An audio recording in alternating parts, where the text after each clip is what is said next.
Every day, 3,500 lives are lost on roads around the world. Driving can be dangerous, but there are simple rules we can follow that will make our roads safer and save lives. Slow down for kids. Don't text and drive. Always pay attention. Obey the speed limits. Stop when you're tired. Never drink and drive. Check your tires. Rules keep us alive. Your life is in your hands. Respect the rules.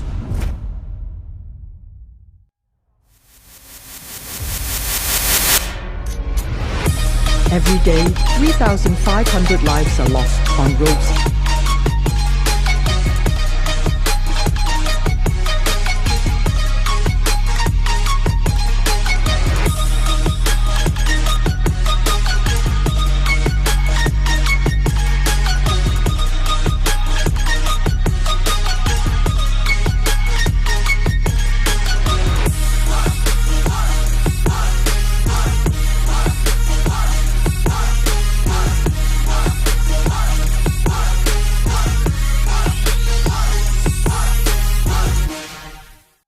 I got in the commentary box and then I entered the BBC 5 Live Young Commentator of the Year. That was 2018-2019. Managed to win that competition and was really fortunate to get the prize of going to the 2019 British and Belgian Grand Prix. I actually got to go in the commentary box of the Belgian Grand Prix. And then pretty much everything's escalated from there. I think my racing's actually been very beneficial to my commentary. For example, I've got the driver's mindset. I know what the drivers will be thinking in certain moments, and I think on that aspect and that level, I'm able to relate with the drivers, and I think that's what enhances my commentary, and that's what makes me better at what I do. The adrenaline rush, I love the racing, how close it is, and the action, and for the most part of it, it's clean racing, and I think I really enjoy that battle and trying to be on the top of my game.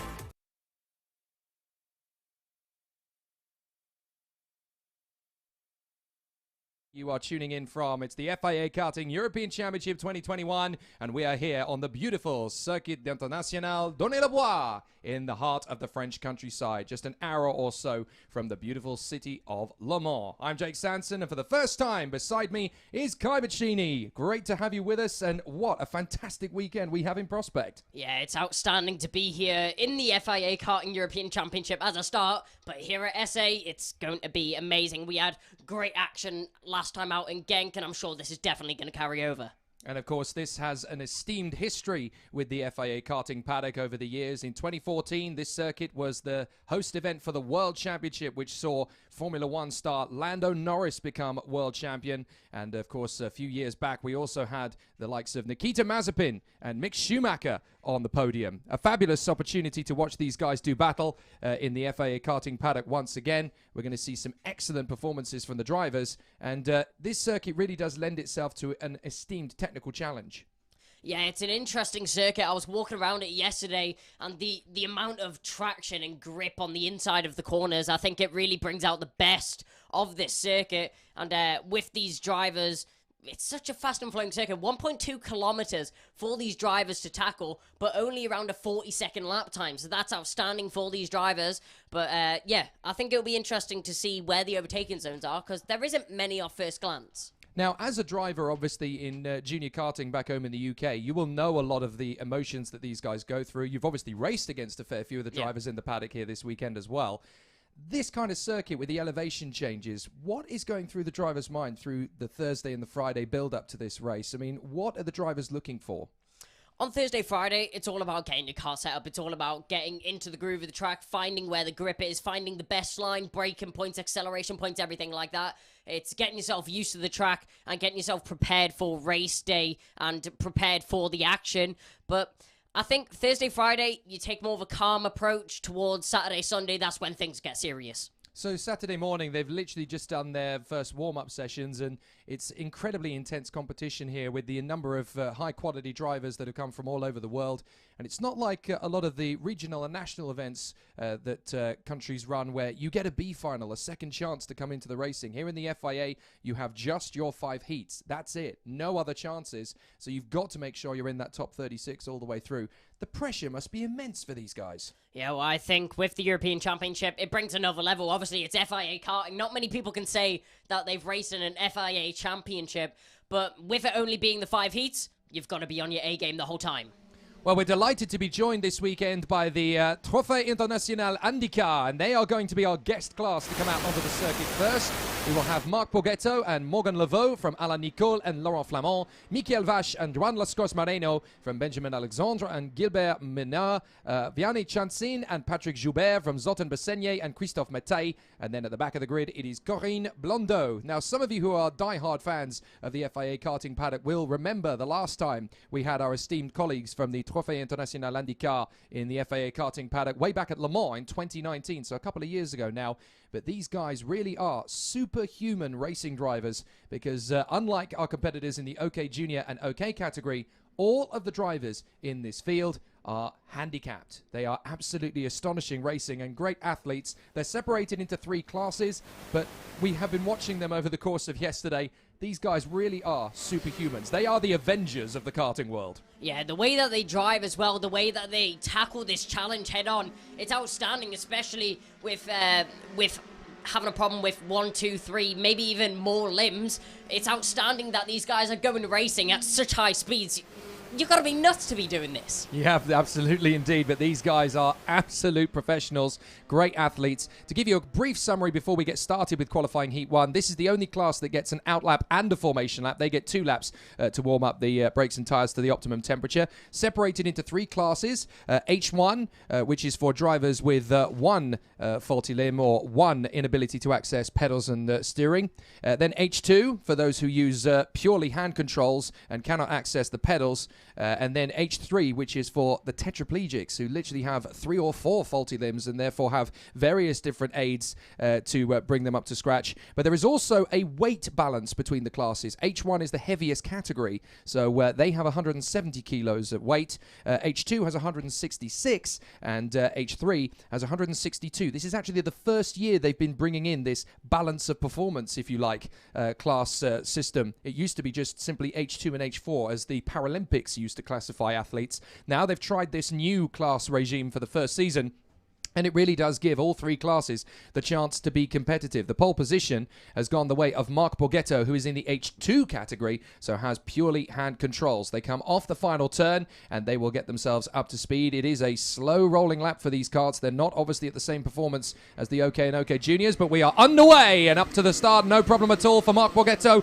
into turn 1. Followed in there by Morgan Laveau. Now watch out for these guys because they will go for overtaking moves and they will push very hard indeed. This is their first race event of the weekend and they are straight away onto the mark. So Borghetto in 517 already pushing away from the 11 of Morgan Laveau, and as they drop down the hill, this is where the change of elevation really comes into its own for the drivers. Yeah, down at the bottom end of the circuit. It goes out of our view for a little bit, as you guys see on the stream. It's just all downhill, and then it's the sprint up the hill as you make your way into the final complex of the circuit. A little bit of battling going on there. That looks like that is the number 26. No, number 76, sorry, that's Laurent Flamand, as he goes around the outside. I think that was of another driver, but we're focusing on the 22 and the 7 now, rounding, and that is a double apex around the final bend now.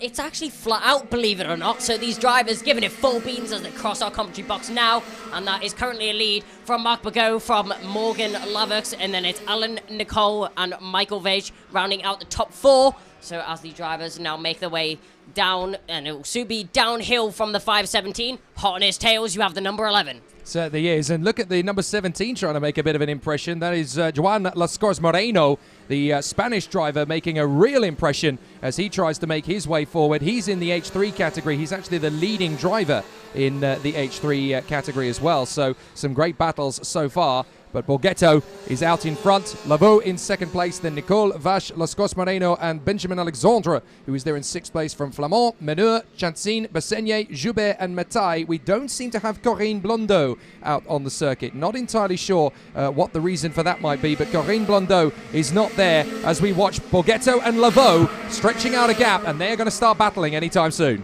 Yeah, so now a gap of 1.4 seconds has separated the top two from the rest of the field. 13-lap sprint for these drivers, 2 completed.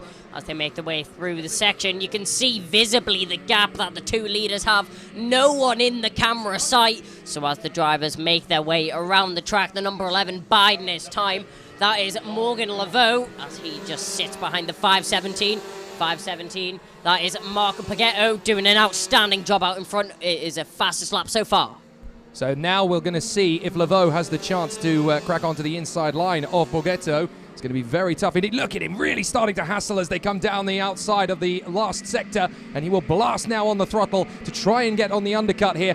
The car is starting to slide out big time now as they come through up towards turn 1, and Lavaux really starting to hassle Borghetto down into the braking zone. This is one of the 2 major braking zones on the course. In through the right-hander, back on the throttle. You blip the throttle as you come through to this next section, but you can see that Borghetto's already started defending. 10 laps to go in this handicap heat, and Lavaux is really starting to get racy in behind Borghetto.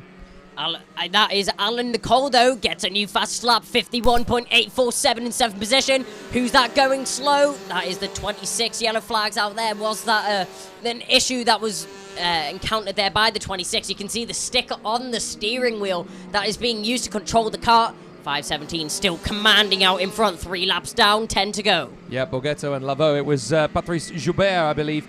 Patrick Joubert that had the problem there, so Christophe Mataille, who only actually got 2 laps of qualifying in yesterday evening's session, manages to get himself up into 11th place. A shame we don't have Corinne Blondeau. I'm sure she will be out a little bit later on in the day. But now we've got this little tasty battle between Morgan Lavaux and Marc Borghetto. Watch out for the man in 5th position. That is Joan Lascaux Moreno, the Spanish driver. And he, of course, came from the world of Supersport in the World Superbike paddock a few years ago. Had a big accident and obviously has ended up now racing as he comes back to the world of 4 wheels as a result of his injuries. But he is here racing in preparation for a tout at the Dakar Rally. He wants to take part in rally raid events and in the Dakar Rally, so he's using this as the most incredible preparation. Lavaux nearly into the back of Borghetto, really starting to slide around now as he tries to make the overtaking move. Borghetto is making that kart incredibly wide, but Morgan Lavaux definitely now starting to up the ante. Yeah, Lavaux gets the car all sorts of sideways as he's pushing it to the limits, trying to get onto the back of Marc Borghetto as they make their way down into turn 2, major braking zone. Believe it or not, there's a rubber strip on the track which all the drivers are using for extra grip to get themselves through the corner. Now, sprint down the hill. It's all about getting a good run. Slipstream, very important around this track as you make your way down, and especially up the hill due to the acceleration and elevation changes which these drivers face.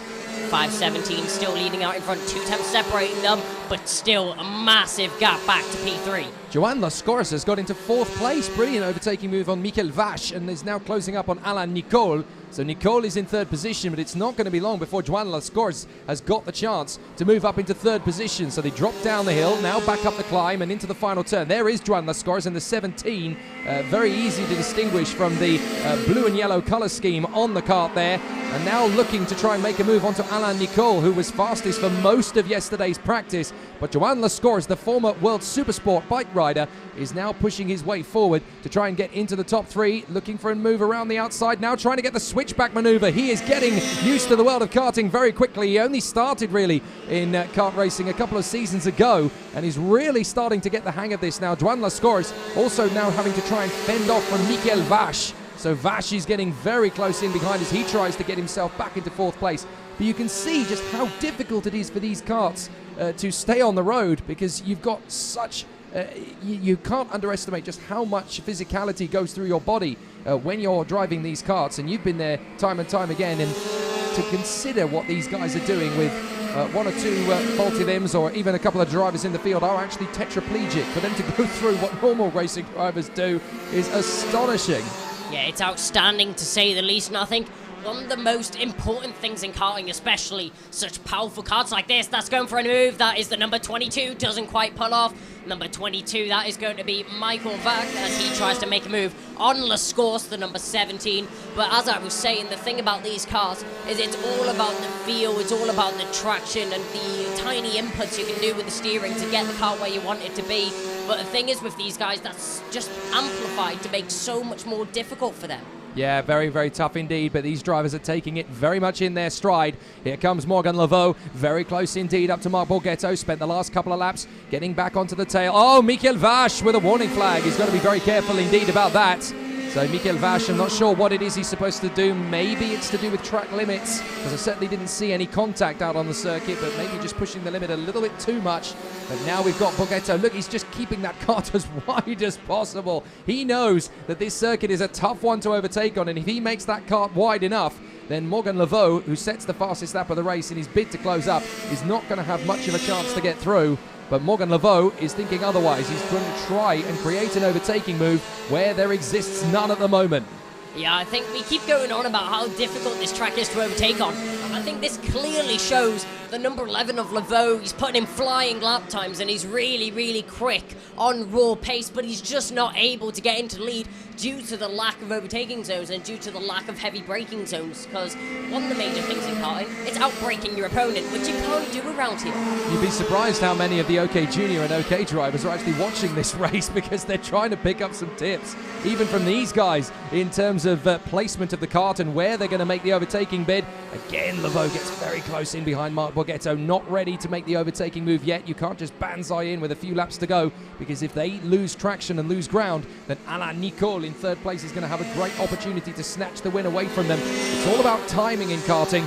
It's very easy to make a lunge up the inside line, but you've got to think of the consequences of that move. How much momentum are you going to lose? How much time are you going to get to bring it back again if the move is unsuccessful? You're always thinking about the opportunistic moment, and you've got to think about these things, the consequences and the circumstances that will be created from these overtaking moves in fractions of a second. There is a heck of a lot for a racing driver to focus on when they're in the middle of a battle for the lead.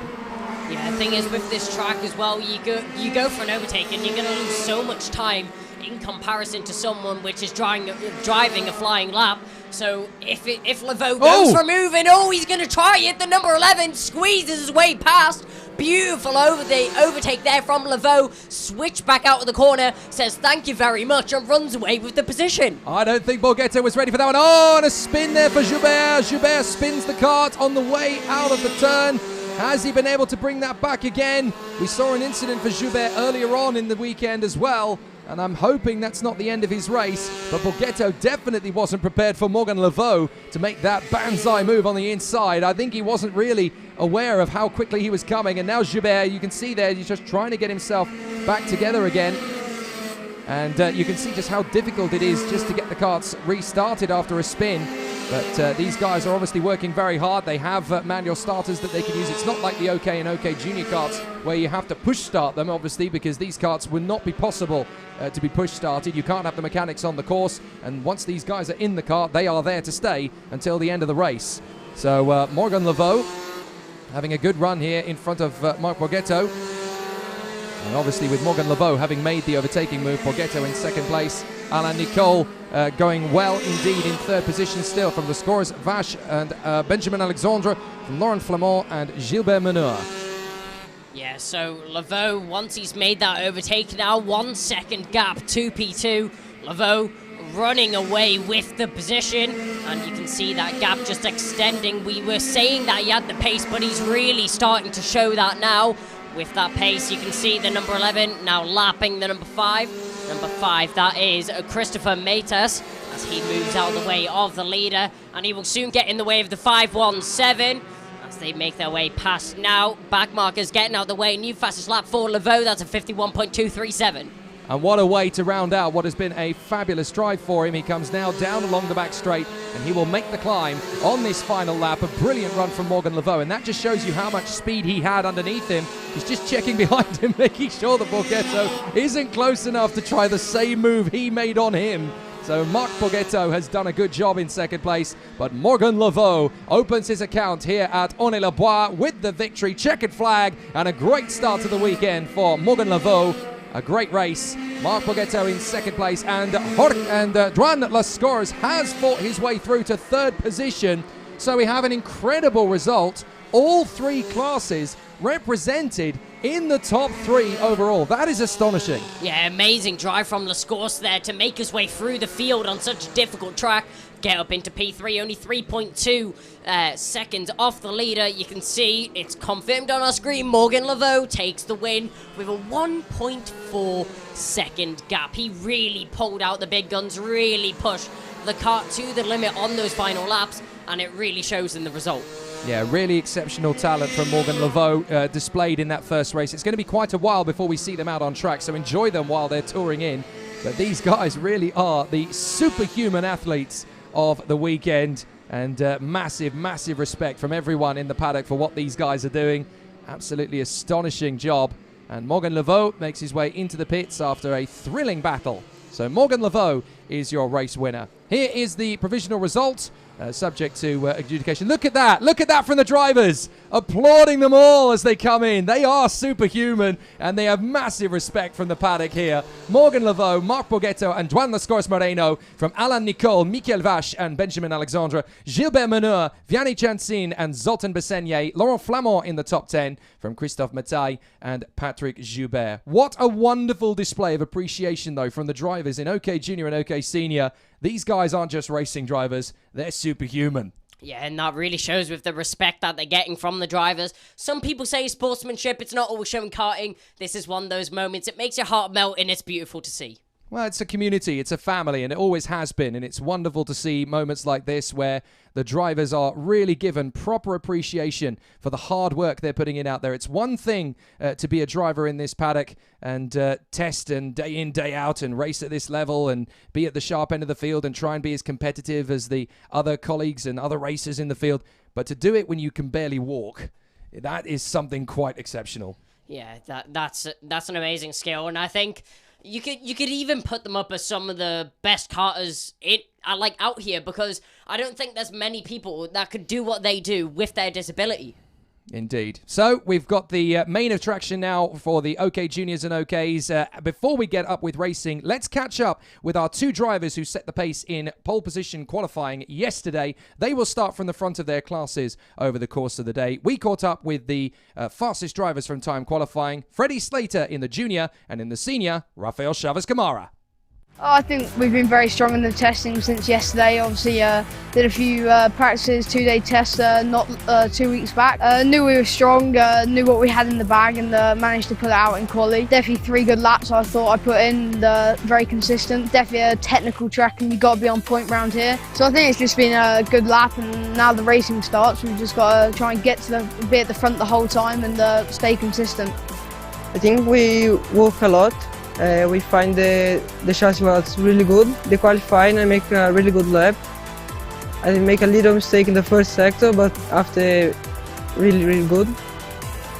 And then, yeah, really close the time. Tomorrow you see how it is, if we are fast. And then try to stay in the first position to start in the pole and the final. Just try to do my best. I know we start in the first place, but I try to focus and then try to get all the hits. But it's difficult, and then try to start on the pole. So we're going to be starting our battles on circuit with the OK Junior category, and they will be out on circuit for this one. Pole position is actually going to go the way of the Latvian start, Tomas Stolchamanis, who was absolutely incredible in the Energy Course kart over the course of the weekend. Artur Polain is the home hero who did a fabulous job in qualifying yesterday. He places his kart on the front row of the starting grid with the likes of Kirill Kutskov and Luca Samalisto on the second row. And then Tigran Bonatian from Andres Cardenas, Augustin Bernier and Anatoly Kavalkin, with Sonny Smith in 9th on the starting grid and Adam Hideg in the top 10. So that is going to be the overall starting positions for the first 10 karts in the rankings today, but there's a lot of great talent in this field. One of the big stories, though, from this particular field, obviously, Kai, is going to be Harley Keeble. Terrible qualifying lap last night, and that's really going to hamper his weekend. He's going to be starting in the midfield on the 10th row for every heat. Yeah, Keeble, we saw really struggled in qualifying yesterday, but making his way through the field, it'll be interesting to see what he's able to do in comparison to these drivers. We know it's difficult to overtake, but will he be able to pull anything off? There's certainly going to be a very interesting charge from the Tony Kart factory driver. His teammate, actually, a couple of rows ahead, is also going to find it tough. Alexander Gubenko and Ian Eichmans, who was on the podium last time at Genk, he's in the middle of the field for this heat. There's your schedule, and of course it is local time here at the Circuit International Donny-le-Bois. So in 30 seconds, as you can see, we're going to get the next heat underway. Juniors and OK drivers heats for the next few battles. So it's going to be really exciting to see how the competitors continue on over the progression of the day. But now we are ready in position. The recovery car is just getting itself back into position, as it has to, of course. It's very handy for the mechanics, of course. There are some meetings in the world of karting where they have to run on and collect their driver, but not here, which is great. An international meeting means you get a recovery car to collect the karts and return them back to the paddock. But this is going to be an interesting one for Thomas Stoltemanis. His first time in pole position in a European Championship event and only his second outing. That's massive pressure. I think second outing, and never mind, first pole position, it's always nervous. You've always got butterflies in your stomach. You never know what's going to happen, and all you can do is do your best, put your foot down, and try to win the race. But on your second outing, that's something special. Yeah, he's going to be there right alongside the home hero, Alta Pulain, who knows the circuit very well. There's a lot of pressure coming into this one for Stoltemanis. Let's see how he copes. Thomas Stoltemanis then pole position for qualifying heat B versus D from Alta Pulain and Kirill Kutskov with Lucas Samalisto. Then it's Tigran Bonatian and Andres Cardenas from Augustin Bernier and Anatoly Kavalkin. Sonny Smith and Adam Hideg from Keanu Alazari and Adrian Maliero. Jan Pizarovsky and Salim Hana. Then it is Alexander Gubenko and Ian Eichmans from Kai Sorensen and Miguel Costa. Harley Keeble and Matteo Dapalo from Tobias Clausen and Thijs Kieran. Then Enzo Perot, Arthur Dorison, Oscar Wirtz, Len Nys, Ekaterina Lucia and Aurelia Nobels. The two ladies starting from the back of the grid, not getting the laps they wanted in the Birla awning. But Thomas Stoltemanis and Arthur Pulain, all the pressure appears to be on them. Now we've had someone come out of the pit lane late. Now that looks to me like Len Nys of the SP Motorsport team. That is not good news for Len Nys. His race has just started, essentially. Everyone else is gridding up to form up and make their positions on the grid. But for Len Nys, he's got to be flat out for the rest of the race now. It's going to be a very tricky situation for him.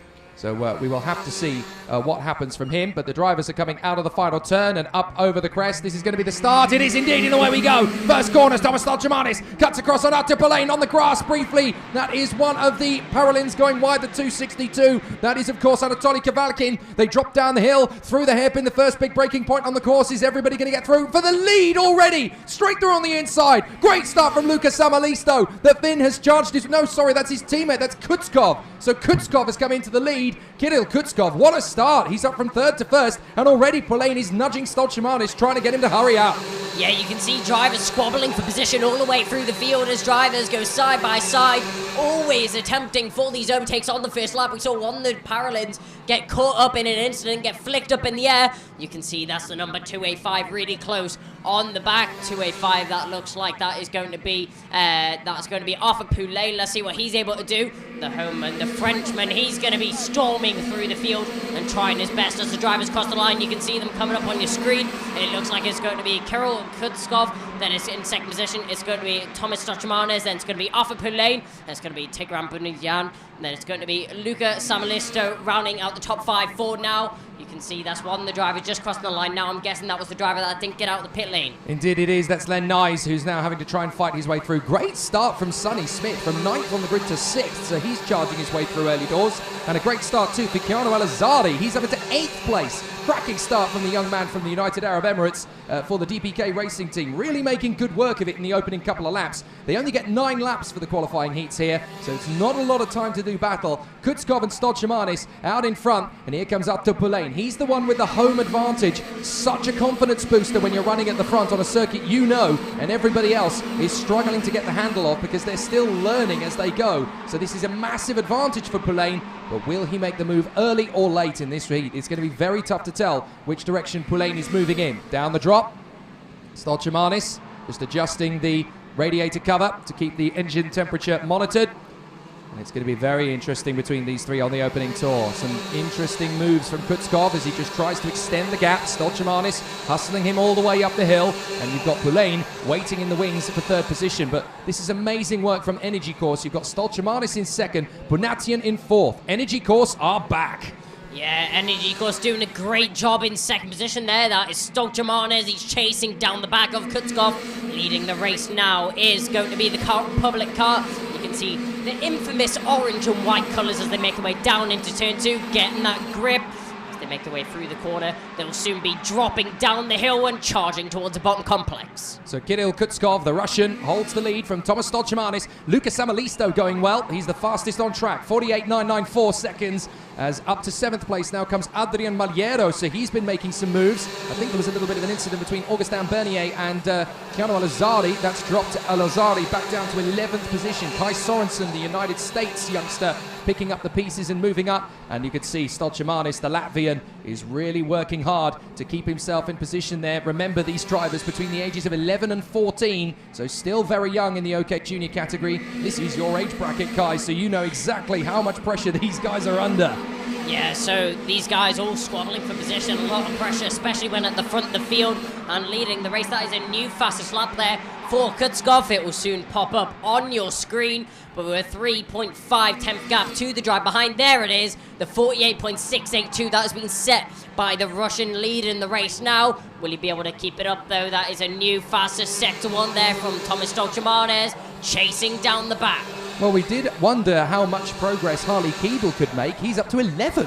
So from 19th on the grid, Keeble's definitely getting his elbows out and getting stuck in. Yellow flags down at the bottom of the hill. One of the DP carts going off. Is that Keanu Alazari? I wonder if he's been squeezed wide. I think he has. So Keanu Alazari has been edged off the circuit by the look of it. I'm not sure whether there was contact involved, but certainly he has recovered. But what a shame for Alazari. He was going so well, and now he has fallen down the order. It looks as though he's had an incident with Jan Pisodowski. Pisodowski's not lost as much time. We just caught up with Len Nice on screen. But Keanu Alazari, after all that hard work on the opening lap and a brilliant few overtakes, has now dropped back down the order. Yeah, new fastest lap there from the 291 of Adrian Soon. That's a 48.411. Lots of drivers pulling out the fastest lap times that they can. With only 4 laps remaining, there's not long left for any drivers to make positions up. As you said, Harley Keeble now into 10th. He's made another position. How many more can he get? So Kutskov, Stolchamanis, Poulain, Bunatian and Samalisto. Fabulous international field this. The Russian from the Latvian, from the Frenchman, from the second Russian and the Finn, Lucas Samalisto. A great battle. Sonny Smith still there in P6 going well. Adrian Maliero Sonet in 7th place from Gubenko, then Sorensen and Keeble now in the top 10. You've got a feel for Ian Eichmans. He had the home advantage last time in Genk. He's in 11th place in the heat this time. So difficult to sustain. And Artur Poulain is finding that on the receiving end, of course.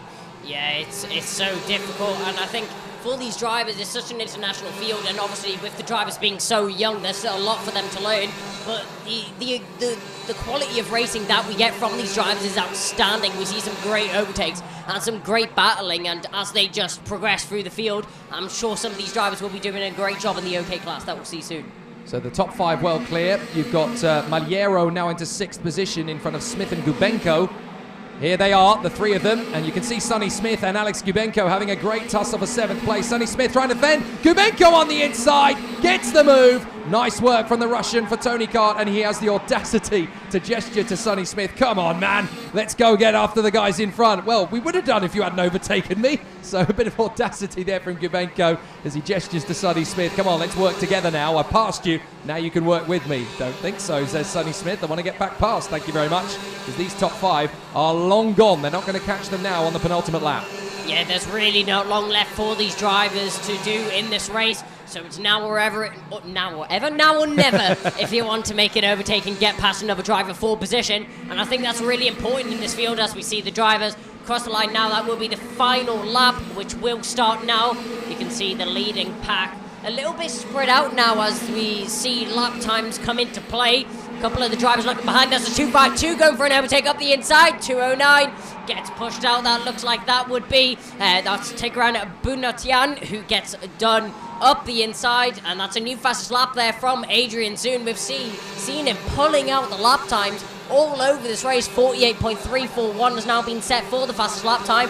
You can still see that is Kutskov still leading the race, and I'm sure you'll lead it to the end as they make their way into the final section of the track, rounding the final couple of corners, and this will mark the end of the first heat. Stolchamanis has done his best to try and hassle Kutskov, but Kutskov's done it, and he's very happy with that one. You don't tend to see many drivers displaying an emotion at the end of a race like that, but even Kutskov, his first heat win in the FIA, it's a big moment for any young driver. You've got to embrace these moments and enjoy them. So Kirill Kutskov takes his first heat win in the FIA European OK Junior. Fabulous job from him. Thomas Stolchamanis second and Arto Pulain third. That's three names we have not seen in the top three thus far in OK Junior in 2021. Always great when you make that breakthrough result. Yeah, it was an amazing race there from Kutskov, and for his first win in FIA, that's a big thing for any driver, and I think we saw him embrace that emotion as he crossed the line. A little gesture to the drivers, and I'm sure to himself as well.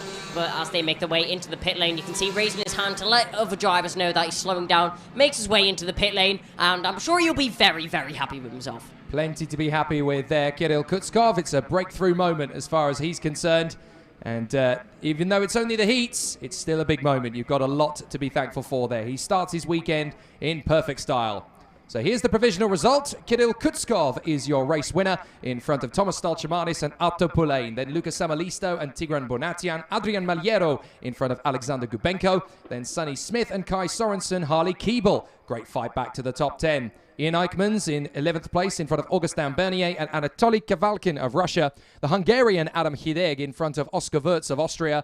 Then Miguel Costa, the Brazilian, fighting his way to 16th in front of Andres Cardenas and Arthur Dorisson of the Sodikart team. 19th is Jan Pizarovsky in front of Matteo De Palo. Then it is Salim Hana and Thijs Kieran from Enzo Perot, the wild card, in front of Katarina Lucia, who recovers ahead of Tobias Clausen, and Aurelia Nobels in 26th. So unfortunate for Keanu Alizade getting squeezed down to 27th, and Len Nyes, whose race didn't really get going after not being able to get out onto the circuit for a few seconds. But great to see that the first race of the day, not a single DNF. I think that's always a positive when we don't see any karts off the track. We saw a couple karts off the track in the race, but no retirements. That's always a bonus as we make our way onto the OK class now. Yeah, we're going to be there continuing on. We have the staggered battles for all of the drivers. Obviously, in qualifying, it staggers between OK Junior and OK. So we have this nice collection of heats from the junior drivers next. The second heat is going to be up next. Before we go on to the next heat, yesterday we caught up with one of the rising stars of the OK Junior paddock for the Forza Racing team. We spoke to Sri Lanka's young gun, Yavan David. Yeah, the first round wasn't that bad. Obviously, a very tough qualifying. I was starting towards the back in all the heats, but throughout the weekend I gained more than 40 places, narrowly missing out on the final. So there we showed good pace, and we had racecraft and we were able to race. We just need to carry that through the season. Obviously here in Année-les-Bois, we just showed we have some pace in practice just now. We just need to carry that on, you know. We have racecraft, we have consistency. That should be there throughout the season, so we just need to manage that. Yeah, last year I did one race in Spain, Valencia, and that was it. It was locked down. Like the first 4 or 3 races, it's been a bit tough, but now I think I've got used to it. I know all the people, I know like how everything works. Right now I've adapted well, but it was obviously hard at the start of the year. Weather changing is a little bit common in Asia. It's just in Asia it's like not always super grippy when it's hot. It's like the surface is a bit slippery. Like I've been here for a few months now, so I think I'm adapting well. It's getting better. It's not as hard as it was at the start of the season. Got a lot of support and messages after that heat win in Genk. After making history, like a lot of messages were said and like a lot of support. So it's, you know, great to carry that pride for Sri Lanka, like the only driver being here. So I went to a formal medicine last week and I just worked on the mental side of it. I'm a lot more prepared for this week than in Genk. I'm a lot more calm, not feeling that much pressure, you know. Like I just need to do the best I can do. So the pressure is definitely like not what I'm feeling. It's just to stay calm and do the best I can in the races. Always great to hear from Yavan David. There is the circuit in its layout, and you can see obviously with its 1.2 kilometer layout, it's not one of the longest circuits on the calendar, but you can certainly tell it's one of the most technical. And with the elevation changes as well, it's an added challenge for the drivers, Kai. They really do have to work hard around this place, especially when the wind changes, because you get those crosswinds that really unsettle the balance of the kart. Yeah, I'm sure it's a really difficult track to drive, but in these races, they've made it look so easy, which is, it's always the case. It makes it look easy. You go and have a go, and you really struggle. And in the French countryside, obviously, the weather can change here really quite dramatically. Fortunately, for the entirety of the week where the driver's been testing, it's been dry all the way. But I was talking with a few of the mechanics last night. The amount of components you can change on these karts, it is akin to, Formula 2 or even Formula 1. The amount of all these different changes that you can make, from toe in and toe out to casters to cambers to axles to the changes of the dimension of the chassis frame, even changing the seat position. As much as 1 millimeter, 2 millimeters, it completely changes the balance of the car. Yeah, setup was a massive thing in karting, and I'm sure it'll be a massive thing around this track with it. So, being such a short lap time, you need to find every little gain that you can get, and I think that's really important for the teams, and especially for the drivers, moving the seat back and forth. That's positioning the weight more to the back of the car, more to the front of the car, and sometimes it's to preference, and sometimes it's down to pure speed. Now, you are a driver at this level in the United Kingdom and have done bits and pieces in the junior category, even raced against some of the drivers here. I want to talk to you a little bit from a technical viewpoint now in terms of setup. We talk about this all the time. Pole position to 40th, there's only about half a second, 0.6 of a second between drivers. So where do you find that additional couple of tenths of a second? Where do you find it? Is it purely in driving, or is there tiny little differences that you can make with your mechanic to find that little bit of extra? I think it's never possible to have the perfect lap time. It's never possible to drive the perfect lap. There's always something that you can gain. And I think with 5 temps separating the field, there's always something that the driver at the back could do to gain a couple of temps themselves. But always there is something you can gain the setup. There's something you can tweak. You can find maybe it might even be a couple hundreds. But in this field, that makes such a big difference on your position. And I think some of it's driving, some of it's setup, but it all depends on your lap time. It's fascinating. It always baffles me when you see all of these incredible drivers who have come from all over the world to race at this level, and the entire field goes by, and there's about a second between all of them. It's astonishing. People think that Formula 1 is close. Well, this is even closer, and it's just incredible. So the drivers have obviously been working hard all the way through the week. They were here testing 2.5 weeks ago as well. For some of the drivers, it was their first chance to get out onto the circuit. And again, as you were saying, the driver can make a difference, but it doesn't matter how many testing laps you do around this place. There's always something left on the table. There's always something you can find. So a racing driver at this level, you spend more time frustrated than you ever do overjoyed. I think that's the problem with many drivers, is a lot of things about karting, a lot of things that you can change yourself. It's all about your mindset. If you have a negative mindset, if you think, oh, I've had terrible luck recently, you overdrive the kart and you worry too much about what's going on. All that you can do is drive your best and push the kart to the limit. And I think that's what a lot of drivers need to find within themselves. But of course, testing, it makes a massive difference, but there is some things that people can change as a driver. So it'll be interesting to see what the drivers in this particular heat can do to make the difference. We have the OK Juniors up next, as we mentioned. Will McIntyre will be there from pole position and on the inside line. Massive advantage on this circuit. But as we saw from Kirill Kutskov in the earlier heat, it's not the be-all and end-all. Maxim Rem, second on the grid alongside. He's looking very motivated this weekend. We saw some good pace from Maxim Rem in Genk, but I think this weekend he wants to challenge the establishment. He doesn't just want to be at the front end of his particular heats. I think he wants to be the lead man at Ricky Flynn. I think that was just what I'm about to say. Maxime Rem, his teammate of Freddie Slater, both outstanding drivers, both very, very quick on raw pace. But it all comes down to racecraft and how drivers deal with certain situations on the track. But Maxime Rem, an outstanding driver, and I think he will bring the fight to Freddie this weekend.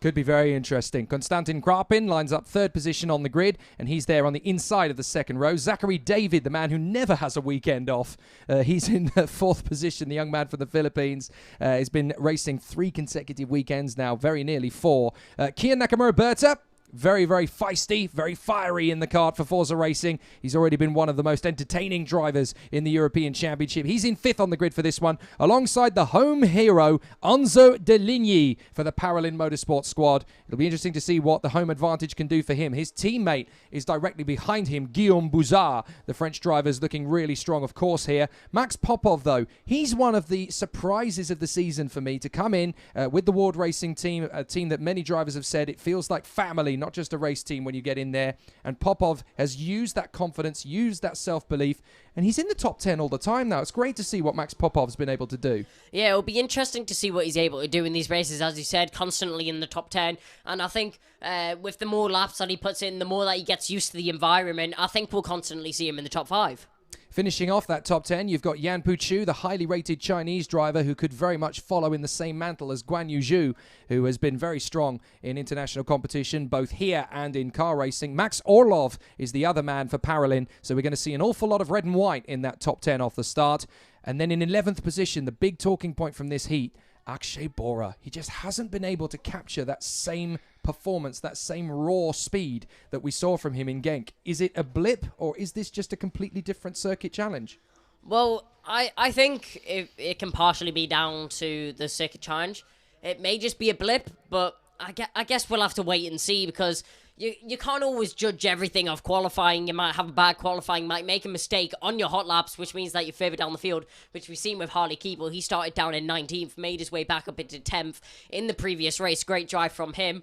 But is it a blip? I guess we'll wait and see. Indeed. He'll be there on the 6th row of the grid on the inside line. Beside him, a very impressive qualifying performance from the Swedish driver, Theodor Odmark. Good to see him climbing up the ranks as well. OK, junior qualifying heat C versus F on track next. The drivers head out. Of course, the brutal challenge of warming up the tyres and brakes to optimum temperature. They only get one out lap, which counts as the formation lap. Will McIntyre and Maxime Rem on the front row from Konstantin Krapin and Zachary David. Then Kian Nakamura and Enzo De Ligny from Max Popov and Guillaume Bouzard. Yan Puchu and Maxim Orlov from Akshay Bora and Theodor Odmark. Yavan David and Clement Outran from Joel Bergstrom and Dimitri Madviv. Then it is Cahal Clark and Nasho Tunion from Nathan Tai and Edward Robinson. Enea Frey and Adrian Ferra from Simone Bianco, Hito Delagnol, Kimitani, Juan Kota and Shimo Zhang of Japan.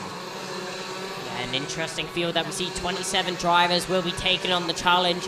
Here out in SA, you can see the drivers weaving to warm up their tyres. That's another important thing that this formation lap is used for, getting heat into the tyres, getting the momentum and getting the energy built up for themselves, composing themselves in their mind and getting themselves prepared for the start of the OK Junior Heat. Just watching Theodor Odmark there on the formation lap. The man in black as he pushes his way through. Black suit, black overalls, black stig if you like, as he comes through on the final side. And out onto the main straight. Who's going to get the best start? Are we going to get a clean start? No, it is a false start straight away. Well called very early on there by Nigel Edwards, the race director. And obviously the drivers will go around for an additional formation lap. Very easy to judge very early on when the karts are out of position. And we've seen this a couple of times already in the 2021 junior season. The drivers with the nerves on edge, they want to make sure they get the best possible start. And we've seen a couple of times as well, occasionally drivers actually throwing the start and giving themselves another formation lap. Interesting to see what goes on in the mindset of the driver in the opening lap of the circuit. Yeah, strategy is really important when it comes to karting, and sometimes drivers will do that if that's what they feel like they need to do, if they feel like their tyres aren't quite up to temperature, not in the right operating window, then sometimes they may throw the rolling start if that's acceptable or not. That's another question, but sometimes that does happen in karting, and yeah, drivers do need to deal with that. But as they get themselves lined up again, hopefully we go green this time round. Would be nice, wouldn't it? Let's hope this time we do get a clean start as the way go around. So we've got Maxime Rem on the outside line, Will McIntyre on the inside line. It's beneficial, but it's not guaranteed to be the best place to position the kart. They come through now. That's a much better order. It is obviously very difficult here with the final turn, but it's when you hit the throttle. Is this going to be a good start? No, it isn't. False start again, and that's the second time of asking. So that is a difficult one, and I have seen it in the past when you've had 2 or 3 false starts that drivers are then instructed to stop out on the circuit and be reminded from the race director how to go racing. We actually saw it in an event last week out in Spain, the difficult conditions. The race director decided, you know what? We're going to stop it. We're going to remind the drivers how to do this. Yeah, Maxime Rem very far out of position there. You could see how far back he was in comparison to Will McIntyre. He was probably like back in the 5th or 6th row in comparison to the leader who was starting the race. Maxime Rem, was he caught sleeping or was it tactics again? I'm just wondering that, because obviously you've got the two drivers there on the front row of the starting grid, and obviously the outside line is a very difficult position to start from on this circuit. I wonder if Maxime Rem is playing the tactical game. We've seen him play some interesting tactics during races in Genk, where he intimidates drivers, never makes contact, but just places the kart in exactly the right place he needs to get under the driver's skin. And the drivers that are ruthless are able to do that. Your Verstappens, your Schumachers, your Leclercs, they know where to position the kart to intimidate the other driver. Yeah, Schumacher and also Nico Rosberg were known very well for their mind games and how they intimidated other drivers on and off the track. Did a great job at it and managed to get good results for it. Will we go green this time round? Drivers around the final corner. Will McIntyre takes a start and it's lights out and away we go. Here, Will McIntyre files into the lead. Who's that getting pushed out? That's Maxime Rem. Filed into second position. Is that Kieran Nakamura? Yes, it is. He makes his way up into second. You can see looking behind, checking where the other drivers are. And who's that who's falling so far back? You can see getting done around the outside, getting pushed off the track. That looks like that was one of the Kart Republic karts. I think it might well be. That could be Zachary David getting squeezed out of position. You've got a fair point there, so it is a very tricky start. But Kieran Nakamura, Berta, what a launch forward to come up from 5th on the grid to 2nd, and he's already hunting down Will McIntyre. Behind them, that looks to me like Max Popov has crept up into 3rd position. So a good start there from the Ward Racing driver as they charge back up the hill, and that's Yanpu Chu in 4th position. Goodness me, what a start Chu has made. He was on the 5th row of the grid, so he was 9th place and he's now P4. That is astonishing. So we've got McIntyre and Nakamura out in front, then Popov, Chu, Krapin, Maxime Rem in 6th position. Not a good start for the German in the end. Here's Nakamura straight for the lead on lap 2. Goodness me, Nakamura Berta catches McIntyre by surprise. Yeah, Berta, he makes his way from 5th to 2nd on the first lap, makes his way into lead now, and he'll say thank you very much to McIntyre and try and run away with it now. The 202, he's looking very feisty in the Forza Racing machine as he hits the front of the pack. You can see what's the Tony kart in the background. That looks like it's Popov, but who's that into lead? It's McIntyre. These two drivers, they're going to be squabbling for laps if it keeps up like this. And of course, they grew up on the British karting circuits. They know each other's style. They know how the racecraft is going to work between the two of them. What they need to be careful of, though, is not to let Popov and Chu creep into the battle too late. Popov on the inside of Nakamura and gets in a 2nd place. And now Chu's going to try and line up a move for 3rd position into the hairpin. Nakamura responds to it, holds the kart to the inside line. You're not getting through there, but Chu has got the faster line down the hill, and he might well challenge midway round this lap. Here he goes to the inside. Yanpu Chu in a 3rd position. That is how tricky the battle can be. You can lose places in seconds. Yeah, Berta from 1st to 4th in an instant. You can blink and you would have missed it. Oh, and there's a little bit of contact there. You can see Berta getting loaded into one of the corners. That was Konstantin Krapin as they make their way down and round the final corner now as we follow them round.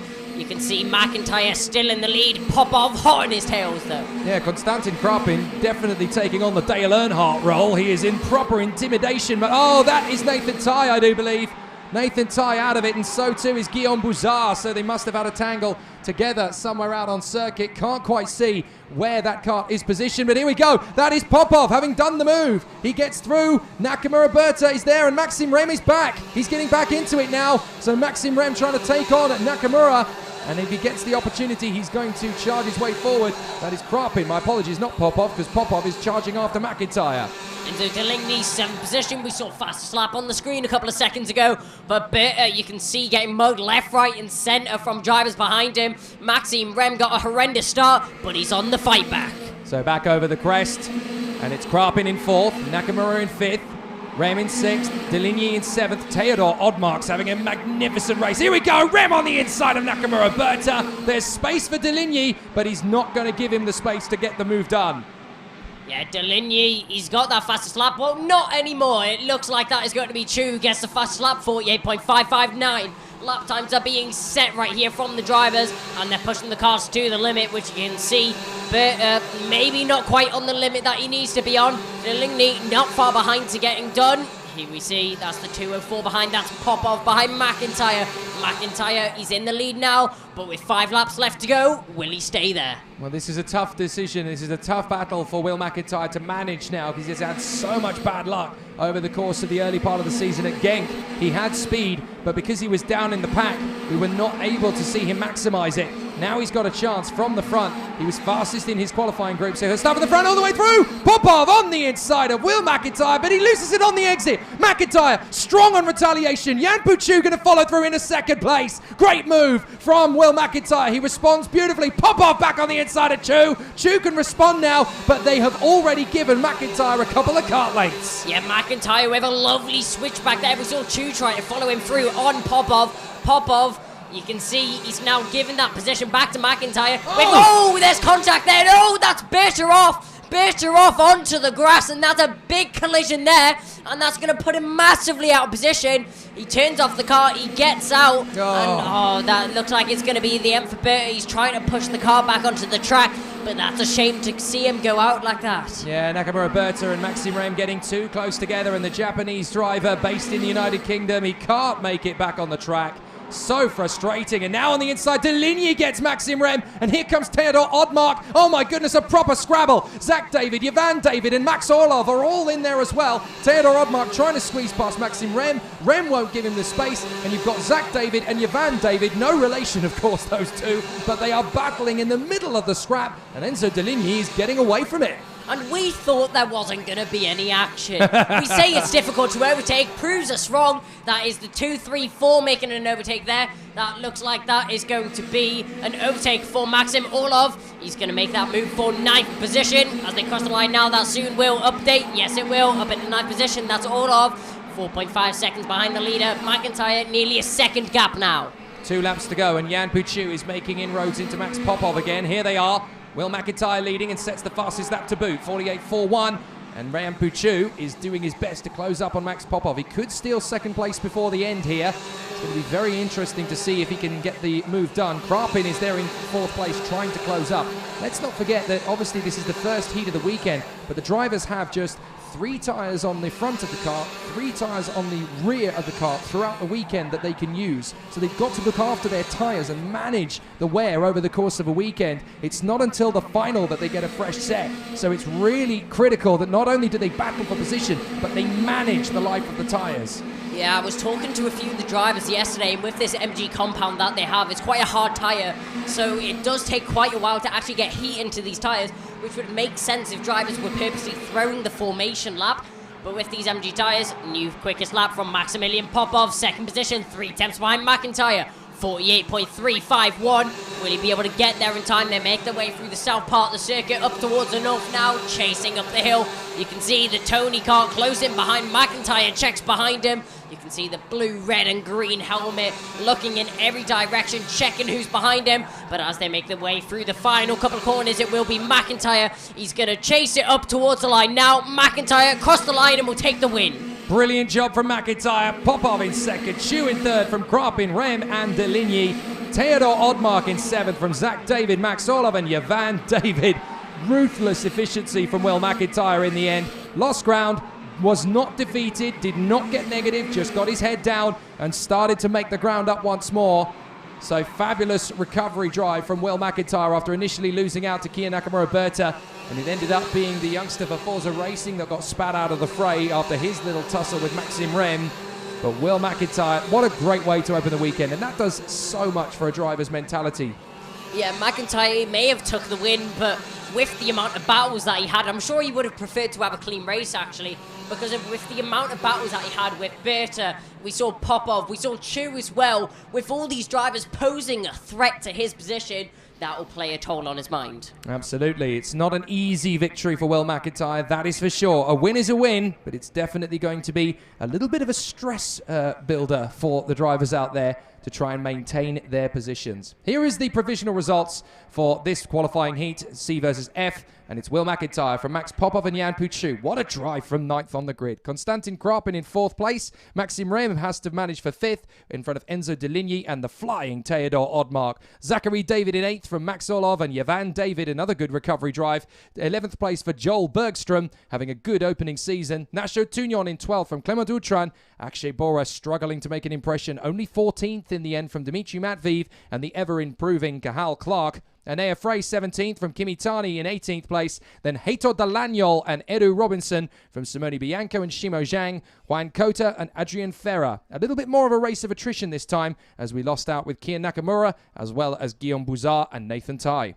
Yeah, but we unfortunately saw him drop out of the race there, but we know he has the pace. We know he's able to challenge for that win, as we saw him quite easily make his way up into 2nd position and then made his way past McIntyre for a few laps. Unfortunately, had that contact and that put him out of the heat.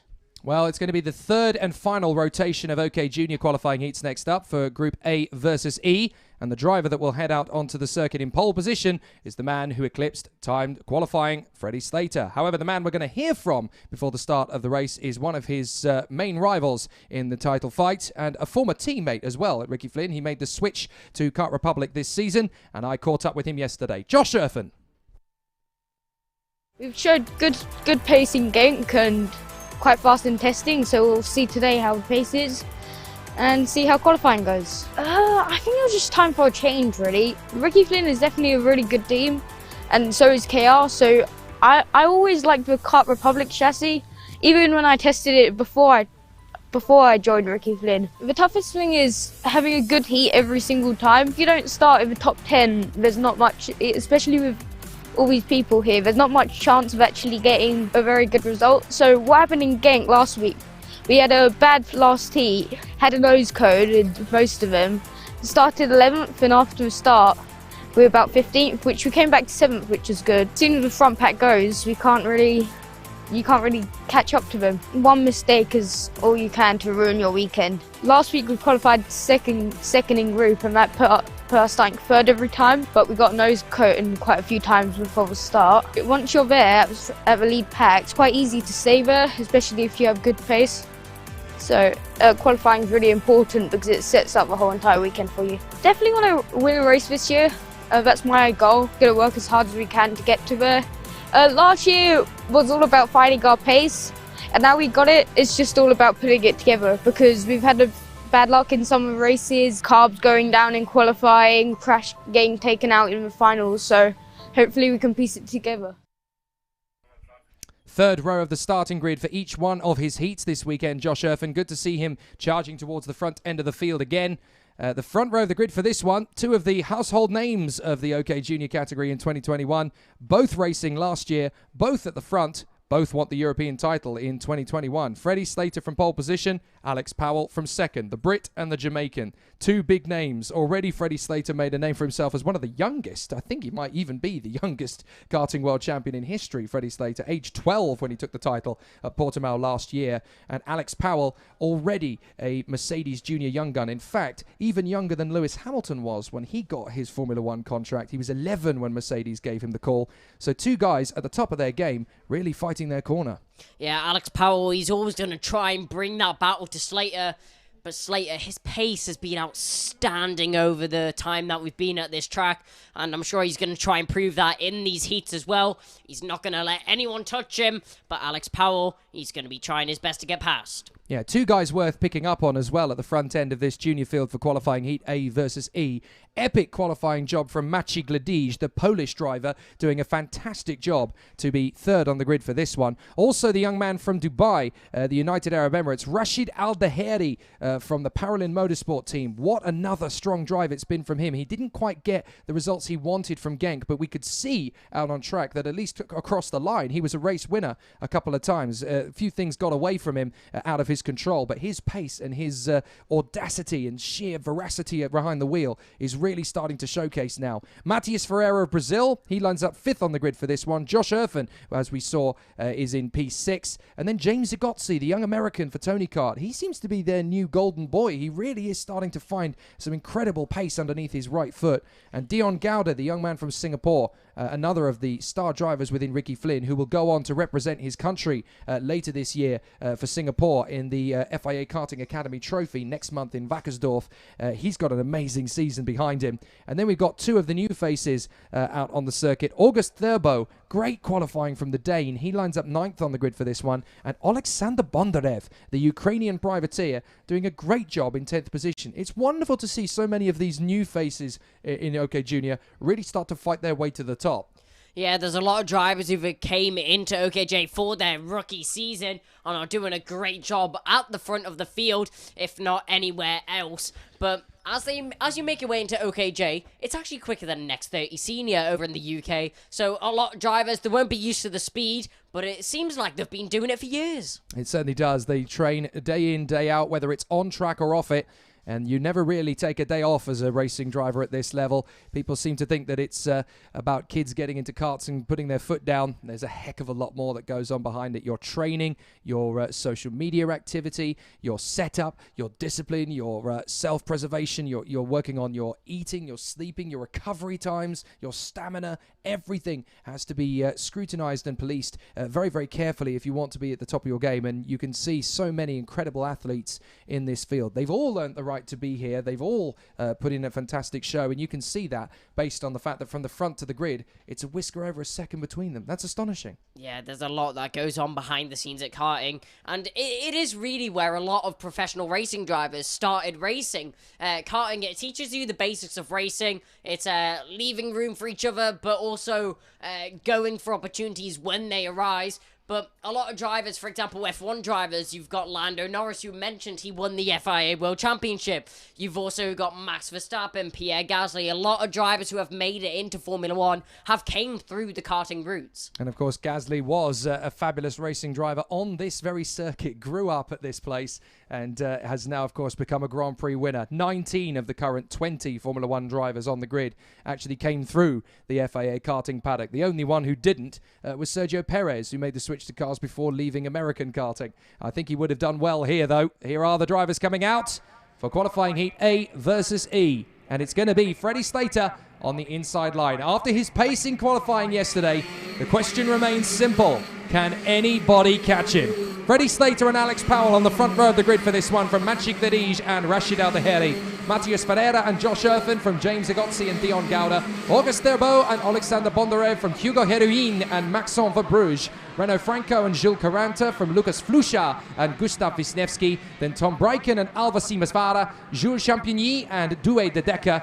Then Albin Storeysen and Flavio Olivieri, Benjamin Sylvesterson and Zander Reed of the United States from Tim Gerhardt and Thomas Kinsey. And at the back of the grid, it's Max Obst. This is going to be an interesting one because obviously the two men on the front row of the grid want to come out of the blocks fighting fit from the get-go. And they do not want to lose a race to the other. Yeah, especially with Alex Powell being signed with the Mercedes Junior team. I guess that's also, it's an amazing thing, but also it brings its burden. It's got pressure on your shoulders. You feel that pressure to perform, but Alex Powell, he seems to not mind that because he always performs well under pressure. As the drivers get themselves prepared for the start, this is going to be a good one. I've seen Alex Powell have difficult results as a result of a battle, but I've never seen him have an off day, and Freddie Slater likewise. So these two are already at loggerheads. This could be a final preview. Oh, false start. Well, Freddie Slater hit the throttle. Alex Powell didn't go with him. Now, was that Freddie Slater being a little too eager, or was that Alex Powell playing the tactical game? It did look as they made their way through the final corner like Slater accelerated a lot earlier than any of the other drivers. Powell just caught lacking there. He was getting himself prepared for the start. Slater put his foot down and Powell was just not ready for it. So Slater on the inside, Powell on the outside.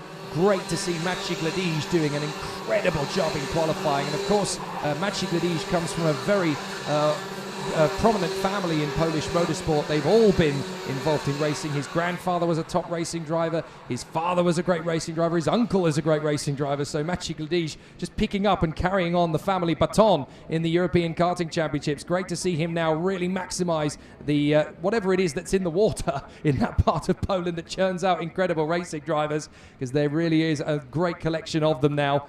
And the competitors now coming to the grid. The Sauber youngster there in third position, Maciej Gladys. This could be a groundbreaking weekend for him. That looks a little bit neater as they come off the turn. Are we going to get started? Yes, we are. Away we go. Powell to the outside. Cuts across. But a fast starting Rashid Al Dhaheri splits them. Splits them up the inside. Great run from the young man from the UAE. Excellent from Rashid Al Dhaheri, the Paralin driver, into second. And we've seen these two battling over the course of OK Junior in 2021. Slater versus Al Dhaheri. This could get spicy. Yeah, Al Dhaheri, an amazing start there. You can see Slater making an adjustment to his radiator, putting down the flap, which means that the radiator gets all of the air, which is sucked in, cools down the engines to get at its optimal performing temperature. But you can see drivers, they were squabbling for position. Oh, and who's that off on the grass there? You can see dust being kicked up by one of the drivers. Looks like he's managed to recover. Everyone slots into order with 9 laps remaining. This is going to be interesting. That was Tim Gerhard's unfortunately going wide as he runs through. Oh no, my apologies. That was actually his teammate going wide. That was Tom Breiken, the Belgian, going wide.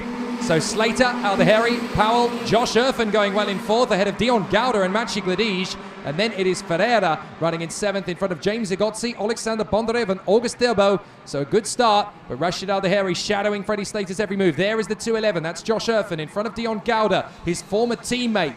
And Maciej Gladys there in sixth position, just looking a little bit wayward at the moment in the Sauber. Just a little bit slidey in that kart as he tries to get the grip initially in the opening couple of tours. Yeah, Alex Powell, you see he's dropped down to third position. He's looking behind him. He sees the gap, which means he knows he can push his car to the limit now. As we see a little bit of a squabble behind, you can see the Sauber driver slotting in behind the Ricky Flynn Motorsport car. But as we see our leaders round the final corner now and across the line, Alex Powell, third position. He's not going to try and keep it that way, though. So Slater leads, Al Dhaheri second, and Alex Powell in third. They're trying to make a break away from Erfen, Gauder and Gladys. Ferreira still there in seventh position. Alexander Bondarev doing a sensational job in eighth position. Great to see him going so well. And there was a move there up the inside as Gustav Wisniewski, I think, got the move on Maxon Verbruge, who is again having some difficulties in the middle of the pack here in the heat. Here's Al Dhaheri getting closer and closer to Freddie Slater. This is not in the script for the young man from Great Britain. Rashid Al Dhaheri really starting to hammer in behind the Ricky Flynn Motorsport driver and the European Championship leader. Yeah, that Paralin kart looking very racy right now. Slater, 2 attempts behind, is going to be Al Dhaheri. The 213 is going to push Slater to his limit as they make their way down the home straight and down into turn 2 now. You can see the Sauber driver, that's the 245, sorry, and the 225 in 7th position behind that is going to be Matthias Ferreira. But you can see that's a move up the inside. The 211, he's going to fall victim there. That's going to be Josh Erfen. That loses a position to Dion Gauder. Dion Gauder up the inside into turn 3. Beautiful move there. Josh Erfen down a position. And Ferreira gets the move in the exit of the hairpin as well. He gets through on the inside of Maciej Gladys. So Gladys down to 7th. Ferreira up into 6th position. Good opportunism in the momentum switch. So that was a good run from Gauder to get Erfen, but as they responded and reacted to each other, Ferreira was able to get the run on Maciej Gladys, so he's now P6. The top 3 still stretching away. Slater, Al Dhaheri, Powell, and they are completely away from the rest of the field now. Dion Gauder in 4th position, trying to make hay while the sun shines. Erfen, Ferreira, Gladys, and then a little way back is Bondarev. And then we've got Thurbo, Wisniewski, Verbruge. Douay de Deckers made a great comeback. He started all the way down in 20th, and he's now up to 12th. So the BWT back driver going well. Powell sets the fastest lap as he watches to see when Al Dhaheri is going to make the bid on Freddie Slater. It could be imminent. Yeah, Al Dhaheri all over the back of Freddie Slater right now. You can see that Ricky Flynn Motorsport car positioning itself at the front. You can see Slater driving that car as wide as possible. It looks like the 213 isn't going to let it go anytime soon, and neither is Alex Powell. He's all over the back of them, just waiting for something to unfold. Yeah, drivers I've been speaking to this weekend have said this place is almost like Monaco for kart racing. It's almost impossible to make the good overtaking move. Yellow flags out on the circuit, so someone's had enough down at the bottom end of the circuit. And I'm afraid to say that is Alvar Simasvara. So Alvar Simasvara has had enough at the bottom end of the circuit, and he's out of the race as Powell sets another fastest lap, trying to close up with these two. Simasvara has extricated himself from the Expert chassis and is walking away to the marshal post down to the front end. There he is, Alvar Simasvara, unfortunately out of this one. but it's yellow flags, so no overtaking at the bottom end of the circuit for the moment while they just get that kart out of its slightly awkward position. But Slater under massive pressure from Rashid Al Daheri. But this is what Freddie Slater's good at. He soaks it up. He just takes it on the chin and charges forward. He never lets people get the rattle him. There is Simasvada's kart. As you can see, it's gone off there at the bottom of the hill. And now we're watching the 2-1-3. Rashid Al Daheri in the parallel, trying to make an opportunistic maneuver on the Cosmic Ricky Flynn of Freddie Slater. Yeah, the problem is with the track, it's so difficult to make overtakes. These drivers are so similar on pace. They're all so quick. It's so difficult for any of them to try and make an overtake on the other. But talking about that, Al Daheri, new fastest lap, 48.315, still in second position though, and doesn't look like he's going to look for a move anytime soon. It certainly doesn't look like he's got time to wait around for it. We're on lap 7 of 9. And so Rashid Al Daheri trying to get his move on Freddie Slater, but Slater's so good with positioning. That's where he really makes this work out in the front end of the field. His racecraft is excellent. He knows how to overtake drivers. He knows how to set himself up for a good move, but he's also really quite exquisite at placing the kart in the right part of the racetrack to fend off from other drivers without even needing to defend. He's got good placement here again in front of Al Daheri. Al Daheri gaining ground on the way through the switch. But look, just a couple of millimeters slightly further over the line there for Freddie Slater. Just moving the kart slightly more askew. And that just gives a little bit of hesitation to the pursuer. So Rashid Al Daheri not quite able to make the gamble. He's got to think long term. Second is better than going off on the grass in the attempt. Yeah, Powell starting to drop back a little bit now. You can see the 210 in the background. That gap is really starting to form between P2 and P3. Alex Powell, it seems like he's going to have to settle for third in this race unless something happens. Last lap now, and with that 6/10 gap between P2 and P3, doesn't look like anything will happen for now. Despite the couple of moments we've had so far in the junior heats, on the whole, very clean racing from the drivers. Good to see to start things off. Obviously, drivers trying to consolidate a fairly decent result. Fastest lap comes in from August Therbo, the Danish driver, really starting to make some impressions out there on the circuit. And the young man in at Ward Racing, this is his second season in the team, and now he really is starting to make impressions out there. Here they come up the hill, and I'm thinking Rashid Al Daheri is going to play wise here. He knows that second position is a very valuable position to have in these heats. You cannot afford to have a DNF at this level. You've got to just keep banging in those results. So Freddie Slater will hold this to the flag in front of Al Daheri and Alex Powell. Great result, great racing, great battle, great tactics between all three of them as well, as Freddie Slater takes the flag from Al Daheri and Powell. Yeah, that was a great race there from the top three. You can see coming in behind that was Dion Gouda, then we saw Matthias Ferreira, then we saw Magic Leiter, then we saw Josh Irfin, Alexander Bondarev, and that is August Thurbo, which we saw with the fastest lap coming in P9. In P10, it will be Gustav Wisniewski rounding out the top 10 in this heat. Fantastic performance from the competitors, and it will be a really exciting run for the drivers in OK Junior as they come round again. So we're going to see some fantastic action for the competitors from OK Junior, but they start off in the best possible fashion. Great race action and great race drama from the competitors out there on the circuit. They've done an absolutely terrific run, and so they will come through once again. So Freddie Slater, Rashid Al Daheri, and Alex Powell, the top three in that junior heat, and we're obviously getting ourselves ready for the OK Senior heat very soon indeed. So it won't be long before the drivers put in an excellent battle and an excellent display as the day continues on. So the drivers come through. Freddie Slater in pole position, Rashid Al Daheri and Alex Powell behind, then Dion Gouda in fourth place from Matthias Ferreira and Maciej Gladij. Josh Irfin in seventh in front of Alexander Bondarev, the privateer. August Thurbo in ninth place from Gustav Wisniewski, and then Maxon Verbruge and Douwe de Decker. James Igozzi 13th in front of Flavio Olivieri, and Jules Caranta in front of Renaud Franco. Lucas Flusha in 17th place. The wildcard Jules Champigny-Roussel in the Sodi kart is 18th place. Behind him is Hugo Heruin, who drops to 19th in the end from Zander Reed. Tim Gerhard's in front of Thomas Kinsey. Then Max Obst, Ben Silvesterson and Albin Storeysen. Just the one retirement from that previous heat, and that is Alva Simasvada of Finland. Great racing from the juniors. The OK Senior races are not far away. So the battle is very close indeed between the competitors in the OK Junior squabble, and we're going to see some great racing from them as the battle continues here. OK Junior is done for the moment. We will continue on with the OK Senior in just a few moments.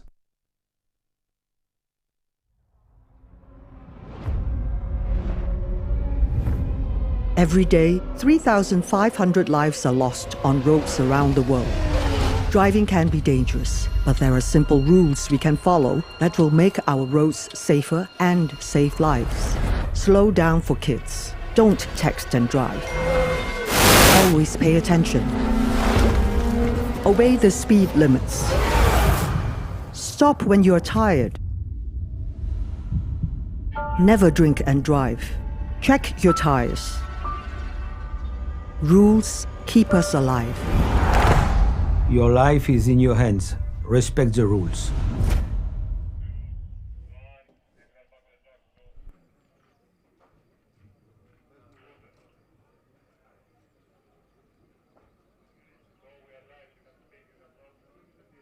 So, guys, I am here with Maxime Rem. So, Maxime, you managed to finish P5 in that race. It was a difficult start. You got a couple of overtakes done on you off the start. So, talk us through the race. Yeah, well, basically, it's pretty hard to start here on the outside. That's what I experienced in the race now.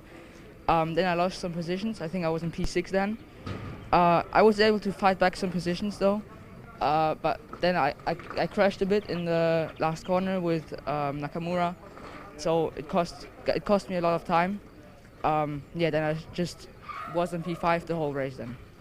So with your first heat done, how do you think you're going to be able to do for the rest of the day?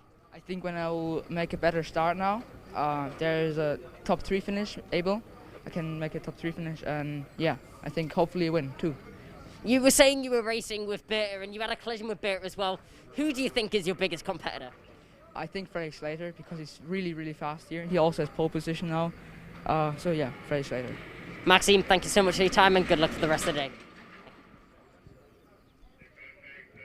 Terrific stuff. Great to hear from Maxime Rem after a very competitive race. Thanks for that, Kai. So really exciting racing from the juniors, as we mentioned. And it's the OK seniors that are coming out onto the circuit very shortly indeed. We're going to have some terrific racecraft from the OK senior competitors. After what we saw at Genk, the battle, obviously, for the title looks like it could be a two-way fight between Rafael Camara of Brazil and Arvid Lindblad of Great Britain. Well, there's plenty of other drivers in the OK senior field that want to change that particular dynamic and are absolutely adamant that it's not going to be their year. They're going to have a much tighter battle as the season progresses. So it's going to be all about the next qualifying heat out on the circuit, which is for the OK qualifying heat C versus E, which will pitch the Russian driver Artem Sevrukin on the pole position alongside the Red Bull young gun for Great Britain, Arvid Lindblad. So we will see a fascinating duel for position between these two drivers on the front row. Yannick de Brabander, the talented and experienced Belgian who returns to the fray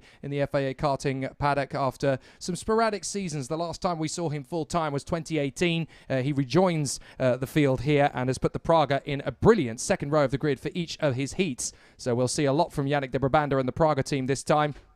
Juho Valtonen, it's great to see him back at the front of the field once again for the Stanpex Motorsport team. The young Finn doing a great job on the second row of each of his heats and certainly looking as competitive as he was at the World Championships back at Alhjarma in 2019 when he so nearly became world champion. Marlon Hernandez flying the flag for France here from the third row of the grid for this heat as he lines up fifth on the starting grid. Rasmus Jutsimis, the Finn, will line up in sixth position on the grid as he lines from the outside of row 3. And then Bruno Del Pino, thank goodness he's got his mojo back. Bruno Del Pino in 7th position on the starting grid as he runs there in position, running a fantastic run and a really, really good job for the competitors as they run in position.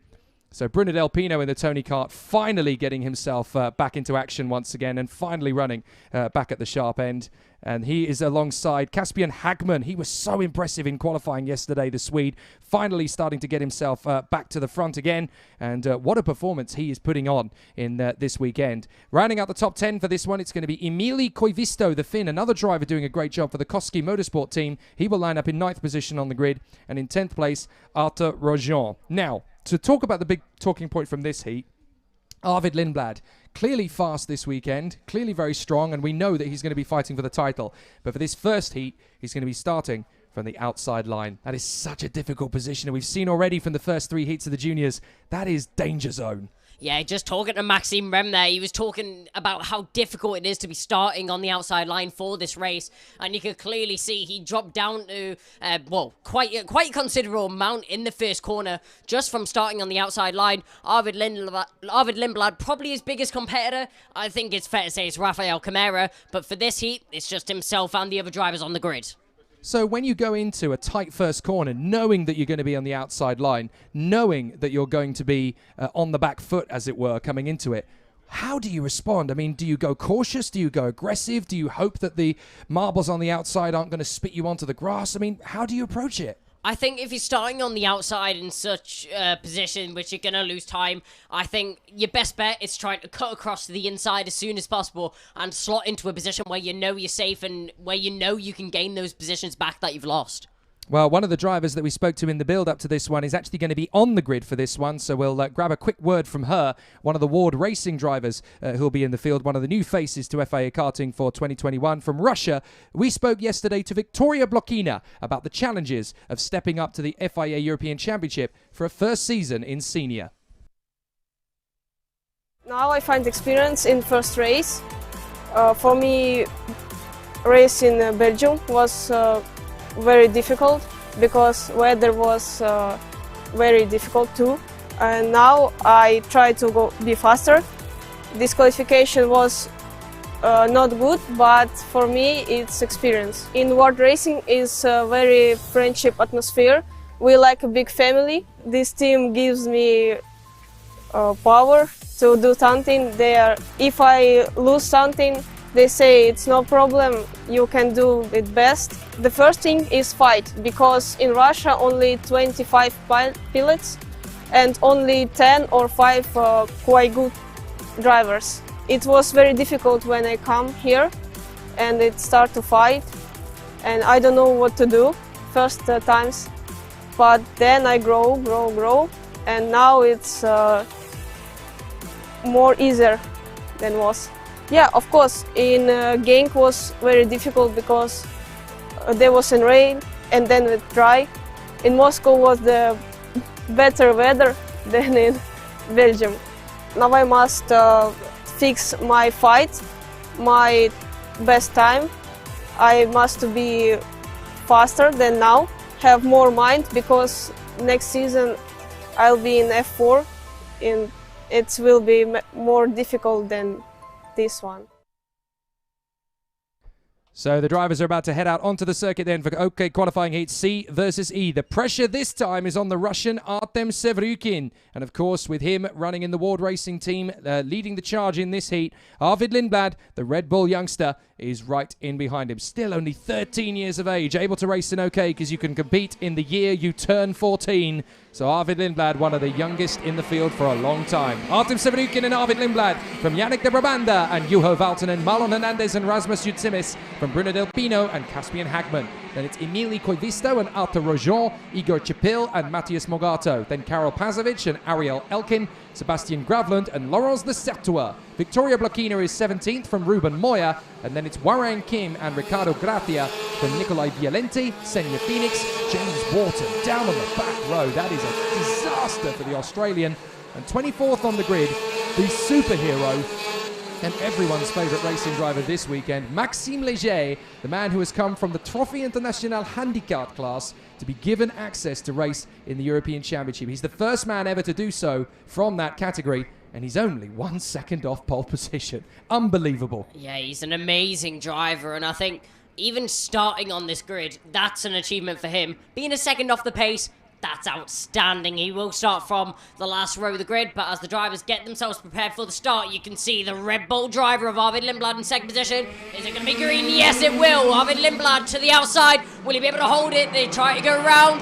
Lindblad, you can see him losing out as they make their way into turn 2. Lindblad being pushed out wide. 2, 3, 4 positions lost there for Arvid Lindblad as they make their way into turn 3 now. He's going to have to slot into position. And in third place, what a start from the CRG driver. Rasmus Jutsimis has stormed up to third position. One of the most experienced drivers in the field, and he's behind another of them, Yannick de Brabanda. So the veterans are starting to charge their way forward. The older statesmen in the field. Yellow flags! Yellow flags as we got somebody off there and running wide.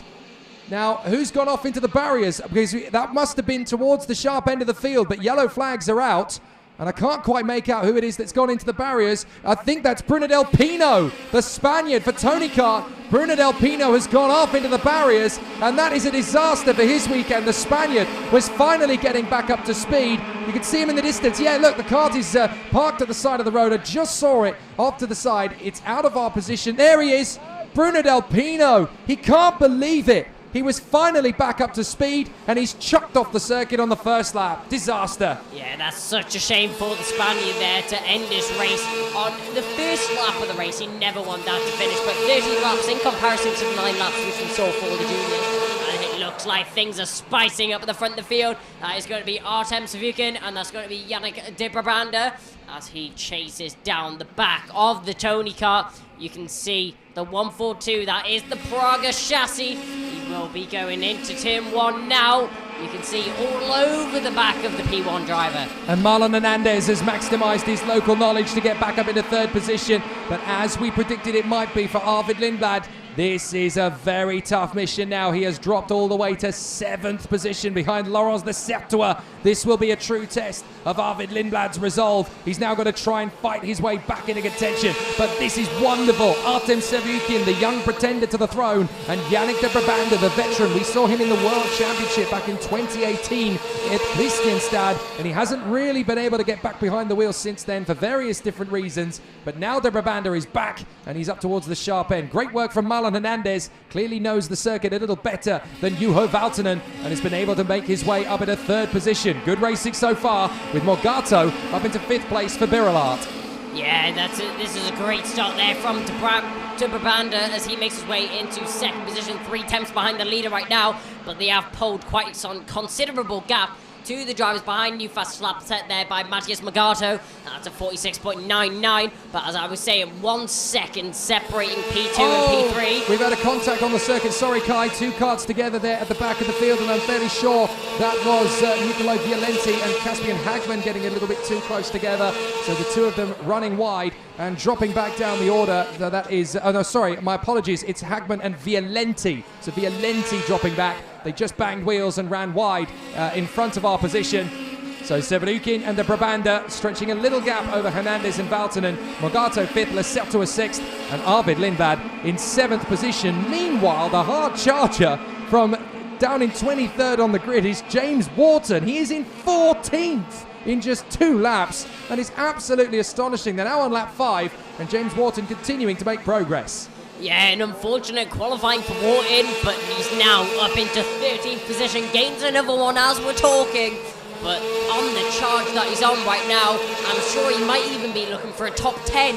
The pace of Wharton right now is outstanding in comparison to the drivers around him. That was a new fastest lap for Morgato, but as the drivers now round the final corner, they will start a new lap as they cross the line now. Rasmus Utsimis was just being used as a pinball around the circuit. He was battling away with Koivisto and Pazovic, and I think he's lost out a little bit of ground there. Utsimis actually managing to hold his own, and it catches out Elkin and Rojon. They've dropped to 14th and 18th respectfully in the momentum switch, so a big issue there. But Rasmus Utsimis getting hounded around there, and he was bouncing off karts very dramatically indeed. So he's got to try and stay out of the danger zone, stay out of trouble, and it's not easy when you've got these karts very closely matched and battling together. So you've got to stay out of these problem zones. It's a very tricky situation. We look back and we can see Bruno Del Pino watching on the bank from the sidelines. He really should be on the marshal post, to be honest. But here's Pazovic on the inside. Nice manoeuvre on Sebastian Gravland. The door's still open for James Wharton. James Wharton, obviously, part of the Ferrari Racing Driver Academy in 2021. The Australian picked from a massive bunch of drivers in his country and then worldwide. Nice move on the inside. He gets Gravland into turn 1, we've just spotted. So Wharton picking up another place, and that puts him into the top 10. Yeah, the way that Wharton's driving right now, it really proves to you why he's part of this Ferrari junior team. As he chases down the back of the driver ahead. New fastest lap from Arvid Lindblad, 46.717, but he's still in that 7th position after that horrendous start there for the Brit. Is there any recovering from that? There was nothing he could do about it into turn 1 either. Once you get onto the marbles, that's it. You are basically travelling backwards and you're destined to struggle. He has, however, managed to dive up the inside of Laurence de Certois. There he is. He gets through into 6th position, so a good chance to fight back for Lindblad. He just needs to Forget about turn 1. That's ancient history. The next lap is a mystery, so he needs to get on with it now. Sevrukin and Yannick de Brabanda in front of Hernandez, Valtonen, Morgato, Lindblad, Lecertua, Dutsimis, Pazovic and Wharton. What a battle this is up front though. Hernandez and Valtonen working together to close up on Yannick de Brabanda. Yeah, these drivers really starting to catch on to the leader now. You can see that Sevrukin starting to pull away at the front of the field. They make their way up the hill and down into the final complex of the lap. Believe it or not, in the seniors, you can take these final 2-3 corners actually flat out, so these drivers travelling at immense speed. Not a place for overtaking unless you're very brave. So up and over the crest, up towards turn 1. Hernandez, Valtonen, Morgato, the battle for third position. Lindblad going fast to try and close up onto them, but it's very hard to tell who's going to have the best run of the draw as they come through. Ariel Elkin, the Israeli, just making his way up into 16th position again. Definitely not showing the same sort of flair that he was able to show in Genk, but then he has been talking about how difficult it is to get a handle on these tyres in the dry conditions. The Lecertua has dropped all the way down to 14th. Not sure what's happened to the Belgian, but he has dropped all the way back to 14th now behind Warren Kim, the Korean. So a big issue there for Lecertua. He was battling with Lindblad for P6 at one stage, of course. So now he's run wide and got off the course, and he's now being taken by Elkin. I think he's got a problem. I think Lecertua's got a major mechanical issue. He's losing ground rapidly, and drivers are just flying past him. He seems to have lost engine power, and Lecertua is, he's still going, but he's going backwards through the field. Not good news. Yeah, Lecertua really starting to struggle now, as we see the drivers crossing. Oh, that's a little bit of a collision there between the 114, new fastest lap from Arvid Lindblad, starting to put the pace down, made his way into 16, not 16, sorry, 6th. It would be a shame if he was down to 16, but he's made his way back a bit into 6th position, gets the fastest lap for extra change. We see the drivers, that's a 114, all over the back of the driver ahead of him, the 107. You can see just trying to hold the position there. This is a battle this is actually for 4th position. These drivers are really starting to squabble. With only 3 laps remaining, it's now or never. Is Morgato going to challenge Valtonen? No, Valtonen's going for a late bid on the inside of Hernandez. Morgato sweeps past them both. Amazing. That's beautiful opportunism from Valtonen. He knew Morgato was going to be threatening him, so he made the last-minute attack on Hernandez. Couldn't quite hold it on the exit. Morgato sweeps past them both. Great opportunism from the Brazilian. Hernandez losing 2 in 1 though. That's a big shame for the Kart Republic driver as they make their way down. You can see the 114 now starting to pull away. That will be ground. That is his. That is now up into 4th position. That is Morgato. We saw him doing fastest laps earlier, and he's really starting to prove that pace in overtakes. It's wonderful to watch Juho Valtonen back to his best. He was always the last of the late breakers in the OK category, and it's great that he's got his mojo back with Stanpex Motorsport, and they are really challenging together. I said to him, come on, you should do KZ now with this team, because he's certainly very comfortable. He's very calm and collected. Here's Arvid Lindblad. He's caught up to them as a result of that little melee, so Lindblad might just have time to break into the top 5 as the Lecertua is slowing even more dramatically, has fallen back now even further down the order. So a very big issue for them. And the race continues on. The battle is very, very tough for the racers up front. But Lindblad has got time to close up on Hernandez before the flag.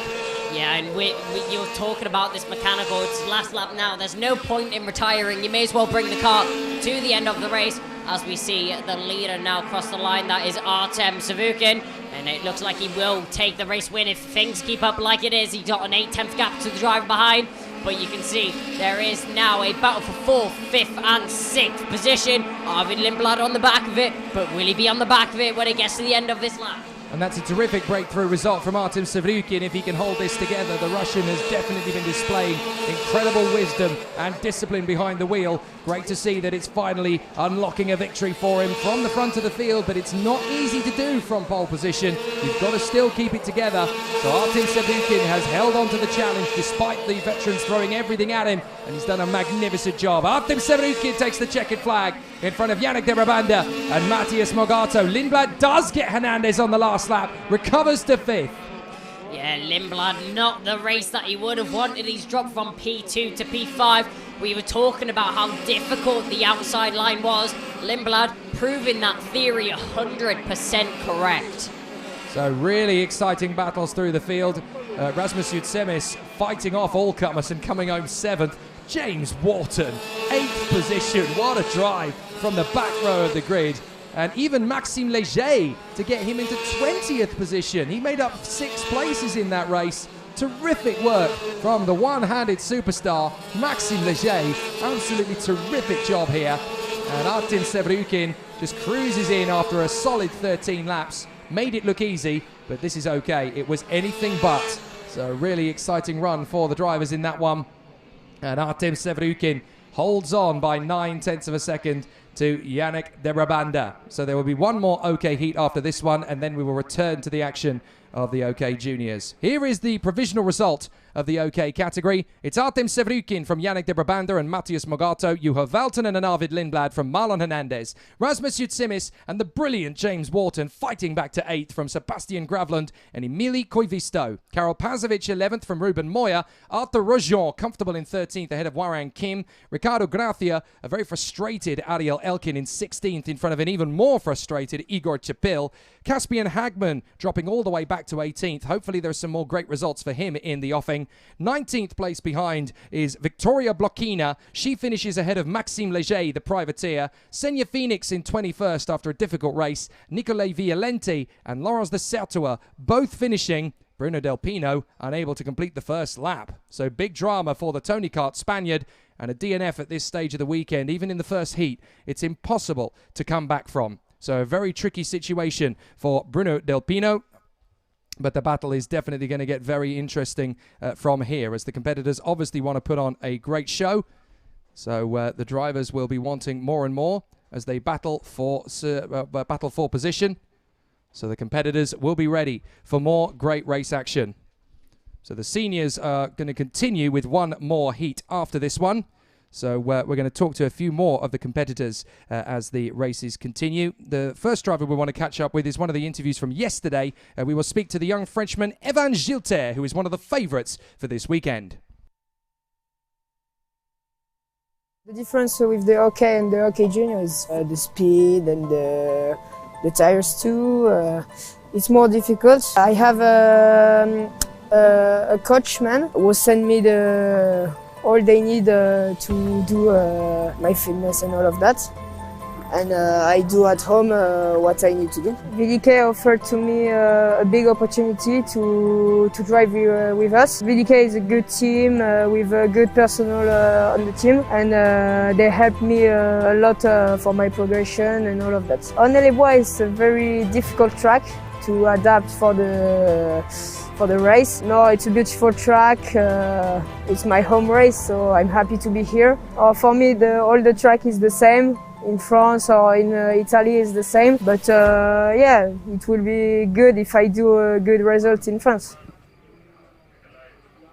And now I am here with the amazing Harley Keeble. So Harley, you finished 10th in that heat on the track. You came your way through from 19th.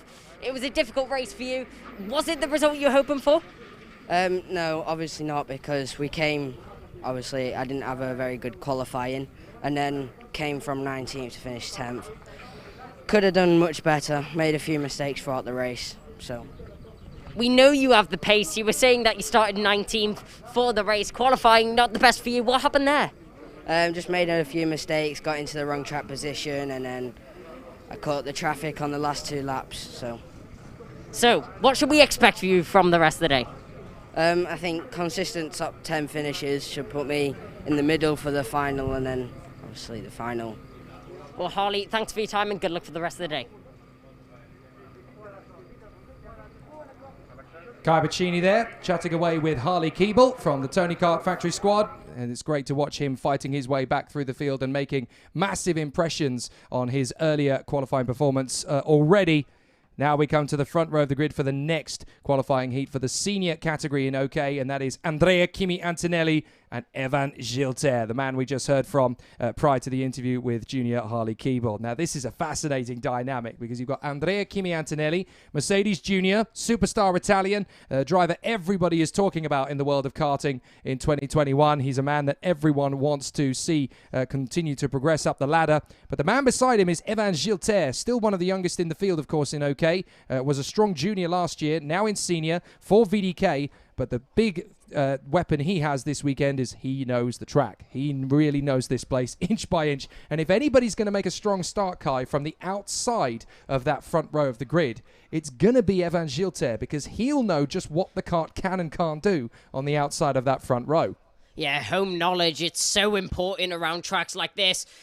Not long for drivers to practice around this track, and with it pretty much being your back garden, that's always a benefit. He knows where the best overtaking zones are, and he knows what this track is capable of. This is definitely going to be an exciting run to turn one between Antonelli and Gilter. On the second row, you've got Martinius Stenshorn, the Norwegian, who'll be there on the third position run of the grid. And beside him will be Timo Kucharczyk, the Polish driver under the tutelage of Formula One star Robert Kubica. So obviously he's in the Kubica chassis, he's in the Birolard awning, and wonderful to see him making great progress this time. It looks like he's going to have a much stronger weekend than he was able to have at Genk.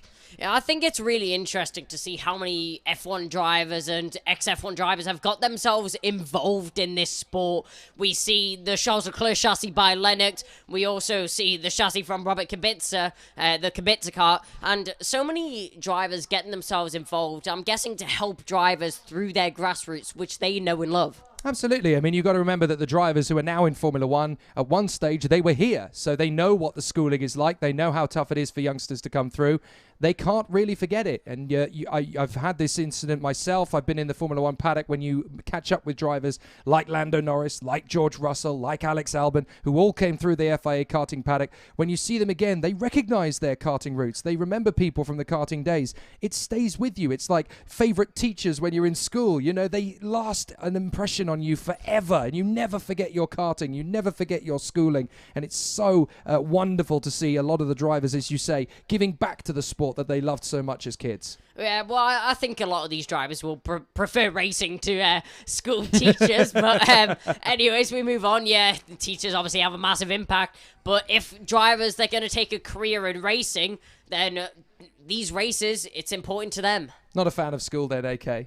Okay. I don't mind school, actually. Oh, you don't mind? Okay, fair enough. But I'm sure I'd prefer to be racing, obviously. Racing is my passion, and I'm happy to be in the commentary box with you today. Spoken like a true racing driver. It's only school. Hugo Besson and Hugo Chukwu on the third row of the starting grid together. That's interesting for Hugo Besson. Now, he's actually going to be on the inside line as a French VDK driver with knowledge of the circuit, so he may get a better run to the first corner even than Evan Gilter might. So keep an eye on Besson. Hugo Chukwu, reigning European junior champion, will run from the third row of the starting grid, and the McLaren young gun definitely with a lot of weight of expectation, but he's been handling it masterfully. Of a lot of the drivers with junior backing, he's just not letting it phase him at all. He's just getting straight on with it and making the job count on the race day. Here they come, qualifying heat B versus D, out onto the circuit, and there's some great names in the field here. So around they go. It's Andrea Kimi Antonelli in pole position from Evan Gilter, and then it's Martinius Stenshorn in third from Timothus Kucharczyk, Hugo Besson and Hugo Chukwu from Luigi Coluccio, always at the front, and Nicolas Bertolatti. Brando Badoa, son of Ferrari F1 test driver Luca Badoa, and Jesse Carrasquedo in 10th position. Rafael Modenese for Peru, and Edoardo Villa, the superstar Italian, who's come fresh out of nowhere. Rintaro Sato, son of two-time Indy 500 winner and F1 driver Takuma Sato. Rintaro starts 13th, Norton Andreas in 14th, from Gerard G and Alfio Spina, then Genis Savico and Christian Bertucca. Kuba Rashki in 19th from Jose Gomez, and then it's Roman Andriolo, Giuliano Hodsem, Christian Leuven, Max Angelard, and Lucas Malek. So this will be interesting to see how Kimi Antonelli and Evan Gilter handle things from the start. Gilter with the knowledge of the track, but on the outside line. Is that going to be enough to hold a candle to Kimi Antonelli into turn one? It's definitely going to be tough for him. And Antonelli, once he gets into the first corner in first place, it's very difficult to take a win from someone as strong as the Italian. So let's see how this goes. Stenshorn could be a threat, so too could Besson. Over the line, is this going to be a start? It is! We're racing to the first corner, and already Antonelli sweeping across to hold Gilter at bay. Besson getting a good start on the inside of Kucharczyk, and as the field sweeps through, it's nice and clean through turn one. In a second place, Stenshorn has come through, the Norwegian, in front of Gilter and Besson. Besson trying to take on his teammate. No chance. Coluccio fighting forward as well. He's up into P5, but what a start for Antonelli. That's as it should be, and he's already trying to check out. Yeah, Antonelli with an outstanding start, already checking out from the rest of the field. You can see the gap already forming to his competitors behind. Antonelli, he's proving his dominance around this track, and this will play mind games with the other drivers. Besson already trying to hunt down Gilter, but Gilter is getting very racy in behind Martinius Stenshorn as they duel for second place. There's Badua closing up on Yuga Chukwu as they sit behind Timo Kucharczyk. But across the line, Antonelli leading, Stenshorn second, Gilter, Besson, Coluccio, Kucharczyk, Yuga Chukwu, Badua, Piertolatti, and Rafael Modenese of Peru running in a brilliant 10th place. Good start from Rentaro Sato and Eduardo Villa. They hold their line and hold themselves towards the sharp end of the field. But here is Stenshorn under pressure from Gilter. Gilter might be making a move into the right-hander. They go through the left. Watch on the inside. No, well held by Stenshorn. The Charles Leclerc chassis for the Lennox Racing team, keeping himself very much in the hunt there in second place. Good work. Yeah, that Charles Leclerc chassis looks like it's running dreams for him now. You can see the number 1, 3, 4 defending from the driver behind. This is looking to be an outstanding battle at the front of the field. That's Gilter. We saw him start in second position. He's dropped down to third now. But will he be able to make his way back up? So Gilter hunting down Stenshorn. Coluccio's got past Besson. I missed that completely. He's up into 4th place. So Coluccio definitely getting racy at the start of things here at Onnet-le-Bois. And there's Yuga Chukwu. He's made the move on Timo Kucharczyk and got through, and has also managed to work his way past Besson. So Yuga Chukwu on the warpath. No wonder he was picked up by Zach Brown and McLaren, just storming his way through at a circuit where overtaking moves are few and far between. Yuga Chukwu is storming through. Yeah, Yuga Chukwu, an amazing drive. Oh, and there's a big collision there. Who's that going round? That's the number 130. That's Kucharczyk. Yeah, that's Kucharczyk going round. You can see the two drivers going for the same line. Got caught up in an incident and unfortunately got rotated. I think it might have been the battle between Yuga Chukwu and Kucharczyk. Kucharczyk trying to come back at the Kart Republic, and it all went askew. So what a shame for Timo Kucharczyk, and that has really cost the Kubica chassis driver dear. So all sorts of problems. I'm amazed he was actually able to keep the kart running.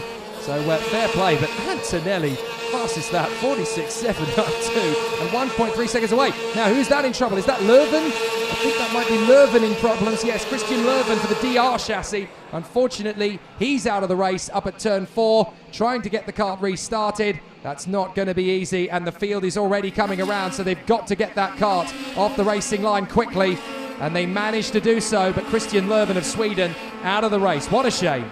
Yeah, unfortunate to see him out of the race. We saw him try and get that started again just in the nick of time. The marshals and the officials get the car off the racing line for the drivers to come round. Antonelli, another fastest lap with 46.610.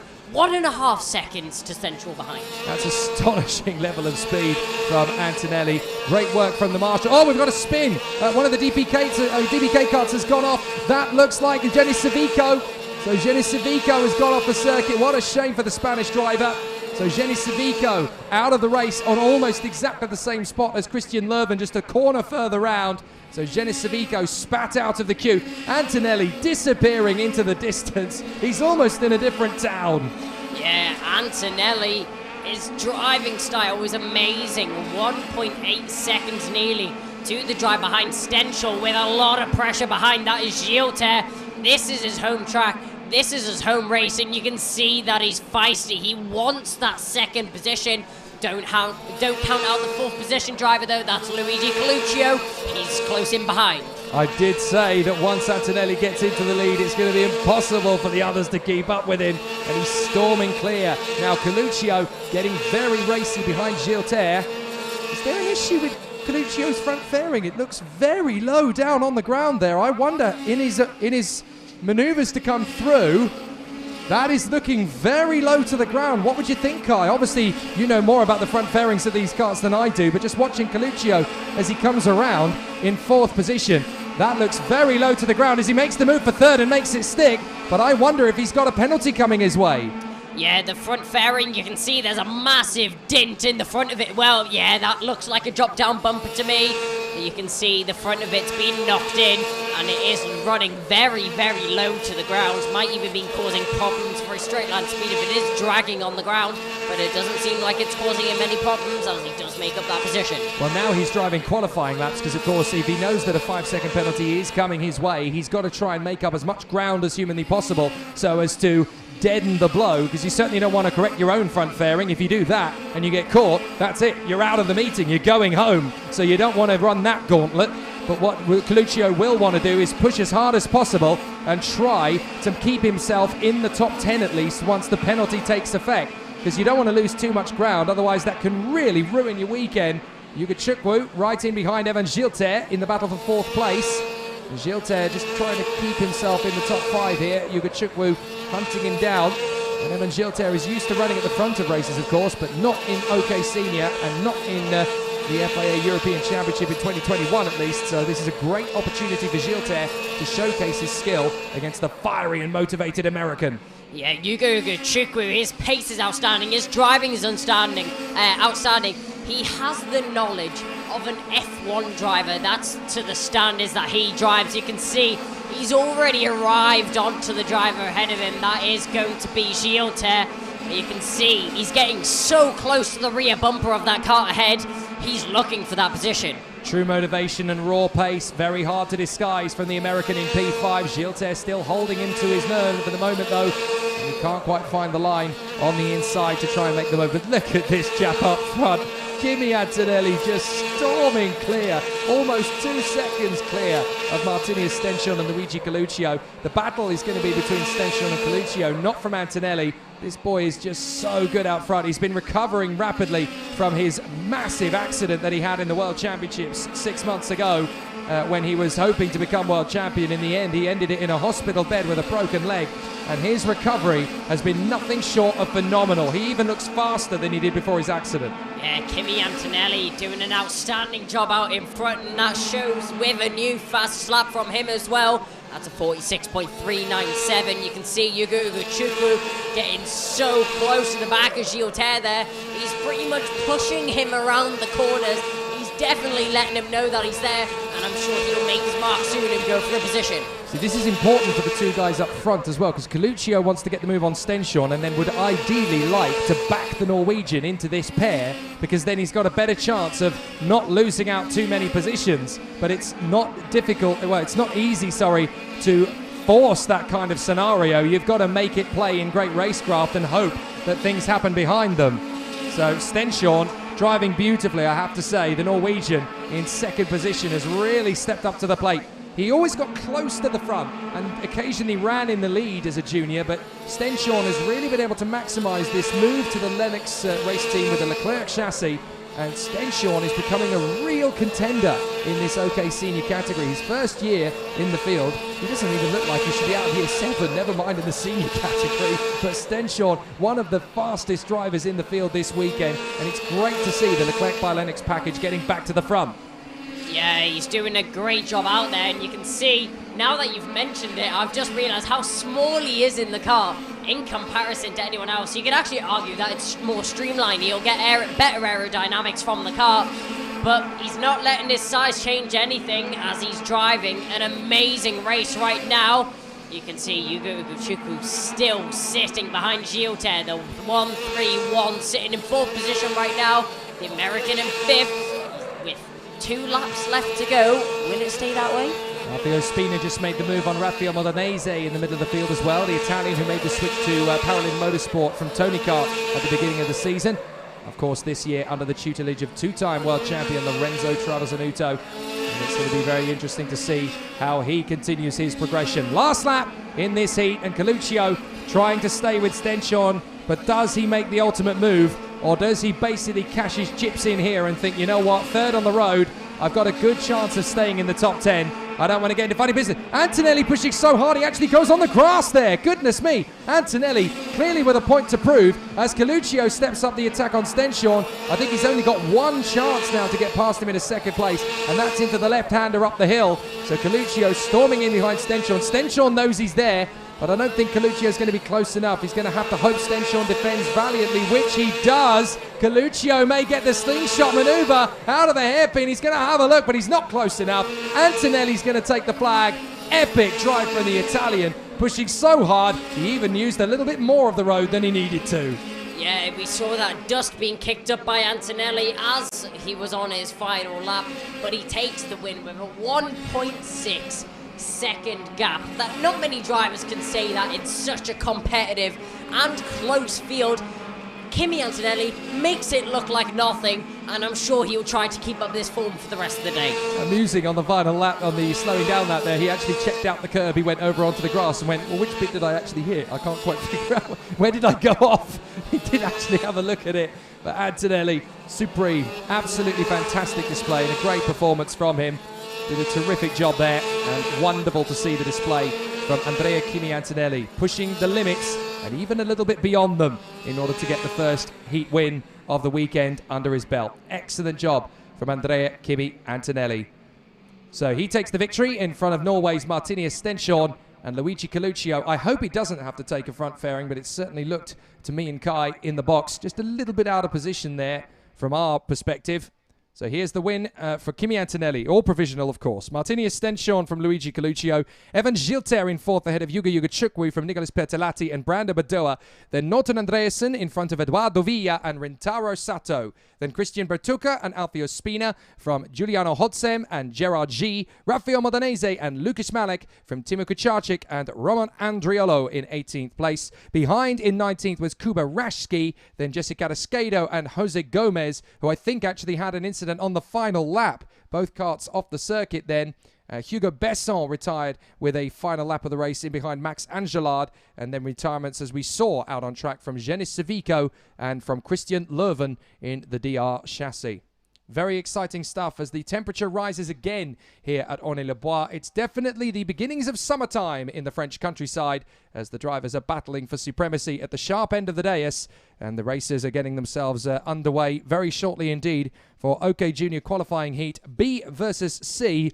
And that's going to put Stolchemanis on the front row of the grid alongside Will McIntyre.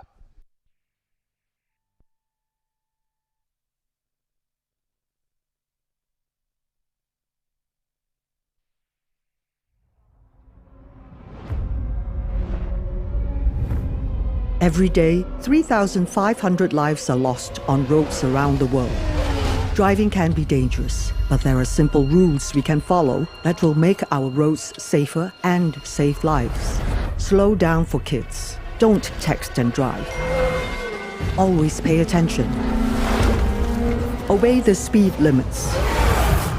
Stop when you're tired. Never drink and drive.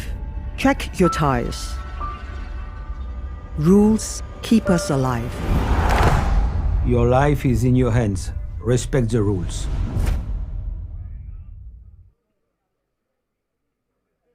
Hello, and now I've got Alex Powell. So Alex, it was a difficult first heat for you. You could see started on the outside with such promise, and unfortunately, once again, you fell victim to the outside of the track and the marbles. Managed to fight your way through. So tell us a little bit about that. Yeah, starting from the outside, it's always going to be tough, especially at this track. Luckily, I didn't lose a lot of positions. Like in the previous races before, some people lost more positions than I did. But the main focus for me was just getting through the first lap cleanly. And then at that point on, it was kind of just trying to get back to where I was. And it was a tough race because the times were so close. But now we know how it is starting from the outside, so we can work off of that for the next race. Yeah, and Alex, if people couldn't tell from your car and your suit, you're signed with the Mercedes Junior team. So tell us a little bit about that and how that helps you through your grassroots of motorsport. Yeah, so 2 years ago in 2019, I was fortunate enough to be signed onto the Mercedes Junior team. And yeah, I've been with them. They've helped me a lot during the 2 years I've been with them. And I feel very grateful and privileged to be with them. And right now they're at the top of their level in Formula One. So hopefully I can race for them, race in their car one day. And yeah, it all starts from here. It all starts from go-karting, and then you have to progress through the formulas. So it's a very long route. But yeah, as I said, it all starts right now and right here. Yeah, and in your heat, you were battling with so many drivers. You're making so many overtakes. Who do you think is going to be your biggest threat throughout the rest of the weekend? For me, at the moment, there's a lot of drivers that could have a chance at the win, and the times are so close that it's gonna be very, very tough. So everything needs to be perfect.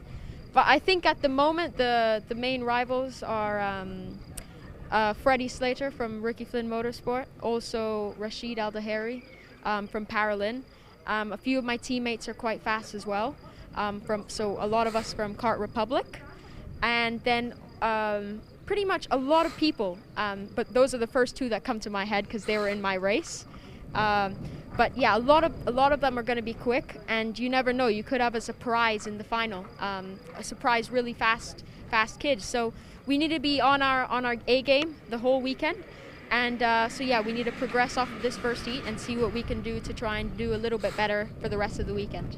Well, Alex, thanks so much for chatting to me, and I look forward to see what you're able to do for the rest of the day. I think it's fair to say the future of motorsport's pretty safe with these guys, isn't it? Thanks to Kai Bacchini there, chatting away to Alex Powell of Jamaica. Great battle to come from him later on in the day. Of course, the racing will continue here from the side of the circuit in fantastic style as the racecraft continues in majestic fashion here on the circuit Honnay-le-Bois in SA in France. Getting very hot here as well, which will definitely be making things very interesting as far as tyre life and conservation is concerned for all the drivers. They're definitely going to have their work cut out as the race day develops and continues. It is the next heat that's coming up out onto the circuit now, though, is OK Junior qualifying heat B versus C. And that will put Thomas Stolchemanis in pole position alongside Will McIntyre. We saw how the two drivers had a fascinating day at the office in their first heat. Now they've got to do it all again with the pressure mounting and getting very, very exciting out there on the course for the competitors. They want to obviously do a strong job. But Stolchemanis to the inside line, McIntyre to the outside line. It's definitely going to give us plenty of excitement through to that first corner. Hello to all those of you who are watching around the world, whether you're via our YouTube stream or via our Facebook chatter. It's going to be a fascinating battle as we continue on. But of course, we're going to take our lunch break pause at this stage of the day. We will be back in action at 1:25 local time. So that is the next race that is out on circuit. And we're going to have the highlights from the last round of the European Championship to take us into our pause. So we hope you enjoy all of the action from the previous round of the championship at Karting Genk, the home of champions. We'll see you back here at 1:25 local time.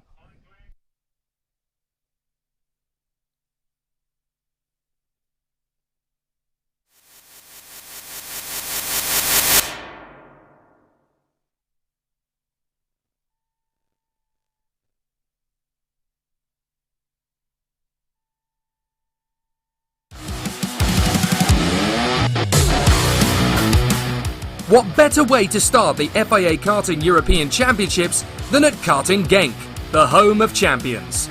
Racing will be more intense than ever in 2021, with the world still under COVID-19 restrictions. But with the unpredictable weather throwing up rain showers throughout the heats and making tyre strategy an impossible guessing game, the competitors have to stay focused and be more determined than ever before. On board at Karting Genk with Tom Bryken, charging to the first corner where the kart can get loose easily if you miss your braking point by even a metre. Once it tightens, you can get back on the power ready for another big stop into the left-hander. The kart just keeps accelerating through the next two lefts before a good overtaking spot into 5. Brake hard but steady and tuck the kart close to the curb. Then parallel to the bypass, the speed is immense and the big braking zone can catch out many a driver. Avoid the flip-flops on the left or you'll be exceeding track limits. Coax the kart through the double right and balance the throttle, protect the exit and guide the kart back into the left-hand hairpin. You're heading for the grandstand now before a big stop into the right-hander at turn 10. Stay off the curb and you'll get the best line of trajectory for the left. And then another big stop for the final bend. A tight but complex right. But if you turn in precisely, the kart will give you traction and balance, enough to get you over the line with good momentum to do it all over again.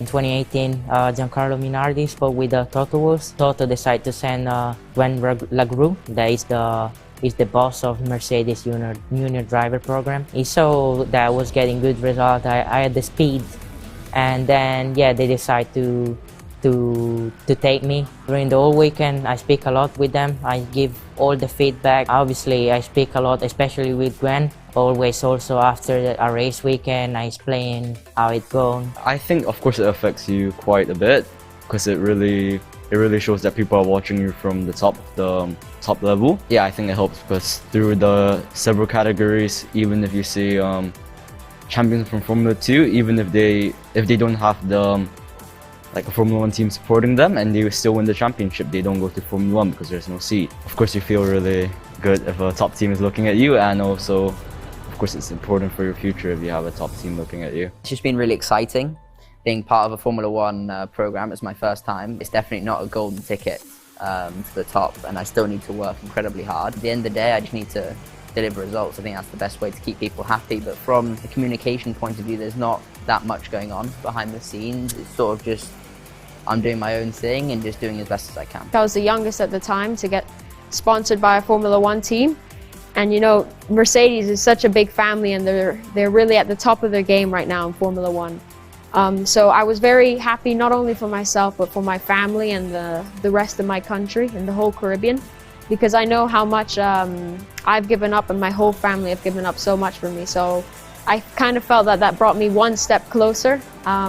I still have a long way to go, but I know that Mercedes will do their best to try and get me to Formula 1, hopefully one day. I'm very happy to be supported by McLaren. They're a very big team in Formula 1, and I hope to drive for them in the future. Not much has changed from my career for now. I'm still in karting, still with Kart Republic, and I just have to do the best job I can. We got a call from Zach Brown. We heard that they were interested in talking to us. I'm confident in this year, I'm confident in this season that I could do well. So I'm happy for the support, and we'll see how it goes. That was when I was in Le Mans for the World Championship, and they told me that I would be participating in the Sauber Academy, which was fantastic for me. It's really nice to have a Formula 1 team supporting you. And yeah, like I said, doesn't really change my personal weekend because for me there's no pressure, it's my rookie year. I'm really taking it as an opportunity, and I'm just still trying to do the best I can. I was lucky to be chosen out of Australia. Then we go into a camp, a scouting camp in Maranello itself, where we do some mental training, where we do physical training, and we actually do 2 days in the Formula 4 car at the end of the week. And then after a couple of months they work out who is the best suited for the position, and I got the amazing call on January 1st this year, and it was the best it's been. It took a couple of months really until I got back over in Europe to really work out what just happened for my career itself. So yeah, very good. One team like Formula 1 put effort to young driver and they choose our team. For us is very good things for sure. On the past, the same situation.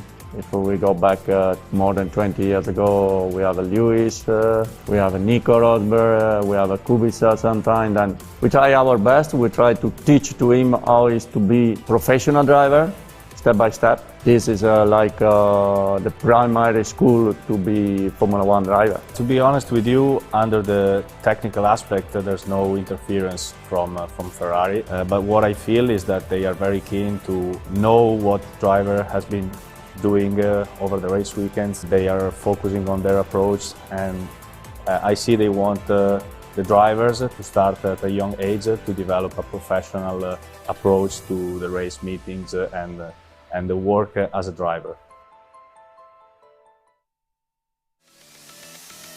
Ian Eichmans would start the final from pole position on home soil, with reigning world champion Freddie Slater alongside him, but on the outside line and at a big disadvantage. As the field went into turn 1, Akshay Bora and Dion Gowda, the two young men from Singapore, were able to gain a decent position to follow and pursue the leader Eichmans and slot in ahead of Slater. Lucas Samalisto and Matthias Ferreira made light work of Alex Powell on the run to turn 5, where Paralin's young Emirati Rashid Al-Daheri made his own move to pass. Eichmans, Bora and Gowda were already starting to battle up front, with Slater keeping a watching brief, whilst further back behind them there would be plenty of drama. Jan Puchu and Joel Bergstrom ended up parked together at turn 6, with several drivers forced to take avoiding action. Up front, Eichmans was defending already, eagerly hoping to capitalise on his early weekend form, having won 4 times in 5 heats leading up to the final. But with this being his first major taste of racing at this level, even local knowledge wasn't enough to keep the freight train behind him. Bora, Gowda and Slater were all able to squeeze through at the first corner, leaving Eichmanns to slip from first to fourth. So now it was a Singapore 1-2 with Slater in third position. Now the leader started to increase his pace in his hope to get away, but Slater wasn't prepared to wait around for long and made a bold overtake into turn 9 on teammate Gauda. Now he was back into second position again. Eichmann soon edged himself back into contention with a solid move in the final hairpin back into third, whilst Aldeheri and Maxime Rem were making a fierce race of it with Samalisto and Ferreira. Gauda retaliated against Eichmanns, but it would only last a few metres as Eichmanns took the place back instantly. Enzo De Ligny was now joining the cavalcade, which was starting to form up rapidly behind the battle for the podium. Gauda was adamant that he could finish on the podium and tried again into turn 5, only for Eichmanns to take back the move on the undercut again. But as Gauda veered wide on the exit, he was fortunate to stay on the road and lost out to his teammate Maxime Rem and the Jamaican star Alex Powell. Rashid Aldeheri made his next bid and passed Gauda. But then civil war broke out at Kart Republic as Samalisto tapped his teammate Ferreira into an airborne spin, which dropped both drivers down the order. So, whilst the battle continued with plenty of aggression in the midfield, Slater had been hunting down Bora, and when the moment presented itself to the young British driver into turn 1, the world champion didn't need to be asked twice. Freddie Slater was now in front, but one of the local heroes was out of the race. Tom Braken's solid weekend for Stanpex Motorsport had ended in disappointment. De Ligny was now becoming a force to be reckoned with, and he made a passing move on Dion Gauda. But despite making a successful move into the final corner, Gauda wasn't prepared to play ball, and made the same move into the first corner to retake the position. However, De Ligny was relentless and forced the issue again in the next apex. 3 moves in 3 corners, and De Ligny was the victor. Harley Keeble had been working his way through the field after a tricky weekend at the office, but now he was giving pressure to Aldeheri on the Paralin chassis. Down the main straight, he lined up the textbook passing manoeuvre and made it look quite straightforward. It turned out he wasn't done yet, as a lap later he caught and passed Maxime Rem into turn 5. Rashid Aldeheri had realised that following Keeble was a smart move, as the Tony kart clearly had pace. So without hesitation, Aldeheri moved ahead of Rem to stay on Keeble's tail. Elsewhere, the race ended abruptly for Matias Ferreira, who never recovered from that airtime and left the race with wildcard Kevin Lantinga. Julius Dinesen and August Thurbo were making up for lost time in the heats and set their sights firmly on Edgar Anpiligov, and with safety in numbers, the pair were able to sweep by. A difficult weekend for all 3 drivers, but proof that in karting, you never give up. The lead battle had fizzled out somewhat, as Slater was setting qualifying pace in a bid to stretch his margin and put the victory beyond doubt. His French teammates were almost at war as Maxime Verbruge tangled with Anpiligov, who narrowly avoided a huge disaster. Whilst one Ricky Flynn Motorsport driver was struggling, the other was in a world of his own up front, ahead of Bora and Eichmanns. Then it was Augustin Bernier's turn to deal with Anpiligov. Up front, Eichmanns had caught up to Bora, and with no chance to make a move, it wasn't long before Alex Powell had caught them both. But there were battles throughout the field wherever you looked, as Arthur Poulain and Leon Hoffman were demonstrating. As the race drew to a conclusion, it became a battle of nerves, as Bora kept his cool despite the mounting pressure from Eichmanns and Powell. One mistake, and his whole weekend could dissolve in an instant. Instead of buckling under the intimidation, he rose to the challenge and started to set fast laps in order to get away. But Freddie Slater was totally in command. Having been one of the fastest drivers from qualifying, then with 3 wins and 2 third places in the heats, he had more than justified his position at the front of the field at Genk. In 2020, he had failed to win a race in OK Junior until the World Championship weekend at Portimao. But having taken the win at such a tender young age, Slater knew he would have to stay in Junior for another season. Rather than letting this become a source of irritation and frustration, he chose to build upon that form and take on an inner strength to storm ahead. It may be very early days in the 2021 title campaign, but his ruthless efficiency, incredible discipline and flawless speed mark him out as the early favourite to become European champion. For the Ricky Flynn Motorsport team, it couldn't have ended better for their young man. Akshay Bora stayed focused under pressure from Ian Eichmans, who took a very popular podium in his homeland.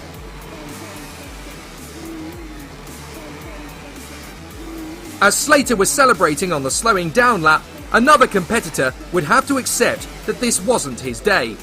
Matteo De Palo ended his race on the final bend after an intense scrap with Maxime Verbruge and Jules Caranta. But Slater was triumphant ahead of Bora and Eichmans.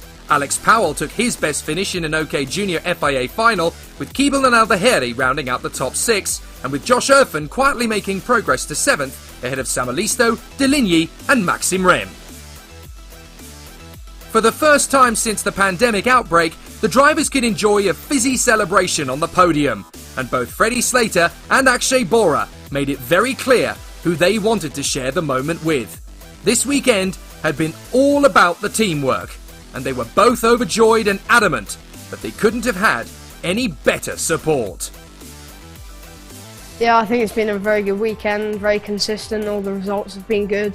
Lots of points taken away from this round, which is the main thing for this championship. I think the team have done a great job, my mechanic, Craig Boyd, my family, all my supporters. I think they've all just supported me all the way, and I think we've all done a great job over the weekend. We qualified first overall, which was definitely an accomplishment, especially at this amazing track in this amazing country. The heats were pretty hard with the changing conditions. The start was really good, and then after I was lacking a little bit in pace, and yeah, so we managed P2, which is an amazing result, and only the first of 4 rounds, so good points. Yeah, the speed was quite good through all the weekend, especially in the rain, but in the drive we were a bit off the pace of Freddie. So I tried to manage to get P3, and that was the maximum we could get. Amazing performance from Fred, stunning drive. He's a real talent going forward, so watch out for him because he's going to go a long, long way in this sport. It was also a very good team performance. As you see, we had 3 in the top 7 for the final. So amazing from everybody in the team, all the lads that work there day in, day out and put in so much effort. It culminated in a fantastic result today, so very happy.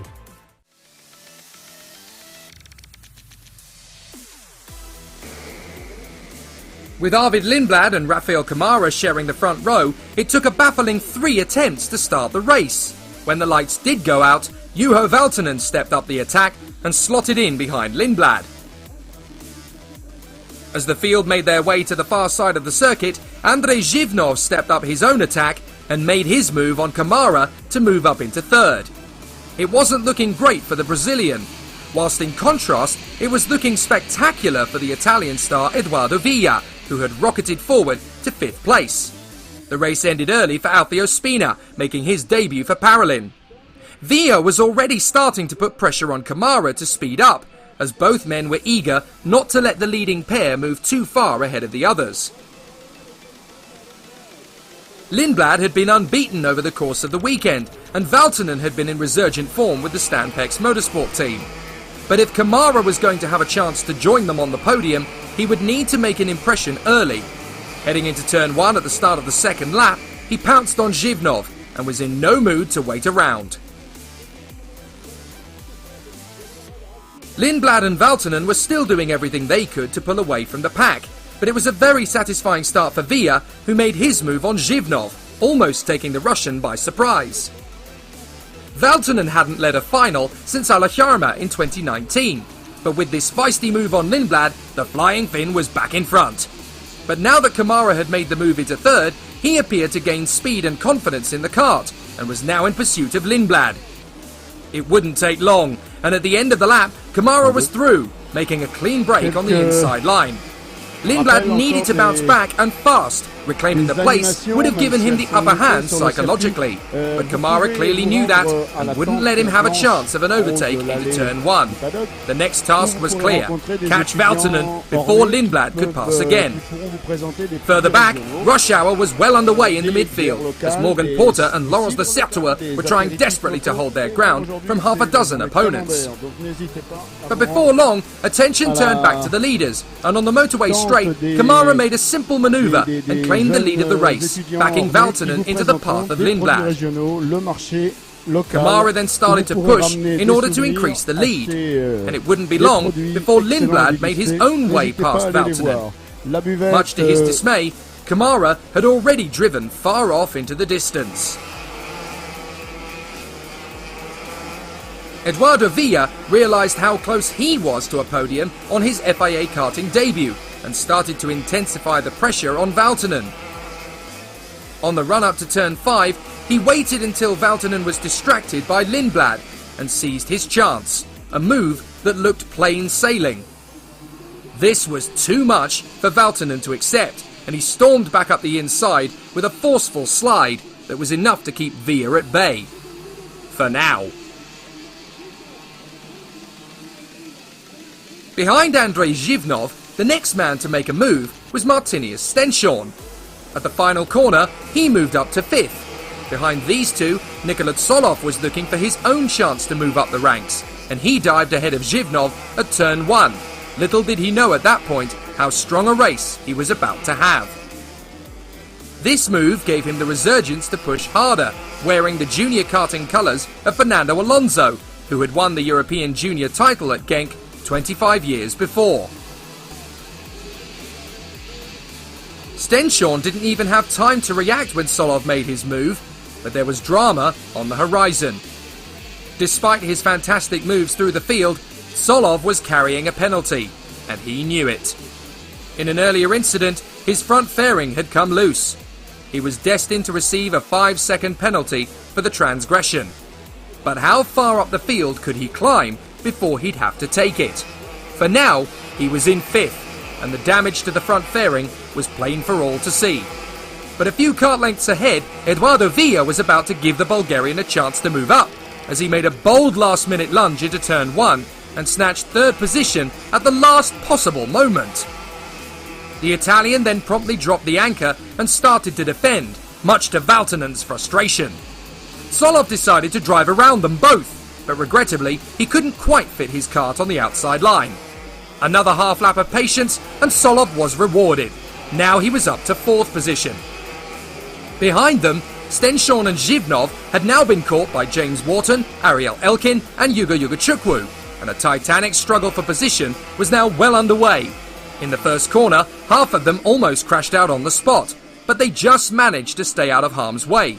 Whilst they continued their squabble, Joe Turney took the chance to slot into the gap, and now he was making huge strides forward too. Matthias Morgato of the Birolot squad was starting to work his way through the pack too. And as they both dived on Zhivnov into turn 10, it was only inevitable with so many drivers fighting that there could be 1 or 2 to take the fall. Driving through his frustrations, Tsolov made the overtake on Villa to move up into 3rd position. But he was running out of time, and with 5 seconds due to be added to his race time, he'd need a miracle. Andrea Kimi Antonelli's weekend of misfortune continued, as he found himself fighting with Lars van Vark and Martinius Stenshorn. But when the chances came to make overtaking moves, Antonelli proved he's lost none of his commitment or determination. Emili Koivisto would join the retirements list with his kart parked in an awkward position. But once the yellow flags were cleared, Stenshorn saw an opportunity and passed Brando Badua for another step forward. Even local hero Yannick de Brabanda was having fun, as the Praga driver made short work of Badua himself. Then, for the first time in 2021, last year's 2 European champions met, Antonelli and Yugachukwu, which this time would go to Antonelli, after a smooth move past the American. Tsolov was pushing like crazy to improve his position, and Lindblad was resigned to being runner-up. So when his team told him to move over and let Tsolov through, he may have hesitated, but he did as he was told. He backed off on the home straight, allowing the Bulgarian to charge into 2nd in a bid to catch Kamara. Once Lindblad was aware that he could still finish 2nd, he decided to accept his fate and keep himself ahead of the chasing pack so as not to lose 2nd. Over the next few laps, Tsolov pushed harder than ever before and decreased the gap with every ounce of energy he possessed. Knowing he had a penalty to take, he threw caution to the wind and went for it. Any chance he may have had at the podium at that point, there was no way he'd be circumspect.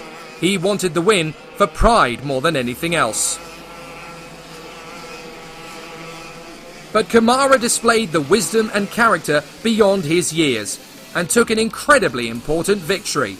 Not just because it was the first of the season to start the ball rolling, but also because his home nation is due to host the World Championships in October. And there's no denying that a chance of a home winner would send the whole Brazilian karting paddock into fever pitch. As the final corner approached, Kamara realised his objective and stormed to the checkered flag, his joy being tempered by Solov's despair. But it was the Brazilian driver who had been truly spectacular across the whole month, and now we'd have to wait for Essay to see if he could do it all again.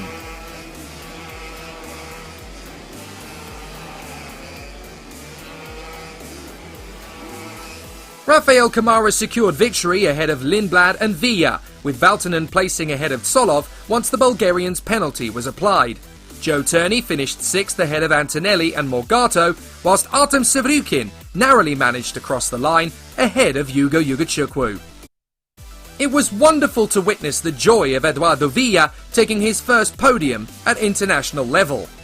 But we couldn't help but wonder just how intense the battle between Kamara and Lindblad was likely to become. For now, it's a strong rivalry and an amiable conduct between friends. But will it stay that way? After the speed was good, we can catch Valtonen and Lindblad. After I think 10 laps, I go away from Lindblad. And then after Solov was more fast, try to manage it to don't arrive so much. You could see he was catching me very quickly, but then my mechanic also just showed me to let him pass. Yeah, I feel bad for Nicola as well. I think he's done a great job this week.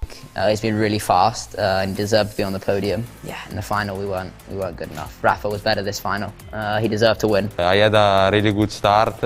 I pushed a lot from the beginning. Yeah, I did P4 in the end, but P3 with the penalty of Solov. It is a very tough weekend for the weather condition. Fortunately, we have a both fine and dry condition, make a more normal situation for everybody. And at the end, I am very satisfied in OKJ and OK class.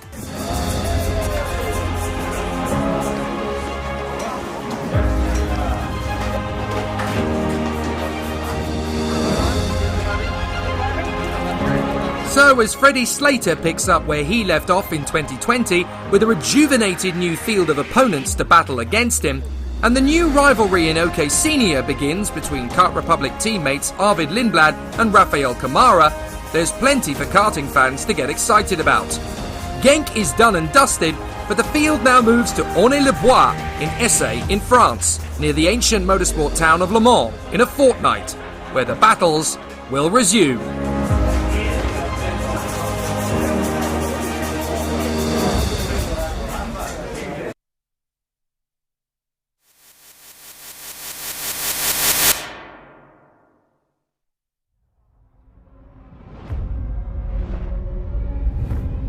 Every day, 3,500 lives are lost on roads around the world.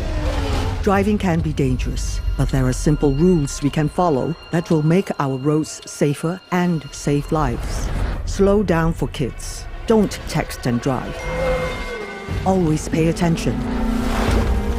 Obey the speed limits. Stop when you're tired. Never drink and drive. Check your tires. Rules keep us alive. Your life is in your hands. Respect the rules.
Welcome back to the track. We are ready for the action for the second half of the day here on this Saturday at Thunder, the FIA European Championship for Karting at the Circuit International Donnez-le-Bois here in the heart of the French countryside. I'm Jake Sanson, beside me Kai Bacchini. We're going to continue the race coverage over the course of the day, and it's back into the action for the OK Juniors qualifying heat B versus C. Thomas Stoltemanis of Latvia will be in pole position for this one. Alongside him will be Will McIntyre, two drivers who have already showed that whilst under pressure, they still have some good speed.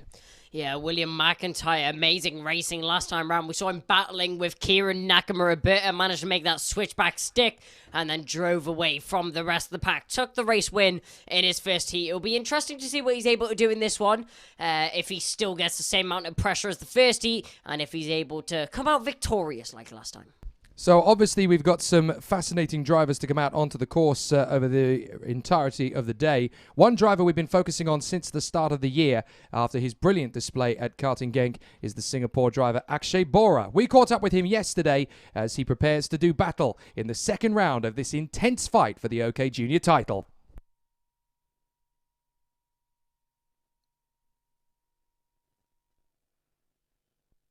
In the first round, we showed not only pace, but consistently good races and excellent endurance races like the final. We're consistently having good pace for 20 laps. So I feel pretty confident coming into this round. The package is good as always. I did a little bit of training with Formula Medicine, so I feel physically ready and mentally prepared. Yeah, last season I couldn't drive at all. I only managed 4 races in the first 2 months, and then I was stuck in Singapore. I was doing a lot of physical training, almost 5 days a week, and had an extremely focused diet. So coming back here was a little bit like a shock. I felt pretty comfortable getting back into the kart, especially with my coach helping me out, Flavio Camponeschi, and the team also helping me and giving me a refresh of how things go. Yeah, Freddie Slater is an amazing driver. He won the World Championship and he won the first round of this year's European Championship. He also has a great team behind him, Ricky Flynn Motorsports.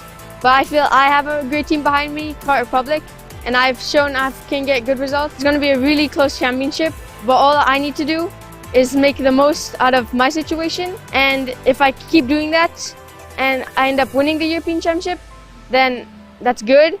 If my best is 2nd or 3rd place, then that was the max I can do. But my main focus is to just do what I can.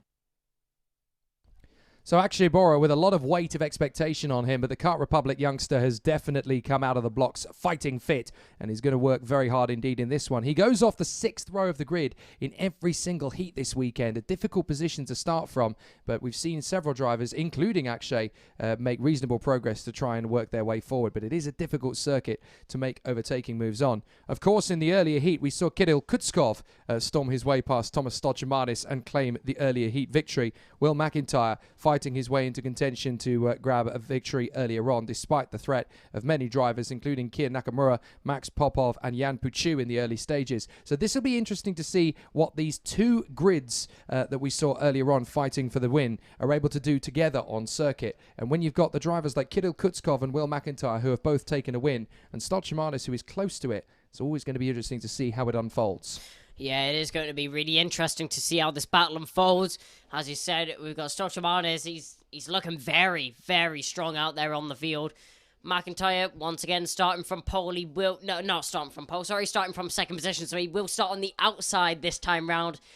We've seen the outside taking victim to many drivers, but will McIntyre take a change in that note? And you walked the circuit, of course, yesterday evening with Will McIntyre, and you were observing all of the incredible marble collections that there are around the circuit, particularly on the offline. The hard tyres combined with the heat here, it is amazing just how much rubber flies off and onto the outskirts of the circuit. Yeah, he was explaining to me how little grip they actually get out of the tyres around the few corners. And if you do go on a track walk, if you do get a chance to see maybe on the live stream as well, there is actually a couple rubber strips which are on the track. They were used for resurfacing the tarmac if it was broken. But he was telling me the amount of grip that they get from those rubber strips, it just turns the car into the corner. And if you miss one of those, well, you're pretty much done for. Thomas Stoltemanis from pole position then from Will McIntyre, Kirill Kutskov and Konstantin Krapin, an all-Russian row 2. Tigran Bonatian and Kian Nakamura Berta from Augustin Bernier and Max Popov. Sonny Smith and Jan Puchu from Keanu Elazari and Akshay Bora. Jan Pisarovsky and Jevan David from Alexander Gubenko and Joel Bergstrom, Kai Sorensen of the United States and Cathal Clark of Great Britain, with 2 Brits in row 10, Harley Keeble and Nathan Tye. Then Tobias Clausen and Anea Frey from Enzo Perot and Simone Bianco, Oscar Wirtz and Kimitani from Ekaterina Lucia and the Japanese Shimo Zhang. This could be a fascinating battle up front. There are a lot of feisty drivers, a lot of Brits in the field, a lot of Russians at the sharp end of the field as well in this one, with plenty of drivers in the field who know how to get their elbows out. Yeah, a lot of drivers looking to gain positions out on track. We saw Nakamura Berta being one of those drivers last time round. We unfortunately saw him actually go off the track after an incident when going for an overtake. Drivers now get around the final corner. Will it go this time by? You can see Will McIntyre signaling to the driver behind. Going to cross the line. It is lights out. Will McIntyre, will he be able to slip into position? Yes, he will. He's going to go to the outside. He has a little collision. He drops back many positions. But as they go down into turn 2, you can see a collision in turn 1. Who's been caught out there? You can see that is the 269 now recovering their car. Who was the 269 there? That looks like that was Katrina Lucia, unfortunately caught out there, and there's another car stranded there in the first corner. It's Kimitani. So he's the other one. So there's Lucia and Kimitani as well, and they are both off on the exit of the first corner. So they've got to retrieve that quickly. The marshals do work incredibly rapidly here, and that I don't think will even be yellow flags at turn 1. They'll get that done very quickly, but what a shame for both Kimitani and Ekaterina Lucia, both drivers from the Birla awning, out of the race. Here we go across the line then, and no problems for Stolchamanis in front of Kutskov. Bernier doing a brilliant job in 3rd position. So Augustin Bernier fighting his way through to 3rd. Sonny Smith in 4th. Will McIntyre down to 15th. Wow. That's such a shame there for McIntyre. You saw he had a little bit of a collision with another driver, pushed him wide out of the corner and got mobbed by many drivers all up the inside of him. McIntyre nowhere to go, but now he goes down into 15th. So there were many beneficiaries off that start. You've got Bernier in 3rd position. In 4th place, that is Keanu Al-Azari. 4th position, what a start as he charges his way through to P4 in the DPK Alonso kart. That is massive from Keanu Al-Azari. He started way back in 11th on the grid. So after 2 laps, the young man from Dubai running out in 4th position. I know that the family back home in Dubai are going to be absolutely delighted. What a start. That's one of the starts of the season, in fact. 5th position, Sonny Smith going very well too. 209 is in there. That is Tigran Bunatian, who's been able to hold on to the far end of the field. But Kirill Kutskov and Thomas Stolchamanis go to battle again, and this time the Latvian will not want to concede. Yeah, Kutskov all over the back of Stolchamanis there. Sonny Smith also getting a good start. It was from P9 up to P5. Some good start there from the Briton. That's up the inside there for Kutskov. Will Stolchamanis be able to come back? No, he won't. Kutskov takes the position, and now he's going to try and run away with it. Stolchamanis, he won't let him do so easily. 2 out of 2. Kirill Kutskov has got Stolchamanis twice now, so it's up to the Latvian on the Energy Core chassis to try and work his way back onto the inside of Kirill Kutskov. Stolchamanis with plenty of opportunities here to get himself back into contention. A big slide as he gets onto the blip of the throttle through the left-hander, then down the drop. Again, you're not really on the brakes at this point, just sliding through, trying to carry momentum and building again as you come through the right-hander onto the back straight. This is good energy coming through. Bernier in 3rd place, then Al-Azari in 4th, Bonatian 5th from Smith and Kai Sorensen. Harley Keeble, 8th position again. What a comeback. Yeah, we saw Harley Keeble. He finished 10th on track last time round. Unfortunately, he did fall victim to a drop-down front bumper, which does mean that he got a 5-second time penalty, but he still did finish 10th on track. Now 8th on track, looking to improve on that. Still, Kutskov leading from Stolchamanis. The Forza Racing teammates, Smith and Sorensen, are ahead of the Tony Kart teammates, Keeble and Gubenko. They've now been split, actually, by Max Popov. The Ward Racing driver has broken through into 9th position, trying to get through on the inside of Harley Keeble. And in 11th place, we've got Jevan David, the young man from Sri Lanka. Kai Sorensen, fastest lap of the race. He races under the Italian flag, but of course he is actually from the United States originally. So Kutskov and Stoljamanis out in front of the rest of the field. Bernier using good local knowledge there in third. Keanu Al-Azhari with great fighting spirit and determination right up there in P4. Genuinely one of the stars of this field. And there's a lot still to come from Yam Al-Azhari over the course of this season. He comes through in 4th position on the DPK Alonso kart. There he is, 4th position. And in 5th place, the 209 of Tigran Bonatian. There are Smith and Sorensen. I think they've swapped places, actually. They have indeed. Kai Sorensen now in front of Sonny Smith. So they have swapped over, and it's now up to Kai Sorensen to make the advantage count. Now, this is all going to be about balancing their tyre strategy, of course, as well. As I mentioned, they only get 3 front tyres and 3 rear tyres per kart all weekend long. So you've got to try and figure out when you go for your fresher tyres and where do you put them, on the inside or the outside of the kart. And that's a nice move from Popov as he gets on the inside of Harley Keeble and takes over that 8th place. Yeah, Keeble dropping the position there to Popov. Popov up into 8th, the 204 and the 205. Both battling for position on track. Will McIntyre makes up a position. He gets himself into P14. But we can see this is the number 243 now coming through our frame. That is Kai Sorensen. We saw him setting flying lap times before the Forza Racing. Really looking on form right now. And talking about looking on form, he's all over the back of the 209. And that's a move up the inside. Sorensen takes the position, gets fastest lap. Oh, Bernier going off! What's happened to Bernier? He loses it, and Keanu Al-Azhari breaks through into 3rd position. Now, Bernier was on his own. So, Augustin Bernier making the mistake and running wide up at turn 5. He just looked like he pushed too hard into the left-hander, loses the kart, and Al-Azhari clean through. Yeah, Al-Azhari, you'll take that position. Thank you very much. Bernier didn't quite catch what happened there. Just saw him bouncing over the grass. Was too focused on that move there from Sorensen. But as the leaders now cross the straight, it's still Kutskov from Stoljamanis. So out in front, the 2 leaders still together, Kutskov and Stoljamanis. 2.5 seconds clear of Keanu Al-Azhari in 3rd place for the DPK Alonso kart. Then it is Augustin Bernier in 4th from Kai Sorensen and Tigran Bonatian. Smith, Popov, Keeble, Gubenko, Yvan David, Jan Pesarovsky and Will McIntyre, who's fought back to 13th in front of another driver who's really been caught out at the start of this race, Jan Puchu, who's dropped down to 14th in front of Joel Bergstrom. Yeah, Jan Puchu dropping quite a few positions there, down into 14th. Will McIntyre made himself up into 13th there. So McIntyre getting past Chu.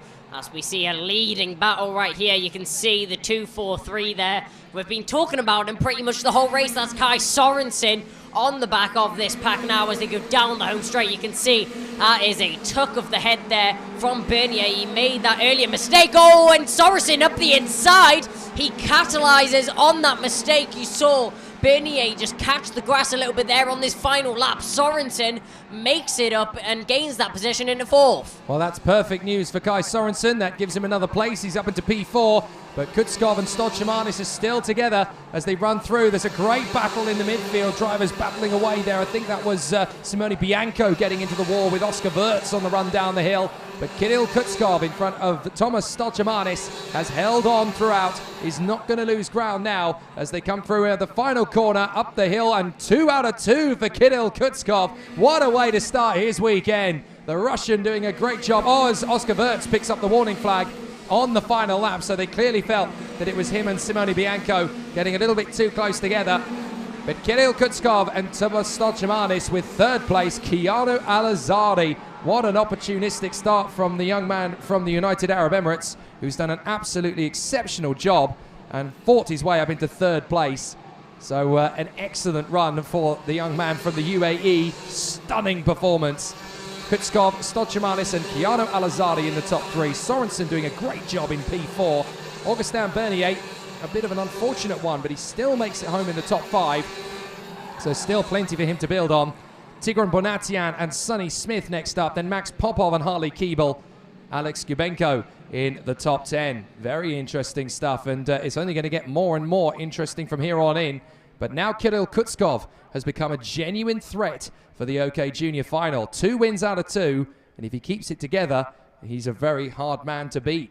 He's already showcasing that excellent style of his. So the competitors in provisional positions for qualifying Heat B versus C.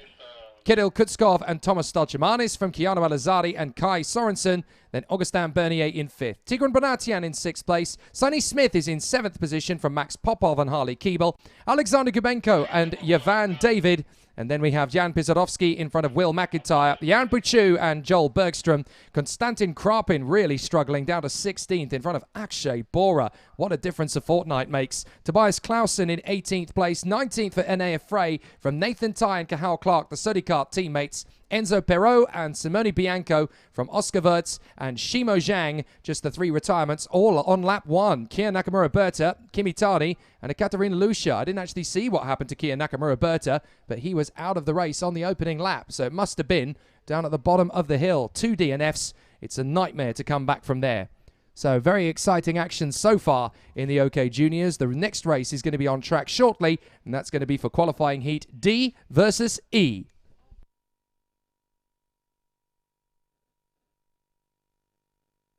So the driver. Every day, 3,500 lives are lost on roads around the world. Driving can be dangerous, but there are simple rules we can follow that will make our roads safer and save lives. Slow down for kids. Don't text and drive. Always pay attention. Obey the speed limits. Stop when you're tired. Never drink and drive. Check your tires. Rules keep us alive. Your life is in your hands. Respect the rules.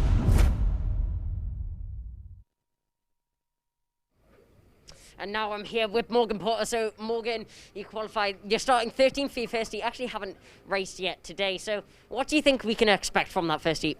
For my first heat, I'm looking for a nice clean start. A top 10 would be nice just to kick off the weekend for my first heat and just under an hour to go. Nothing too crazy, just keeping it clean, just because I'm sure the heats later are going to get a bit messy. So you're racing with the Kart Republic team this weekend. A couple of your teammates have actually been out this weekend. What do you think of the performance of the team?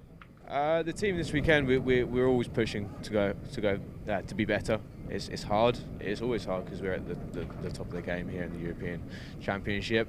The teammates this morning have got on quite well in their first heats. They've, I think, both my teammates have climbed 5 positions in their heats respectively. So I'm feeling strong for my heat as well, which will be good. Yeah. So as you just mentioned, you haven't actually been out on track yet. So who do you think's looking quickest in the OK class? It's undeniable that Kimi's really strong this weekend. Watching his first heat this morning, able to put in a lap time 5 times quicker than anyone else is undeniably quick. Well, the question is, do you think you're going to be able to take the fight to Antonelli? I would love to think so, but at the minute it's just going to be pushing as hard as I can in the heats. Yeah, well, good luck for your first heat. Expect some more great activity from Morgan Porter over the course of race action today. Great to hear from him, chatting there to Kai Pacini as we get ourselves ready for more great race action out on the circuit. Still a couple of minutes to go before the drivers head out on track for qualifying heat D versus E. The drivers are already sat in karts ready to head out onto the circuit. There's still a few minutes before they are released out onto the circuit. So let's catch up with one of the drivers in this field that will be starting towards the sharp end in the DPK Racing Alonso kart, all the way from Peru. Great to see how well he's getting on as well. Andres Cardenas will be there in row 3. I caught up with him yesterday. It's been a very difficult challenge for me, well, especially as a rookies in every category. You have to adapt to the karts and learn how to drive it. For me, the team has a very good potential. The material is very good. Yeah, it's like a family. We share the other drivers, my teammates, are very kind with me. Well, in Peru, there's a lot of magazines, all of that stuff, social media, that has been telling me that congratulations and all. So like, it's a very big impact for the whole country because there's not much karting motorsport in there. Well, yeah, they're totally achievable. In gang, we have a very strong pace. We actually did pole in my group. So yeah, I think my expectations are high for this race and for all the championship. So from the third row of the starting grid on the inside line, Andres Cadenas with a really good chance to storm the way forward. You can see the schedule for Saturday. Plenty of races all the way through to 7 o'clock local time tonight. There's plenty still to do and to see as the racing continues here. But this is a good opportunity for the man in pole position. France has their man on pole position for this one, Arthur Poulain of the Cosmic Racing team. Now, it's interesting how last time out in Genk, we saw one of the Cosmic Racing drivers doing an exceptional job. Ian Eichmann's on home soil. Here, it's Arthur Poulain. So clearly the driver's able to utilize their local knowledge and experience to give them that little bit more of a confidence push. Yeah, Poulain, he's got amazing pace, and we've seen that local knowledge. He knows what he's doing around this track. But as you know, I was talking to Alex Powell earlier. He's starting on the front row of the grid. He will be starting P2. He had an unfortunate first race, got hung out on the outside, which unfortunately he is starting on the outside once again. But I think he's very looking forward to this weekend, and I think he's got high hopes for himself. Well, it's wonderful to be back here at the Second International Donnay-le-Bois. The last time that the FIA European Championship was here, of course, was 3 seasons ago, back in 2018. And obviously the time before that was back in the 2014 season when we had a new world champion by the name of Lando Norris. He seemed to turn out all right for himself. This place has been exceptional at seeing great kart races of an international status over the years. And we are very grateful to the Circuit Karting ASK Club 61, or 61, of course, as it's known here, doing an incredible job to organise things for us. It's worth pointing out that the local passion and flavour for the circuit here is such an incredible beating heart of the countryside of motorsport. Was talking to Club President Claude Juripon yesterday, who was telling me, you know, it's a very frustrating time to be organising these races in the middle of the pandemic, because the one thing they don't want to do is refuse entry to karting passionate aficionados. You know, they want to share these events with people. They want to share it with the local community, with the international motorsport community. They want to welcome fans, and they're just not in a position to do so yet. It's so difficult, so frustrating, but it's great that the vibe and the passion for the sport is still as alive as ever.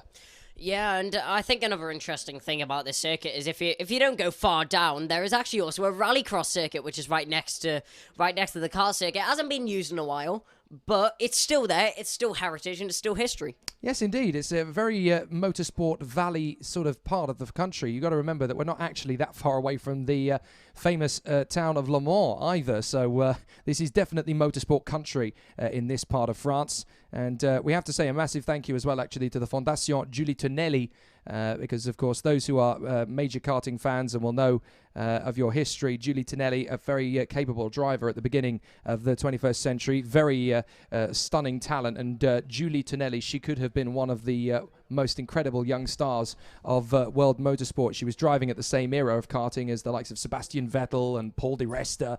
Unfortunately, she had a tragic accident and we lost her in 2002. The foundation that was set up in her name actually helps young children who are ill or in difficulties in various different ways, and have also supported karting for many years. And the trophies from this meeting have actually been donated by the foundation. So it's lovely that there is still a real beating heart and a vibrant karting community here, and it's nice to see that the brilliant name of Julie Tonelli lives on here at Donnay-le-Bois.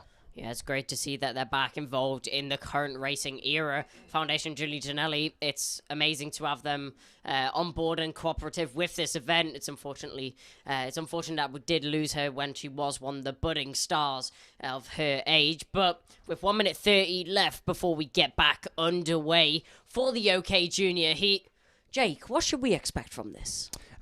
And the unexpected, I think, is probably the best way to... Fair enough. We should expect the unexpected, because we've got so many talents towards the sharp end. Sam Alisto, who's been lightning quick all weekend, in fact, all year, actually, was one of the standout talents to come through at Genk. The Finn doing a great job, third position. Rashid Al-Daheri, always confident out of the blocks, seems to have the nail of this Paralin chassis very, very much under wraps. Cardenas has actually been a real talent to come through. I've been very impressed with what he's been able to demonstrate in time qualifying. There's not many more determined drivers out there than Josh Erfen. Always seems to shrug off difficulties and adversity, and always seems to find an inner strength to bounce back with confidence. So it's very unpredictable, this heat. Yeah, Josh Erfen, we know he's an amazing driver, just hasn't had the best luck this weekend. Hopefully he's able to turn that around in this race. But yeah, as you said, a very confident driver. He goes for any opportunity that he gets, and we've seen some amazing overtakes from him over the years that he's been racing. But as the drivers get themselves prepared, you can see, talking with their mechanics, getting themselves prepared on the grid, Alex Powell adjusting his helmet and getting ready to get underway for the OKJ. One driver and one mechanic. That's how each entrant is allowed to be. You're not allowed a second mechanic on board. And so obviously it has to be just you and your buddy around the course. And that's always a very, very difficult situation, especially when the drivers are in position. The mechanics have to do all the hard work pushing the karts because they don't have a button that they can just fire up and off you go. You actually have to get the axle moving in order to get the revolutions of the engine turning. Yeah, I think that's interesting about these karts, because obviously if the kart does stall or there's an issue with you pulling off the track or something, it's really hard to get back underway. For example, the juniors over in the UK, they've got a button on them just to restart the engine if there ever is any problems. But with these push-to-start karts where you have to get the axle moving, it's really hard for the drivers to get underway again. So Artur Pullein in pole from Alex Powell, Lucas Samalisto and Rashid Al-Daheri from Andres Cardenas and Koskan Erfen, or Josh Erfen I should say. Anatoly Kavalkin and Dion Gauda from Adam Hideg and Alexander Bondarev. Adrian Maliero and Maxon Verbruge from Selim Hanna and Gilles Caranta. Ian Eichmans, Gustav Wisniewski, Miguel Costa, Alvecimus Vara, Matteo De Palo, Due De Deca, Thijs Kieran, Flavio Olivieri, Arthur Dorisson, Xander Reed, Len Nice, Thomas Kinsey and Aurelia Nobels. They come through out of the final turn. And I'm not entirely sure. Yeah, that's a false start straight away. No need to wait around for Nigel Edwards. That was quite obvious. The field was not formed up. Yeah, you could see there was a lot of drivers sitting behind at the back of the field. A lot of drivers not prepared, not ready to get under racing this time round. Hopefully this time we can get green and we can get underway. But we've seen quite a few of the heats. We've seen multiple restarts actually needed for these drivers to get underway racing. You can see weaving down the straight, getting the heat into their tyres and getting themselves prepared for hopefully a green flag this time round. That particular start just looked a tiny wee bit disorganised, in all honesty, because the drivers were not quite settled. I think they left it quite late to form up. You really should be starting to form up about here is what they advise. So that's where the competitors are going. This is a reasonable start to the race. Obviously the drivers have to still form up in their two rows. It is awkward around here to get done because obviously you've got the two tram lines coming off the final corner, so there has to be a little bit of judgment in how the drivers form up, but at least now they are getting into their two rows, so that's a bit better. And hopefully this is going to be a much stronger start. They do start to form up the rows late in this particular corner. Is this going to be a good run this time? Yes, it is. We're racing to the first corner. Powell trying to chop across and unable to do so, but holds it around the outside. And there's an off further back. I think that's Rashid Al-Daheri running wide, so he has gone halfway down the field. What a shame for the young man from the UAE, but what strength and discipline from Alex Powell to hold it round the outside, and he's bagged second place. That shows confidence and controlled aggression. Yeah, you can see the leader now, Arthur Pullein. You can see, look behind him, and he was not ready to see Alex Powell right on the bumper, but look, not too far behind him, and he's got a lot of pressure on the rear bumper. Does Alex Powell, that is Luca Samalisto. He's getting very close to the back of the 210, and this is already shaping up to be a good battle. Certainly is. Alex Powell right in behind Artur Pullein and Lucas Samalisto going for the move as they come up towards the first corner. Good start so far from the 262 as well. That's Anatoly Kavalkin. Adam Hideg has benefited. The Hungarian is up in 5th place. What a great start from the young man from Hungary, as he runs there in 5th, or at least he did run in 5th, because now the 291, Adrian Maliero's got through and drivers are trying to squeeze their way up the inside. That's Josh Erfen getting on the inside of Andres Cardenas, and Cardenas has dropped in behind Alexander Bondarev. So there's a massive midfield tussle. Several drivers could well get spat out of this if they don't calm themselves down, and they're getting very hectic on the back straight. So a lot of drivers squabbling for positions. That's a couple of the Ricky Flynn drivers getting in the mix. That will be Salim Hanna and Maxime Verbruge, who are together in 9th and 10th place. But the field swarms its way through. Up the hill comes Alex Powell behind Artur Pulain, and getting onto the back. Oh, we've had an off. That's one of the Birilarts going off there. Now, I have a feeling that that could be Aurelia Nobels, who has gone off the circuit. Yes, it is. Unfortunately, it's the Brazilian. So Aurelia Nobels has gone off the track. She rejoins, but now down at the back of the field behind her teammate, Thijs Kieran. So the Brazilian having to make up some ground. But look at Alex Powell really starting to get fired up behind Pulain. Yeah, Powell, you'll get confidence off that start. He wasn't expecting anything like that.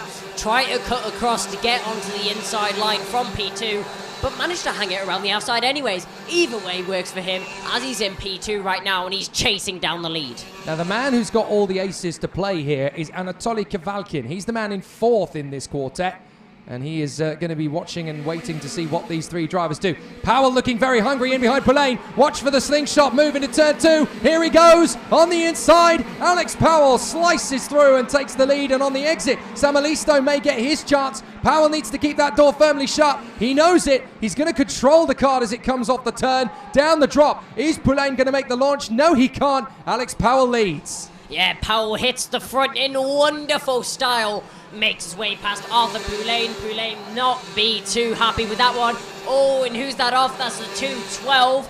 That looks like that will be... That's Arthur Dorisson. Yeah, Alpha Dorisson off, and who's that going for a move there? That was a beautiful move by Samalisto, and that is Arthur Pulain down to P3. That looks like it was going to be P4, but manages to hold on to that 3rd position.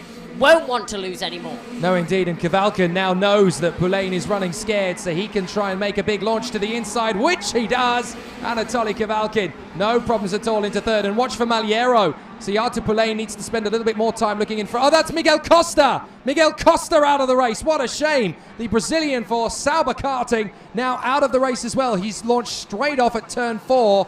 And is in front of our position. There is his car. What a shame for Miguel Costa. That is a terrible start to his season. Yeah, it's a shame to see Costa out of the race there. You can see drivers looking for positions left, right, and centre. This is Pulain trying to get his way back through the field.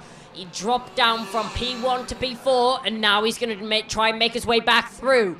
This is the revenge game now from Pulain. So there's yellow flags out on the course, I believe. Yellow flags because we've had another off. Now that's one of the Kart Republics going off the circuit. I can't quite make out which one that is, but a furious Zander Reed, I think that is, going off. So Zander Reed has now dropped down the order. No, Zander Reed's still going. It's Jules Caranta as the official assists Miguel Costa coming in. Looks like he's got a little bit of discomfort to his right shoulder. Yeah, you can see him holding that right shoulder as he walks past our commentary box. Now he will be taken to medical attention as soon as possible. But Dion Gauda sets a new fastest lap there down in P10. The number 224 is on a charge to try and make as many positions as possible. But as we are now watching Arthur Pulain, the rising star, the local star, as some may say, driving in his back garden but losing out to many other drivers that are here to compete and take his soil. Dorisson out. Costa out. Caranta out. 3 retirements and they're dropping every lap by the look of it. So it's a pretty tricky race so far for the drivers, but they are now starting to settle into the rhythm. But watch for Adrian Maliero. He's the new guy in at Kart Republic España. He's got a great chance, having stepped up to the main team now. So there could be a bit of an interesting move from Adrian Maliero. Sunay, as he's got a chance now to work his way forward to the front. He's going to make his move on the inside. It's a late one on Arthur Pulain, but Adrian Maliero, absolutely textbook. That is excellent. Yeah, great move there from Maliero. He makes his way past Arthur Pulain. Arthur Pulain now down into P5. Signals on his helmet for Pulain to push him, but he doesn't look close enough. Pulain dropping back lap by lap. Guess who's next? It's Josh Irfin. Yeah, Josh Irfin is not going to wait around. Here he goes to the inside. Absolutely instantaneous there. And now Alexander Bondarev is lining himself up for a crack on the inside of Arthur Pulain. This is the difficulty as Rashid Al-Daheri sets the fastest lap of the race. Bit of a squeeze. That's a late lunge for Alexander Bondarev. And Poulain doesn't like that one. If you're going to make an overtaking move, at least get to the apex before you pass me. That was a little bit cheeky from Bondarev. And Bondarev's going to get some help from Adam Hideg. He gets through, so does Hideg, and so too does the 224 of Dion Gouda. So they all storm by. Sorry, that is the 235, I should say, of Maxime Verbruge. Last lap. And for Arthur Poulain, just staying in the top 10 is going to be a mission. Yeah, Poulain looking like he's really struggling at the moment. And that's another position loss. That's down to P11 for Arthur Poulain. Sorry, P10. As Dion Gouda makes his way past in an effortless lunge up the inside. You can see that cosmic chassis just not working right now. The 224 just made his way past Arthur Poulain. That is Dion Gouda. And oh, Poulain getting done left, right, and centre. That was another 2 positions being lost down into P12. Poulain goes now. But as we watch, this is now Alex Powell rounding the last couple of corners. He will take it to the checkered flag with a 1.5 second gap. It will cross the line and Alex Powell takes the win. Brilliant job from the Jamaican. Excellent display. And that is a sensational, sizzling race victory. So it will be absolutely fantastic for Alex Powell. That's the way to continue his journey on. And that will give him so much confidence. He won heats as an FIA Karting Academy trophy driver, the first Jamaican to do so in the FIA Karting paddock. Now he takes his first heat win in the FIA Karting European Championship as an OK Junior. This is a big step up for Alex Powell. And this is a big moment for the young Caribbean. Excellent work. Lucas Samalisto driving beautifully in second place ahead of Anatoly Kavalkin. Take a bow and welcome to the big show, Anatoly. Excellent work as he really puts in a great display there in third position as well. So plenty to be happy about, plenty to smile about there in that one as the race battle continues. And we're definitely going to see some more excitement and drama out on the circuit in readiness for the next OK Junior Heat, which is going to be coming out onto the circuit shortly. And that is qualifying Heat A versus F. But here is the provisional results. Alex Powell in front of Lucas Samalisto, then Anatoly Kavalkin and Adrian Maliero. Josh Erfin in 5th place from Alexander Bondarev and Adam Hideg. A great drive from the Revenge TRT driver. Maxime Verbruge and Dion Gouda. Rashid Al-Daheri, what a fight back. 10th position. Ian Eichmans and Arthur Poulain struggling to 12th from Salim Hanna and Gustav Wisniewski. Matteo De Palo and Andres Cardenas from Flavio Olivieri in 17th for Praga, and Due de Decker on the BWT KR Kart Republic. Then it's Len Nyes and Zander Reed from Alva Siemensvara and Thijs Kieran, Thomas Kinsey and Aurelia Nobles. The 3 retirements are Jules Caranta, Miguel Costa and Arthur Dorisson. So a fascinating duel for position, and it really has been very sizzling indeed from the drivers in the junior category, qualifying Heat D versus E. So as the junior drivers who were not able to complete the full race distance make their way back to the pit lane, let's see if we can have a word with one of the drivers we caught up with yesterday from the Tony Kart factory team. The young man from the United States of America explains the difficulties of moving from North America to Europe to go racing and why he has chosen to do so. We caught up yesterday with James Agozzi. I'm getting on quite well with Tony Kart. I've been with Tony Kart since 2019. I've been with him for a while, doing quite a lot of races.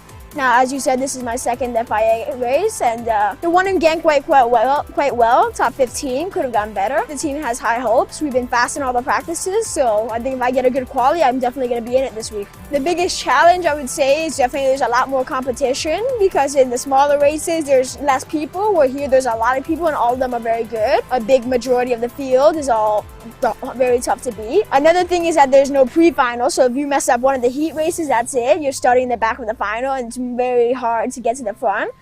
So yeah, the big challenge is definitely being consistent in all the heat races, because one mess up in the heat races and it's going to be a tough weekend for you. Well, definitely I take into consideration everything they say, and I try my best to apply it. Some things help a lot and some things help a little, but everything helps. So if they tell me something that can make me go faster or potentially make me make better choices, I always try to learn from it and apply it on the track. Well, my goal is Formula 1, of course, and the reason for coming to Europe was because the competition here is much more difficult and all the best drivers are really in Europe. In the US, it's quite easy to be in the top 5 because there's only 5 or 10 good drivers, where here, being in the top 10 is quite difficult because there's 20 or 30 good drivers. So definitely there's a lot more competition that's making it more difficult to stay in the front. Well, one thing is back home in the United States, we have much more grip because it's much hotter out. So you don't, the first 2 laps, you already have grip. Where here it's much colder, you really have to scrub the tires hard. Well, my main goal for the championship is a top 5 in the championship. I think if this race goes well and I keep the speed, I definitely think it's possible. But of course, I have to be consistent in my finishes. And I think if I keep finishing the top 10, I think it's a possibility. Hello, and now I'm here with Senya Phoenix. So, Senya, you've had your first heat so far. Tell us how you got on in it. So, it was a great start. It was doing pretty well, but unfortunately we met some problems with the car that we already fixed. And yeah, the second heat should be better because mentally I'm better prepared, and yeah, it's going to be great. What do you think you're expecting from the team and yourself as a driver? A lot of improvement because it's my last race before my exams in a few months. So a lot of improvement, a better time, improve my overtakings, and just more practice in general.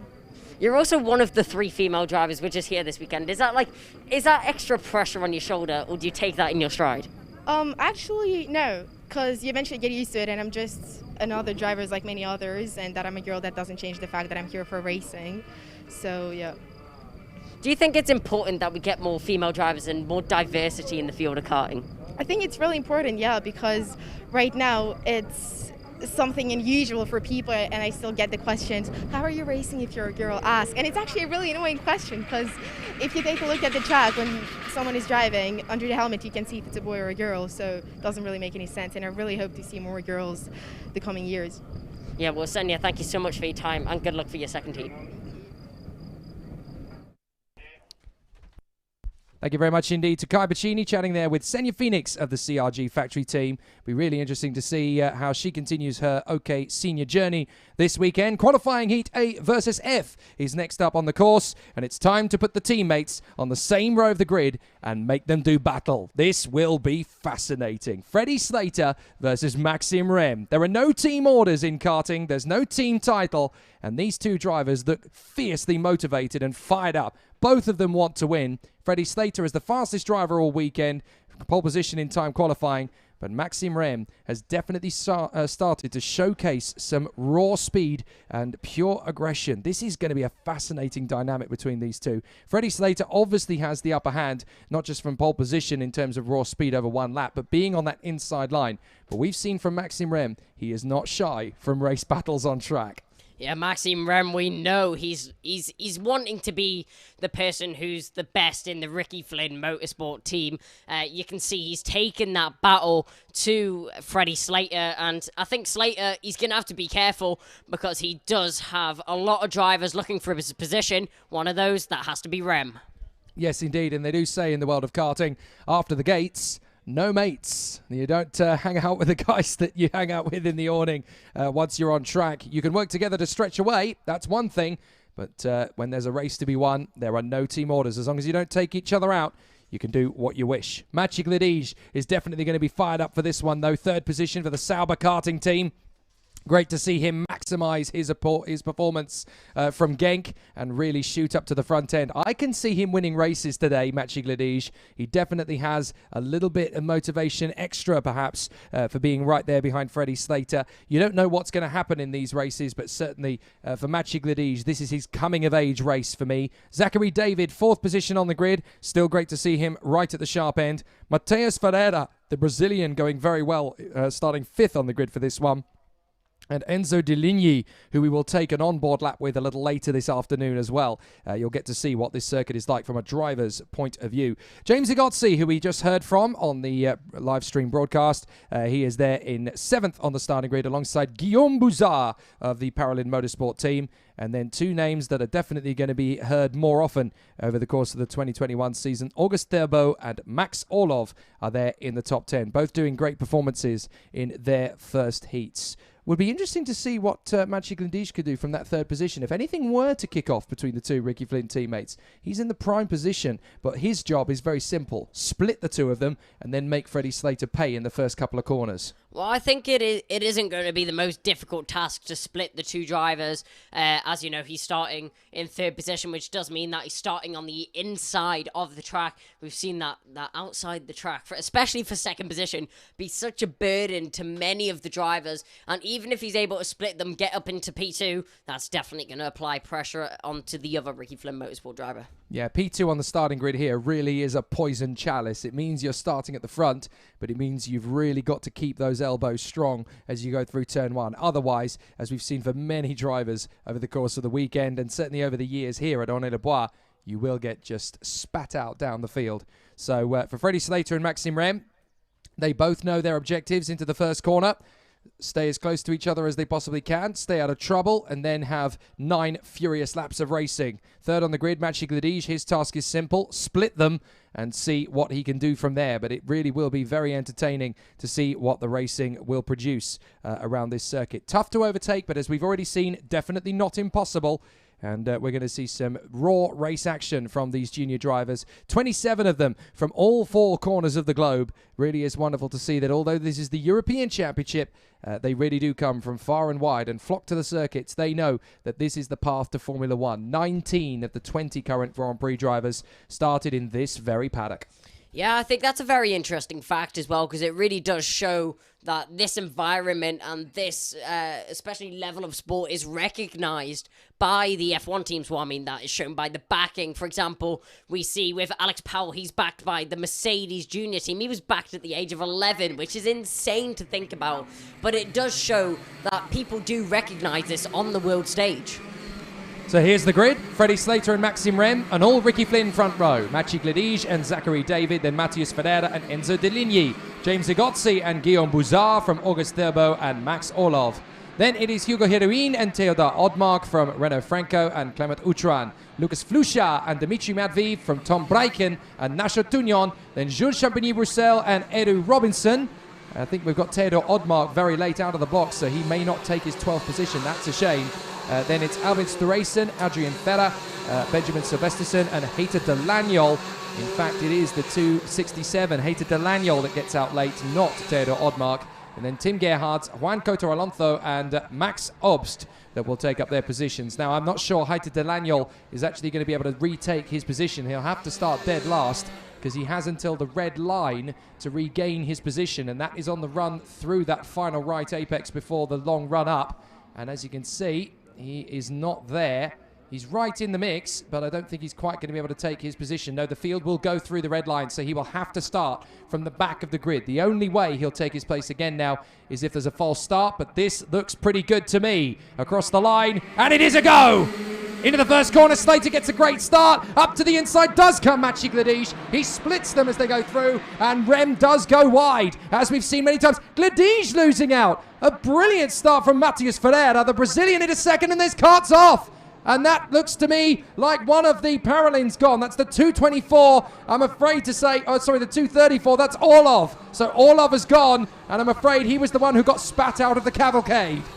Yeah, that was a big collision there. You can see just got spat up into the air. Pirouetting in the air was the Paralin cart there. And the rest of the drivers making it through cleanly. You can see that cart being towed off to the marshal post. Unfortunately, that will be the end of his race. Slater, such a good start, able to take the racing line into the first corner and has about a second gap to the driver behind. Bye-bye, everybody, says Freddie Slater. I'm long gone. And Ferreira in second place is 1.4 seconds back. I've not seen that for a while, as James Egozzi in third place, and that is up in the position. That is Zach David moving forward at the expense of Maciej Gledizh. Rem and Odmark both getting through, so Odmark manages to cut his way through, and also August Thurbo gets his way to the inside line there as well. Not enough time for Enzo Deligny to get up the inside of his teammate Guillaume Bouzard and move his way forward on Maciej Gledizh, but you can see that Hugo Herouin is in there as well, the 11th place kart, as he tries to battle his way through there on the Cosmic. But Freddie Slater is already 1.6 seconds back. No one's going to catch him. Slater is absolutely flying out the front of the field as we focus on the 218 as they make their way through the final corner. That is Maxime Rem. That is Slater's teammate. Unfortunately, he's down into 5th position now. The start was not the best for those drivers, but 1.5 seconds separating Slater and the driver in P2. Will that gap start coming down, and will it come down enough? Well, Matías Ferreira is definitely trying to get the gap down. They're in second place in front of the American James Egozzi. So Egozzi still there in third place from Zach David, who we're watching as he tries to get away from Rem, Berbo and Theodor Odmark. Yet again, another good recovery from the man on the outside of the front row. Maxim Rem only slipped to 5th position then as he tries to keep in front of August Berbo and Theodor Odmark. Watching the drivers, it's difficult because you're trying to watch the battle up on the front end of the screen, but you're also trying to keep an eye on what's happening further back because the drivers in the midfield give us plenty of action and suspense as well. Zach David, Maxim Rem, Berbo, Odmark, Gledij, Bouzard, and Enzo Deligny from Hugo Hierouin and Jules Champigny-Roussel. And then we have Lucas Flusha in front of Dimitri Matviv and Albin Storeisen as the field continues on its way through. But a very devastated Max Orlov. He will be frustrated to the max that he will not be able to continue the race. He was actually trying to push start the kart, but the marshal obviously had other ideas and towed the kart off the circuit. You can't get assistance from the officials, and you certainly can't get bump started once the marshal starts escorting the kart off track. Slater is losing that massive gap already. He's lost half a second to Matías Ferreira. Pushing too hard too soon, perhaps? Maybe you could see those tyres just going off a little bit, but Matías Ferreira chipping away at the gap between him and Slater. It was a fast lap last lap from Matías Ferreira as well, and it will be again this lap. I'm pretty sure 1.060 is the gap. It was 1.6 seconds last time round. This is really going to go down to the last couple of laps as we see the 245. That is having a great battle there. That looks like that is going to be Glacier. That's going to be Matías Ferreira, 48.433. It is a new fastest lap, but Slater pulls a 10th in the first sector. Yeah, I think he's had the signal. Just so you know, he's catching you, by the way, Fred, so you better step on it. So he is. He's responding to the challenge. Wonder if he's just looking after the tyres, essentially. He doesn't have to push too hard when you're a second and a half away. And once the gap gets back down to a second, he can start to light up the pace again. You've got to look after the tyres all the way through the weekend. You've got to remember they only have 3 slick tyres on the front end and the rear end to last them the entirety of qualifying through to the end of the 5th heat. So they've got to manage these tyres all the way through the weekend. They can put a fresh tyre on the front and a fresh tyre on the rear, or a fresher tyre, I should say, on the front or the rear, but they've got to time when they do it, and they've obviously got to set the kart up in order to make sure the balance is as good as it can be. But they've got to look after these 6 tyres that they get over the course of the race weekend from the start of qualifying all the way through to the end of the 5th and final heat, and that is a very tough task to manage. So Slater in front of Ferreira, the gap down to 0.8 of a second, but Slater doesn't need to panic yet. He's still got a decent gap, and 0.8 of a second is more than enough to be comfortable with at the front of the field. Yeah, at the front of the battle that we're watching now on the stream, you can see Maxim Rem. That is the teammate of Freddie Slater. We were talking about Rem maybe taking the battle to Slater. That isn't looking to be the case right now, as he is down in 5th position with over, what is that? That is now 3.5 seconds to his teammate. Slater, 7 tenths behind. Ferreira really needs to get a move on if he wants to get a move. Shows you how difficult it is to run from the front row of the grid on the outside. Maciej Gledij for the Sauber Karting team, the junior wing of the Alfa Romeo F1 program. 48.344 for the young Pole, doing a great job there as he runs up the hill. And an excellent starting point from his perspective. Slater, Ferreira, Egozzi, Zach David, Maxim Rem and August Derbo from Maciej Gledij and Theodor Odmark. And then Guillaume Bouzard and Enzo Deligny. That's your top 10 at the moment. Bit of a shout out needs to be made to the man in 12th position, Jules Champigny-Roussel, the wild card, who of course as a wild card you enter 1 or 2 race weekends at the most. You're not allowed to score points in the championship fight because you're not a full season campaign licensed driver, but you can come in every now and then, showcase your skills on the world stage on a circuit that you know, certainly in Jules Champigny's case, and he's doing a fantastic job. Great to see him up in the middle of the pack and taking it to some of the established drivers. Yeah, he's doing a great job out there in the field right now, currently in P12, as you said. Who's this that we're watching now? That's the 225. That is Matías Ferreira. 6 tenths to the back of Slater. 2 laps to go. Will it happen? Can't see it myself, but it's good that Ferreira is still motivated to push Slater, and it certainly sets things up for an interesting charge in the final. But Slater still has that crucial 6 tenths of a second and a good 12 kart lengths over Matías Ferreira. I don't really see that changing things, but Freddie Slater has showcased yet again what he is good at the front end of the field. When he gets a good lap, he's able to deliver and unlock raw pace, And I was talking to his team boss, Ricky Flynn, yesterday, and even he was saying they're quite baffled by just how much raw pace Freddie Slater's been able to unlock even before he won the World Championship. But in this year, having had the job done at Portimao back in November, he just seems to have unlocked a massive waft of confidence. And now he just keeps riding it. Out of the final corners he comes. He will go up the hill, flat out on the throttle, and Freddie Slater makes it 2 from 2. No problems at all for the youngster. He just keeps getting faster as the weekend goes on. Yeah, Slater absolutely flying out the front of the field. And I think everyone sees Slater as the benchmark, as he seems to be setting it each time round. Always seems to prove us wrong. If we ever think that anyone's going to challenge Slater, he goes out there, dominates the field, and wins by nearly a second. He certainly seems to think he's got it all his own way. Nobody really going to challenge him if Freddie Slater's got anything at all to say about it. But an absolutely fascinating run from the drivers behind. Ferreira showcasing he's got a little bit of raw speed. James Igotzi, finally a top 3 finish. He's been threatening that for a while now, the young American. And that's a good confidence booster from his perspective. Zach David in 4th, Maxime Rem in 5th, and August Therbo in 6th. Lots of good positives from that display and those performances. So there's a lot to be happy about there for Freddie Slater. Pulled out a massive gap.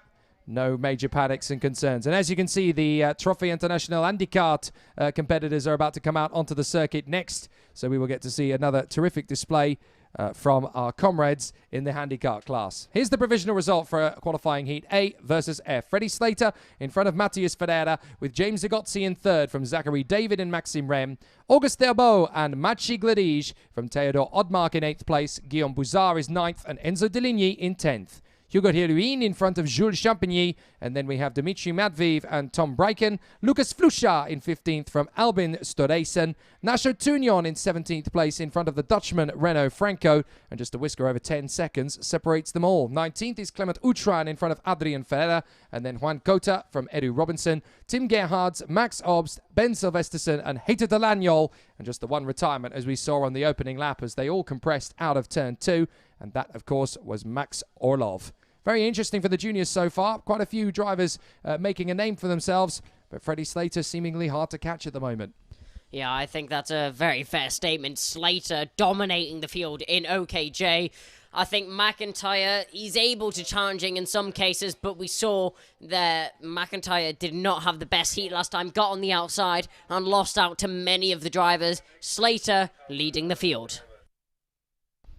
So, interesting stuff. Obviously, you can see the IndyCar drivers getting themselves ready for the battle. I decided to catch up with one of them yesterday in the procedure leading up to the race weekend. These guys really are the Titanic Goliaths of the weekend. They're our guest series at the FIA Karting European Championship, and we'll tell you more about them in a moment. But one of the drivers we wanted to catch up with yesterday is former World Supersport motorcycle racer turned Trophy International Handicap competitor from Spain, Juan Lascors. I have the accident in 2012 in the Superbike World Championship. I broken my neck. I have a quadriplegic injury. When I have the accident, I want to compete in competition again for the new Rally Dakar next year. And the karting is a good performance for training for rally ride. I won the Spanish Championship in 2016 in buggy and side by side. And last year I come to Saint Fontaines to France to compete with cars the first time. I finished second the first race I did. And this year I come more prepared for fight for try to win. Today in the qualifying I finished only 3/10 from the first position. It's the first time I'm in this circuit. I think tomorrow I can improve. For driving the car it's very hard. It not have full suspension. It's another philosophy for the line, the corner. The car I have is automatic. You need to have a lot of speed in the corners. But I think is the experience I had before in motorbikes is good for karting. For me, it's more hard with the car. In the corners, with the track, is more speed and the neck working a lot. It's more adrenaline, and the rally ride is very long. Great to hear from Joan Lascaris, one of the talented racers within this Trofeo Internacional Handicart field. Only been running a few years, of course, this category, and it's had a bit of a major overhaul for the 2021 season as well. It used to run with just two classes, namely that were determined by the Paralympic grade of athletes, because you had race classes in H2 and H4, and that was basically down to the same grade that Paralympians compete in. H2, of course, is whether you have 1 or 2 faulty limbs, and H4 is where you have 3 or 4. The classes is completely revolutionized for the 2021 season to make it a little bit more even and make it very competitive indeed as the competitors run to battle. Basically now there are 3 classes, H1, H2 and H3. H1 relates to drivers who have just one deficiency, whether that's to do with the accelerator or the brake, or maybe something to do with the steering. Obviously we're talking about faulty limbs here. H2, that is to do with whether the driver has 2 faulty limbs and therefore they need to use just hand controls. And H3 is for the tetraplegic category, essentially, where drivers have very little support in terms of their functioning limbs, and they have multiple different driving aids to help them compete, even up to and including strapping them into the carts in order to give them the same position. There's also a weight difference between the classes in order to make it a little bit more even as the competitors run together. So a fascinating competition for the drivers at that stage of proceedings, because everybody obviously wants to run to a very similar battle and a very similar grade.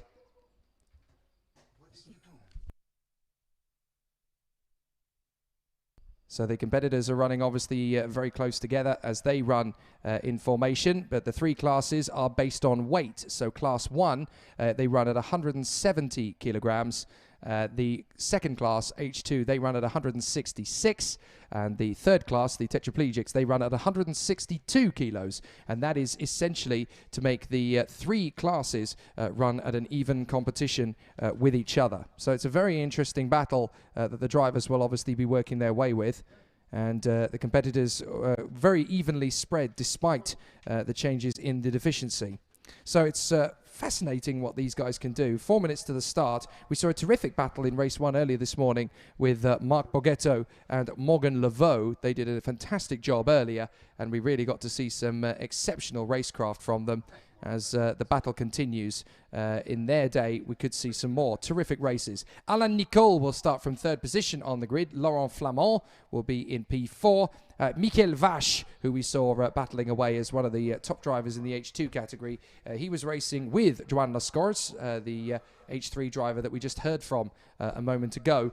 He actually fought his way through to 3rd overall, so he had all 3 classes in the top 3 positions, which is astonishing when you think about the difference in the classes. Yeah, there was some amazing racing as we saw the drivers go around the track. But yeah, Lascaris did a great job at making his way up into 3rd position. But we did see some good battles on the track and some good pace from the drivers being put down onto the circuit. 3 minutes until we get underway. This is going to be an interesting race.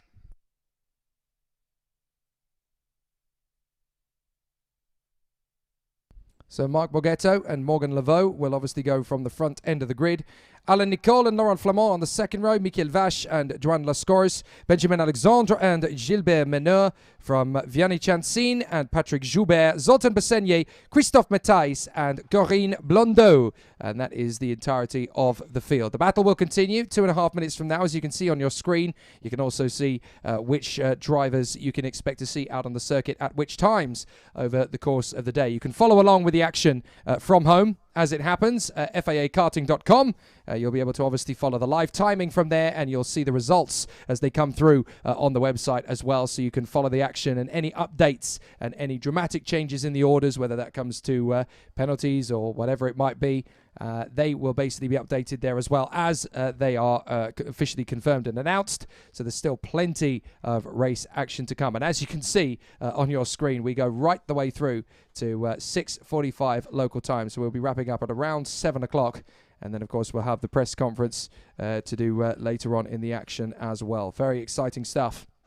So the drivers will continue. The battle will be sensational, and the drivers will give us plenty to do. And you can see the race coming up next is, of course, IndyCart qualifying heat number 2. And then we'll have the OK Seniors come out again for qualifying heats A versus E and C versus D. And then the juniors will come out all over again. All day long, great race battles and great action on the Circuit International Aulnay-le-Bois. It doesn't get much better than this in the heart of the French countryside at the birth of the summertime. No, it really doesn't. The weather's treating us nice, and we've had some amazing action all day long, and I think this is definitely going to keep it up as we make our way into some more races tomorrow and also the finals tomorrow, so I'm really looking forward to that. So the Trophée International IndyCart back in the FIA European paddock again for the first time since Le Mans 2019, when we had some sensational battles there, and again a good dozen or so drivers. An initiative set up by the fabulous and heroic former Formula 1 driver Monsieur Philippe Straith, who was very strong indeed, a rising talent of Formula 1 in the mid to late 1980s before his testing accident that saw him rather sadly end his career in Formula 1, but has done amazing work for sporting credentials of competitors who are disabled, and a lot of incredible Paralympians to give them a chance to go racing and to race again himself, of course.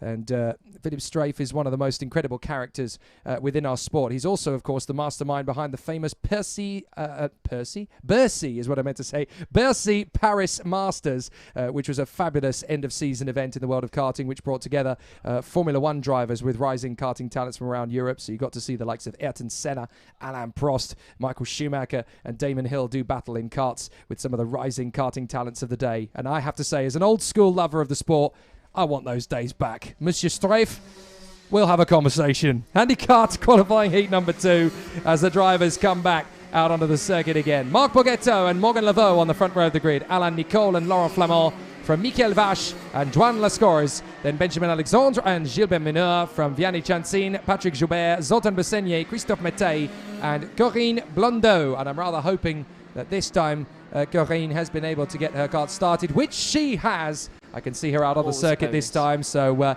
great to see Corinne Blondeau in the all-pink machine. And it was rather lovely, actually. She ended up very, very taken with the fact that she had seen a couple of other female drivers in the grid. Of course, I guess when Corinne Blondeau started racing, there were not actually many female racers in the field, but now there are a lot more in the world of karting, and it's becoming more normal, which is exactly what we want to see. Yeah, it's good to see more and more female drivers get back out onto the track. I think diversity in motorsport is a really important feature. So these drivers, they will have 2 formation laps as they make their way round. And bar 2 drivers, I think a really interesting fact is that all of these people are French, apart from 2 drivers. One is Spanish and one is from Hungary. So 2 interesting drivers. It'll be interesting to see how they're able to get on in this field of French drivers. Maybe feel a little bit outnumbered. Well, it's a great little community, which is nice. The official is standing there to the side of the road just to ensure that they are easing up and slowing down in position. You can see that they're just tightening up and making sure that they're in their 2 rows. The official there. It's all part of the procedure of the Trophée International IndyCart, and they're basically tightening up in order to give Corinne Blondeau a little bit more of a chance to join them at the back of the field. It's a very sporting series, this one. It's very much about the race and the competition rather than the result. And it's wonderful to see these men and women who do a fantastic job and race with their heart and soul. And there's a massive appreciation for what these guys do from the OK and OK Junior paddock. It's one thing to be a racing driver at this level and put in an excellent show, but when you are struggling on a day-to-day basis to do normal everyday functions and you go out onto the circuit and race at this level, these are the superhumans. These really are the titans and the avengers of motorsport. And these guys, well, we just can't compete with this level. They're absolutely phenomenal. So Marc Borghetto and Morgan Laveau will lead the field around as they complete another 13 laps of the course. And this is the only title of its kind, the only series of its kind around the world. So it's wonderful to see the Trofeo International IndyCar give these guys a wonderful chance to go racing. They come off the final turn, and it's going to be a clean start, I'm sure. It is indeed, and away we go. No problems at all for Marc Borghetto to get off the line. Morgan Laveau comes through. A little bit of a sluggish start as well on the outside. What a start from Joan Lascores!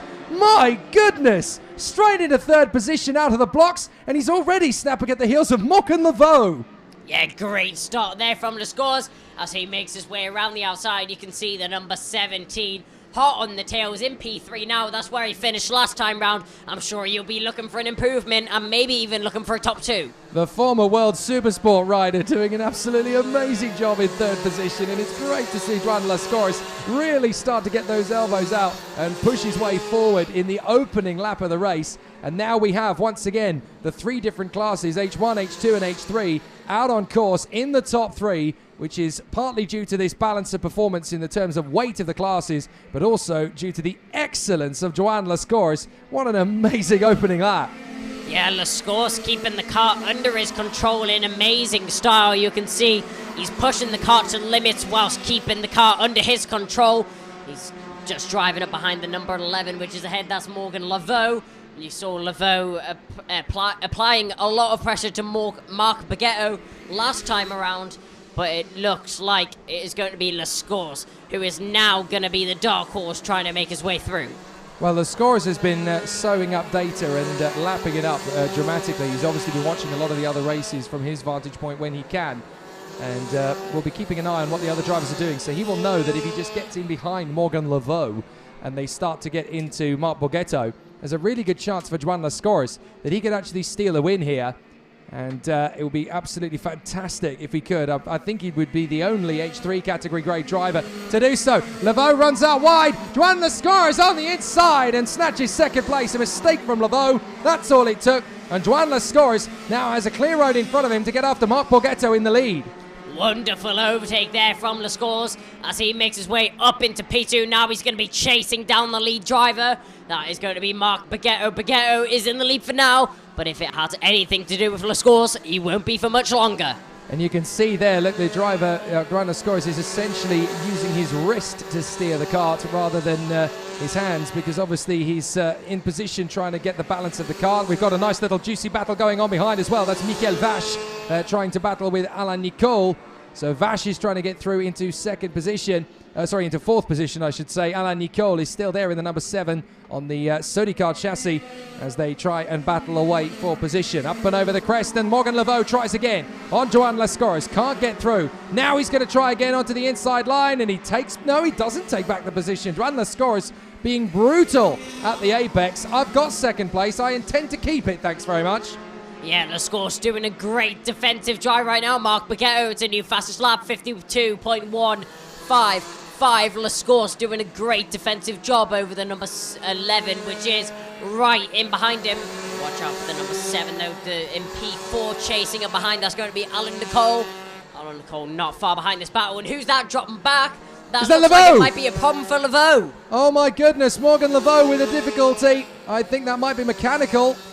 But certainly Morgan Laveau is dropping back down the order, and that is not good news because Joan Lascores was steady in second and has now dropped back to 5th position as they lap Corinne Blondeau.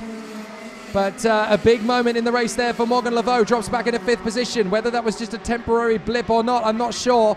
But certainly for Morgan Laveau, it's a very difficult situation now as Mark Baguetto is looking to take a win after his second place earlier on. That would put him on net 2 points from the races so far. And here's the battle for third place. This is Alain Nicole and Michael Vache as they battle over not just the class honours in H2, but also trying to get third position overall behind Joan Lascores. Great battling with them so far. And there's a good run off the turn. This could be a chance for Michael Vache, but it's well held by the 7 of Alain Nicole. In fact, Alain Nicole actually gestures to Vache behind. He says, look, we need to work together if we're going to get after the guys in front. Yeah, that looked like a good gesture there from Nicole to Vache behind. But watch out, we saw the problem for the number 11 earlier. That was Laveau. Laveau still chasing down the back of them. We saw a blip for a drop of pace. Has a little look to the inside. Isn't able to make anything stick. Laveau, he's back on charge. So Baguetto leads the race. Joan Lascores still second. There he is in the number 17 up front. And this three-way tussle for position between Alain Nicole, Michael Vache and Morgan Laveau continues. Laveau trying to find a decent way through on the inside of Michael Vache. Vache is still controlling the pace here in P4. They go into the right-hander, back up the climb. And it's going to be very interesting to see how they continue this battle on. And now Morgan Laveau trying to go right round the outside this time and trying to slingshot through. That was not quite going to work, but I love the determination and the thrusting motion on the far side there from Morgan Laveau to try and squeeze the kart around the outside of the Sodi kart. Number 7, Alain Nicole, just taking a breather off the steering wheel there as he tries to close back in on Joan Lascores. But Marc Borghetto still controlling the pace. 7 to go. Yeah, that was great. Well, it was a great attempt there from Laveau. Wasn't able to make the move quite stick, but the passion was there, the attempt was there. He tried around the outside, didn't quite work. He'll know for next time, so I don't think he'll try it again. But as we see the drivers now rounding through the bottom part of the circuit, who's that out in the lead? That is still Borghetto. That's Marc Borghetto still out in the lead, 2.8 seconds to the drive behind. You can see Lascores has been caught. Lascores has been caught by the drivers behind. That is Alain Nicole, who will be leading the charge onto the back of the number 17. Lascores, is he in trouble? Well, Joan Lascores is obviously going to be getting very tired. It's a lot hotter than it was earlier on in the day. The wind was picked up a little bit, so it's very physically intense for these drivers. But you have to hand it to him. He is in the H3 category, the most physically difficult of all the classes. And Joan Lascores is just taking it in his stride in second place in front of Alain Nicole, Michael Vache and Morgan Laveau, who is back to whatever his pace was originally, 51.596, a new fastest lap for him. So Morgan Laveau back into contention once more, trying to work his way back at his second position. He has got time, actually, 6 laps to try and work his way past first Vache, then Nicole, and then Lascores. He knows he's got a decent gap back to Laurent Flamand in 6th position, and then it is Benjamin Alexandre behind him. Just the 3 competitors running in the H1 category this time. But this is going to be interesting. Morgan Laveau needs to time this right, because they are racers, but they're also brothers and sisters in arms. They don't really want to cause any major issues as Laveau makes a late bid on the inside of Michael Vache. Could have waited another corner for my money. That would have made the move a little bit easier to accomplish. Yeah, Laveau, if he keeps this pace up, he will be looking for a podium still here. We saw that blip of pace drop for a second there. Laveau, he's straight back on it. That shows with his lap times, 51.479, new fastest lap.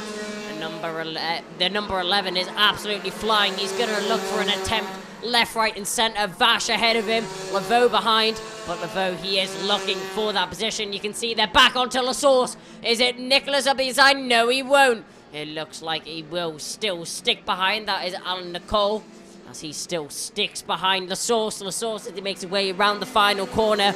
But the number 7 in the Sodi kart, he tried to stick his nose in, wasn't able to make a stick that time round. But next time, there's always a next time. Great result so far for Lascores, and on the inside, that's Laveau. He dives in on the inside of Michael Vache, so he gets through. Oh, there's a spin further back in the pack. Can't quite make out who that is. I wonder if that's Vianney Chancin, who has spun off further down the order. But we've had a spin there, just trying picking it up. Oh, it is the 26 once again. That is Patrick Joubert. He always seems to have a little bit of a moment there on the run up the hill. It's a pretty tough exit, that corner.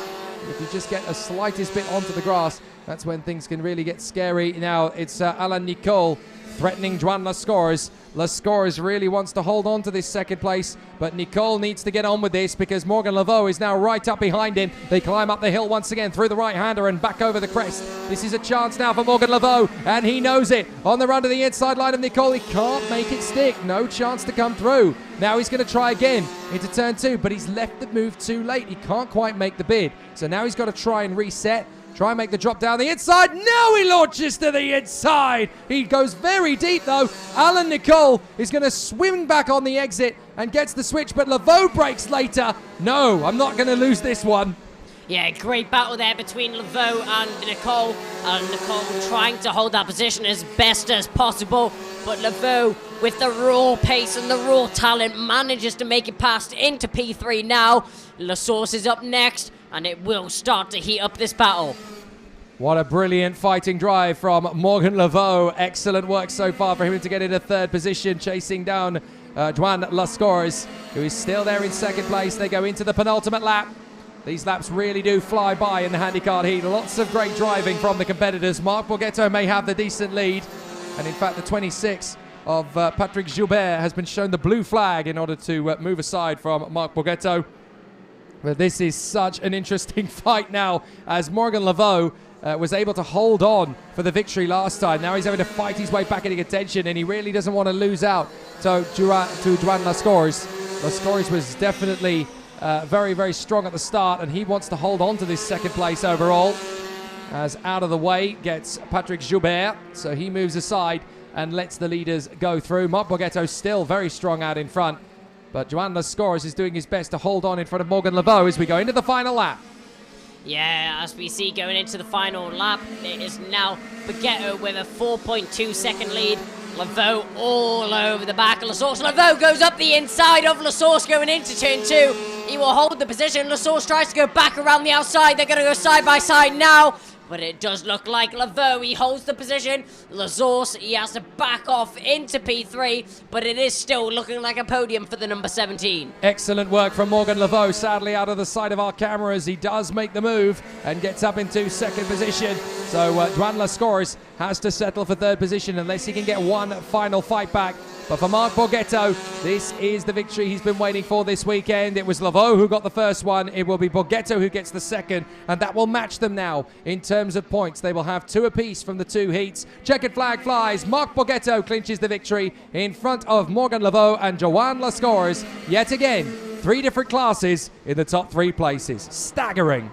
Yeah, great driving from everyone there out in the field. That was some amazing action produced by all of these drivers out there, especially by the top 3. Laveau, we saw him have that mechanical issue.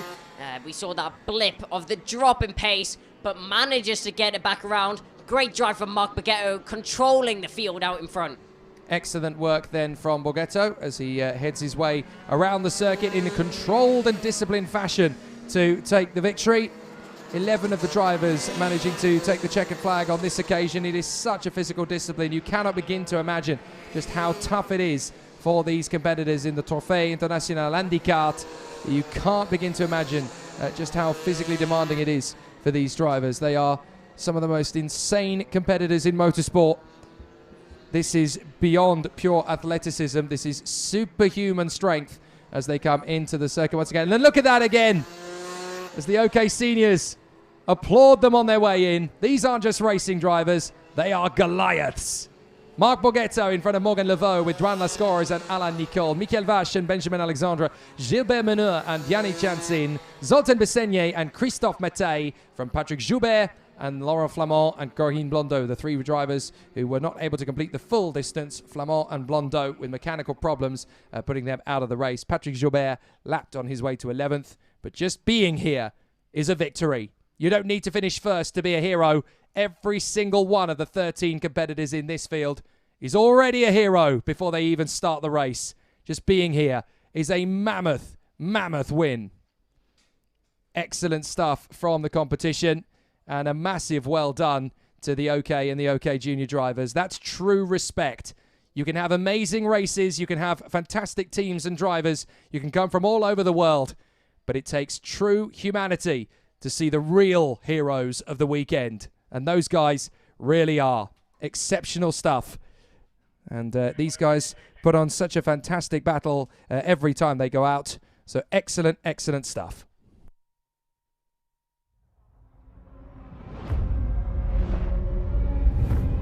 Every day, 3,500 lives are lost on roads around the world. Driving can be dangerous, but there are simple rules we can follow that will make our roads safer and save lives. Slow down for kids. Don't text and drive. Always pay attention. Obey the speed limits. Stop when you're tired. Never drink and drive. Check your tires. Rules keep us alive.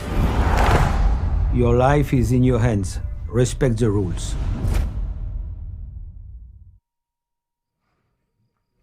Hello, and I am here with Ian Eichmans now. So, Ian, you ended up finishing P9 in your first heat. A great drive there through the field. How difficult is it to overtake on this track? It's quite difficult to overtake on this track because there's only a few spots to overtake.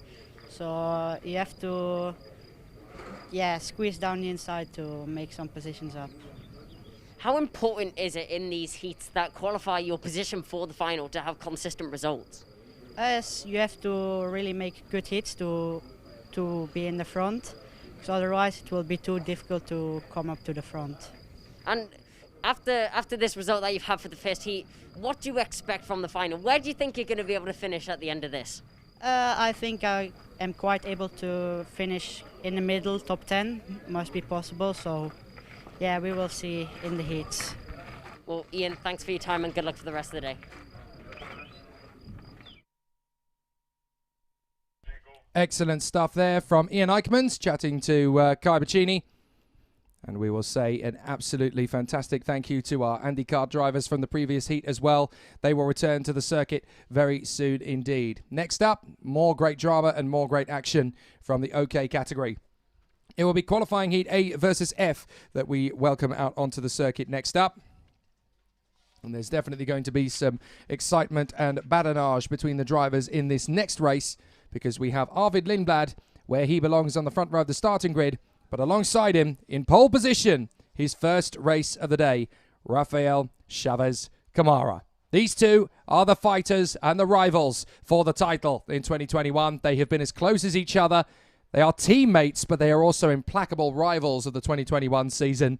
And these two are going to be at each other's throats all the way through the season. In one side, in the purple of the Oak Racing Team colours, flying the flag for Brazil in a year when they are set to host the World Karting Championship in October at Speed Park Bidagoi. Rafael Chavez Camara in the pole position. Alongside him, the British charge under the tutelage of Oliver Rowland and under the fabulous banner of the Red Bull Drivers Programme, Arvid Lindblad, having stepped up from the junior category last year, where he was the vice champion of both Europe and the world. Now he can battle his way for supremacy in great style in the European Championship. The OK qualifying heat gets underway in Group A versus E, and now we can watch them in fine style. So here are the drivers as they come up to the starting grid, and it will be very exciting from the get-go. It's Rafael Camara and Arvid Lindblad from Nicolas Solov and Juho Valtonen, Andrei Zhivnov and Rasmus Yutsimis, Ivan Dominguez and Caspian Hagman from Joe Turney and Artur Rojon, Tuka Tappanen and Matthias Mogato from Morgan Porter and Ariel Elkin, Frederic Lund and Laurence de Certua, Sandro Hotzem and Ruben Moya from Florian Rousseau and Ricardo Gracia, then Nathan Sharp and Senja Phoenix from Arnaud Chabdor, Maxime Léger and Ismail Ahmed. So the 25 drivers continue to work their way around the course. Great to see that for the first time we are welcoming the likes of Arnaud Chabdor from Kazakhstan and Ismail Ahmed from Uzbekistan. Last year, of course, neither driver was able to race due to the difficulties of transportation from country to country due to COVID-19. They now have the ability to do so, so it's great for us to welcome them here. Two drivers from countries that we don't normally get to see in the European Championship, so it's wonderful to welcome them for the first time. And they're already acquitting themselves very well indeed. Here they come out of the final turn.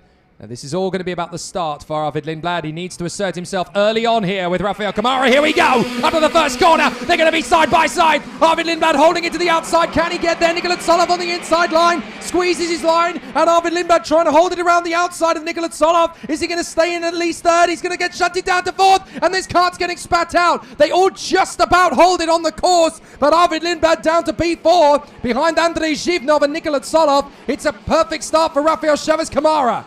Yeah, with all that carnage that's going on behind, you can see Camara just getting away from the rest of the field, and that gap is going to be crucial for the drivers. We know Camara has the raw speed, and if he's able to just get laps after laps after laps, no one's going to be able to touch him. That's Lindblad making a move as he makes his way back through the field after a terrible start there for the Kart Republic team. Lindblad back on a charge. He's chasing down Camara. I think we had a kart off to the side of the road on the first lap, so someone who didn't even make the start. And I want to say that's Senja Phoenix in the CRG. I think she's had a problem on the way round the opening tour, so that's a big disaster for the CRG driver from Russia. Oh, and it's a couple of drivers kicking up the dust again as they come off turn 2. Yes, that is Senja Phoenix's kart, the CRG. What a shame. And that makes a chance of her getting through to the final in terms of the qualification even tougher still. And that's a run wide. That's the 150 going off, I do believe. So that is Frederic Lund, the young man from Costa Rica. I'm afraid he's had a run wide. And it's always a little bit of a heart-stopping moment when a Kart Republic runs wide in case it's Lindblad, but Lindblad has made the move back on Zhivnov and is now up to third position. So Kamara in front of Nikola Tsolov and Arvid Lindblad. This is the order that they finished in on the road last time out at Genk. But Nikola Tsolov obviously had a front fairing and then dropped down the order. But this is how they finished on the road in the final at Genk. So it could be very interesting indeed to see how they continue. Yeah, we're looking at the Tony Kart train of drivers. Leading that is going to be Joe Turney for Great Britain. He is up in the P5, so a great drive from Turney right now as he's in a good position on the track. But as you look at the drivers ahead and the drivers behind them, there's a lot of pressure going on. You see Juho Valtonen as he's all over the back of the driver ahead of him. As you can see, that is the 1-2-5 going through our frame now.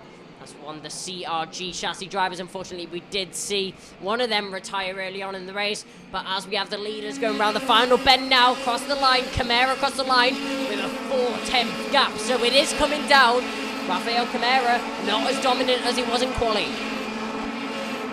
Someone certainly seems to have a little bit of an issue as they come across the start-finish line. It sounded like something wasn't quite right with one of the karts. Could well be a chain guard coming loose, as Kai points out. Oh, the 104 getting in the mix there. That's Morgan Porter battling it out in the midfield as Nikola Tsolov sets the fastest lap of the race. We could be about to see a technical flag then with one of the karts maybe having a difficulty. But the battle definitely raging up front as Nikola Tsolov tries to close out. Joe Turney launches to the inside, bangs wheels with the 141 of Andrei Zhivnov and tries again, but that was so close. Zhivnov is not going to concede anything to Joe Turney today. Yeah, Zhivnov not going to let his teammate pass in any way, shape or form. The number one rule in racing is don't collide with your teammates. Joe Turney up the inside. Zhivnov lets both of them past. Actually, the 117 gets through just for extra. Oh, and that looks like that's Juho Valtonen making his way through as well. Fastest lap from Arvid Lindblad, 46.924. As everything's kicking off in the midfield, Zhivnov, he's dropped many positions now.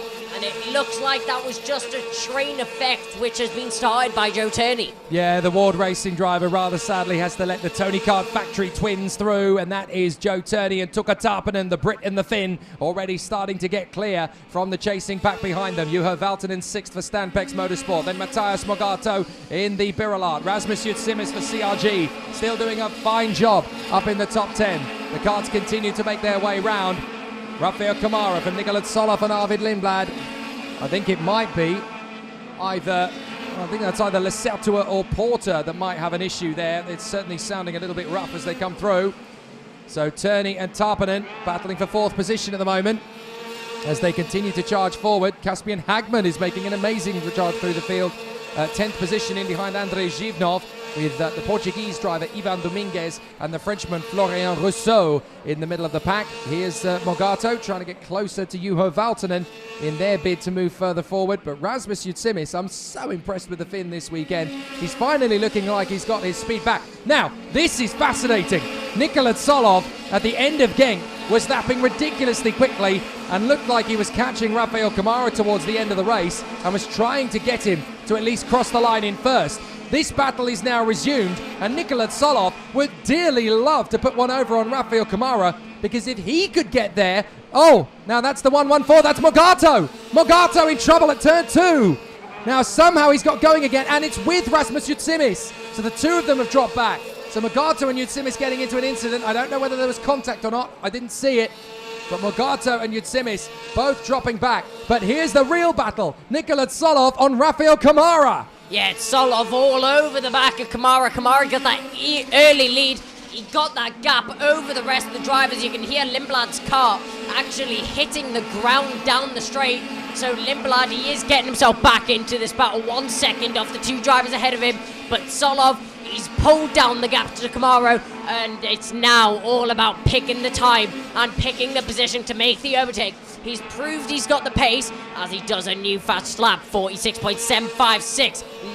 Nikola Tsolov, he's all over the back of Kamara. I can't tell you what this would do for his fans and his nation back home in Bulgaria if he could get one over on Rafael Chaves Kamara. He is one of the first from his country to run at this level in FIA Karting, and he is pushing big time on Rafael Chaves Kamara as he rides on the the colour scheme of the traditional racing colours of Oviedo, the Fernando Alonso racing colours of the Alonso kart under the Kart Republic banner. But this is such a big battle, and it means massive for 2021. If Nicolas Solov can get one over on Rafael Chaves Camara, the pole sitter, Solov will never have been more determined to overtake anybody, and Chaves Camara knows it. Chaves Camara now trying to defend from the Bulgarian. This is a big pressure point, even in the heats. If Camara can be beaten today, then he can be beaten tomorrow. The Brazilian will never have been more determined to keep a driver behind him.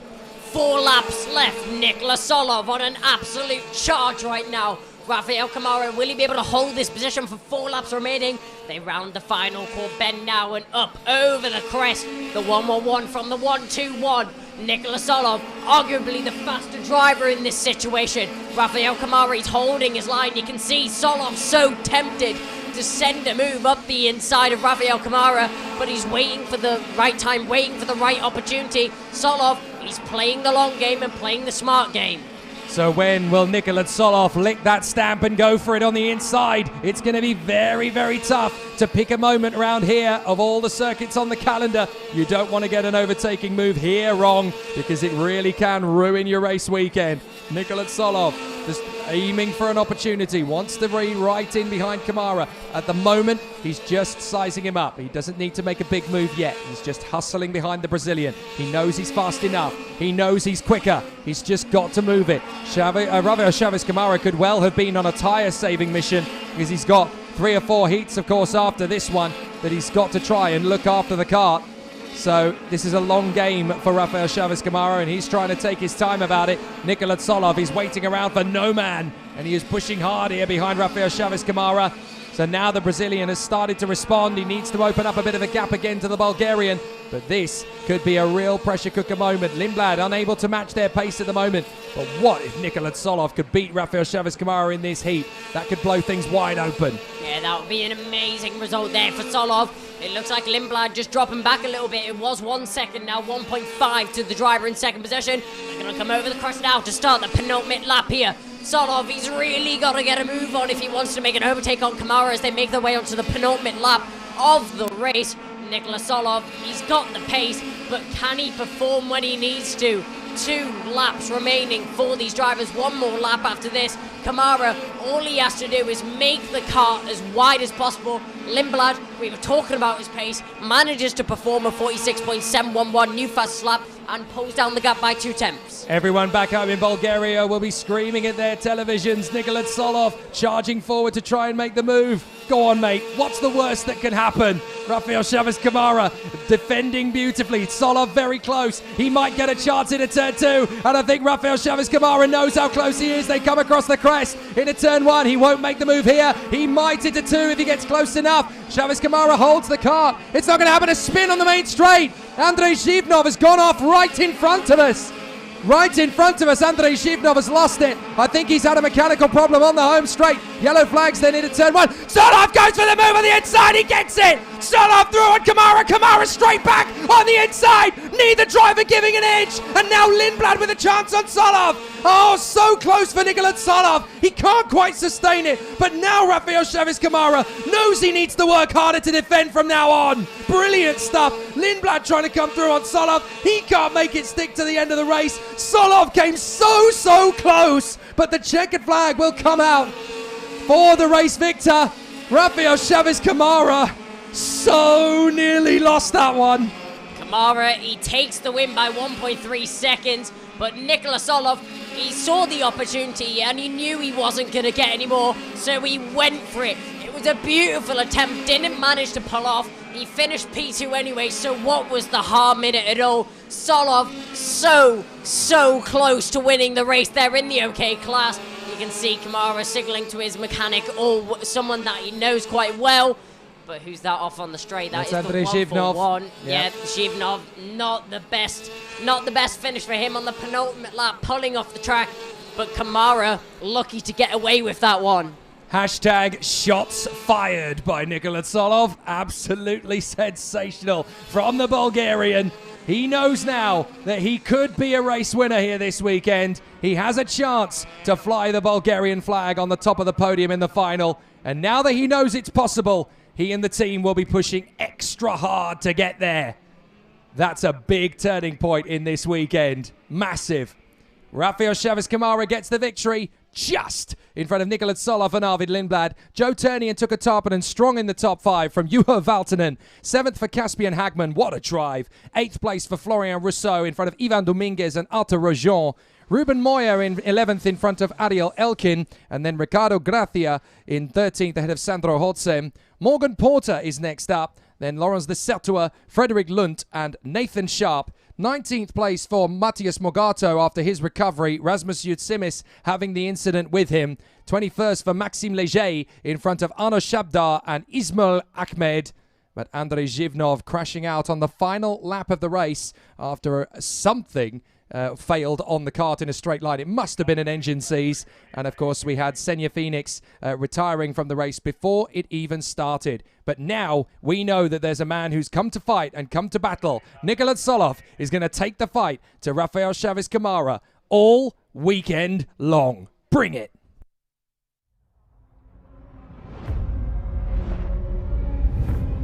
Every day, 3,500 lives are lost on roads around the world. Driving can be dangerous, but there are simple rules we can follow that will make our roads safer and save lives. Slow down for kids. Don't text and drive. Always pay attention. Obey the speed limits. Stop when you're tired. Never drink and drive. Check your tires. Rules keep us alive. Your life is in your hands. Respect the rules.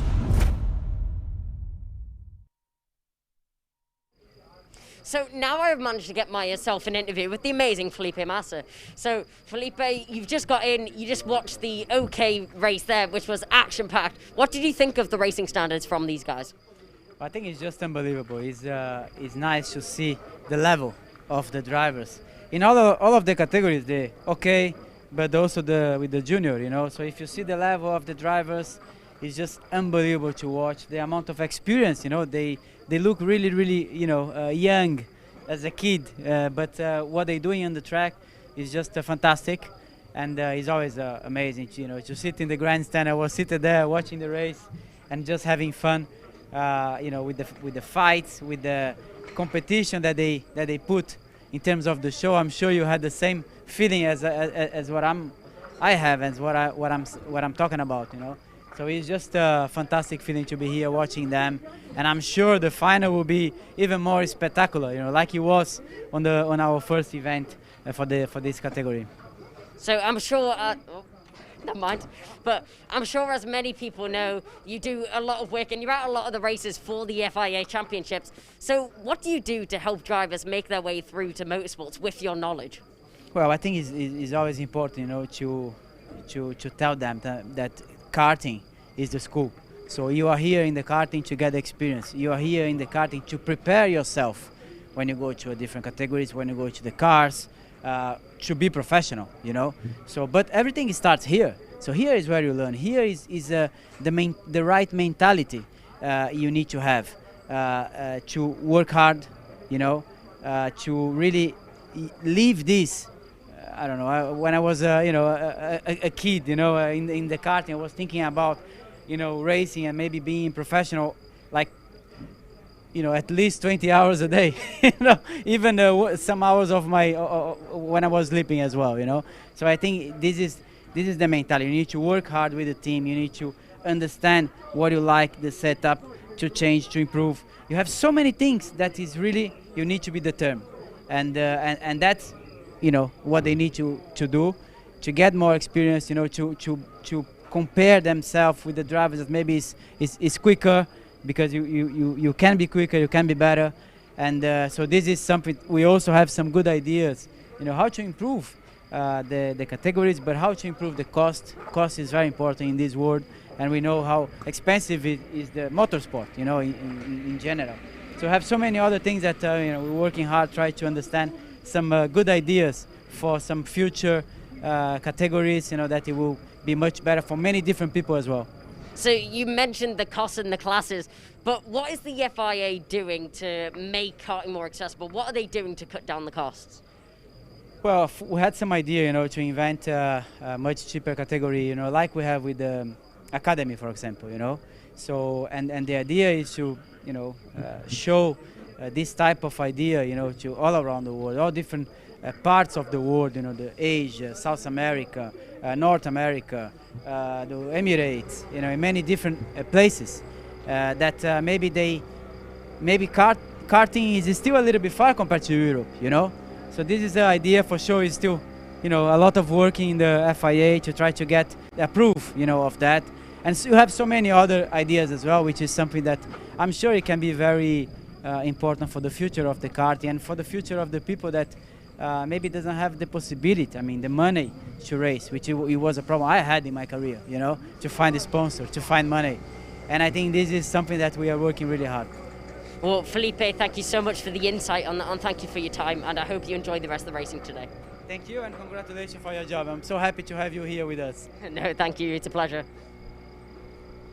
Obrigado, Felipe Massa, our FIA Karting president, in conversation with Kai Boccini. Great to see our president back in the paddock once again.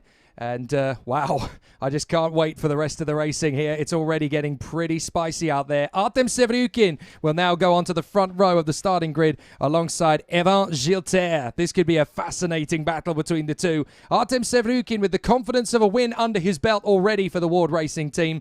But beside him, the man who knows every inch and every marble of this circuit, Evan Gilter, will be there battling from the get-go for the VDK Racing team. Fabulous display so far from the competitors, and it'll be interesting to see what those behind him could do as well. Yannick de Brabander and Timo Kucharczyk will be very close indeed behind them as they duel away for position. Marlon Hernandez and Hugo Chukwu from the third row of the grid will be very close encounters to battle with in the first lap as well. And then Bruno Del Pino, he really needs to salvage something from this heat after his DNF in race 1. He can't afford another because that really would be a catastrophic way for his weekend to continue. Nicolas Bertolatti still with plenty of experience in the OK category to help his stride forward. But this is going to be one heck of an incredible weekend as we continue into qualifying heat C versus D in the OK category.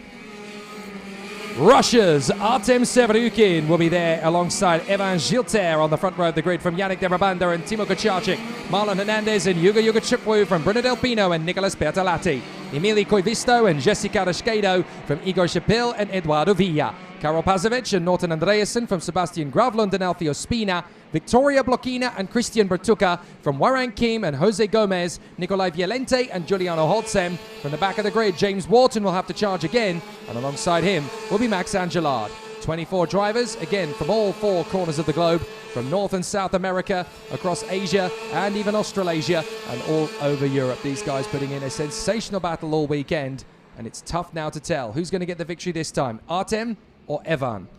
Well, I think I'm actually going to put my money on Hugo Chukwu. We saw an outstanding drive through the field from the American driver there, and I think with his racecraft and with his raw pace, he really has got a chance at winning the race here this weekend. If as soon as we put him against the other classes, I think it will be interesting to see how he performs. But as the driver's round the final corner, will it be green flag? Yes, it will. Lights out and everyone's away. Hugo Chukwu, he cuts to the inside as everyone makes it clean through the first corner, diving down into the second position. It's still the same leader. As a couple of carts getting spat out to the outside of turn 2.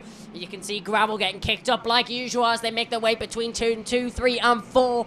But as the drivers now make their way down into turn 5, everyone's pretty much in order. Confidence from Evan Gilter on the outside, not getting onto the marbles. Whoops, that's one of the Cosmics bouncing over the curb and over the grass. He actually got airborne. 4 wheels left the deck as he then lands on the circuit. Hopefully that hasn't done too much damage to the chassis frame. But now we've got Hugo Chukwu right underneath the 120 of Nicolas Bertolatti as they try to round and climb up the crest once again. Yannick de Brabander holds on to his third place. So the top 3 are as they were. Kucharczyk has lost ground to Bertolatti and Hugo Chukwu at the start. So he's there in P6. The top 3 remain as they were. But Artem Sevryukin in front of Evan Gilter. And there's no major changes other than those 3. So the battle continues on its way. Hugo Chukwu sizing up Nicolas Bertolatti. Doesn't want to get too hungry too early.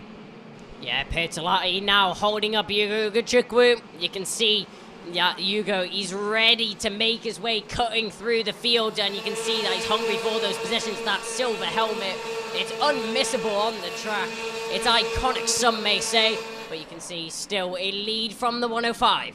Yeah, you've got so many incredible helmet designs out there. Yuga Chukwu clearly deciding to play tribute to the last American to win the Formula One World Championship, Mario Andretti, way back in 1978, and he ran a similar helmet, just the simple silver. Yannick de Brabanda launches on the inside line of Evan Gilter into turn one. Gilter responds and retaliates, can't get back on the inside. Pierre Talati and Yuga Chukwu held up. Kucharczyk closes in, and Yannick de Brabanda completely pulls a fast one, and Evan Gilter, it's very rare to get a driver banzaiing on the inside into turn one, into turn two, yes, but turn one is such a high critical error plate on the circuit that it's very hard to get that move to work. But Yannick de Brabanda catching the field out by surprise and in a second. Yeah, I don't think anyone was actually expecting that one. You can see no one was going for any defensive drive. Yuga Chukwu, he makes it up the inside. That's a no position game for him. There's a warning flag sent out for the 139. That's Sebastian Gravlund. As you can see, Yuga Chukwu, he's gained that position and he will move on to the next driver. De Brabanda looking very strong out at the front of the field though in P2 right now. If he keeps driving the way that he is, possibly maybe even into P1. Yeah, Yuga Chukwu got through into fourth place. Kucharczyk got through into fifth as well. So oh, two cars have come together there down the hill. Now that is Giuliano Holtzem and Max Angelard. So Angelard and Holtzem, the two carts have come together there. They're almost on top of each other, those carts. Almost as if they've married each other in some frame of the mind down the way, down the straight. So Angelard and Holtzem, unfortunately, ending their race there and then. Fortunately, the drivers are well away, but that is that's a tricky situation to move, actually, because the carts are not moving. So we have to try and figure out whether this is going to be, is that going to be waved yellows potentially down there? I think it's going to have to be. But there's a chance that this could end up being a full course yellow. I hope it's not going to be. The marshals are doing their best. Now look at that. Just pick one up and the other one will follow. Excellent work from the marshals. Yeah, you can see both the carts attached. Yuga Chukwu makes another move. That is the 130. That was trying to go back at him, but Yuga Chukwu, he holds the position. Looks like he's not done with that position yet. Yuga Chukwu, he will hold that position for now, though, as he makes his way on to the next driver of Gilter. Efficient work from the marshals here. And there are the two drivers, Max Angelard and Giuliano Holtzem, looking very sheepish at the side of the road, unfortunately. That's their race done for the moment. Yuga Chukwu trying to bear down on Evan Gilter to try and close up in a third position. But Yannick de Brabanda on the Praga, really starting to make the boys in blue and black look a little bit more hopeful. That's the move on the inside from Bruno Del Pino, fighting back big time on the inside of Marlon Hernandez and in front of Emili Koivisto. So the Finn doing a relatively good job there in 10th place. And Norton Andreasen, the Swede, has got past Alfio Spina in their fight for P10. So a nice little run there as Artem Sevryukin extends his lead out in front. This is a great opportunity for the Russian. And he knows that if Rafael Chavez-Camara is beatable, he's got to make sure that he isn't. Yeah, Sevryukin doing a great job out in the lead right now. 7 temps, well, nearly 7 temps, 6.5 temps to the driver behind him. And then you've got de Brabanda, and then you've got Gilter as well. You can see that pack come through the frame right now as the drivers make their way through turn 1 and down into turn 2 now. No moves are being made yet. So the drivers just slitting into their order. No one quite close enough to make an overtake yet. 130, Timo Kucharczyk still chasing down Yuga Chukwu, the American, running in P4. Evan Gilter still third, trying to close up on Yannick de Brabanda, but the Proc has just got so much grunt and is already disappearing. Gilter seems to be struggling for overall grip in the faster apexes, and that's why he just seems to be losing ground now to Yannick de Brabanda. I don't know what it is for the VDK driver. He was very strong indeed in qualifying yesterday, but in race trim, he's struggling to hold on to it. He clearly has the measure of the circuit. He knows his way around this place and knows where he can and can't place the car. But it's really tricky for him to control the travel and try and figure out where the car is being placed around the circuit, because he just seems to be losing a massive grip and a lot of wheel spin coming from the car as he goes through the slower apexes. So he's just getting perhaps a little early on the throttle. Artem Sevryukin breaks into the 47s now to get clear out in front. This is excellent work from the Russian in the lead. Savrukin absolutely flying out in front. De Brabanda, he's not being left behind though. Only a 10th has been gained over those 2 fastest laps though. So De Brabanda, he definitely has the pace, just not as quick as Savrukin right now. But as we watch this pack now, as they make their way through and down into the final corner now, over the crest, and they will cross the line. That pack is getting closer and closer every lap. Bertolatti hustling up the inside for a late lunge on Kucharczyk, and a nice move from Bertolatti. Bruno Del Pino trying to squeeze through and gets there as well. Good move from the Spaniard. So Bruno Del Pino, he's one of the friendliest, nicest men in the paddock, is Bruno Del Pino. He'll always come and find me over the course of a weekend and he'll say, this weekend is the one. This one is the one. Don't worry, I'm confident this is going to be the one. He always has misfortunes. Not today. He may have already had his DNF, but now he's going to fight his way back in supremacy. Kucharczyk trying to find a way through. Nudge, nudge. But there's no budging for Bruno Del Pino. He's going to hold his line, and the Tony Kart driver is only fired up by the pressure. He's not going to succumb to it. Yeah, Bertolatti and Del Pino working really well together there as they make their way past and gain that position. But Savrukin, he's now losing time to the drive behind. 7/10 separating De Brabanda and Savrukin with only 3 laps remaining though. The gap isn't being cut down quite fast enough, as we do have a new fastest lap from De Brabanda right there. That's a 46.960. The gap isn't being cut down quite quick enough for a position to change right now. Savrukin leads the way. Yannick De Brabanda second. Evan Gilter third position. Yugachukwu, Bertolatti, Del Pino, Kucharczyk, Koivisto, Andreasen, and Marlon Hernandez. That's your top 10. Just over a 5-second gap between them all. And there'll be 3 to go as they come up and over the crest this time. A few drivers still trying to make a big gamble as they work their way forward. But Yugachukwu looking fired up and motivated to get into third position past Evan Gilter. He needs to get a little bit closer to him before the ultimate move comes. But Artem Savrukin is actually struggling a little bit to get clear of Yannick De Brabanda. De Brabanda is starting to reel him in a little bit more now on the Praga. The gap is still at 0.6 of a second, but you do get the sense that if there's just one slight error in judgment from Artem Savrukin, then De Brabanda will be on him like a ton of bricks as Evan Gilter trying to hustle away from Yugachukwu and get closer to the leading 2 in case there are some badinage. Yeah, Gilter under a lot of pressure from Yugachukwu behind him though. But as you said, Savrukin, one mistake is made and De Brabanda is all over the back of him. You can see De Brabanda actually pulling down that gap quite considerably if you look at it from an eyes view. But Gilter, Yugachukwu all over the back of him. This is going to be interesting.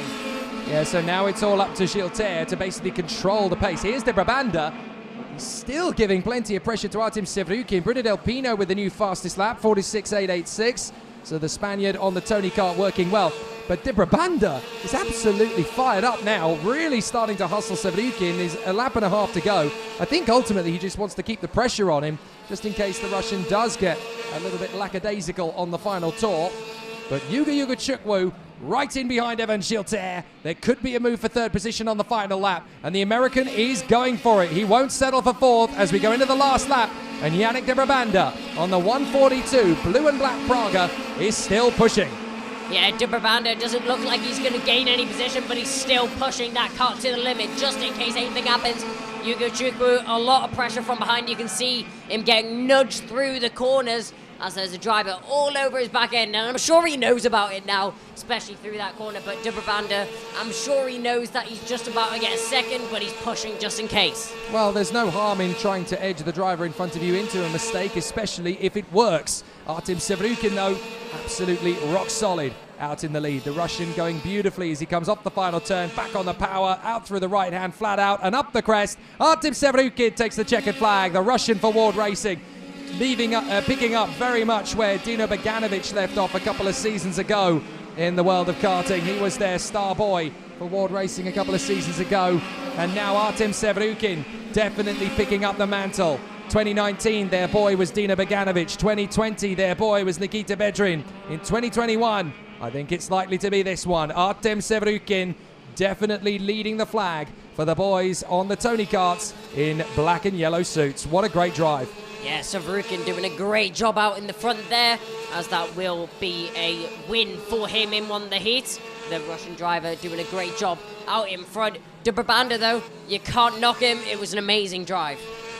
He certainly gave it everything he had, and it's always wonderful to see the Praga driver pushing hard. It's great to see him back in the paddock again as well after a bit of a leave of absence. But Yannick de Brabanda definitely delivering and putting on a good show as he continues to muscle his way round the course. Excellent work there, and some good driving from the competitors in the fray. So we really had some good performances. Here is the provisional results. Artem Sevrukin in front of Yannick de Brabanda, Evan Gilter in front of Yuga Chukwu, Nicholas Pertolatti and Bruno Del Pino, then Timo Kucharczyk and Emilio Koivisto. Norton Andreasen and Marlon Hernandez from Alfio Spina and Eduardo Villa. James Wharton fighting back to 13th in front of Christian Bertucca, Igor Chapil and Warren Kim, then Jessica Resquedo and Sebastian Gravlund. In 19th place behind them, Karol Pazovic from Nikolai Violente and Jose Gomez. Then it is Victoria Blokina who finishes up in 22nd. The two retirements from the race completely connected together, Giuliano Hodsem and Max Angelard. So very exciting stuff from the OK senior competitors.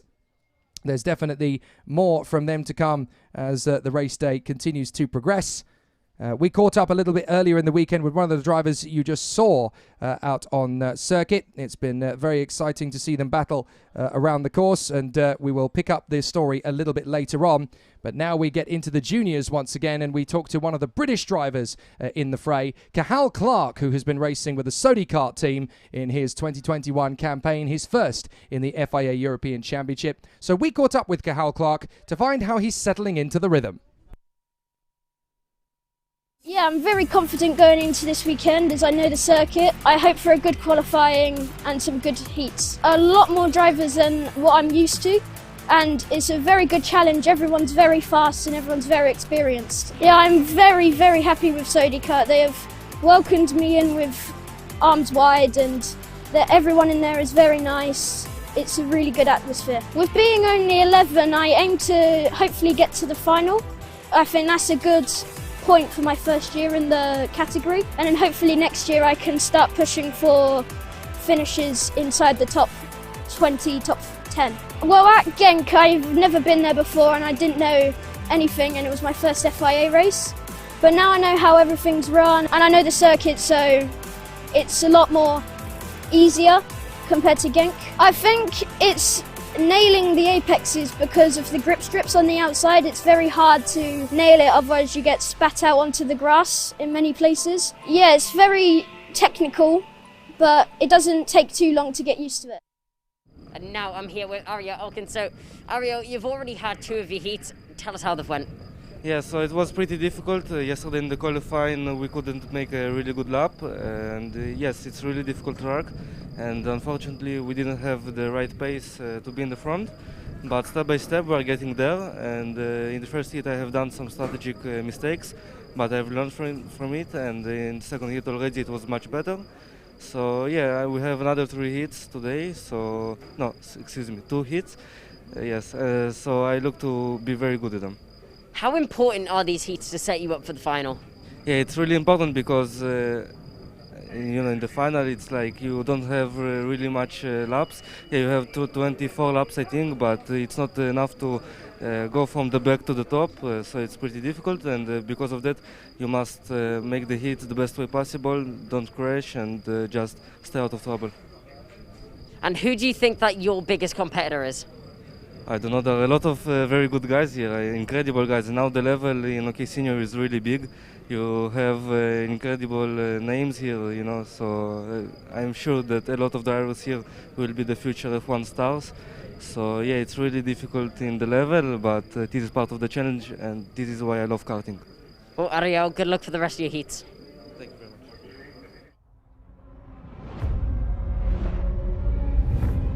Every day, 3,500 lives are lost on roads around the world. Driving can be dangerous, but there are simple rules we can follow that will make our roads safer and save lives. Slow down for kids. Don't text and drive. Always pay attention. Obey the speed limits. Stop when you're tired. Never drink and drive. Check your tires. Rules keep us alive. Your life is in your hands. Respect the rules. So great to hear Kai Bacchini catching up there with Ariel Elkin. Always very exciting to see what Ariel is up to. He's one of the most active members of the FIA karting community in the world of social media. His blog is very popular indeed. And the drivers are having a conversation there, I believe, up at the foot of the start-finish line there with the race director. So obviously the competitors now getting themselves ready for the start. But the battle is going to be very interesting indeed from the get-go with this one. Alex Powell again on the front row of the starting grid for this one. Drivers coming through to join the conversation, I do believe. So they're all obviously there in position to make sure that they are all present for this particular discussion. You can see that there on the start-finish line. So the drivers are all getting themselves ready for the activity on the circuit. Looks as though there's a couple of karts. They're still trying to separate the karts. That's what it is. So the karts are from the previous race. This is Giuliano Holtzem and Max Angelard. The two karts are still together. This is almost like Valtteri Bottas's pit stop that took 43 hours to complete. How much of a job is this to get the karts separated? I think they've just managed it. So that's almost the longest kart separation extrication after a race heat that we've seen. I think that was a good 10 minutes.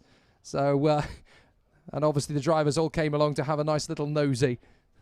Well, they love the sport. They love the action of it. And obviously there's a light moment of slight banter there. It's obviously off track. There's no danger. But it's just the curiosity of the drivers. They all wanted to come and have a look. Really? The karts are stuck? That doesn't happen very often. So nice little bit of light humour there. From the drivers on the grid, so good to see. Now, we've got a very interesting battle to come in this one, because this is qualifying heat C versus E, and it puts two highly motivated drivers on the front row of the starting grid. Will McIntyre on pole position, and Alex Powell on second. Bring on the fireworks! Whoa, this one's going to be an interesting one. McIntyre, we know he's got that good pace. But with that bad heat last time round, that's really going to hurt him going into the grid for the finals next time round. But Alex Powell, he's been on form all day. He's absolutely rapid, and he's definitely capable of taking the fight to McIntyre. Both drivers are race winners, of course, so they will be fired up to make it another one. And let's see how they get on. Konstantin Krapin will be there on the second row with Rashid Al-Daheri, definitely capable of being a race winner in this heat. And from P4, he's actually got a great chance to make it happen. So here's the grid in full. William McIntyre from Alex Powell on the front row of the starting grid. Second row, Konstantin Krapin and Rashid Al-Daheri. Then Kian Nakamura-Berta and Josh Erfen from Max Popov and Dion Gauda. Jan Puchu and Olex Bondarev from Akshay Bora and Maxon Verbruch.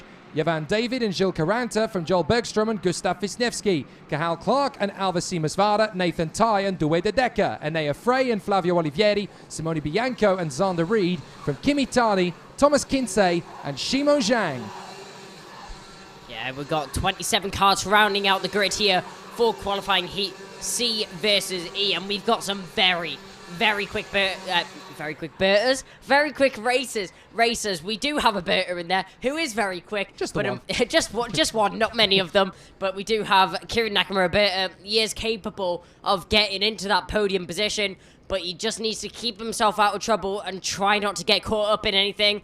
But as the drivers now make their way to the final corner and get themselves prepared for the start of the race, this is going to be good. For me, the 13 drivers in the top 13 are all FIA race winners, so this could be really exciting. Up to the line, and it's go straight away! No waiting around, no hesitating. McIntyre leads. Second immediately is Krapin. He gets a good start, and off there goes Rashid Al-Daheri! Al-Daheri drifts wide and goes right to the back of the field. It really is disastrous on the outside line, and what a terrible start in the end for Powell. He drops down to fourth behind Kian Nakamura-Berta, who again gets his elbows out on the opening lap. Into third, into second, I think. Did I just see him get through Popov?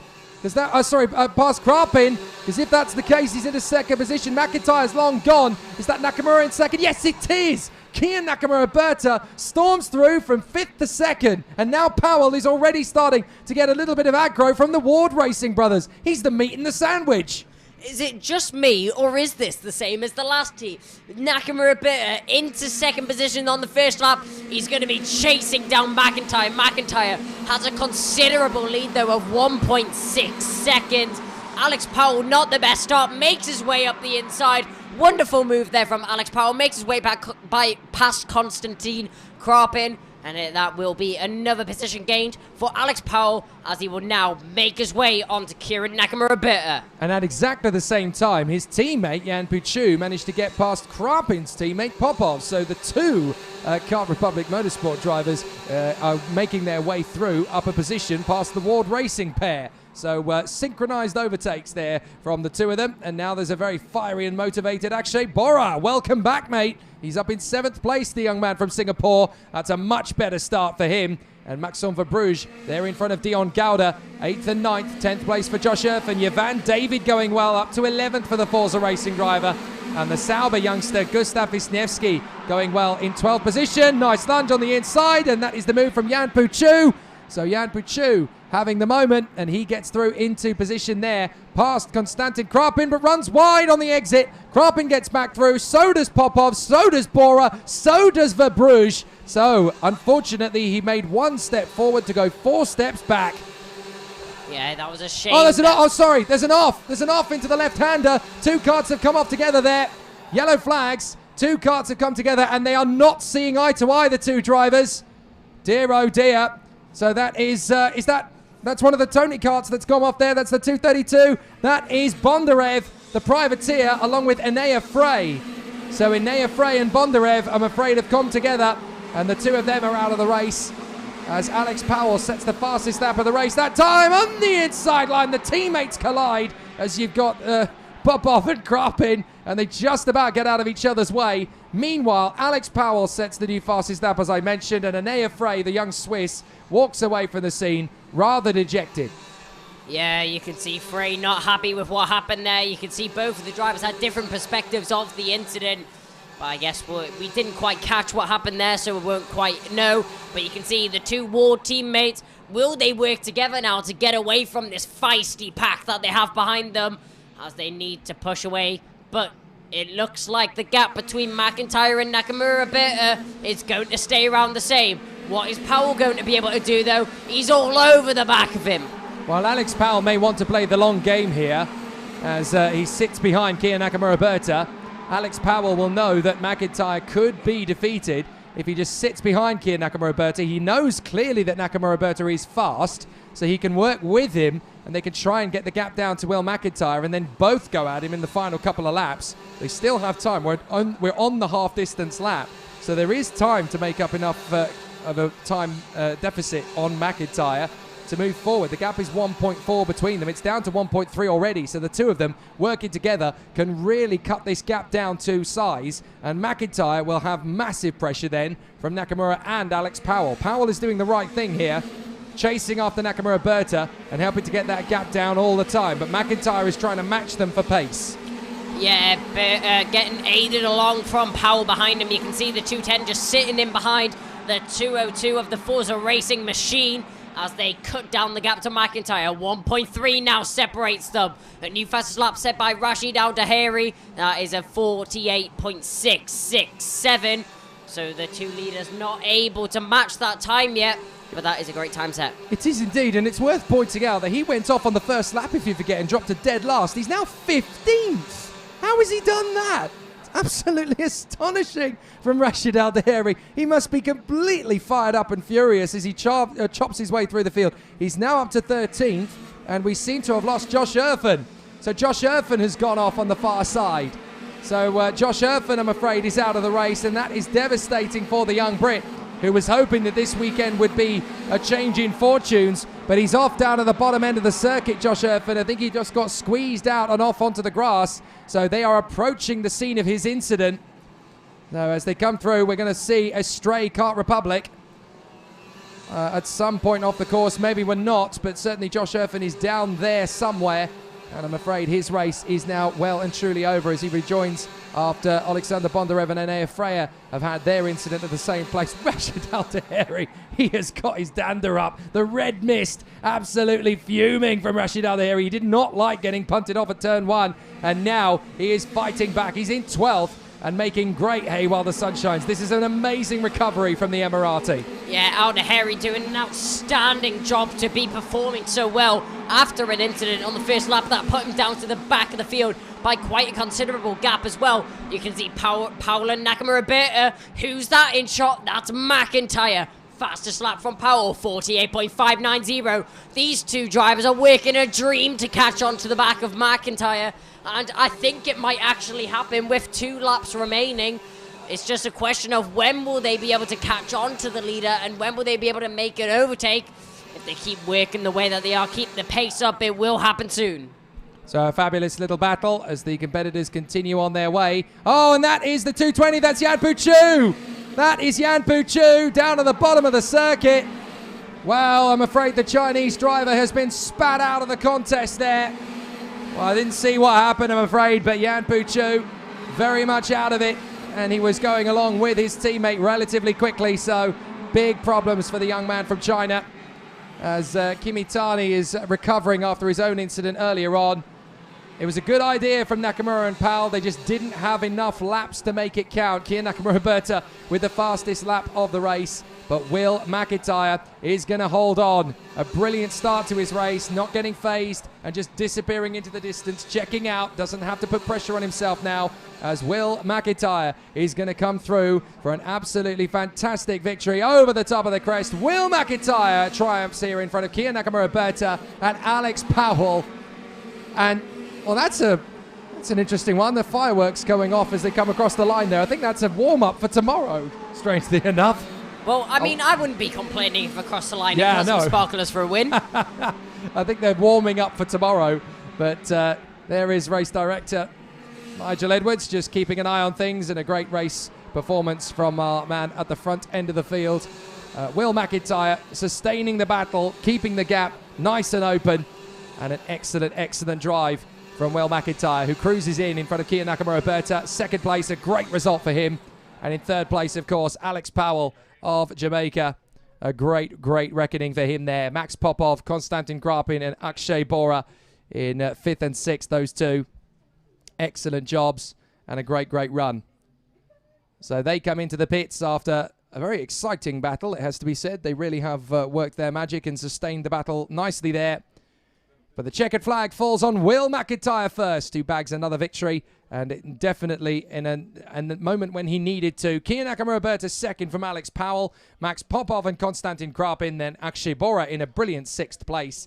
Dion Gouda and Maxime Verbruge from Yvan David and Cahal Clark, a top 10 finish for the first time in the FIA European Championship. 11th place for Simone Bianco in front of Rashid Al-Daheri, Joel Bergstrom and Douwe de Decker. Nathan Ty driving beautifully in 15th in front of Jules Caranta. Gustav Wisniewski struggling to 17th in front of Shimo Zhang. Then it is Alvasi Masvara in 19th in front of Zander Reed. Flavio Olivieri in 21st ahead of Thomas Kinsey. And then we had Kimitani coming home a few seconds further back. Yanpu Chu, Koskonerfen, Alexander Bondarev and Anaya Frey, all drivers out of the race. So rather unfortunate for Yanpu, Josh, Alexander and Anaya. They're all out of the race after a very tough qualifying heat, C versus E. So we're going to give you a bit of a driver's eye view as to what happens out on the circuit here at Ornay-le-Bois. And it's going to be on board with the driver in the next heat. We're going to take you around the circuit on board with Enzo Deligny. Obviously, it's a very fast circuit. You can see as they run through turn 1. It's only one line through, really. You get a little bit of curb on the exit. Braking down for turn 2. Holding the curb on the inside line. Back on the power as they come through. And then into the tight hairpin. It opens and then shuts as you then drop down the hill. You want to be careful on the exit curb. Dropping down the foot of the hill. In through the left-hander. A little blip of throttle is all that's needed. Then you tighten up for the hairpin. It starts nice and open. Then accelerates out. Along the back straight. Big stop. Into the right. Now back on the power. You've got to be careful on the exit to protect the curb. Back up the climb. And this is a very strong corner, but it starts very rapid, then shuts up, and then comes through into the right-hander. You're on the throttle here, and you keep it nice and open all the way up, through the right, keeping nice and close to the curb, and up and over the top of the crest. What a lap! Hello, and I'm here with Simone Prego, FIA strategist. So, Simone, tell us a little bit about your role and what you do in the FIA. Yeah, so I've been, well, thank you so much for the interview, first of all. Thank you to everybody that's watching us as well from home and from here. I've joined the CIK back in March in the occasion of the World Council, and I've been tasked with developing the strategy for the CIK karting and karting in general, because I feel as CIK we've always really looked at the international, at global level, but I think we also need to help our ASNs at national and regional level. I think we can help them as CIK and help our clubs develop the sport of karting. So that's one part of the strategy that we're developing, and also, as Felipe touched upon, to kind of feed into this, we have this project of potentially introducing an academy-like program to ASNs that are interested. So you would have mini, juniors, and seniors competing at a fair playing field, low cost, and everybody has the same material. So it's something that we've been working on, and I think it's going to be good for the sport overall, especially at national level.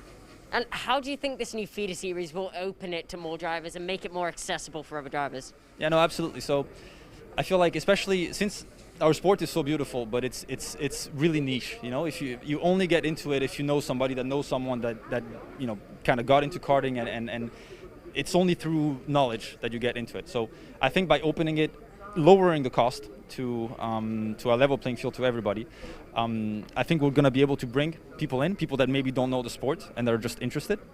And we're also going to be able to feed off the national championships that are already pretty established in many sense. So you get the best of the national championships and you put them at a level playing field with the same equipment. So I think overall it's just going to be a pretty good project.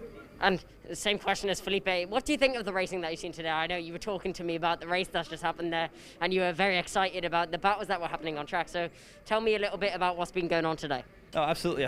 I mean, the level that we have here internationally is absurd. It's really, really crazy. And every year I feel like it goes up a little bit with the quality of equipment that's put on track, with the quality of the drivers that we see, with the quality of racing especially that we see.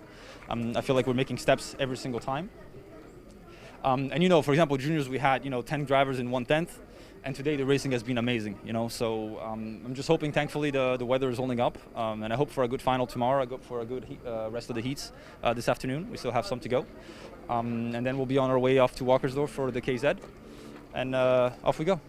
Well, Simone, thanks for your time, and I hope you enjoy the rest of your weekend. Absolutely. Thank you so much. Thank you. To coin a phrase once made famous by the great Hollywood actor Jim Carrey, it is a beautiful day here at Ornay-le-Bois, and we are having a wonderful race action in the FIA Karting European Championships Round 2 2021 in the heart of the French countryside, just an hour or so away from the famous town of Le Mans in the heart of French motorsport country. And what a race day it is. We are continuing on our battle in the OK Junior category next up, with Thomas Stalchemanis and Maxim Rem taking up residence on the front row of the starting grid. And this one should be full of action aplenty. Kirill Kutskov and Zachary David on that second row of the grid.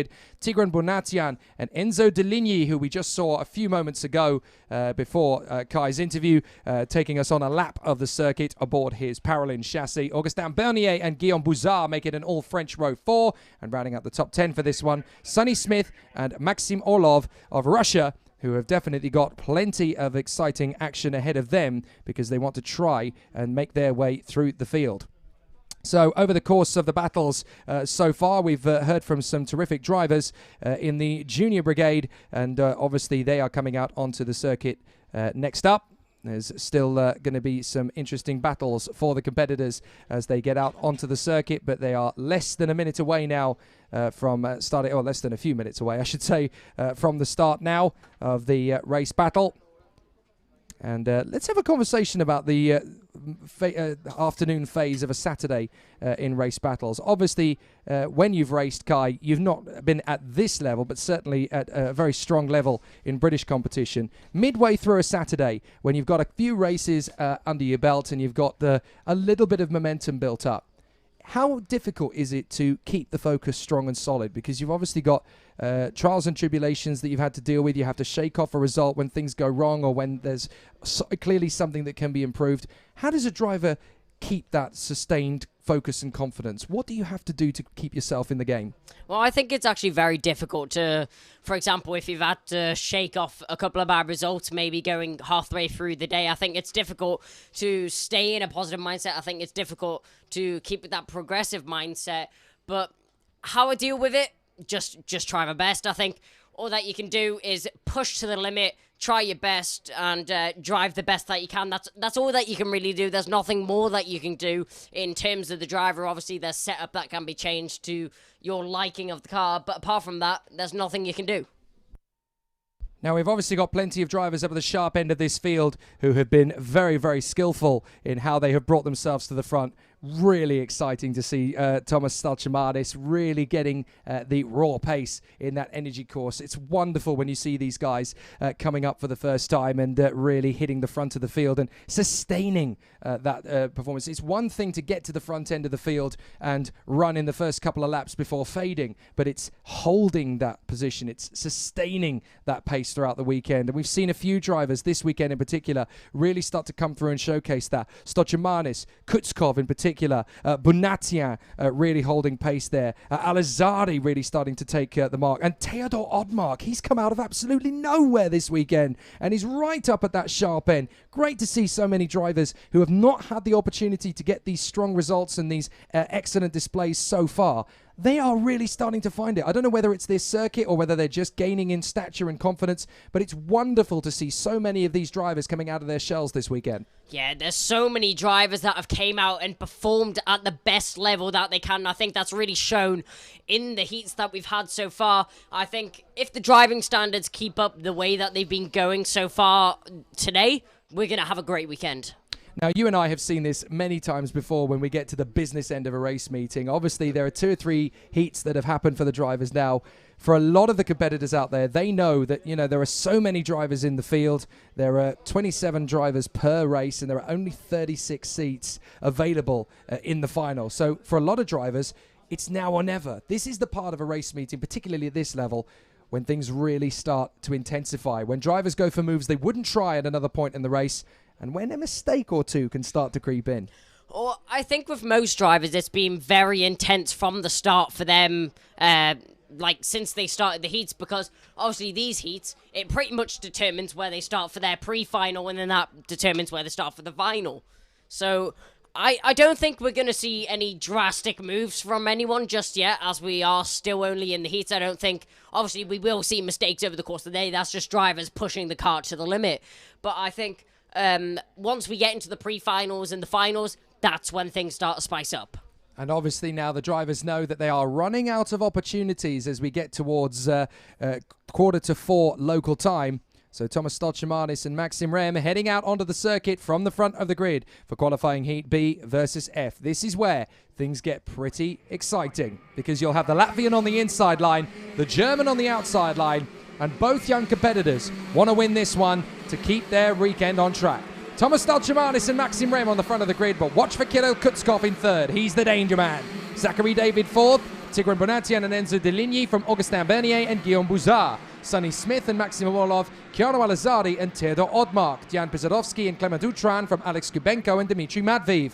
Kai Sorensen and Nasho Tunyon from Harley Keeble and Edward Robinson. Then Tobias Clausen, Adrian Ferra, Enzo Perro and Heite Delagnol. Then Oscar Wirtz, Juan Cota, and from the back of the grid, it'll be the young Swiss lady, Katarina Lucia, who of course is part of the Richard Mille Talent Academy that has given us great drivers such as Julia Ayub, and of course most recently Maya Verg, who is now part of the Ferrari Young Driver Academy. A great opportunity for a young racer. And Katarina Lucia learning on the job. It's very difficult in the first season of international competition. You've just got to come out of the blocks fighting fit. And she didn't get the lap time she wanted from time qualifying. So now she's got to do all her talking on track. Here they come. Stalchimadis and Rem, Kutskov and David. Is Kutskov going to get the victory for the third time of asking? Let's find out.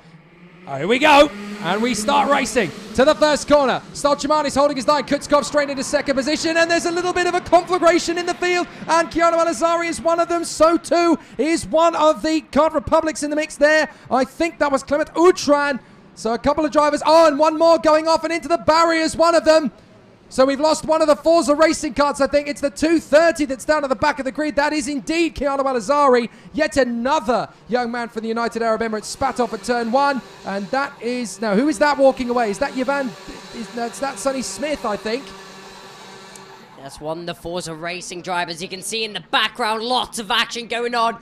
Drivers squabbling for position all the way through the field. You can see in the mid-packet things are really starting to heat up as everyone tries to slot themselves into the best position possible as they set themselves up for the next 9 laps. It is indeed Sonny Smith. He's out of the race. What a shame for the young Brit, but it's Stolchimanis who leads. Kutskov in second, from Rem in third, Bonatian in fourth, from Kubenko, Pesarovsky, Odmark, Bernier, Sorensen, and Tobias Clausen, I think that is, in 10th position. Yes, it is. Up 11 places. How did Tobias Clausen get through the carnage and end up in P10? And there's been 2 more karts come together. That is Enzo Deligny, who has gone there with the 269, I believe, of Ekaterina Lucia. So the 2 of them have come together. That's Deligny off, Lucia off. And now Deligny is not going anywhere. Ekaterina Lucia is, I'm afraid, going to be escorted off the circuit as well now. The marshals just want to clear the road for the rest of the drivers to come through.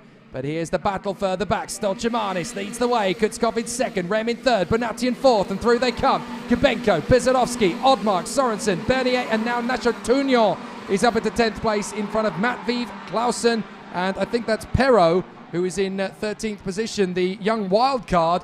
So a lot of drivers managing to make up places they would not have expected to make in that opening tour, as several other drivers such as Harley Keeble, Juan Cota, Edward Robinson, Max Orlov and Kiana Malajari all down the order. So there are those 2 karts being escorted away, Enzo Deligny and Ekaterina Lucia in their incident earlier on. So they are being escorted away from the circuit. A very feisty Kirill Kutskov. Here he comes again. This could be 3 out of 3. I've just noticed in P5, Alexander Gabenko, he's went from 15th to 5th in the space of 2 laps. Drivers now come over the crest, cross the line, and go diving into the first corner for a very high-speed turn. Heavy braking zone into turn 2 as the drivers now have to slot into position. Who's this looking for an overtake here? That is the 218 of Maxime Remy. Tries to go up the inside. He's going to hold the line, has to back out of it. Kai Sorensen, fastest lap there. You can see the defensive drive of Rem right now as he tries to hold his line. But Rem, will he be able to make any overtakes? We saw him look up the inside, then get absolutely swarmed from the drivers behind him, manages to hold his position, but Rem, he knows he's in a tricky situation. So Kutskov back in the lead. Stolchimanis trying for the 3rd time to try and overhaul the young Russian. And with Kirill Kutskov back in front, he's clearly loving the circuit here at SA. He's got a great chance to do something with it, so he continues to fight his way forward. It's going to be an exceptional battle as they come up towards turn 2. Kutskov, Stolchimanis, Rem, Bonatian, and Gubenko. That's your top 5 at the moment. Pesarovsky is there in P6, and they continue to charge their way forward. Kutskov, Stolchimanis, Rem, Bonatian, Gubenko, and in the background we've got Jan Pesarovsky. Tobias Clausen sets the fastest lap of the race. Very interesting to see how he's getting on. So an excellent run at the moment from the competitors as they charge forward. But is Kutskov going to be able to continue to step up this gap in front of Stolchimanis? You can see the Stolchimanis, the Latvian, really starting to come on a pace now as he continues to move forward. Up into the slingshot through the right-hander. And the battle continues. Now we're starting to get a little bit close to the mark here with Bonatian and Gubenko. Gubenko starting to up the ante and move his way forward. He is his own worst enemy, Alex Gubenko. He's also his own greatest critic. He will always be the one to say, I didn't do good enough. I need to find something more. I didn't drive very well at all. He never seems to find the positives, but you can see just how positive his driving is as he charges his way forward and looks to get himself back up the order. So Gubenko hustling Bonatian, but can he get through? Yeah, Kirill Kutskov, he gets the fastest lap. We saw him at the front of the field earlier. Well, he's at the front of the field now. He's in P1 by 2 tenths as he is still holding for his line, as you see. That is the 284. Oh, and that's a move there. That's a beautiful move there from the 284. That is going to be a beautiful move from Stolishman as he makes his way past into turn 1. As you can see, Kutskov into turn 1. He tries to hold the move down into turn 2 now. Will he be able to hold it? No, he won't. It looks like that's Maxime Rem now going for an overtake as he makes his way into the field. Oh, this is fantastic. The Energy Course karts are now going to go side by side as they run down the hill. And it's 1 and 2. Stolchimanis and Bonatian. The 2 of them are now 1 and 2 in front of Rem. Gubenko in 4th. And as a result of that little squabble, Kirill Kutskov is down to 5th position. 3 laps to go. And Stolchimanis and Bonatian are in an Energy Course 1-2. It's just like the good old days. They're back to their best again. 1 and 2. And now 3rd for Rem. 4th for Gubenko. Kutskov has spun it! and he catches it on the exit. But Kutskov has made a massive mistake there, and that has dropped him back behind Sorensen and Piasecki. He's managed to get it together. How on earth he didn't stop the kart, I don't know. But Kutskov has recovered in 7th place, but a big tag slapper for the former race leader. Yeah, that was such a shame for Kutskov there. You saw he was absolutely flying with the pace. Gets into a half spin, manages to catch the car and recover it. But that's so unfortunate for Kutskov as he drops his way down the field. Stolchamanis now hits the front and he's looking to drive away. Bunatian, he's not going to let him run away though. Well, this is what we were talking about. Sometimes you get to the business end of the race meeting on a Saturday afternoon, knowing that there are fewer and fewer chances mistakes start to creep in. Maxime Rem hustling behind Tigran Bunatian. You could even see the back bumper wobbling as they make slight contact down into the braking zone, as Tigran Bunatian is refusing to be intimidated by Maxime Rem as they go into the final lap. And for the whole Energy Course squad and their team principal, Mick Panagada, they will be hoping that Tigran Bunatian can hang on to this, because this will be a massive game changer in terms of the confidence for the Energy Course squad in junior, but it will also be a massive motivator for the team to keep pushing and keep finding that speed. Gabenko all over the back of Rem right now. Rem driving the defensive game. He's driving this kart like it's a truck. He's making it as wide as possible. But you can see the Tony kart of Gabenko so close on the rear end of the Ricky Flynn Motorsport kart. It looks like the NG drivers will get P1 and P2 as they make their way through the penultimate couple of corners. Looks like the order will stay the same for the drivers, but it is going to be Stolchamanis who crosses the line and takes the win for the Energy team. That's a big, big moment for the boys down at Energy Course and for Signor Panagada. 1 and 2 for Energy Course. It's taken them so long to get back to the front and give this amazing opportunity to push forward.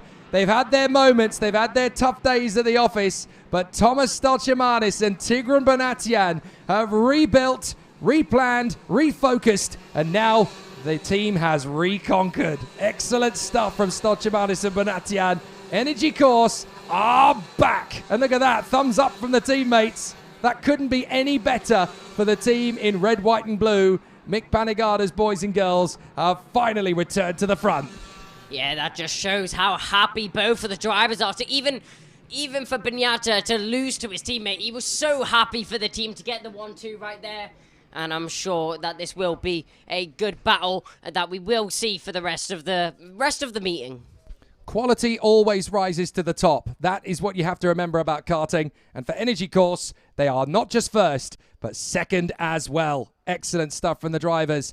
Thomas Stolchamanis and Tigran Bunatian, 1 and 2 for the Energy Course squad. Maxime Rem, third from Alex Kubenko and Kai Sorensen. Jan Piasecki and Kirill Kutskov in front of Augustin Bernier and Dmitry Matviv. Nasha Tunion and Tobias Clausen from Theodor Odmark and Enzo Perrault. Harley Keeble and Oscar Wirtz from Clement Outran. Guillaume Bouzard, and in 18th place after a difficult race, Zachary David. Likewise for Max Orlov and Keanu Alazadi. They did not get the results they deserved. Heitor Delaniel in 21st place from Juan Cota and Adrian Ferrer. Edward Robinson had an issue that dropped him down the order, and Ekaterina Lucia and Enzo Deligny were out of the race on the second lap. Sonny Smith was out of it before the first lap was even completed. So very tough race action indeed from the competitors there in junior. It doesn't always go according to plan, but the race battles are always very, very tight and very, very close together. So the drivers have obviously been very exciting through the course of the weekend. For the next 2 races, we will get to see the drivers who were the fastest from time qualifying in each of the 2 classes in junior and senior. They will be out on track together. So we get to remind ourselves again with the drivers who qualified from pole position in timed qualifying, in case you missed it at the start of the day. So after all of the qualifying sessions yesterday, we caught up with the pole sitters. In junior, it was Freddie Slater. In senior, it was Rafael Chavez Camara.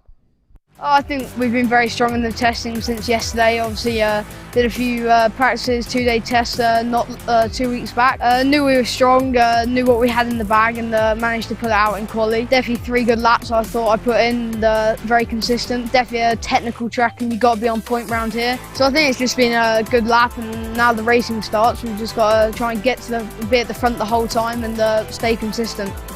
I think we work a lot. We find the chassis was really good. The qualifying, I make a really good lap. I make a little mistake in the first sector, but after really, really good. and then yeah, really close the time. Tomorrow you see how it is if we are fast, and then try to stay in the first position to start in the pole on the final. Just try to do my best. I know we start in the first place, but I try to focus and then try to get all the hits, but it's difficult, and then try to start in the pole. The battle will continue in the OK Junior category this time, as we have another heat to come, and it's going to put the pole position sitter from overall time qualifying back at the front. Freddie Slater in qualifying heat A versus D of the OK Junior battle. And this time, Freddie Slater will go up against one of the home heroes, Arthur Poulain, on the front row of the starting grid. So this could be an interesting one. In terms of the dynamic between the two, I'm not likely to see many changes from Freddie Slater. All he has to do essentially is get a good rise over the crest, hold the inside line, and the rest is history, the way he's already done it. Yeah, Slater's been absolutely flying compared to anyone else on the grid. Arthur Poulain, he will try to pose a challenge at his home track. 6 minutes 40 till they make it out onto the track. You can see the drivers just talking to their mechanics, talking to their coaches as they get themselves in the right mindset to go racing. Well, as you can see, there is the remaining schedule for the day. It's going to go through several screens, of course, because we've got a lot of racing to come still up until 6:45 local time, when the last qualifying heat for the OK Senior category gets underway for qualifying heat B versus E. Obviously, there are some amazing people within our paddock and our community within FIA Karting who have been with us for many years, and we were very privileged yesterday to catch up with arguably one of the greatest kart racers in living history. 6 times a world champion. We spoke with the legendary Mike Wilson. I've been in karting now over 50 years actually, and it's always nice to come back to the track and see these young talented kids, young talented drivers. It's just a great environment, right? I think more than anything, it's become extremely, I mean, don't get me wrong, even in my days it was always competitive and difficult, but I think the times now, every race we go to, 1/10 can put you 10 positions further forward or 10 positions further back. I wasn't for the racing gang, but I watched it back home on live streaming, and I'm coaching Alex Powell at the moment, who ended up finishing 4th, but I was looking at the times, and one lap you gain half a tenth, and then the lap after you'd lose half, so it's just so close, you know. And like I said, that's why qualifying has just become so important. I mean, years ago, for example, you could start on grid 15 and probably finish top 5. Today, if you start on grid 15, it's really difficult to finish in the top 10. I think nowadays it's just become so professional, and basically you've got to be with one of the top teams that can give you a good package to allow you to be in a position to probably win the race. Whereas years ago, when I was racing, we had maybe 10, 15 official drivers. There was probably 5 or 6 of us who were professional. You had like private E drivers who used to come. That doesn't happen anymore. You've got to go with one of the teams, otherwise basically you stand no chance. Well, I think basically at the end of the day, you know, once the boys go out there, well, I always start off by saying qualifying, how important it is, so they have to understand to get a good position, get a good lapping, because personally I think qualifying now is 70% of the race. You qualify well, you've done a good job, and you're in a good position to eventually win the race. Years ago, you probably have 5 or 6 drivers who could win the race. Now you've got 15. You could name 15 different drivers who have a chance of winning. It's just become so competitive. And what I try to get over to the drivers is, to win a race like this, you have to have a perfect weekend. That means you've got 4 or 5 heats, you have to finish the heat, all 5. You have one accident, one crash, or you make a mistake and you end up starting for the final on grid 15, 16, whatever, you're not going to make top 5. It's as simple as that. Amazing to see that even as the sport has evolved, in its essence, it's still as it always was. Pure driving skill and ability, and as many people will tell you, it is still the rawest, roughest and purest form of racing there is, devoid of any electronic gizmos and gadgets, any major team politics or anything like that. It's all just about driver and machine pushing to the limit, racing against their rivals. It is as pure as you can get. And I think that always comes as a surprise to people. Everyone thinks of karting as just the start of racing, just a grassroots sport. It's kind of just preparing you for it. But actually, karting, it's just the driver and the car on the track. There's no team tactics. As you said, there's no electronic things for drivers to mess around with. It's all just pure racecraft and pure pace. And you've got to look at the drivers that sustained a full-time career in kart racing rather than making the switch to cars. They felt that this was as pure as it could get. You've only got to look at the likes of Francois Goldstein, Mike Wilson, Davide Fore, Paolo De Conto, Baz Lammers, all of these incredible names that have just stuck the course because as far as they're concerned, it doesn't get more exciting than this. There isn't a pinnacle that can compare with the duels, with the battles, with the adrenaline rush, with the raw ragged edge. I mean, what other form of motor racing can we find a field of 60 to 70 drivers covered by less than a second? I can't think of another one. You couldn't. It's not possible, because as soon as you get into F4, F3, F2, anything like that, it gets to teams developing cars and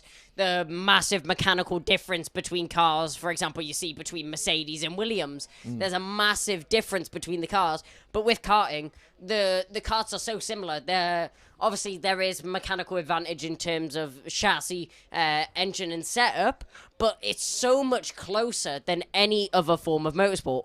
Absolutely. They're not searching for tenths of a second. They're searching for thousandths of a second. It's absolutely astonishing just how tight it can be at times. And I've seen more dead heats over 2-3 drivers over one lap in karting than I have seen in any other sport. I've seen it in Formula One once, but I've seen it in karting more times than I've had hot dinners. It's absolutely wonderful. Freddie Slater and Arthur Pulain will lead us out for this heat, qualifying heat A versus D. Maciej Gledizh and Luca Samalisto on the second row of the grid. Two drivers that are really utilising this opportunity and maximising and unlocking their raw potential. It's great to see. Matias Ferreira and Andres Cardenas keeping the South American fans around the world happy with their exceptional display thus far. James Igozzi for the United States, flying under an Italian license as he is based out there nowadays. He wants to go all the way to Formula One. He's got the Andretti ambition, not necessarily the Scott Dixon ambition of IndyCar. Anatoly Kavalkin in 8th position for Russia, and then August Derbo and Adam Hideg. Great performances from the Dane and the Hungarian in particular. Again, it's always really nice to see these drivers come of age and showcase their skills at the front of the field. And that just shows you never give up. You always find that little bit more because you never know what's coming round the bend. Yeah, there's so many talented drivers out in this field right now, and I'm already saying at least one of these drivers from all of these fields here today is going to end up in Formula One by the time that, hopefully I'll be commentating on them in Formula One, but I'm sure we will see some of these drivers at the pinnacle of motorsport, at the top of the tables, because they're just all so talented, and we have so many fast drivers out there. For example, Freddie Slater, he's on pole.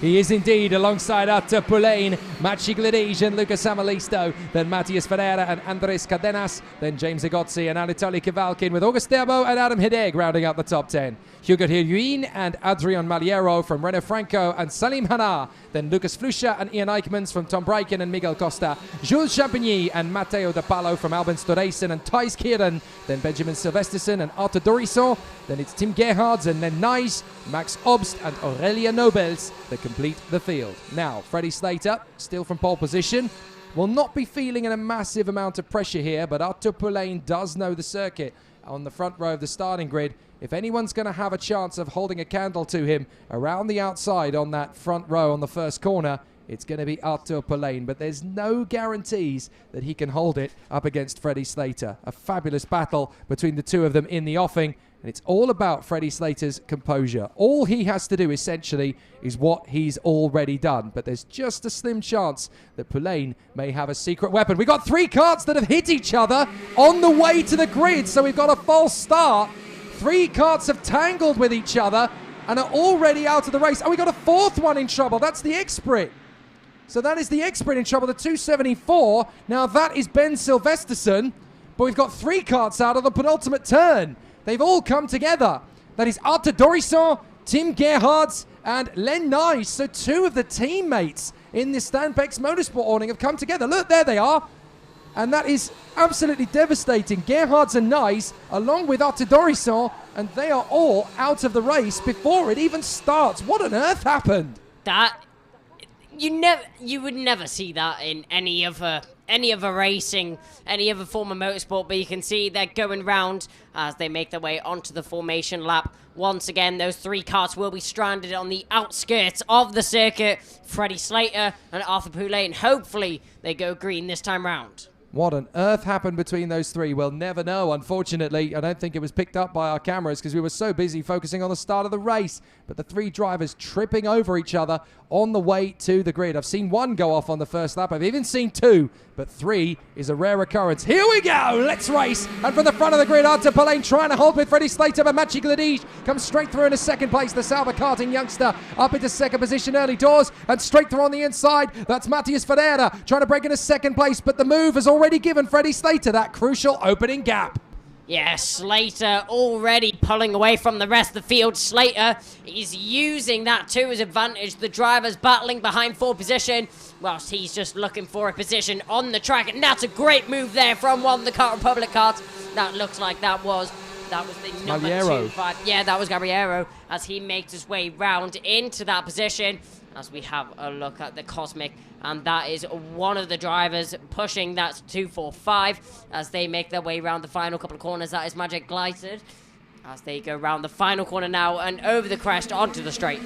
So Maciej Gledicz is doing a great job there. Maciej Gledicz in the Sauber Karting machine, 2:45, runs in 3rd place. It's Freddie Slater in the lead, Matthias Ferreira in 2nd, Maciej Gledicz in 3rd place for Poland. Here's the move on the inside from Artur Poulet. He's left it late. Gledicz tries to leave him room and then cut back across for Anatoly Kavalkin. So Gledicz protects 4th just in the nick of time. And Samalisto gives a little love tap to Anatoly Kavalkin as he manages to get on the brakes just in the nick of time before hurtling into the back of the Paralin. That's the problem with the overtaking move. It switches momentum and you've got to try and prepare for the opportunistic consequence. So now Anatoly Kavalkin is trying to defend first from Lucas Samalisto, then from the Tony kart of James Igozzi, the American.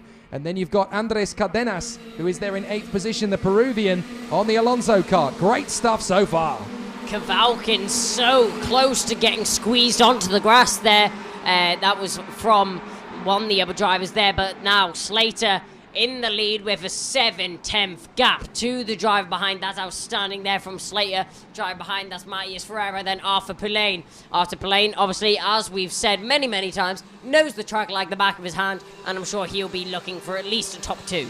Fastest lap of the race comes from Adrian Maliero on that one, so he has managed to bang in a time fast enough to put him the fastest driver on track, 49.3. They don't really take the fastest laps into consideration until the end of lap 3 because you've obviously got a little bit of a squabble for the drivers before then. Look at that, goodness me. 3 karts on the sidelines before we even started racing.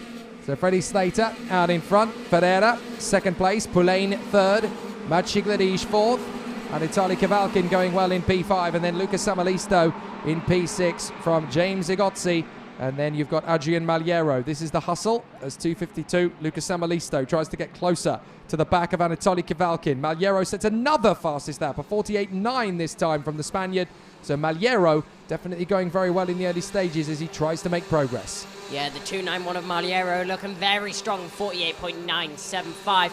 But Slater, he's got some pressure from behind though. You can see Ferreira pulling down the gap. It was 7/10, now it's 5/10. Ferreira, he's got the pace to match, if not even quicker than Slater, who's in the lead right now. They come over the crest once again. And Slater is now only half a second in front of Matthias Ferreira. The Brazilian is trying to throw everything at the Brit up in front. And there's a late move from Maliero, squeezing on the inside of James Igozzi. That was last minute as you like. And a very tight battle there from Maliero to get through on the inside of James Igozzi. Ian Eichmans now picks up the thread and gets the fastest lap of the race in 11th position. I just wonder in this heat with Freddie Slater out in the front of the race, did they expect that this was going to be a slightly easier race and have slightly gone on to or the older of the compounds that they've got in their arsenal? Because obviously you've got 3 fronts, 3 rears. Here's the move on the inside between teammates.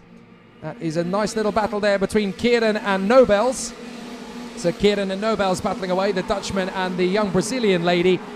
But Freddie Slater and Matthias Ferreira. Slater is losing ground here to Ferreira, and I just wonder, have they gone for the older of his 3 tyres on the front and 3 tyres on the rear in order to try and look after the old ones, try and look after the newer ones, sorry, for later in the weekend, because they may have thought that they could get an easy win in front of Poulain and Gledij, but it's not looking as easy as it has been before, because the gap is only 0.4 of a second, and Matthias Ferreira is setting fastest lap after fastest lap. The Brazilian is getting fired up here. Yeah, older tyres or not, Slater is being caught hand over fist by the Brazilian of Ferreira behind. You can see Ferreira, he knows that he's quicker than Slater ahead, and he will be looking to make this move sometime soon. They cross the straight now, 2 tenths separate the top 2 drivers. Then and then a second behind you got Arthur Poulain. Anything happens up ahead, and Arthur Poulain's going to be all over the back of it. Freddie Slater following in the footsteps of many of his OK Junior counterparts before him, or junior driver counterparts, I should say, that have come through the Ricky Flynn awning and gone on to massive success. The likes of Enem Ahmed, the likes of Lando Norris, Oscar Piastri, Thomas Temprinka, Alex Lynn, all these incredible names that have come through in the past, and now Freddie Slater definitely looking to be one of those who will join that rank of drivers. And now you've got the 245, Maciej Gledij hustling Arthur Poulain. Arthur Poulain may know the course. Maciej Gledij knows his own mind and is charging after the Frenchman as he tries to make the bid for 3rd place. Over the crest, back into position. Ferreira now matching Slater for pace as Freddie Slater ups the ante. He does not want to lose a heat with 2 laps to go. Ferreira is chucking everything at the British driver up front. Maciej Gledij is looking for a sensible but late manoeuvre here on Arthur Poulain. Poulain is protecting. He checks over his shoulder. Poulain defending. He doesn't think he can get any more than 3rd from this one, so Maciej Gledij has a chance to pounce if he gets an opportunity. Yeah, Poulain just trying to hold that position there. You can see Gledij trying to make that move stick any way, shape or form. Looking left and right, trying to stick his nose in any gap, and there's a collision there, and that does let through the driver behind. That was a great move there from the 262 as he makes his way past Gledij, and now that has changed. You can see Poulain looking behind him. Final lap, he's going to defend. I think that was the snooker cue move. Kavalkin actually edged into the back of Gledij, and Gledij was forced into Poulain. Now he forces his way through. Maliero's trying to get all of them, and he has, as off goes Kavalkin. Kavalkin onto the grass, and it's absolute skittles behind them as Anatoly Kavalkin, look, he gets the warning flag. I thought he might, because that was the snooker cue move, essentially. Off on the grass, they're all going off. And that is James Igotzi, and he rejoins halfway round the course. Now that is not legal, so I'm not sure what's going to happen there. But Freddie Slater's got Matthias Ferreira right in behind him. Ferreira's not quite going to be able to get the undercut on Freddie Slater. We were so busy watching the midfield battle that we missed these two. Ferreira has caught Slater, but crucially, he has not passed him. So Slater wins again. The thing is, with that train being so close together, as soon as one person at the back hits another driver, that sends that driver into the next person, and it's a bit like a domino effect, and then that ends up just the person at the front getting more force than was initially actually put into that field. But an outstanding drive there, and an interesting P3. It certainly was. Well done to Adrian Maliero, but that was all triggered by Anatoly Kavalkin, who, whether he missed his braking point or not, cannoned into the back of Maciej Gledij, who then obviously spat into the side of Arthur Poulain, and that's when it all kicked off.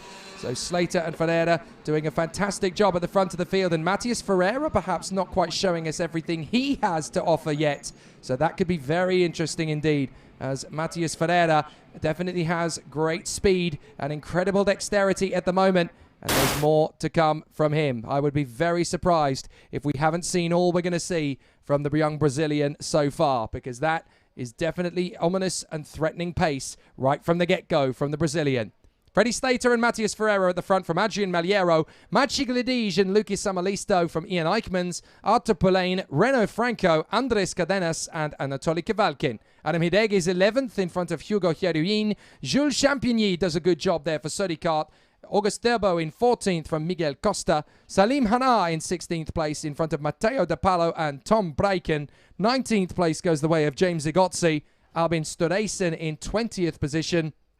21st for the Spaniard Lucas Flucha from Thijs Keren and Max Obst ahead of Aurelia Nobels. And then, of course, all the drivers we lost on the opening tour, even before the race started. Ben Silvesterson, Arthur Dorisson, Tim Gerhards and Len Nys. So 4 retirements before we even took an opening lap. And very, very exciting race battles. Lots of drama still to come here at the beautiful Circuit International Aulnay-le-Bois. There's a lot of racing still to come on the horizon, but the OK Senior category is up next here in the French countryside.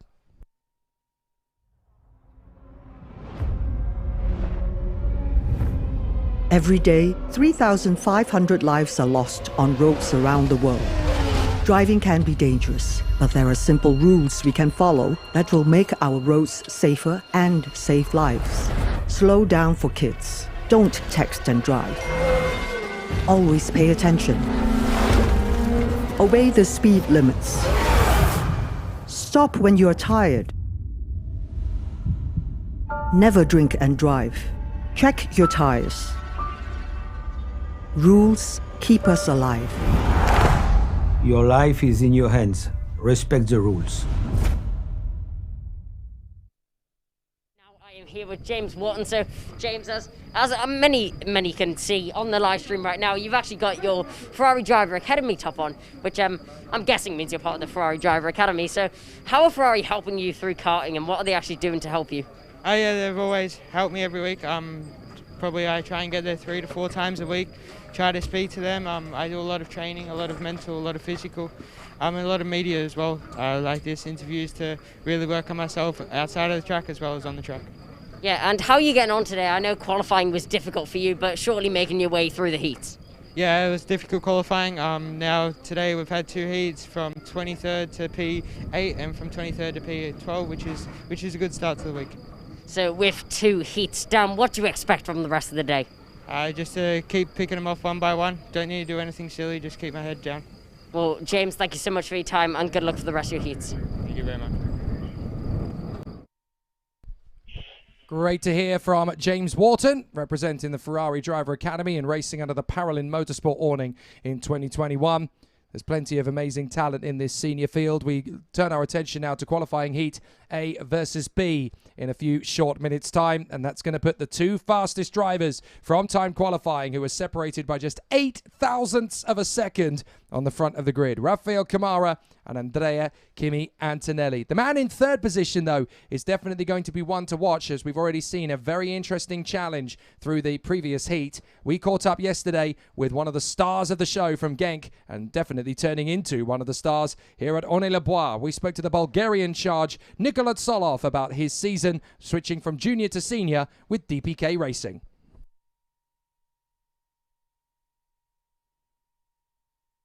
I'm very confident coming into here. Yesterday the speed was good. I think we can fight. We had good pace in the drive for sure.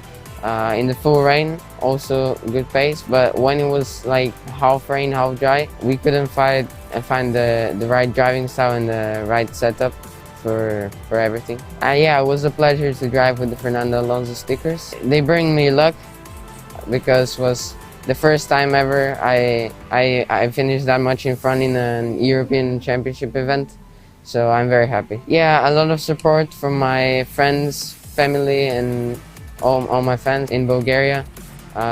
They follow my races all the time, which I'm very grateful. It gives me actually more motivation and, as you said, excitement, because to be representing my country is a big thing, and it doesn't put me that much pressure because for example, there's another driver from Bulgaria finishing in front of me. That would put me pressure, but at the moment I'm calmly, and I think that's good. It's been a real challenge because there's a lot of difference between the junior category and the senior. In senior you have to save the tires a lot, they finish really fast, and the driving style changes a bit. Everyone is really experienced, there's a lot of top drivers, so it's really hard to get to the front. You always have to adapt to the circuit because every circuit is different. I think it suits my driving style well. There is a little bit of changes, of course, because the asphalt, it's sliding, then in the middle of the corner it takes grip. You have to also work a lot in the chassis. They call him the Bulgarian Lion, and he will be there. Third position on the grid. It will be fantastic to see what he can do from third on the grid alongside Martinius Stenshorn, the Norwegian. So you've got Rafael Camara, Kimi Antonelli, Nicolas Soloff, and Martinius Stenshorn on the top 2 rows. That is a recipe for grandstand racing. There is the circuit here at Ornay-le-Bois. 1,220 meters in length. Like many of the circuits in the world of FIA karting, it is clockwise in configuration. You can see how well it's heated up. And according to that weather graphic, it says there's light rain in the area. Well, hopefully it's not going to hit the circuit, because I certainly don't see it out on the circuit. Kai, you were just out there. It isn't, is it? But that's what it says on the screen. I didn't feel any rain. No. I mean, I was standing there interviewing James, and there was no rain falling around us or on top of us, which would have been a shame if it started raining halfway through an interview. But no, I don't see any rain, and it doesn't look like it's going to rain, so hopefully it doesn't. As long as the graphic's wrong, I'm perfectly happy. Humidity 60%. The wind has picked up a little bit. It's now a gust of about 4 kilometers an hour, so just a little bit compared to what it was earlier, but certainly not enough for us to be slightly concerned. So the battle is well and truly joined for the drivers in the senior category. Rafael Chavez Camara, Andrea Kimi Antonelli, Nicolas Soloff, Martinius Stenshorn, Andrei Zhivnov, Hugo Besson, Ivan Dominguez, and Luigi Coluccio up at the front end of the field, along with Joe Turney starting in 9th position, and in 10th place on the grid, it is the young Italian Brando Badua, who of course is the son of the great Formula 1 driver Luca Badua, who raced for Ferrari, Minardi, Scuderia Italia, and Forti over the years in Formula 1. But Brando Badua, he put on some excellent displays at Genk 2 weeks ago, and despite not quite getting the qualifying lap he deserved here, has a great chance to charge his way forward. Speaking of drivers who didn't get the lap they wanted, Tuukka Tarpanen, 11th on the starting grid. He's an interesting character because he's always had that incredible speed in junior. He's made the step up with the Tony Kart Works team in senior, but he is one who really comes out of the blocks very late in the heat. He always finds a way to charge his way back, but he has this ability to find inner strength in difficult situations. He's always seemed to got that little bit of an extra edge to him. He's going to be fascinating to watch as this season develops, Tuukka Tarpanen. Yeah, it'll be interesting to see how he's able to develop throughout the season. But starting on pole, as you were mentioning earlier, Kimi Antonelli, I've been talking to a few of the OK drivers, and pretty much all of them are saying, Antonelli, he looks untouchable as he's absolutely flying out in the field. We saw him build pretty much a second gap in the first lap and then end up winning by 1.6 seconds. Antonelli, his pace is amazing, but will anyone be able to match it? And the thing is, we saw just how close Rafael Camara was to being overtaken by Nicolas Soloff. So, in fact, he was overtaken. It was just the exit he couldn't quite shut down again. So we know that Antonelli's got rapid pace. We know that Camara is catchable and beatable. But the problem is they're on opposing sides of the grid to where that argument holds water. So Antonelli is on the outside line of the front row of the grid. Camara on the inside line. So this is fascinating. And of course, as always, Antonelli will do his own kart pushing. Thank you very much. He's always a very physical driver, and he likes to push himself out onto the circuit, as a few of the drivers do, because they feel, well, if it's going to happen, it might happen out on circuit, so I may as well know how to push start it, and any practice run of doing so is beneficial. So, Rafael Camara and Andrea Kimi Antonelli. What a front row. Nicolas Soloff and Martinius Stenshorn. Andrei Zhivnov and Hugo Besson from Ivan Dominguez and Luigi Coluccio. Joe Turney and Brando Badua. Tuukka Tarpanen and Rafael Modenese from Morgan Porter and Rintaro Sato. Then Frederick Lund and Gerard G, Sandro Hodsem and Jenis Civico from Florian Rousseau and Kuba Rashki, Nathan Sharp and Roman Andriolo from Arno Shabdor, Christian Loven, Ismail Ahmed and Lucas Malek. This could be interesting because Antonelli versus Camara, take one, could be very, very exciting. Camara, a quick driver. Antonelli, a quick driver. This is going to be a recipe for either disaster or an outstanding race. These two drivers will be pushing it to the limit. They both want to win the race, and they both want to perform at their best. And let's not forget Nicolas Soloff there in third position. So nearly defeated Rafael Camara in their previous heat. He now knows it can be done. So let's see what these slightly cooler conditions as the temperature drops and the wind picks up a tiny bit. How is this going to play into the hands? Kimi Antonelli moving across in the hope that he's got a decent start here along with Kamara. This could be it. Here we go. And amazingly straight across. Kamara chops across in the middle of the field. A big spin. And it looks as though everybody's just about avoided the 151 except for one or two drivers in the field. But it's a spin, I'm afraid, for the 151. Is that the 151? That was the 150. 150, I apologise. That's Frederick Lund. So Lund spins around, but as a result, look, Kamara's long gone in front of Antonelli and Solov. There is Frederick Lund, and goodness me, that is a very bent Kart Republic chassis. So that is game over for Frederick Lund for the moment. But look at that, daylight between Kamara and Antonelli. Right then, Kimi, game on. What have you got? Antonelli's going to push this car to the absolute limit. I'm sure we will see some flying lap times set by the driver in P2 right now. Kamara, he's got an early lead out into P1, but we saw this last time. Kamara, he takes the lead, but Solov, he was able to break it down. This is fascinating. The three fastest drivers, arguably, this weekend so far are now going to wrestle it out on circuit. The fastest two drivers from time qualifying, and the only man that's been able to hold a candle to Rafael Chavez Kamara in race trim thus far, Nicolas Solov. Oh, and that's another retirement by the look of it. That is 158. That is Florian Rousseau. So Rousseau has had a moment there on the fourth corner. They're trying to get his kart recovered. And Antonelli's already started to drop Solov, and he is eating into the margin of Rafael Chavez Kamara. It's not taking him long at all. This could be a fabulous transformation in the European Championship fight. Bring it on! Antonelli already pretty much on the back of Kamara. 2 attempts separating them. Who's that off there? That is the number 147, who has unfortunately had a Here he spin goes! there. On the inside, he's got him already! Antonelli storms through on Kamara and takes the lead on lap 3! My goodness! Kimi Antonelli is now back in contention, and Solov trying to get on the inside of Kamara.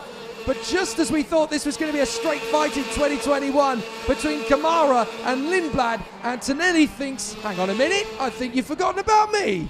Yeah, Antonelli showing everyone what pace looks like as he's absolutely flying out in front. He storms past Kamara and he makes his way past in complete style. Half a second now separates them, and that's just going to extend. Solov into second. He gets the move on Kamara. Finally, this time, Nicolas Solov gets the job done. And here comes Coluccio. Coluccio in a third.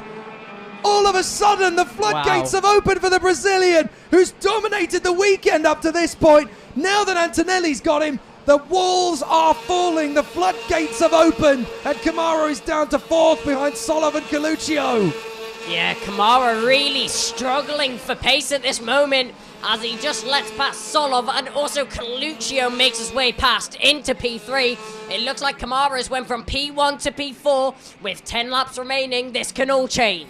Now we have got a championship fight on our hands, worthy of the ages. Antonelli, Solov, Coluccio and Kamara down to fourth position.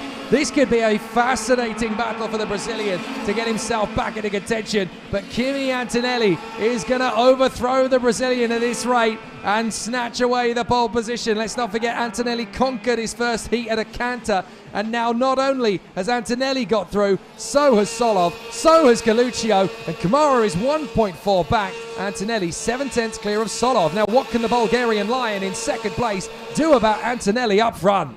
Solov, he's chipping away at the gap. That's what he can do. Antonelli, you can see that gap shortening and shortening as it was 8 attempts at the start of the lap, 6 attempts now. Solov, he's going to do it, isn't he? With 6 attempts left between the two of them. Antonelli, he will still lead the pack, but Solov not far behind. Fernando Alonso and the whole team will be watching this incredibly closely, watching their Bulgarian charge. Nicolas Solov with a huge grin on their face. They've been working hard on this package over the last few seasons, and they transferred the Alonso kart operation from the OTK group over across to Kart Republic in recent years, and now they have got a package to be proud of as Nicolas Solov is putting huge pressure on Kimi Antonelli. Consistent raw pace as they continue all the way throughout. Now we have got a bit of a showcase here. This could be a 4-way title fight the way things are currently looking between Kamara, Lindblad, Antonelli and Solov. Yeah, Solov now dropping off a little bit from the back of Antonelli. So the gap teetering each way. He gains a bit, he loses a bit, he gains a bit, he loses a bit is now the story for Solov behind Antonelli. Antonelli commanding the field right now out in front, and he shows it in style with a new fastest lap of 46.557. Great driving out from Antonelli. What a lap. Kimi Antonelli really starting to unlock the pace, and the Mercedes Junior F1 driver absolutely in charge of this heat. He's got Zhivnov in 5th behind Kamara, then Turney, Badua, Porter, Stenshorn is now in 9th place recovering. Savico, Tarpanen, G, and then you've got Dominguez now. What's this battle going on? We've got the Praga of Rafael Modenese, who's had a very difficult start to the day, trying to take on Christian Leuven. And in behind them, of course, you've got Ismakuja Akhmadkojiev, the Uzbekistani. Antonelli leads by just under a second from Solov in 2nd, Coluccio in 3rd, and now Rafael Chavez Camara under pressure, as you can see, from Andrei Zhivnov. Now, Zhivnov needs a good result. He had a kart failure on the final lap of his previous heat and spun off on the way to turn 1, didn't even quite make it to turn 1. So clearly that must have been an engine seizure where the wheels just lock completely, and that's the end of it. He lost control of the kart altogether. So Zhivnov hampering on the back of Rafael Chavez Camara. He feels he can get him as well, and the Brazilian is running scared here in P4. Yeah, you can see the pace of that Tony Kart chassis in behind Camara. The 141 is going to look down into turn 2. Maybe he goes up the inside. That's a beautiful move there from Zhivnov as he makes his way past Camara. Camara down into 5th. Zhivnov into 4th. When the heat is high and the temperatures are skyrocketing, Camara is in his element. Now that the temperature has dropped, Camara is struggling to hold this together, and now he's in danger of losing 5th place to Joe Turney. All of a sudden, it has dramatically changed as the temperature drops, as the wind decreases. It is now all of a sudden looking very difficult and very ominous for Rafael Chavez Camara. This is a difficult position to be in from his perspective from pole position. All he had to do was hold the lead and sustain it, but he's not been able to. Nicolas Solov 2nd, Coluccio 3rd, then Zhivnov, Camara, and here comes Joe Turney. Can he make the move on the inside? Camara's even letting him go. Did you see that? He just waved him by. Yeah, Camara lets past Turney. Everything's gone wrong for the 111. That's such a shame to see Camara have to be in a position to wave a driver past. He didn't have to do that, but he felt like he just wasn't quick enough to battle with Joe Turney as he makes his way past down into 6th. Camara really struggling at the moment. Well, I do wonder if they've done something to do with the setup of the kart that's just backfired on them with the change of temperature. Maybe they've got the tyre pressures wrong. Maybe the toe-in is not in the right position. Whatever it might be, but it's completely hampered and compromised the setup for Rafael Chavez Camara in this heat, and he is going backwards down the field. What a shocker. Antonelli, though, 1.4 clear of Nicolas Solov. No matter what the Bulgarian can throw at it, Antonelli is still out in front. But how about this guy, Luigi Coluccio, in 3rd position? He is always in the top 5. He's never away from the front end of the field. The captain of the Cosmic Racing team in the senior category. And he is just so strong and so ruthless. It's wonderful to see him in fighting spirit. Yeah, Coluccio doing an amazing job out there in P3. Antonelli, we were saying that Solov was going to catch him. 1.4 seconds is the reply from Antonelli. It's no problem, he says, as he pulls away. We can see the 1-2-1 there. That is Solov. He's still pushing the kart to the limit to try and catch on to any mistake that is made by Antonelli. But with Antonelli's form, is he going to make a mistake? It doesn't look like it. Well, he did make a slight error in judgment at one of the curbs in his first race. If you remember, he kicked up the curb on the he kicked up the dust on the outside of the 4th corner, and that's about the only wheel that Antonelli has put wrong all weekend. But to storm past Camara on the 3rd lap, a massive statement of intent from the Italian. They're all talking about Camara and Lindblad. I think you've left me out. I'm a title contender. I won the European Championship last year, don't forget. I can win it back to back, says Kimi Antonelli, and he's certainly demonstrating it as he goes into the final lap. Yeah, Antonelli, he's a force of nature. No one's able to even battle with Antonelli. 1.7 seconds. He's went from third to getting to second to getting to first to then pull nearly a 2-second gap over some of the fastest drivers in this championship. That's absolutely outstanding. He never got the pole position lap he wanted from Genk. He was one of the drivers to get caught out in the weather conditions. It's looking likely that Genk could be his drop round because the way he is performing here, it's simply majestic. Fantastici from Kimi Antonelli as he comes off the final turn, powers around the final corner. We have a new favourite for the weekend. It's Kimi Antonelli. Welcome back to the pack, mate. Antonelli looks behind him to see how far behind his competitor is. To be exact, it's 1.872 seconds. That's absolutely amazing, with especially how close this field is in terms of pace. You never think that you'd see that. Solov in second, and Luigi Coluccio rounds out the top three. No point getting too excited yet for Andrea Kimi Antonelli. He knows that it's still early days. He's got the heats very much sewn up, and that was always going to be the toughest of the heats to battle against Rafael Chavez Camara. But getting through on lap 3 is not just a statement of intent. It's very much a declaration of his stronghold in the OK category. And now we've got a real race on our hands for the competitors as they try and conquer Kimi Antonelli. That's a firing warning shot for the rest of the field as well. It's an important battle for them to get right from here on in. And Kimi Antonelli doing a sensational job as he runs from the front of the field, charges his way through on lap 3 and disappears. The best vanishing act since Houdini. Andrea Kimi Antonelli in front of Nicola Solov and Luigi Coluccio. Joe Turney fights to 4th on the last lap in front of Andrei Zhivnov. Rafael Camara, 6th position. Where's the pace gone? Brando Badua 7th from Martini Estension, Tuka Tarpanen and Jenny Savico. Gerard G and Rentaro Sato from Morgan Porter and Ivan Dominguez. Hugo Besson and Nathan Schaap from Sandro Hotzem in 17th and 18th for Kuba Rashki. 19th place is Rafael Modanese, Arno Shabdor in 21st position, and then it is Christian Leuven from Ismakuja Akhmatkodjiav.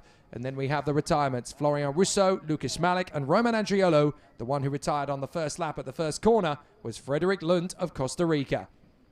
Qualifying heat A versus B leaves a few questions unanswered, but definitely gives us an interesting new narrative. Who's the favourite at Onnet-le-Bois? It used to be Camara. Now it's looking likely to be Antonelli. How Kart Republic responds to the teammates' challenge is going to be indicative of how this race weekend continues to play out. I can't wait.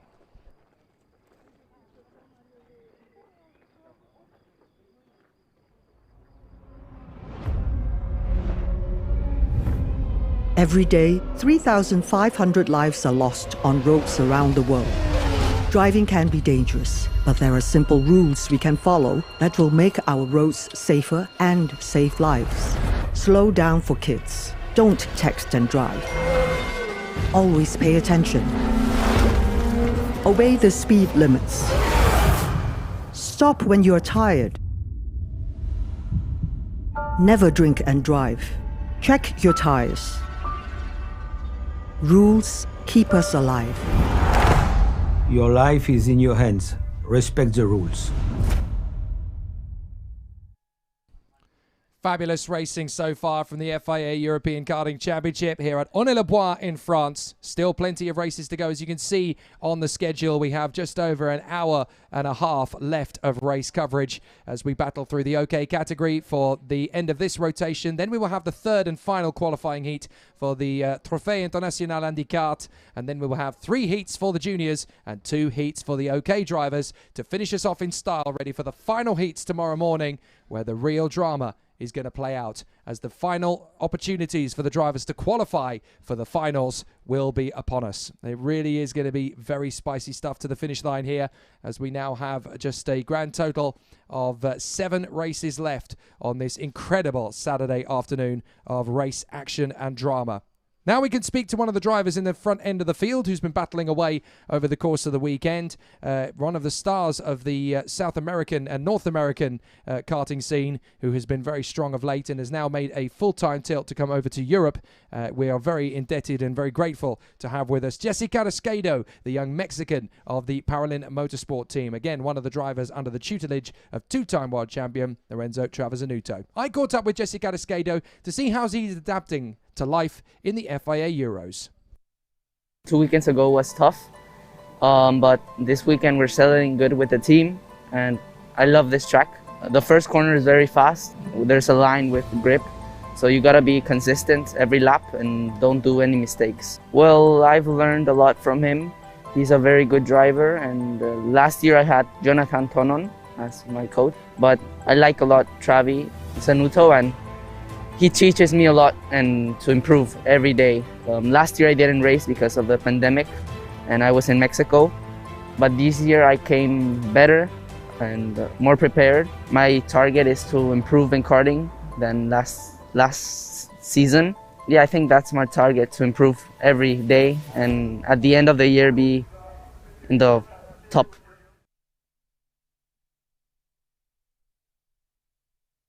Great to hear from Jesse Carrasquedo of the Paralin Motorsport team, and as you could see there, he's a very passionate and very patriotic racing driver, wearing the cap of his great countryman and one of the most successful racing drivers ever to come out of Mexico, Sergio Perez.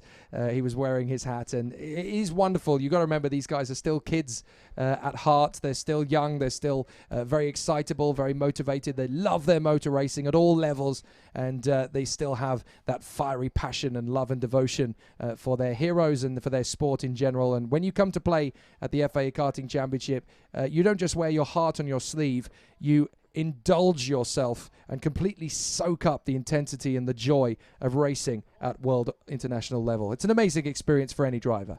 Yeah, it's amazing for these drivers to be racing on such a global level, especially with the European Championship. It gets good coverage, and I think these drivers definitely deserve it with the amount of pace and performance that they put on the table for themselves and the other drivers. So now we come to a very interesting section of the day. This one's going to get very interesting because we've got qualifying heat D versus E. In pole position is the hometown hero, Evan Gilter. Pole position, a great opportunity for him as he wants to control the pace from the front end of the grid into turn one, and he looks like he's got a good chance of that. But the man alongside him has got a script to rewrite here. Arvid Lindblad from the outside of the front row of the grid. We know what it's like when he gets into the lead of a race. The question is, how can he do that from the second position on the grid? That ultimate poison chalice here at Ornay-le-Bois. Yeah, the second position on the grid, it seems to be a curse for many of the drivers, as I think I just felt a couple of raindrops coming into the commentary box. Don't say that. No, I definitely felt something. I think there was a couple of raindrops falling into the commentary box here.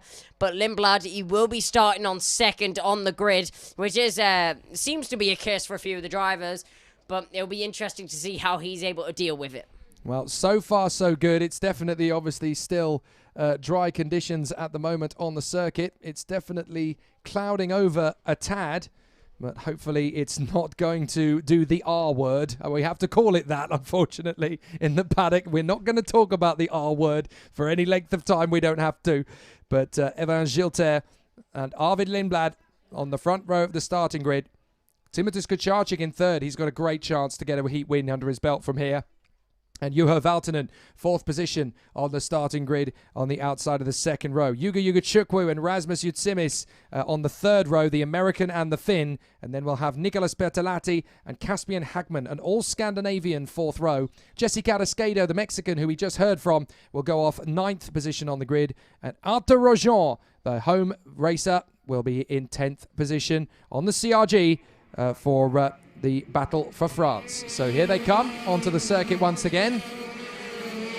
And it will be a fascinating duel for the competitors. I apologise, Arthur Rojon is not in the CRG. He is obviously in the Ward Racing camp nowadays on the Tony Kart. They change teams so often. But yes, Arthur Rojon, of course, now in the Ward Racing team. Let's go through the grid. Evan Gilter and Arvid Lindblad from from Timotheus Kucharczyk and Juho Valtonen, Yuga Chukwu and Rasmus Utimis, Nicholas Bertolatti and Caspian Hagman, then Jesse Carrasquedo and Arthur Rojon for Ward Racing. Eduardo Villa and Matthias Mogato, Norton Andreasen and Ariel Elkin from Alfio Spina and Laurence de Septua, from Christian Batuca, Ruben Moya, Jose Gomez, Ricardo Gracia, Giuliano Hodsem, Senya Phoenix, Max Angelard, and the one-man hero, Max Leger, the privateer, and the first ever handicap racer to be accepted into the European Championship. And he is not just doing a brilliant job, he's doing a phenomenal one. He is there in the mix, and he has yet to finish in last place in any of his heats. That is absolutely astonishing. So you can see just how hard he's working. How's the start going to be from the grid? Here we go! To the first corner. Lindblad with amazing start. Cuts across Gilter, and Lindblad launches into the lead. That is the first time all weekend anyone has come from the outside of the front row to lead. Kucharczyk through in a second. Gilter down to fourth behind Yuga Chukwu. Arvid Lindblad, take a bow. Lindblad makes himself known, gets into the lead from the outside of the front row, and I don't think we will see that again throughout the whole weekend. That was a brilliant start there from Lindblad, and all he has to do now is bring out his usual pace and try and run away with it. Astonishing start, lightning reflexes from Lindblad. He just outpaces Gilter and chops across to the first corner. That is the fairy tale start any racing driver wants from second place on the grid. So much of a fairy tale, it almost doesn't seem believable, but Lindblad has made it happen. Kucharczyk, Yuga Chukwu, Gilter, Valtonen, Bertolatti, Jutsemis. Great racing so far. What can Gilter do about Yuga Chukwu and Kucharczyk up in front? Kucharczyk into a very solid second place. The young Pole in front of his rival from the junior categories. Rivals, I should say, from the junior category last year. Yuga Chukwu and Gilter. He was racing both of them in junior last year, as of course he was with Lindblad up the road. So 4 drivers in the top 4 who were all in junior last season and are now battling at the front of the OK senior category. What can Yuga Chukwu do about Kucharczyk, and can Gilter strike before he gets the move? Yeah, Kucharczyk under a lot of pressure from Yuga Chukwu behind. Yuga Chukwu, he came from 5th to 3rd on the first lap, so a great start there for the American. As you see, quite a few drivers making adjusts to their radiators as they go down the home straight. Arvid Lindblad, he's not quite getting away with this one as he got Kucharczyk, as he's got all over the back of Lindblad. Yuga Chukwu, he's not sitting around either. So Lindblad, Kucharczyk, Yuga Chukwu, Gilter, very close together, these 4.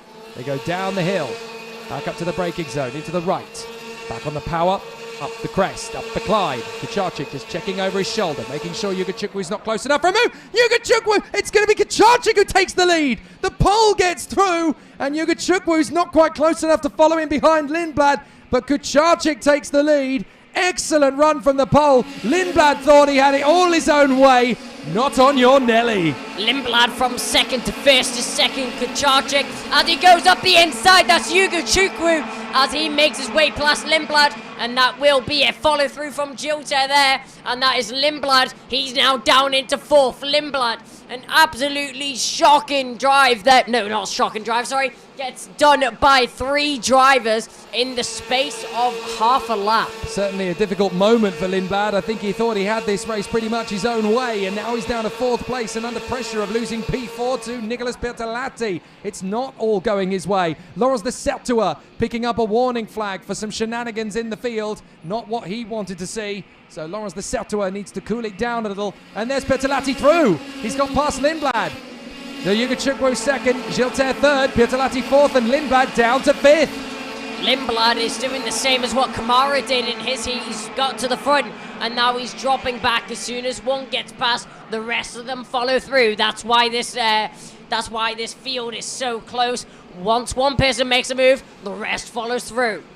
So big shocks for the 2 Kart Republic superstars, Kamara and Lindblad, in consecutive heats. They lead early and then start tumbling down the field, but it's Timo Kucharczyk who leads the way here, the young Pole, under the tutelage of Formula 1 star Robert Kubica, who keeps an eye on him every single time he goes out. This will be a big moment if he can take a heat victory in senior. Still, again, one of the youngest drivers in the field, and Kucharczyk really wants to showcase what he can do. But Yuga Chukwu has a point to prove here in 2nd place under the watchful eye of the McLaren F1 team and their team principal, Zach Brown, who have definitely rated this boy as high as we all have. Evan Gilter, third position. Nicolas Bertolatti, fourth. Fastest lap of the race comes from Yuga Chukwu, 46.95 from the American. He really is pushing the man in front, Kucharczyk. Yuga Chukwu, he really does have a chance of hitting the front of the field here. It'll be the first time of today that the American would get into the lead of the race. They go into the final complex of the circuit to complete once again another lap. They round the final corner now. They will soon cover the crest, and it will be Yuga Chukwu who is the chasing driver. Don't forget about Gilter. He's so close in behind.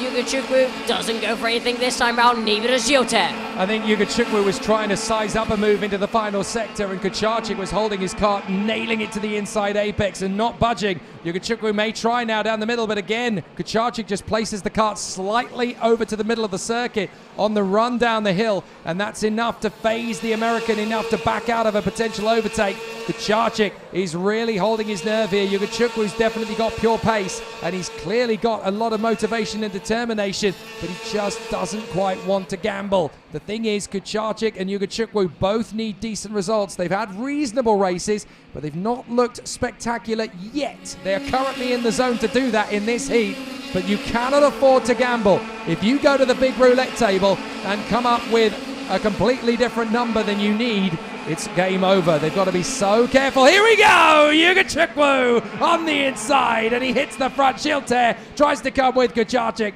but Yuga Chukwu takes the lead. You've got to time it right, and that's how to get it done. Lindblad has caught them up now, so now there's 5 of them. It's a quintet as they run round the course.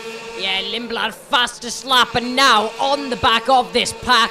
When is the Brit going to look for an overtake on the driver ahead of him? You can see, is he going to look in the final sector? No, he won't. They make their way through the final section now. Lindblad pretty much nose to tail with the 120 ahead of him, but Yuga Chukwu, he hits the front for the first time. Yuga Chukwu leading, Kucharczyk second, Gilter, Bertolatti and Lindblad very close together. Here comes the move from Bertolatti into third place by Gilter. There's enough room for Lindblad. Gilter gets squeezed onto the curb. He has to bail out of the overtake, and so Lindblad through in a fourth, Bertolatti through in a third, and on lap 9 of 13 in this heat, there's still a lot to play out on the stage that saw Lando Norris become karting world champion 7 years ago, and now there is another great battle in the offing as race director Nigel Edwards overlooks proceedings and makes sure that there are no funny businesses out on the course. Great work from Yuga Chukwu as he parades into the battle, and an ominous sight there, Nigel Edwards on the corner, just making sure that the boys behave themselves. Yeah, Kucharczyk still in a good position to get a good result here, though. He still is in second position. Is getting chased down by Perotetta behind him, though. So this will be a close bout with Perotetta. He is able to pick up the pace. Well, he's going to have to if he wants to keep his position. He's got Lindblad hot on his tail. Lindblad is absolutely determined and motivated after that incredible start. I don't think he expected the field to be on him so quickly. He's had to reprogram himself. He's had to reset and re-gauge what he can do and when, and he has completely rebuilt his heat. So this is a fabulous comeback from Arvid Lindblad. He really needed to get himself together again, and he has come back fighting strong and with good speed and pace. He's actually been able to do what Rafael Chavez Camara was not able to do, and that's reset and bounce back. So now Lindblad with a chance here up towards Bertolatti. Watch him in turn 2. Surely this is going to be his chance. He wants to get it done nice and early. Here he goes. And Bertolatti resisting. Lindblad's still there. Oh, now he's coming back on the inside. And Bertolatti comes back on the switch. Lindblad drifts wide, just about shuts the door for Gilter. This is nail-biting stuff for Lindblad. Don't get into hot water. Lindblad nearly loses out on 2 or 3 positions there. You can see that was great driving from Lindblad to defend from Gilter behind him. But Lindblad nearly getting caught out in the hot water. My goodness, Lindblad is having to get the boxing gloves on because this is fierce, fierce stuff. Bertolatti still hanging on to third place, but that little slide from the fin will put him on the back foot coming into turn 2. Lindblad chasing him down again. No point banzaiing for no reason. You've got 2 laps to get back into third place, Arvid. You don't want to push this too hard too soon. Just get yourself back on the horse. Charging after Nicholas Bertolatti. He is gaining time rapidly, so Bertolatti has clearly cooked the tyres a little bit too much. Watch Lindblad into the right-hander. Will he make the move? No. Bertolatti holds the kart nicely in the apex, but as they come up towards the left-hander, this could be a bounce back from Lindblad. Yeah, Lindblad looking really strong in behind Pezzetta. Oh, Lindblad, he looks up the inside, isn't able to make it stick though. Sticks his nose in, lets him know that he's there as they go around the final section. Now we will go on to last lap this time round. Yugo Ugachukwu, a 1 second gap to P2. Looks like he has the race secured from here, unless something drastic happens. But Lindblad all over the back of Pezzetta. Mechanical problem for Christian Bertucca. Bertucca has slowed to a crawl and has stopped the kart on the exit at turn 10. Here we go. Lindblad crawling all over the back of Bertolatti as he tries to make the move, and you've got to be careful now, Arvid, because Evan Gilter is right there, ready to pounce. They've managed to get the kart off the racing line, so there won't be a yellow flag at the end of that. Lindblad drifts wide as he gets close to Bertolatti. He's now going to shut the door. Oh, they've just run over what looked like a chain there. Goodness me. So something there, or certainly a massive strip of rubber. But as they come through, it's going to be Yuga Ugachukwu who hangs on here for the victory in front of Timo Kucharczyk. And in third place, it will be Bertolatti in front of Lindblad and Gilter. Great drive from Yuga Ugachukwu. Bertolatti so close in P3 ahead of Lindblad. Lindblad, he definitely applied the pressure there on the closing stages. That was a very weird end to the race. Was that a ribbon of rubber, or was that a chain that the... I think it was the chain of Christian Bertucca that fell off the kart, and the drivers ran over it on the final lap. They were lucky that that didn't take them out of the action. There is Christian Bertucca, and he can't quite believe his luck. He was the unluckiest driver in the world at Genk, and it's come back to bite him again at Onay-le-Bois. You've got to feel for Christian Bertucca. None of the problems that have occurred with him in 2021 appear to have been of his own making.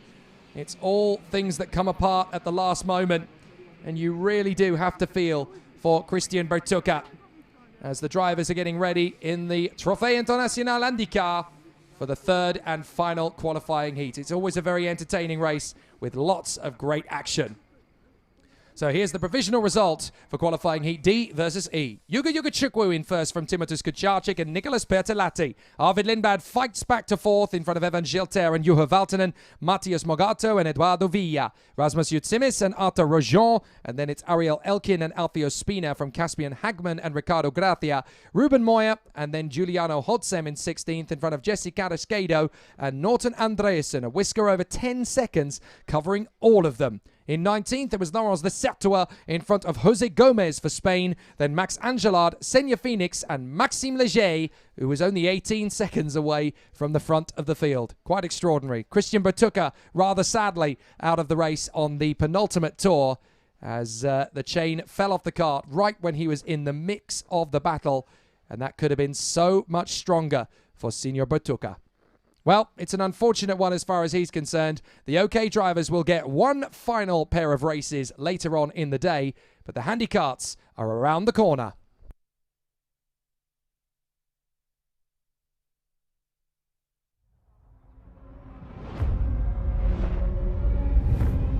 Every day, 3,500 lives are lost on roads around the world.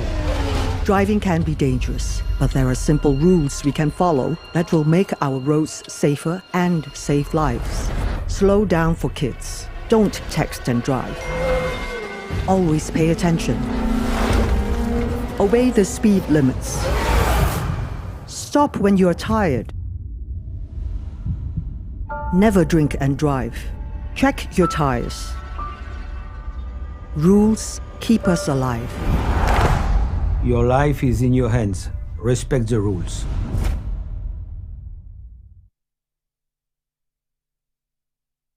So the competition has been really exciting over the course of the day as we get towards the latter stage of the race meeting on Saturday. You can see there we're just coming up to 5 o'clock local time, where the handicart qualifying heat 3 will be the third and final race of their day before they prepare for tomorrow's final, which of course we will be showing in full. Really great to see what these guys and girls can do out there on the circuit. They're not just racing drivers. they're superhumans. It's wonderful to see what these guys can do, and there's nothing more delightful than seeing the appreciation of what these guys have been doing out on the track when the drivers in the races at the side of the circuit applaud them as they come in. It's not just the marshals that are applauding them, it's the competitors in the other classes as well. It takes some nerve to get into a kart when you struggle to do normal daily day-to-day tasks. And these guys really do have nerves of pure steel. The Circuit International Dorny-le-Bois is a wonderful setting for these incredible machines and these incredible athletes. They are wonderful to watch out on the circuit. It really has been sensational to see what the Trophée International handicap drivers do. I'm starting to see a couple of spots of rain at the worst possible moment. Let's head down to Kai Boccini, who may have a very interesting interview with us.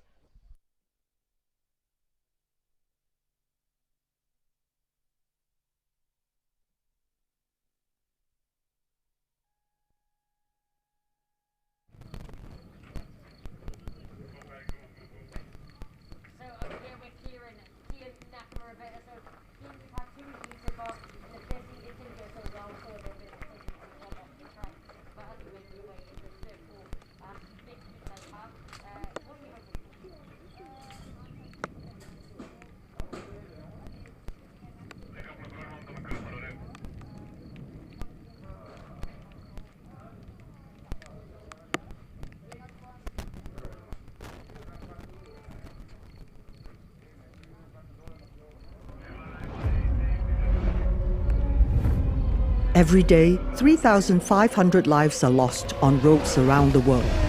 Driving can be dangerous, but there are simple rules we can follow that will make our roads safer and save lives. Slow down for kids. Don't text and drive. Always pay attention. Obey the speed limits. Stop when you're tired. Never drink and drive. Check your tires. Rules keep us alive. Your life is in your hands. Respect the rules. So I'm here with Kian Nakamura. So Kian, you've had your first 3 heats. I think it's fair to say that you haven't had the best of luck. So tell us a little bit about that. In the first heat, I made a big mistake, which resulted in me finishing. In the second heat, we had a technical issue, which resulted in me having to come into pits on the first lap. And in my last heat I've done, I think I did pretty well. Managed to grab a second, starting from 5th, so that was pretty good. So, Kian, I used to race against you in the UK, and now you've came out in the OKJ class. What is the difference between racing in the UK compared to over here in Europe? I think there's many differences. Mainly the characteristics of all the drivers are different, and it's a bit more competitive, I think, out here, a bit harder. But also on the downside, it's much more about like what sort of kart you use and equipment you have. So, yeah. Well, Kian, thank you so much for your time, and good luck for the rest of the day. Thank you. Well, France has held on for as long as is humanly possible. Thank you very much indeed, Kai Boccini, catching up there with Kian Nakamura. But I tell you what, France has done its best to hang on to things, but now we are in a difficult situation. The rain is starting to tip down onto the circuit just as the Trophée International Handicap drivers go out on track. This could get interesting. Marc Borghetto and Morgan Laveau from Alain Nicole and Laurent Flamand, with Michael Vacher and Joan Lascores, then Benjamin Alexandre and Gilbert Menor from Vianney Chansin and Patrick Joubert, then Zoltan Bassenier and Christophe Metaille from Corinne Blondeau in 13th position. Someone in trouble on the way down the straight. That is the 26 of Patrick Joubert, trying to get up to speed again. So we may go for, well, they do have an outlap and a formation lap actually in the Trophée International Handicap. But unfortunately, the French weather starting to play a little bit of an interesting curveball into the mix here as it is starting to fall. You remember that fabulous bit of banter in the Toy Story movie between Buzz and Woody when Buzz says, "Sheriff, this is no time to panic." His response was simple: "This is a perfect time to panic. If you're an OK junior or senior mechanic, it's time to run for those wets." The rain is coming down, but I don't think it's coming down hard enough for wets. As you know, it's quite a downhill circuit, so any rain that does fall on the track is all just going to run down the hill to the bottom. So I guess we'll have to wait and see, but the rain, it's not that heavy at the moment. Well, hopefully it doesn't stay, hopefully it stays light, and it's going to be continuing to dry out over the course of the remainder of the afternoon. Unfortunately, the clouds have swept in, and it has become quite cool. We're keeping an eye on the qualifying heats, though, of course, because this is the race that will decide who starts in pole position. And it will literally be a straight fight between Marc Borghetto and Morgan Laveau. One of these two drivers is going to come through to grab the pole position for tomorrow's final. And it's a very tricky call as to who's going to get that one done. So qualifying heat 3, both drivers have a win and a second place apiece. They're obviously racing in different classes, but they also want to win overall, because thanks to the balance of performance of these three classes, H1, H2 and H3, with H1s being the most able of the drivers, but they are the heaviest kart, 170 kilos with driver and machine. And then, of course, you have the drivers in the H2 category, they are 162. And then the drivers in the H3 category for the tetraplegics or severely disabled drivers. And then you have them at 162. So that is a very interesting battle with all of the competitors.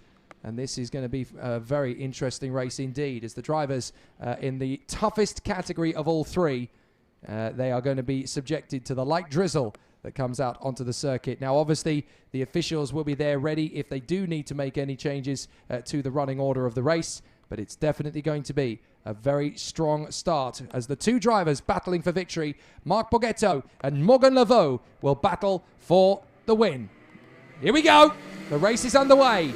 And it's a solid start for Borghetto. Morgan Laveau into second position. And right round the outside comes Joan Lascores, up from 6th position to 4th. Cracking start. Is he going to get 3rd already? Yes, he is. 3 overtakes, 2 corners. Job done for Joan Lascores. And he's already setting off after Morgan Laveau. Yeah, Lascores doing a great job there off the start, off the line. He's back up into 3rd position. Will he be able to get himself up into any high position? I guess we'll have to wait and see over the course of this 13-lap race. And I'm sure it will provide some great action. 13 racers, and they will push all the way to the finish of this one. Very intense stuff, but out in front, Marc Borghetto holding on from Morgan Laveau and Joan Lascores. So far, it looks as though while the rain is coming down, it's definitely not heavy. So that is good for the drivers as far as they are concerned. So, still it is Borghetto. Laveau in second. Lascores, after a fantastic start, now finds himself in 3rd position as the field comes up over the top of the crest. 4th place is Michael Vacher, and then Alain Nicole from Laurent Flamand, Benjamin Alexandre and Gilbert Meneur from Vianney Chantin, Patrick Joubert, Christophe Mataille and Zoltan Bessenye, with Corinne Blondeau running in 13th position still, as the racers make their way through. This is such a tough situation for them now, and this is what we call in karting psychological rain. It's not rain that really affects the grip, it more affects the mindset. You've just got to keep focused and keep concentrated. The thing is, when rain starts coming down, I think most drivers think and believe that the track's already started sliding, even if it's just a little bit of rain that falls on your visor. A lot of drivers already go into panic mode and start taking these wet lines and wet differences, when in most cases you don't even need to. Well, these guys are doing exactly the right thing. They're holding their lines. They've got plenty of grip and good confidence in the kart, and the tyre is holding the road very well indeed. So no major disasters at the moment. Marc Borghetto out in front. Morgan Laveau holding his own to Joan Lascores Moreno in 3rd position. There's the 7. That's Alain Nicole. He's trying to close up on Michael Vacher. And there is your leader, Marc Borghetto, still running well in front of Morgan Laveau. But Laveau is stepping up the attack. You've got to remember that whoever beats the other out of these two is going to start tomorrow's final from pole position. So both drivers want it. Marc Borghetto, the leader of the H2 class. Morgan Laveau, the leader of the H1 category. And in 3rd position, it is the leader of the H3 category, Joan Lascores. It's wonderful to see not only that we've got so many different types of racing drivers, so many different levels of ability, experience and agility, but the 3 different categories are represented in the top 3 places. That shows just how skillful and how level these competitors are. Yeah, the 3 classes in the top 3, that's really interesting to see for these drivers. You can see that is Lazors just pushing the car to the limit. That's the 22 behind him. So this will be an interesting battle. That's Morgan Laveau, who gets fastest lap. That's a 52.218. But as we see the drivers now making their way around the circuit, this is the number 11 that we'll look at. That's Morgan Laveau. We just saw fastest lap. But we've seen a dominant performance from Marc Baghetto, who's won both of the races. Or no, sorry, he's won the races. But as we see Laveau behind with the fastest lap times, he's driving really well. So Baghetto and Laveau with a win and a second apiece. They are tied for points coming into this race. 2 points each. Whoever gets the victory in this one will start from pole position. But neither driver will want to concede. Marc Baghetto, the leader in the H2 category. Morgan Laveau, the leader of the H1 category. One on the red speed, one on the Sodi.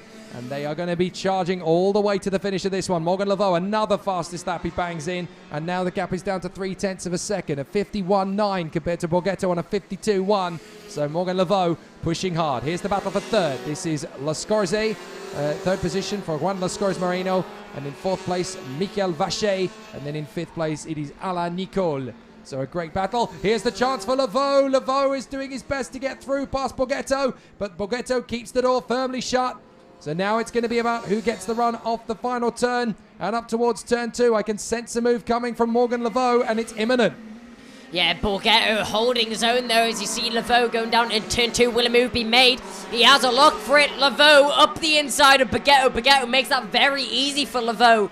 In fact, but Laveau now into the lead. Baghetto chasing him behind. So Morgan Laveau sizing up the move into turn 2, and it looks pretty neat and tidy for me. And I think it's going to be easy pickings for Morgan Laveau if he can keep that early pace and start to stretch out the advantage. But easier said than done, especially in this field, because you have peaks and troughs through the course of the race. And obviously with this being a much more physically demanding sport than even the OK and OK Junior categories, these guys will have to pace themselves through the course of the race. You don't want to go too hot too soon, because otherwise you're going to really sustain that agility and that stamina to get through the race. They're long heats here at Ornay-le-Bois, 13 laps of the course in these handicarts. It's basically like 6 hours in the gym once you get out of the car. It is so physical for these guys, but they're giving it everything they've got. Yeah, all of these guys pushing the cars to the limits, even though they are have defects. Well, I'd say there's no diss in their ability as they are pushing the car really to the limit now. Morgan Laveau, 51.883 fastest lap as he's pulling away from Baghetto now. That's a great sentence. There's no dissing their ability. I like that. You can coin that one. That's the tagline for the series now on. So Baghetto chasing down Morgan Laveau, 0.6 of a second. Juan Lascorze, and then Michael Vacher. Alain Nicole in 5th position. Laurent Flamand, Gilbert Meneur, Benjamin Alexandre, Vianney Chansin, and then Patrick Joubert in 10th in front of Christophe Metaille and Zoltan Bessegne. Looks like a mechanical problem for Corinne Blondeau, who has not been able to finish the race, so she's brought the car back into the pits. We saw she had a mechanical problem in race 1 that failed, that meant she couldn't start the race.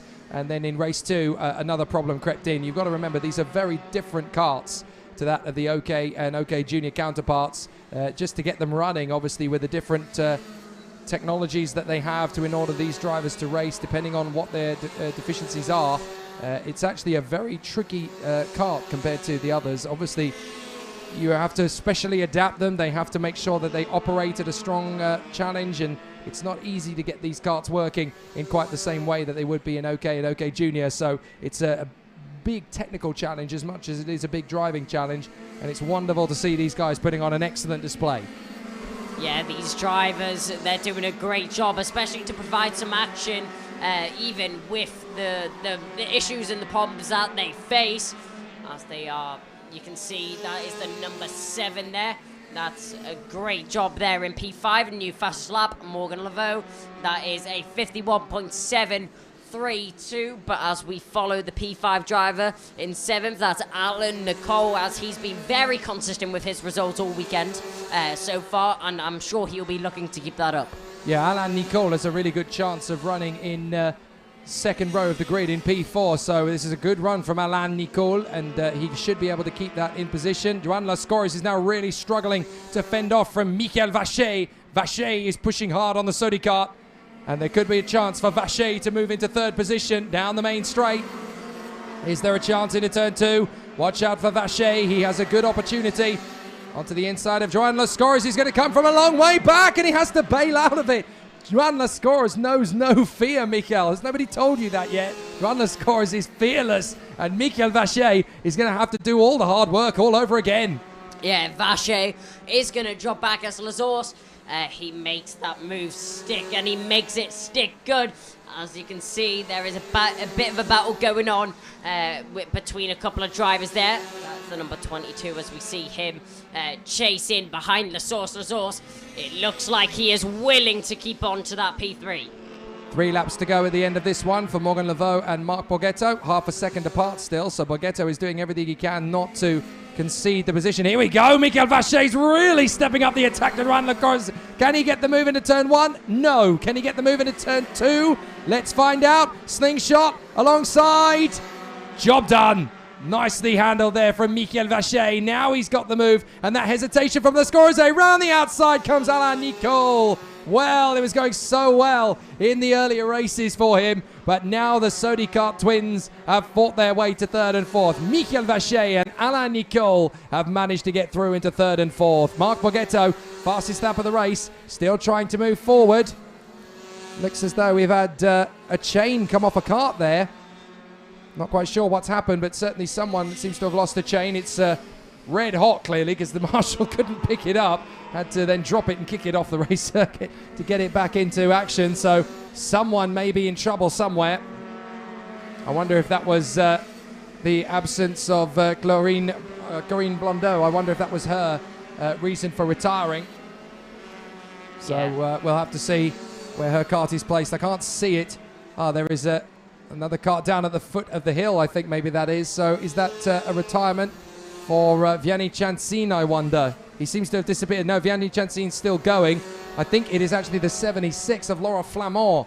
So Flamand appears to have stopped the cart down at the bottom of the hill. So that was what it was. The chain comes off the cart and he tumbles down the hill. At least gravity got him a bit further. But it is game over for him. But Morgan Laveau has had to step up the attack now since Marc Borghetto has upped the ante on lap times.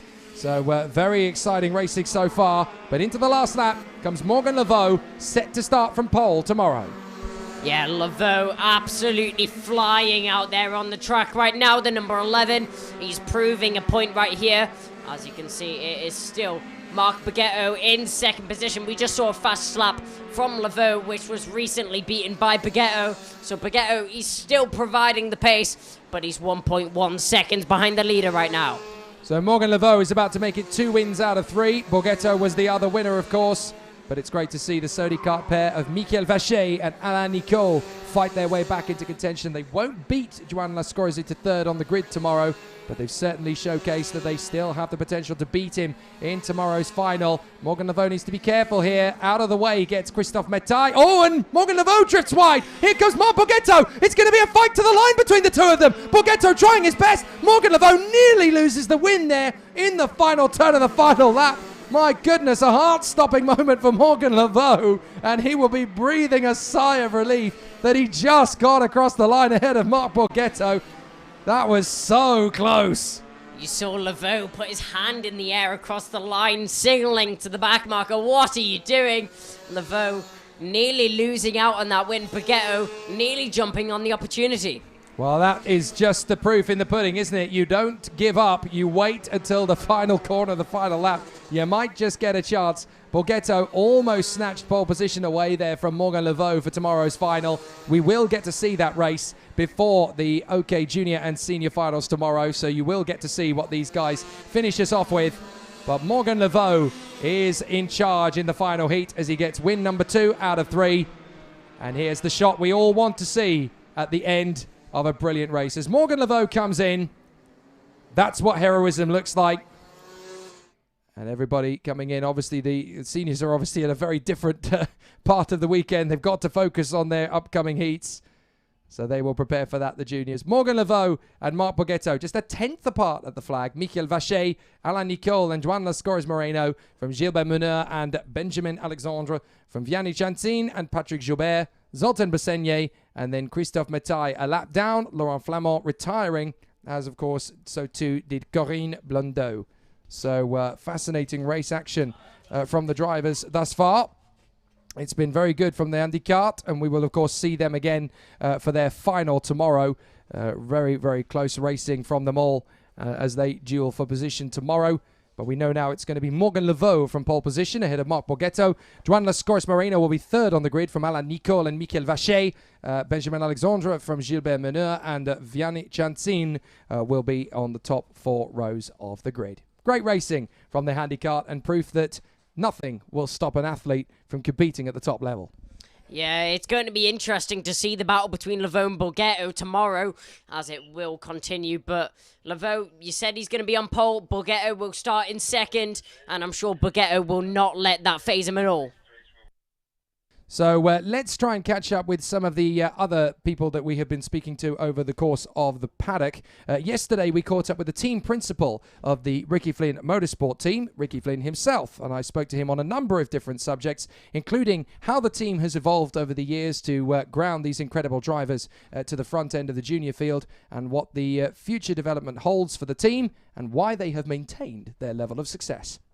Everybody within the team, every member of staff, back at base here, mechanics, engineers, it's just hard work. The partnership we have with OTK, everybody just works extremely hard, and there's no shortcut to hard work. It's clear from day one normally when we take on the driver what we're going to do, how many years we have with them, and then obviously like Lando, like many drivers, Alex Lynn, all these drivers in the past do what they do with us with the mindset and the foresight to progress into the Formula car. So we do our bit first with them, and then obviously they move on and hopefully end up where they want to end up.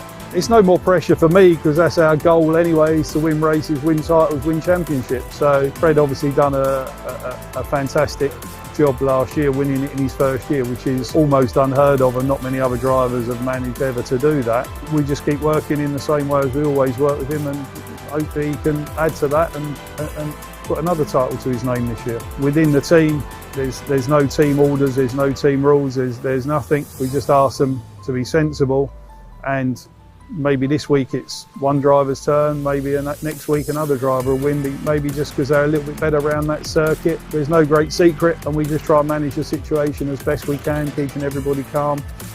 And tell them, especially through the heat, we don't need to be crashing, especially into a teammate, because hopefully they're at the front, all of them, and if they are, then it's better to finish second or third in a heat and go for the victory and then end up with 28 points from that heat where you've crashed out and ended up 28. So it's just about being sensible, and then obviously in the final, whoever wins, but obviously they all want to win, and then it's up to them to do the business in the final and come across the line first. A selfish point of view from my side, we want to win races as Ricky Flynn Motorsport, the team, the boys work hard. So on a Sunday night, we want to win the race. That's our goal. Our schooling is to prepare these drivers for when they're moving onwards and upwards in motorsport. So they're going to take knocks and bangs and things along the way, and we've got to try and round them as drivers so that when they move on from us, they are ready, they are complete, ready to leave karting, ready to move into the Formula car. And then I have great pleasure, like last weekend, watching Lando on the podium in Monaco, you know, and also last week, if you look, Zane Maloney was on the podium, Aaron was on the podium, Guan Yu Zhu was on the podium in F2, Oscar Piastri. So all of these boys have come through what I call our schooling to start with, and I hope we've done our bit to make them to what they are, to progress on, and hopefully we've been the first part of the stepping stone and their education to move them on. And if you look last week just from Monaco as an example, it doesn't look like we're doing a bad job for them, you know, and obviously our goal is to win the race when we're here, but also to prepare them. Ricky Flynn of Ricky Flynn Motorsport. It's a bit of a legacy that he and the team have built over the years in the FIA Karting European Championship, and nothing's changing. If anything, it's just increasing. So Thomas Stalchimanis and Alex Powell will go off the front row of the grid for this one. Thomas Stalchimanis now a race winner, as too, of course, is Alex Powell, the Latvian and the Jamaican. Both drivers wanting to continue their run, only one of them able to do so. But it could be someone completely different from behind. Kirill Kutskov will want to get back to the front again. Rashid Al-Daheri, frustrated in the last heat, showcasing his ability to win in terms of pure one-lap pace to fight his way back. And on the third row of the grid, 2 more drivers that could win, Tigran Bonatian and Josh Erfen. This will be a fascinating and thrilling heat for the competitors in OK Junior, as qualifying Heat B versus E will give us plenty to discuss. So here's the grid in full. Thomas Stolchimanis and Alex Powell on the front of the grid from Kirill Kutskov and Rashid Al-Daheri. Tigran Bonatian and Josh Erfen from Augustin Bernier and Dion Gauda. Sonny Smith and Alexander Bondarev from Keanu Alazari and Maxon Verbruge. Jan Pizarovsky and Jules Caranta from Alex Kubenko and Gustav Wisniewski. Kai Sorensen and Alves Simasvara from Harley Keeble and Douay de Decker. Tobias Clausen and Flavio Olivieri from Enzo Perot and Zander Reed. Oscar Wirtz in front of Thomas Kinsey. And at the back of the grid, it is Ekaterina Lucia for the Richard Mille Academy. 27 drivers. Stolchimanis versus Powell. Tough to pick a winner from those two. Yeah, they're both outstanding drivers. We saw Stolchimanis make some amazing overtakes in the last couple of races, but Alex Powell, we know he's got the pace. We know he's able to get that race win. It will just be a question of, is he able to challenge Stolchimanis? And he's starting from the outside of the first row, so could be very interesting. Although there is still a bit of a route to go from around the outside. But you've got to be brave and you've got to be bold. 2 drivers who can do that from the front. Here we go. Let's find out. And then we are racing to the first corner. Powell squeezed at turn 1. Kutskov gets past them both. Powell tries to squeeze back on the inside of Stolchimanis and snatches second place. Good start from Powell. Conceded the lead. Got back on the undercut of Stolchimanis. And now he can set off after Kutskov. And that is the 2:39 spat out onto the scenery. That is such a shame for Augustin Bernier. The local favourite is down and out at the exit of turn 1. What a shame. Yeah, Bernier really problematic with that issue that he's had there. Just got spat out in a collision with another driver. It was 3 wide through the first corner. Never going to work. Gets spat off onto the grass, and that is into the end of the race. Who's that around the outside? That's a very brave move. Doesn't quite work, but the attempt was there. I'll give him an A for effort as they come over the crest for the first time, cross the line, and that is going to be, it's still going to be Kutskov in the lead from Alex Powell.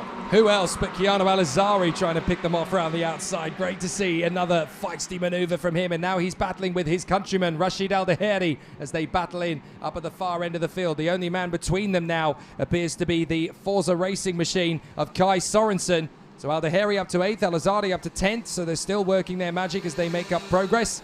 But it's Kutskov in the lead from Powell and Stolchimanis, Josh Erfen in P4 from Sonny Smith in P5, and both those drivers need a little bit of assistance. You just saw a glimpse of Augustin Bernier looking rather crestfallen at the side of the road. Tigran Bonatian holding on in front of Rashid Al-Daheri. Keanu Alazari getting very racy behind the American Kai Sorensen. And as they come off the turn, there's going to be some interesting squabbles as they climb up the hill and over the crest again. Alex Powell. Kirill Kutskov is your leader. Powell looking for an opportunity. Thomas Stolchimanis there in 3rd. Josh Erfen in P4 from Smith, Gubenko and Bonatian.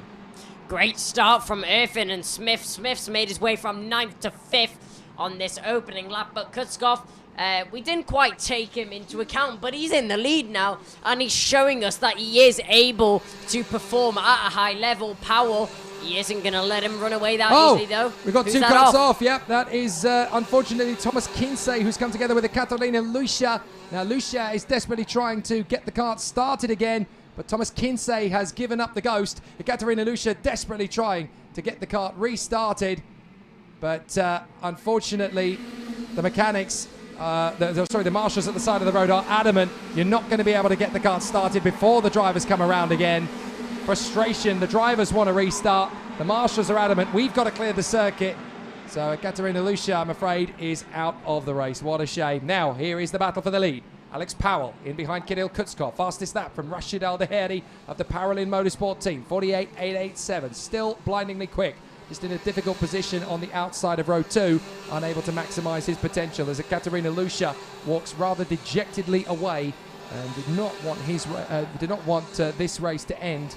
So she will now have to fight her way forward later in tomorrow's heat with a chance of getting through. So Alex Powell right underneath Kirill Kutskov. Interesting battle. Yeah, Rashid Al-Daheri looking very strong out in 7th position. We just saw that fastest lap as he is all over the back of the driver ahead of him. He will be battling 4th position very, very soon. That's a warning flag for the 2 3-3, Who was that? Who's got that warning? It's Flavio Olivieri in the Praga, so what a shame for Olivieri as Alexander Bondarev comes up with the fastest lap. Fair play. I wasn't expecting to see him at the top of the timesheets, but thank goodness he is. The privateer showcasing some brilliant speed here this weekend. Obviously up in the top 10 of each of his heats. Got crowded at the start, but Bondarev was not in 10th position on the grid for each of these heats by accident. Good to see him fighting his corner, and fair play to Bondarev. He deserves it. Yeah, Kutskov, Powell and Stoljamana, as you can see, the gaps between them pretty much even, and none of them not quite close enough to make an overtake as they are even out over this gap. You can see that is a signal by one of the mechanics of one of the teams, just letting the driver know that he does have a gap. So Powell, Stoljamana is behind, not going to let either of them run away with it, but Kutskov doing a great job out in front. I think that was Aldaheri's driver coach looking at it, so we're going to see what kind of impression he can make, as he's got a bit of a gap now between himself and Alexander Gubenko as they charge their way forward. Sonny Smith still in 5th position, trying to be close to Josh Erfen, but these three still very close together. This is a very measured drive from Stoljamanis in 3rd and Alex Powell in 2nd. They don't need to go for the move on Kirill Kutskov until the moment is right. And the thing is, Alex Powell is getting to a stage now where he's really good at consolidating numbers. He will know that he's got a good chance of being in pole position for tomorrow's final, so he will want to just stay as solid and consistent as possible. Never before have we seen a Jamaican on the top step of an FIA karting podium. I'm fairly sure it's been a long time, if it has ever happened, that a Jamaican has been on the top of an FIA motorsport podium. History could be in the making this weekend, but then it also could for Kirill Kutskov. He could be the first Russian for a while to get the job done at the top of the podium. And Tomas Stoljamanis, the Latvian, he's staying consistent, so it could be his turn. But they are battling tooth and nail, and Alex Powell is biding his time. Yeah, these top 3 drivers all very similar in terms of pace. As you can see, no one's really gaining and no one's really losing any time either, as the drivers make their way onto the penultimate lap of the race. Now, Kutskov, he will lead the charge, but Alex Powell, he's just inching closer and closer to the leader. It's just about time that he's going to make the overtake. One more lap after this. The fastest lap from Rashid Aldaheri, that's a 48.415. As he is doing a great job out there in P4 right now. Josh Erfin in P5. But you can see Alex Powell 2 tenths behind the leader right now. This is going to get feisty. Fair play to Aldaheri. He's fought his way back into 4th position where he started from, so he's minimised the damage. Josh Erfin has slipped back to 9th place behind Smith, Sorensen, Gubenko and Bonatian, with Harley Keyboard trying to work his way through. So we're into the final lap, and Kutskov holding the lead.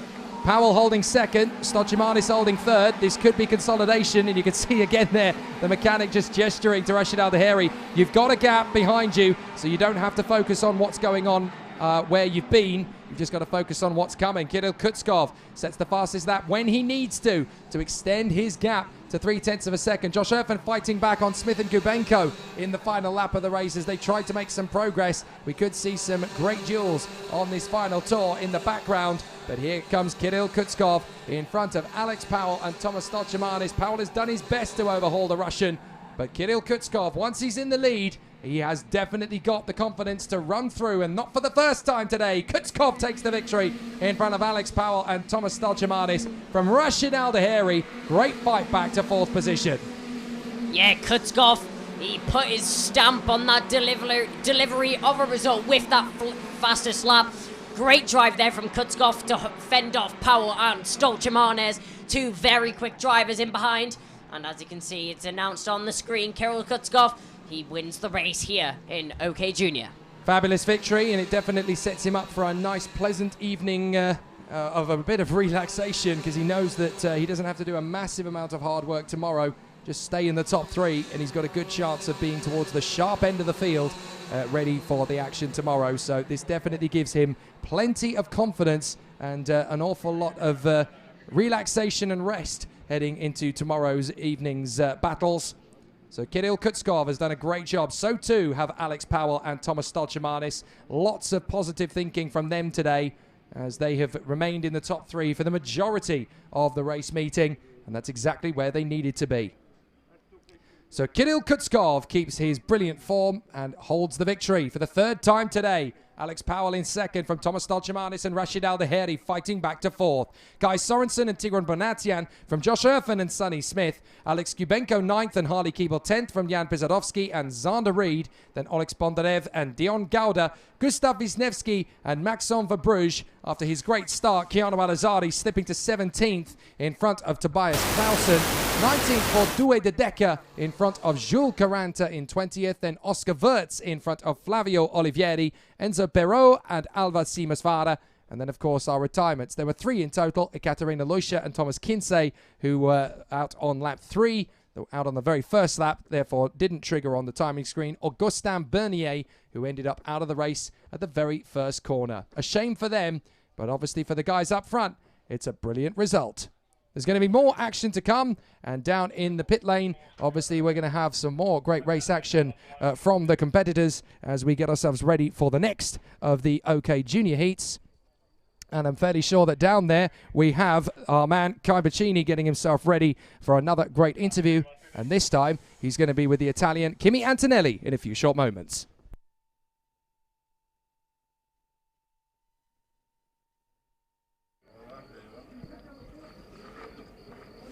So now I am here with Kimi Antonelli. So Kimi, you're racing in the OK class, and I think it's fair to say you've been pretty dominant in your races. Yeah, so this week we're really strong. I think I have a good feeling with the go-kart. Also with the team, we found a good setup and for the race and also for the quali. And yeah, hopefully we can keep going like this. Yeah, so as well as your teammate, that is Alex Powell, you're backed by the Mercedes Junior team. So how is that going to help you through your karting as you're looking so strong right now? Oh, yeah, actually Mercedes always help us, but yeah, actually Mercedes doesn't put any pressure on us, so also that helped because you know when you're being taken from an F1 team, you always have some pressure, but I think Mercedes is really good at it because it's never put on pressure on you. So in terms of your competitors, who do you think is going to pose the biggest threat to you? For sure, I think one of the hardest drivers to beat this week will be Nicolas Solov and also Rafa Kamara. But you know, you never know because actually in the heat you can't really see the pace of the other driver. But yeah, we'll see tomorrow. Yeah, Kimi, thank you so much for your time and good luck for the rest of your weekend. Thank you. Thank you.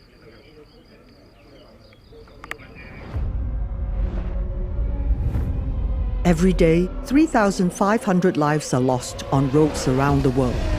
Driving can be dangerous, but there are simple rules we can follow that will make our roads safer and save lives. Slow down for kids. Don't text and drive. Always pay attention. Obey the speed limits. Stop when you're tired. Never drink and drive. Check your tires. Rules keep us alive. Your life is in your hands. Respect the rules.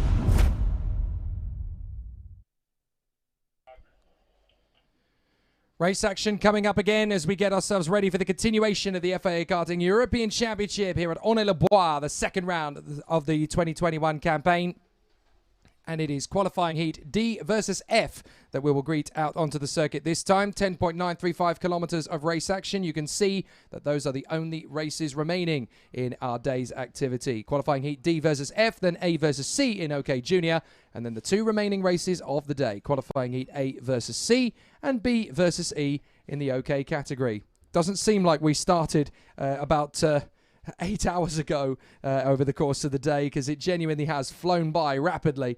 But wonderful to see how the races have continued, and they've battled their way around the course in magnificent fashion. Just 4 races left, with qualifying heat D versus F and A versus C in the juniors, and then A versus C and B versus E in the OK senior category. Just over 5 minutes to go until the next race begins. So while we're building up to that, we'll have another of our interviews from yesterday where we can meet up with one of the stars of the paddock. He was a competitor as a driver and has obviously recently gone into team management and only recently signed the deal to work in collaboration with the Charles Leclerc chassis, and we caught up with him yesterday. We spoke to Jordan Lennox-Lamb about that difficult second season in a new team project.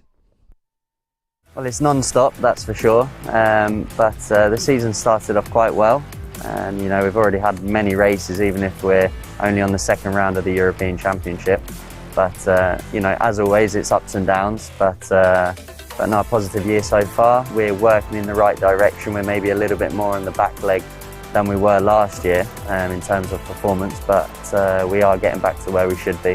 And we have high hopes for this weekend. I mean, like last year, we managed to take a few race wins in the OK category. KZ, we were very dominant. And I mean, the hard thing is just to stay at the top, you know, because everyone's always working forward, always trying to improve. Yeah, you just need to keep finding the motivation and the right people around you to continue to take the team in the right direction. No, I think it's purely just you know, not quite performing as well as last year. Pretty self-explanatory. You know, if people see that there's maybe a better package out there right now, they're going to go for it. I do think though that we are stronger in terms of giving a driver more support, having the smaller numbers. When you're in a situation where you need to be working harder to develop the material, having fewer drivers is actually quite beneficial because it allows us to work harder and give more attention to each driver. It's quite logistically it's difficult. That's the hardest thing about it. Let's say a start-up team where we're still early days in the process of the team. We're maybe not quite structured like the manufacturers are in terms of, like, you know, having 2 trucks and this kind of thing. So that's the hardest thing about it. But like I said, we've got the right people in the team to be able to divide ourselves. Like for this weekend, we have 7 KZ drivers in Wackersdorf testing ready for the European Championship. But no, I'm quite calm and relaxed knowing that I have the right people also there to run the show. 4 races still to go in the FIA European Championship heat here at Saturday at the Circuit International Donnay-les-Bois. And a great interview there with Jordan Lennox-Lamb of the Leclerc by Lennox Racing team. Always great to hear from the drivers behind the scenes and the managers behind the scenes as well, especially when the new operations are really starting to gather in momentum. We saw last year the Charles Leclerc chassis on the world stage for the first time. I was actually there in the United Arab Emirates when it took its first ever victory in competition. And ever since then, they've been on a bit of a roller coaster ride. They've definitely got a massive package and a great performance speed together in the world of gearbox karting, but they are now starting to sustain that in direct drive as well. And it's always difficult in that first year to try and sustain that sort of speed and pace and keep momentum flowing. But once you've got one material working well, which they have with gearbox, you always have that pressure, I think, as a team awning to try and sustain the other. And obviously Jordan Lennox-Lamb there basically explaining, you know, it's sustaining the logistical challenge. That's always a really difficult thing for a team, because you can get results one week and then the next week you're having to try and figure out why you didn't get those results. And as a new brand, especially with someone with the experience of Jordan Lennox-Lamb, I guess there's always that little bit of added pressure as to why you're unable to deliver on one weekend, but on the next you dominate. Yeah, well, I think in the mindset of people, if you perform on one weekend, they expect you to perform next weekend. So, for example, people are expecting for Kamara to be completely dominating this weekend, but he's got a lot of competition. He's got Antonelli, he's got Lindblad, he's got lots of drivers which are able to challenge his position and are able to challenge him for the championship. It gives us a fantastic show, because obviously now it's not just clear-cut of one guy's going to get it done. In the juniors, we may get that based on what we've already seen, but it's not done and dusted yet. And certainly in the heat coming up, it's going to be very interesting to see who wins. I can't even call a winner for this next one. Arthur Poulain will be lining up in pole position for qualifying Heat D versus F. Alongside him on the grid will be Maxim Rem. Lucas Samalisto will be third on the grid. Zach David, ever consistent, will be 4th position. And then we'll have Andres Cardenas, Enzo Deligny, Anatoly Kivalkin, Guillaume Bouzard, Adam Hideg, and Max Orlov. And even behind them, outside the top 10, there are some very handy talents. So this is probably one of the most unpredictable heats that we're going to have over the course of the weekend. It's so hard to call. Yeah, it's going to be really interesting to see how these drivers perform out on the track, because obviously you can base everything off statistics, but you can't base anything when it comes to racing on the track. Anything can happen. Anyone can get spit out onto the grass. And yeah, I'm really looking forward to this one. We've seen it several times that the form book we think is going to play out is completely transformed as the races actually get underway. So, OK Junior, qualifying heat D versus F, will take us into the next chapter of the weekend. Arthur Poulain from pole position, Maxime Rem from second place. Then Lucas Samalisto and Zachary David from Andres Cadenas and Enzo Deligny, Anatoly Kavalkin and Guillaume Boussard. Adam Hideg and Max Orlov from Adrian Maliero and Theodor Odmark. Salim Hanna and Clement Outram from Ian Eichmans and Dimitri Madviv. Miguel Costa and Nacho Tunion. Matteo De Palo and Edward Robinson. Thijs Kieran and Adrian Ferra from Arthur Dorisson and Heiter Delagnol. Len Nice, Juan Cota and Aurelia Nobels. Looks like there's a problem already for Edu Robinson. The car not quite getting up to speed on the way out of the pits. On raw one-lap pace, looking at the field here, it's interesting because the guy you would look at as being the best likely to win in terms of one-lap pace is probably Adrian Maliero. His pace has been astonishing to fight his way through the field. 11th on the grid, but he's done it time and time again. He could even get a heat win here. Yeah, Maniero, he's been driving amazing. We saw a podium from him last time round. He switched back on 3 drivers. You don't get to see that very often, but it looks like Maniero was able to do it. So the drivers round the final corner now. Will it be lights out? Yes, it will, as we go racing here in Honnay-le-Dubois. As the drivers file into the first corner, everyone makes it through safely. A couple drivers being spat out onto the grass. But as they file into the second corner now, this is where moves start to be made. 3 wide, and you can see the dust being kicked up by drivers trying to hold their line no matter what happens to them, as it looks like everyone is filed through safely, and now is the time for drivers to push. They say you're only as good as your last race, so you go for a move or two, and that was a bit of a caught out there for the 272 of Juan Cota. There was a big lunge forward from one of the Birolats. I think that might have been Aurelia Nobels trying to charge forward and make up some places. She left her braking to the last possible minute and dived through on several competitors. Nice overtaking and gutsy determination from Aurelia Nobels and the Birolat from Brazil. So she's done well. Here we go over the crest. And out in front, Poulain holds the line. Samalisto, Rem, David, Kavalkin, and Adrian Maliero. There he is, right up in 6th position. So he's already done a lot of the hard work on the opening tour. And here comes Maxime Rem on the inside line of Lucas Samalisto in a P2. Yeah, Samalisto, he's going to fall victim to Rem. Rem makes his way into 2nd position. The Ricky Flynn motorsport car, who we saw an interview with Ricky Flynn himself not so long ago. Rem representing the team in great fashion as he makes his way up into 2nd position. Looks like that Kart Republic train of 2 drivers is going to try and make their way back past Rem. So Arthur Poulain with a golden opportunity here to win from the front. We've got 5 drivers towards the sharp end. Poulain, Rem, Samalisto, Zach David and Anatoly Kavalkin on the parallel at the back of this quintet. 6th position, that is Adrian Maliero. Watch him unlock that raw pace. He's only 2.1 seconds back. But we've seen it a few times this weekend where he's just been able to make an impression on the guys up front. And if these 5 keep battling... Whoa! From a long way back, Zach David dives in on Lucas Samalisto. That was a million miles behind. And he just storms into the inside line. But the young man from the Philippines, full of confidence and determination. So Zachary David charging through into 3rd position. It's wonderful to see what he's accomplishing on the world stage. It's also great to see the 2 teammates leaving each other sufficient room for overtakes that are needed. As that's a move there from the 262. He makes his way past. I think that was Samaleto who loses out and drops down. He lost out to his teammate. He now loses out to the 262 as he moves up into 4th position. So Kavalkin in the parallel now up into 4th place. So Anatoly Kavalkin gets up into 4th. Samalisto in 5th. Maliero in 6th and looking very threatening behind now as the Spaniard puts on a bit of a show to try and close up on Lucas Samalisto. Watch for Adrian Maliero. He's the one with the fighter pilot mentality as he just charges in and picks them off one by one.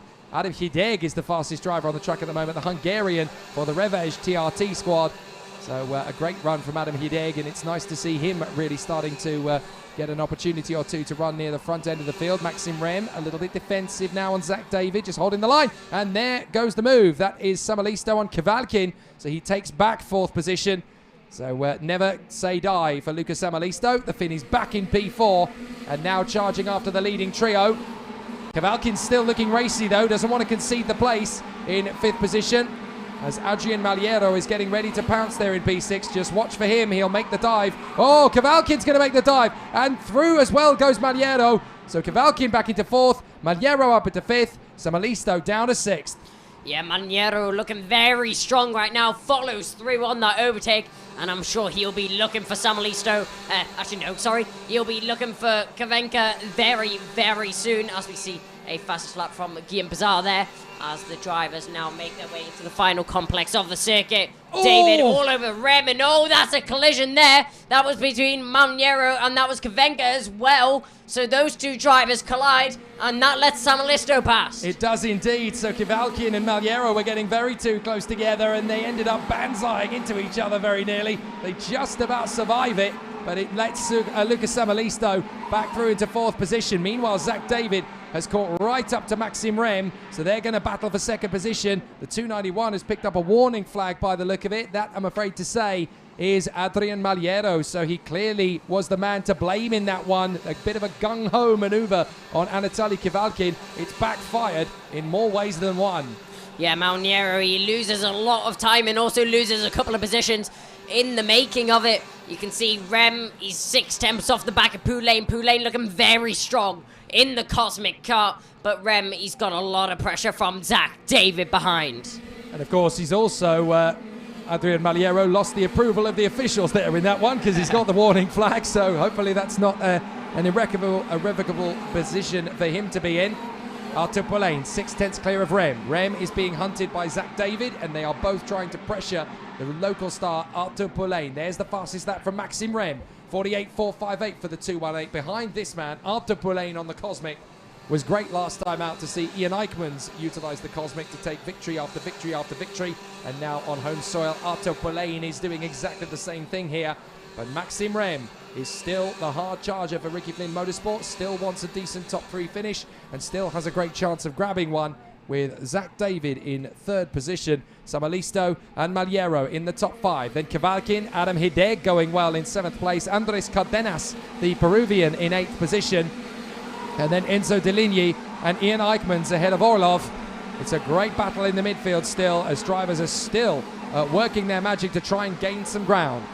Yeah, Poulain really making his mark on the circuit now. 3 attempts between Rem and Poulain. It's really came down. Fastest lap there from Adam Hage as he gets a 48.414. But Rem, 3 attempts off the back of Poulain. How has this happened? The Ricky Flynn 218 is all over him now. Watch out for Zach David. He's waiting for something to happen. And I'm afraid we've had a retirement. It's Miguel Costa. What a nightmare weekend the Brazilian, backed by this Sauber karting team, has had. He is out of the race nice and early, I'm afraid. So big difficulties for Miguel Costa. Into the final lap. Maxime Rem senses a chance to go for Arthur Poulain on the final tour. What if he can catch the Frenchman napping? Poulain, Rem, David.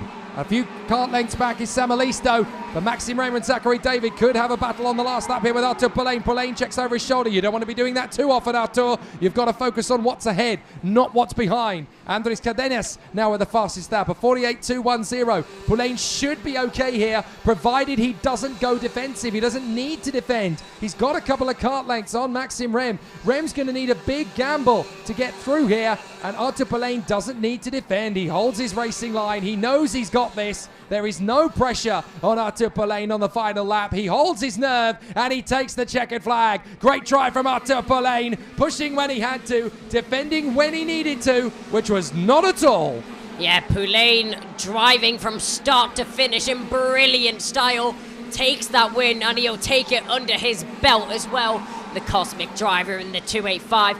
Fending off Rem and David just on pure speed. No defending tactics needed there, as Poulain will take that win, and that will definitely boost his confidence. Yeah, a lot of drivers would see how close Rem and David were on the final lap and think, okay, I need to block the inside line. He's going to make a move. Arthur Poulain confident enough. I know he's not close enough, and I'm going to stay on my line. He can't get close enough if I hold the line. So Arthur Poulain, confident, strong, resilient, and resourceful. Very sagacious work from Arthur Poulain there as he holds the line throughout. and keeps a very flamboyant victory. And that's going to give him and the locals much to smile about after a brilliant race. Good job from Arthur Poulain. Tough to hold on to the pressure with the likes of Maxime Rem and Zachary David breathing down your neck. But a brilliant race nonetheless. From pole position for Arthur Poulain to hold the victory. Here's the provisional result. Arthur Poulain from Maxime Rem and Zachary David, Lucas Samalisto and Adrian Maliero. Anatoly Kivalkin in front of the very impressive Adam Hideg and Andres Cadenas. Then Enzo Deligny and Ian Eichmans. Max Orlov is 11th from Dimitri Matviv and Matteo De Palo. Clement Outran and Theodore Odmark from Arthur Dorisson, Salim Hanna and Nacho Tunion of Spain. Next up behind, it is Guillaume Bouzard from Thijs Kieran and Heito Delanyol. Aurelio Nobels in 22nd from Adrian Ferra and Juan Cota Alonso. Then Len Nice and Edward Robinson. The only retirement from the race, Brazil's Miguel Costa, 4 laps from home in what is turning out to be yet another difficult weekend for the talented Brazilian. So a very tall order for the drivers after 9 laps and 10.935 kilometres of race action. And there is just one heat left to go today for the junior category at least. And that is going to be the battle that we will see out on the circuit in fine style for the pole sitter from original time qualifying, Freddie Slater, alongside Will McIntyre. We have seen this battle, you and I, Kai, many times before in Great Britain. And every time these two go to battle, there's always a little bit of action. Yeah, Slater and McIntyre, they've known each other since they started racing. They always provide good action for us commentators and everyone watching at home, so it'll be interesting to see how this race unfolds. Expect fireworks and an awful lot of banter between those two right from the start of racing. The next race, as you can see, up in a few minutes' time. There's definitely a lot of drama and suspense in the offing for this next one.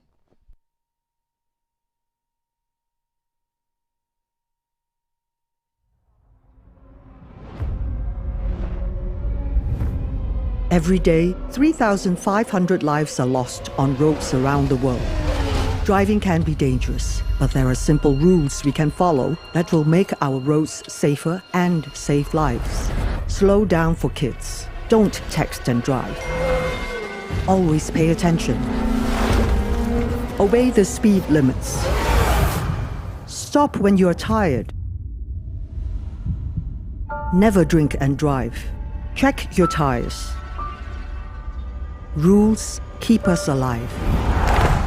Your life is in your hands. Respect the rules. I've been in karting now over 50 years actually. And it's always nice to come back to the track and see these young talented kids, young talented drivers.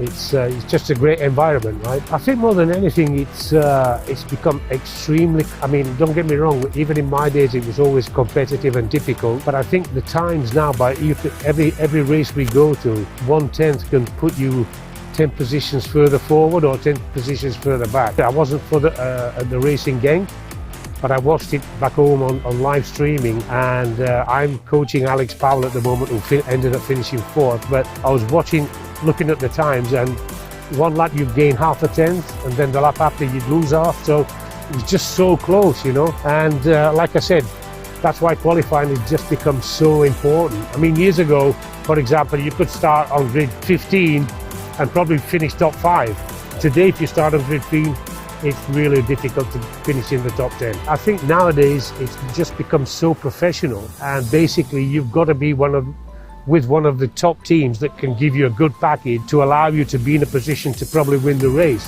Whereas years ago, when I was racing, we had maybe 10, 15 official drivers. There was probably 5 or 6 of us who were professional. You had like private e-drivers who used to come.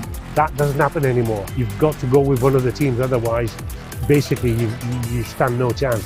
Well, I think basically at the end of the day, you know, once the boys go out there, well, I always start off by saying qualifying, how important it is, so they have to understand to get a good position, get a good lapping. Because personally, I think qualifying now is 70% of the race. You qualify well, you've done a good job, and you're in a good position to eventually win the race. Years ago, you probably have 5 or 6 drivers who could win the race. Now you've got 15. You could name 15 different drivers who have a chance of winning. It's just become so competitive And what I try to get over to the drivers is to win a race like this, you have to have a perfect weekend. That means you've got 4 or 5 heats, you have to finish the heat, all 5. You have one accident, one crash, or you make a mistake and you end up starting for the final on grid 15, 16, whatever, you're not going to make top 5. It's as simple as that.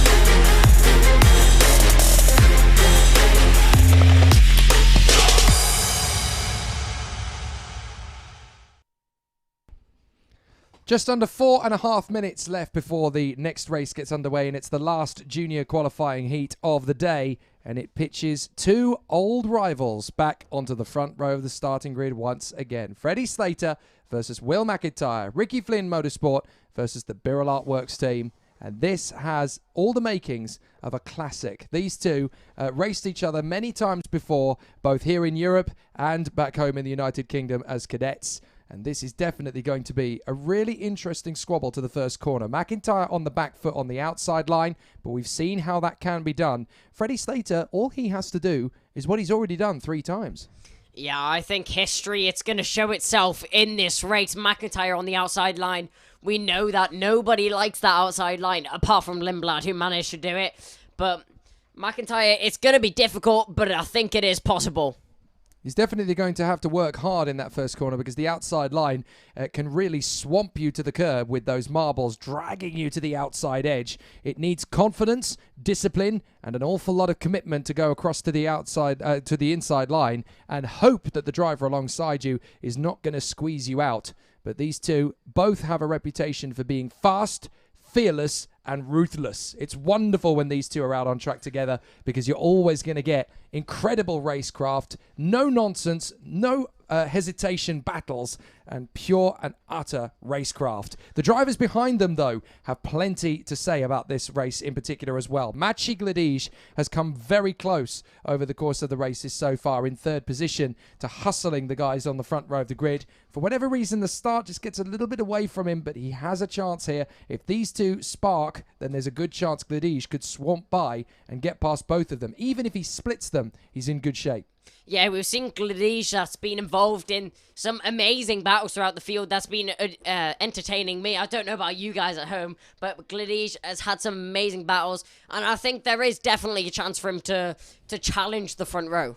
The other guy to watch for on the start of this race is the guy in 4th position for the Ward Racing team, and that is Konstantin Krapin. He's definitely got a good opportunity here, the Russian from P4 on the grid. When he's on the inside line, he is very, very strong and resilient. When he's on the outside line, he's very, very strong and resilient. He never seems to have a weak spot in the opening lap, and he has not usually been one of the drivers to lose ground in the opening stage, so he's definitely a factor in this one. Matias Ferreira, very, very close at the end of racing to Freddie Slater in the previous heat. Almost took a candle to him last time, so he's definitely got to be a driver to keep an eye on in this heat as well, as Kart Republic keep trying to throw things at the cosmic Ricky Flynn package. 6th position, though, Kian Nakamura-Berta, another driver who's been in that mix with the likes of McIntyre and Slater in the past, so they know each other of old as well. If Nakamura-Berta gets even a whisker of a chance to be up with these guys, it could be an epic battle royale. There is so many good drivers in this field right now. You were talking about Ferreira taking the battle to Slater, McIntyre taking the battle to Slater, Krapin taking the battle to Slater, Burt taking the battle to Slater. Is there anyone else who wants to take the battle to Slater? In this heat, I can count about 5, strangely enough. You've got James Zagotzi for the Tony Kart Factory team. He's got a great chance of it. Max Popov, he has never been outside the top 5 for very long over the course of this season, never mind this weekend. Jan Puchu, he's got something to prove after a couple of DNFs over the course of the weekend. Akshay Bora, definitely still a contender for this European title after his second place finish at Genk. So there's a lot of drivers in the hunt for this one. Even just behind them, you've got the likes of Van David, who just keeps throwing great racecraft after great racecraft maneuvers in every heat he starts. So there's still plenty of action to come from him. I'm tipping him as an early favourite for the 2022 European Championship title. He may not quite get the chance to get it done this year, but Van David still building in confidence and resonance. He's an early favourite for me to go for the title next season, but there's still a lot that can happen and a lot that can play out in the field for this one. The drivers will be sent out onto the circuit, and we're going to have a really exciting and intense squabble once again as these drivers will duel out on circuit. The mechanics push them onto the racetrack, and for the last time tonight, OK Juniors will take to the circuit. This is qualifying heat A versus C, and time to put two big names and two big guns on the front row. On the inside line, the reigning world champion Freddie Slater. On the outside line, the pretender to the crown, Will McIntyre. Then it's Maciej Gledicz and Konstantin Grapin from Matias Ferreira and Kian Nakamura-Berta. James Igotzi and Max Popov from August Derbo and Jan Puchu. Then it is Hugo Hieruin and Akshay Bora from Renault Franco and Jevan David. Lucas Flusha and Joel Bergstrom from Tom Braken and Cahal Clark. Jules Champigny and Nathan Tai from Albert Storeysen and Enea Frey. Ben Silvesterson and Simone Bianco. Tim Gerhardt and Kimi Tani from Max Obst and Shimo Zhang of Japan. So 28 drivers, and the battle between Slater and McIntyre to turn one cannot be underestimated. Neither driver is going to give an inch. Yeah, these two drivers, they're really going to be going for it, especially at each other. This is for great position. McIntyre, we saw he didn't have the best heat earlier, and that definitely will take its toll on his mindset. So it's going to be all or nothing for McIntyre. It's going to be go big or go home.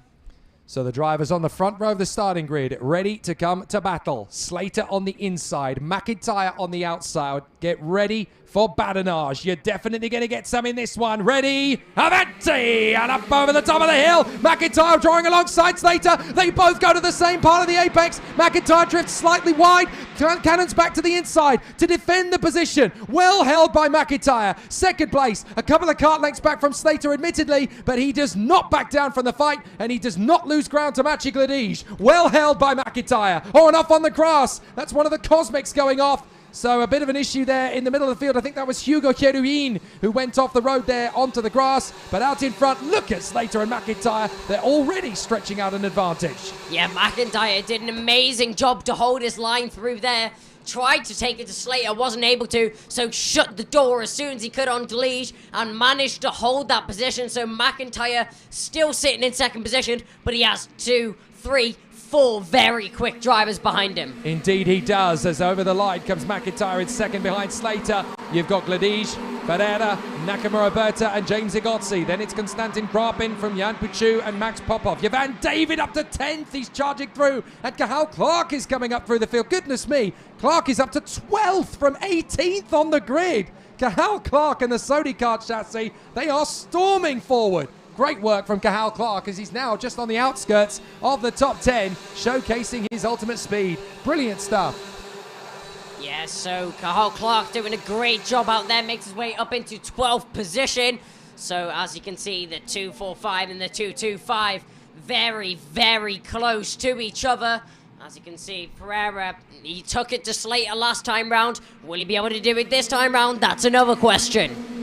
So Slater and McIntyre are second apart. Here's the battle for third. Ferreira closing up on Gledicz, who's going to make the opening bid first. Here comes Nakamura-Berta. He decides to make the slingshot maneuver into P4 and has the nerve and audacity to gesture to Ferreira. Come on, let's go get Gledicz. Well, I could have done if you hadn't got past me first, Kian. So brilliant battle between these two now in the offing, and James Igotzi is waiting in the wings in 6th position. Yeah, but takes the opportunity as he sees it, makes his way up the inside and takes that position. So I'm sure he'll be pushing as hard as possible now to get onto the back of Gledicz, as Gledicz is still holding that position in third now. You can see a train starting to form of drivers behind Berta. So still the battle continues. Slater and McIntyre out in front, a second apart. Gledicz in third place. Nakamura-Berta from Ferreira, Igotzi, Jan Puchu, Grapin, Popov and August Derbo. Then it's Jevan David in 11th from Cahal Clark. Fascinating battle so far. as the battles continue. 12th place for Cathal Clark in front of Tom Bryken and Akshay Bora. Then it is Flusha running in 15th place, the Spaniard from Renault Franco and Hugo Hieruin. And that is Egotzi losing ground to Yanpu Chu. So Chu gets through into P6, the Chinese driver on the hunt to move his way back through. And we've got a spin. I think that might be Selim Hanna.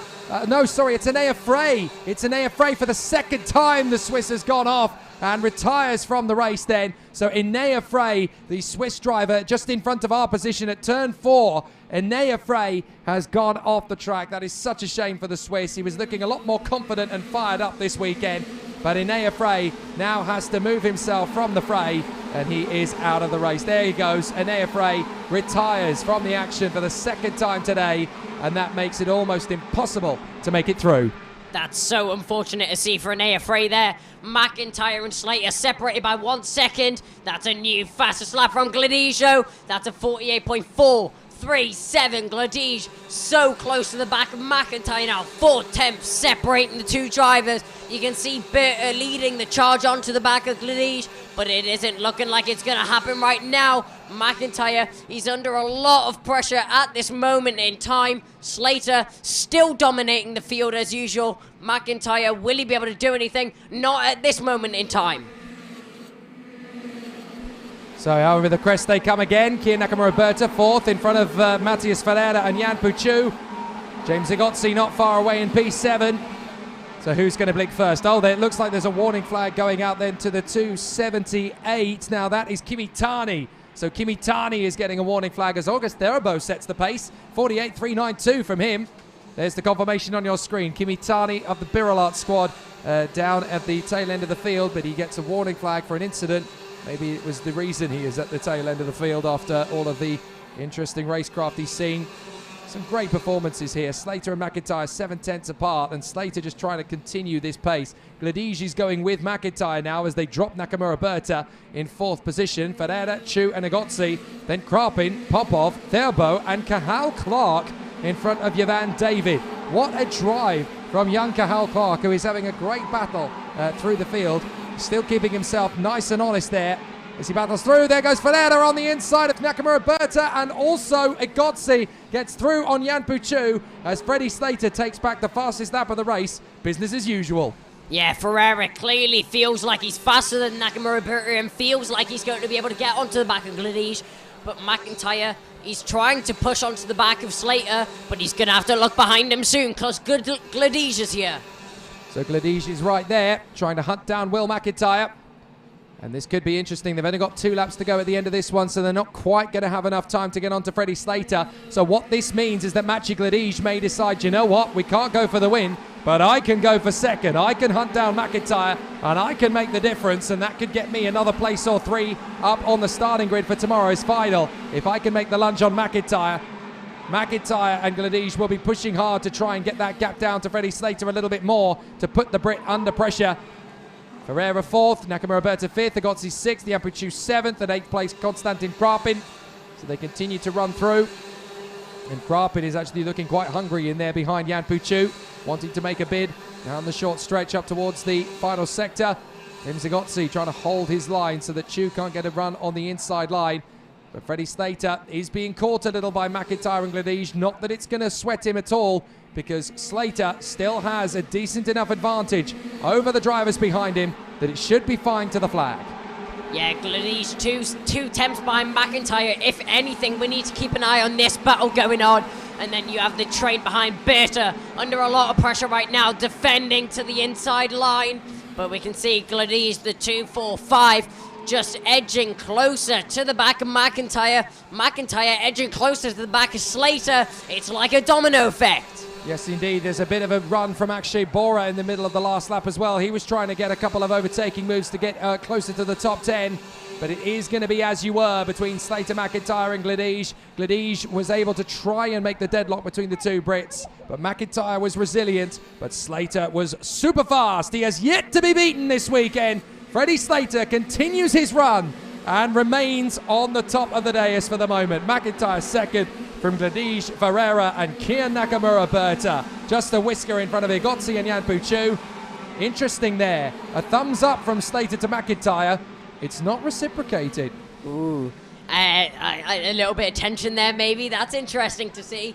But Slater clearly happy with the win that he got there. Tries to show congratulations to McIntyre as well. Gladish in third. Great drive from the top three. I don't think McIntyre's got any issue there with Slater. He's just bitterly frustrated that he wasn't able to get close enough to him to challenge for the heat. There was a great chance there, and as far as he's concerned, he may well feel that he's missed an opportunity. So McIntyre gets a second place. There is the 236 being recovered. That's Anaya Frey, who will obviously get a recovery back to the end of the circuit. But what a shame for Anaya Frey. A real chance gone and a real opportunity lost. So he will obviously really struggle to qualify for the races tomorrow and to get there in the final. So here's the provisional result of that heat. Freddie Slater and Will McIntyre in front of Maciej Gladish. Matthias Ferreira fourth in front of Kia Nakamura Berta and James Zagotzi. Jan Puchu and Konstantin Krapin in front of Max Popov and August Thurbo. The Wards 8th through 10th. Cahal Clark, what a drive. 11th position. Great charging forward from him. Lucas Flusha in 12th. Akshay Bora 13th. Renaud Franco in front of Yvan David. Then Joel Bergstrom, Hugo Hieruin and Tom Breiken in 18th place. Behind them, in 19th is Simone Bianco in front of Georges Champigny, then Tim Gerhardt and Max Obst, Albin Stureysen from Kimi Tani, and then Nathan Tai. Shimo Zhang in front of Benjamin Silvesterson. Just the one retirement from the race that we saw out on the circuit, the Swiss youngster Enea Frey. So, that is the last of the races from the OK Junior category until tomorrow, but we still have drama and suspense to come from the remaining 2 races of the day, as our focus will shortly switch from OK Junior to OK Senior.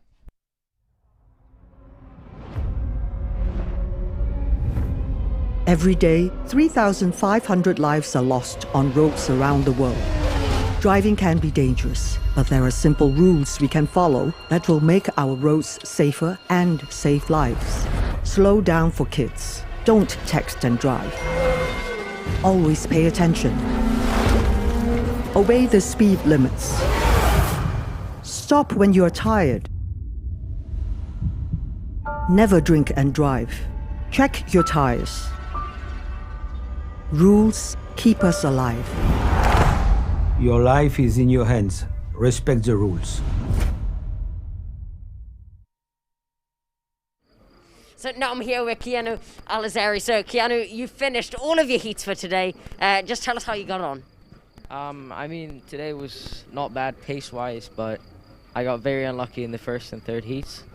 I was able to show my speed and talent in the second heat today, going from 11th to 3rd, but just very unlucky. I got pushed out wide 2 times today, brought me back to last position, which is really unfortunate in my eyes. And I just hope tomorrow I can get a good heat to get into the final. So with your 3 heats done today, do you think it's going to be difficult to carry the pace over to tomorrow? I'm not sure about pace tomorrow because I was very good on the older tires, but I seem to struggle while I put on the new tires in the last heat today. So I'm just hoping for the best tomorrow, hoping for a good start, so yeah. And where do you see yourself placing in the finals tomorrow? I hope within the top 20.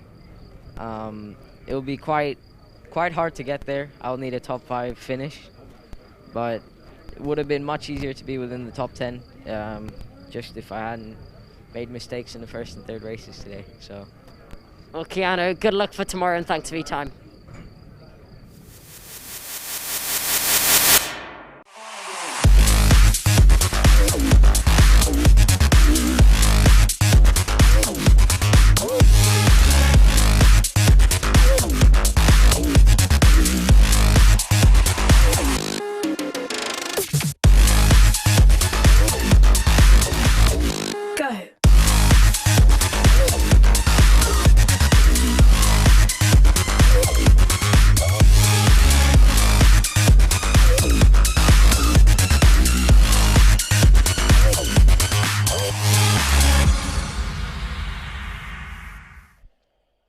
It's a fun paddock, but it's also an office for all of the drivers here as they continue to train. Great to hear from Keanu Alizeri in conversation there with Kai Boccini.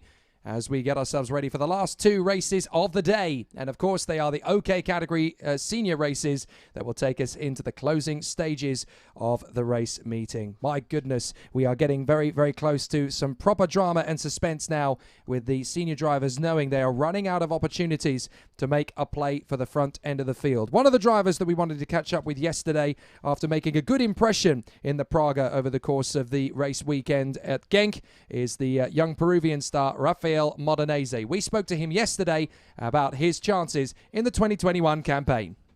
This weekend so far we've done just one day of testing yesterday. It was quite hard. We needed to find a bit more the speed with the getting comfortable with the chassis. I think today it will be much better. Today was qualifying the last session of the day, and yeah, I think the team is working very hard for me to go fast. The owner of Praga contacted my dad. He basically gave a very good offer. My dad said, I think it's a good chance to take it, and yeah, we hope for the best. I think motivation, also having Yannick de Brabander as my teammate is really good, so I can compare myself with him since he's a very good driver. The team looks like it really wants to go in the top in the OK and OKJ categories. The corners seem a lot slower than what they actually are, so it's quite technical track in my opinion, since this track is not very much wide and you don't open much the corners, so it's quite hard to overtake. Well, the qualifying is important in every track, but I think in this track it will be critical,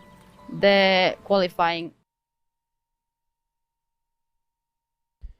Great to hear from Rafael Modenese of the Praga Racing Team, and what a season he's having. You'll get to see him out on track one more time before we close up for shop here at the circuit, because there will be one more race to come at the end of this coming race. That is Rafael Kamara, you can see there, getting ready for pole position. Alongside him will be Artem Sevrukin. Now, this is an interesting dynamic between the two drivers, because, of course, both of them have won heats today. Rafael Kamara flying the flag for Brazil, Artem Sevrukin carrying the honour of Russia on the front row of the starting grid, these two. But Kamara and Sevrukin very closely matched in one-lap pace.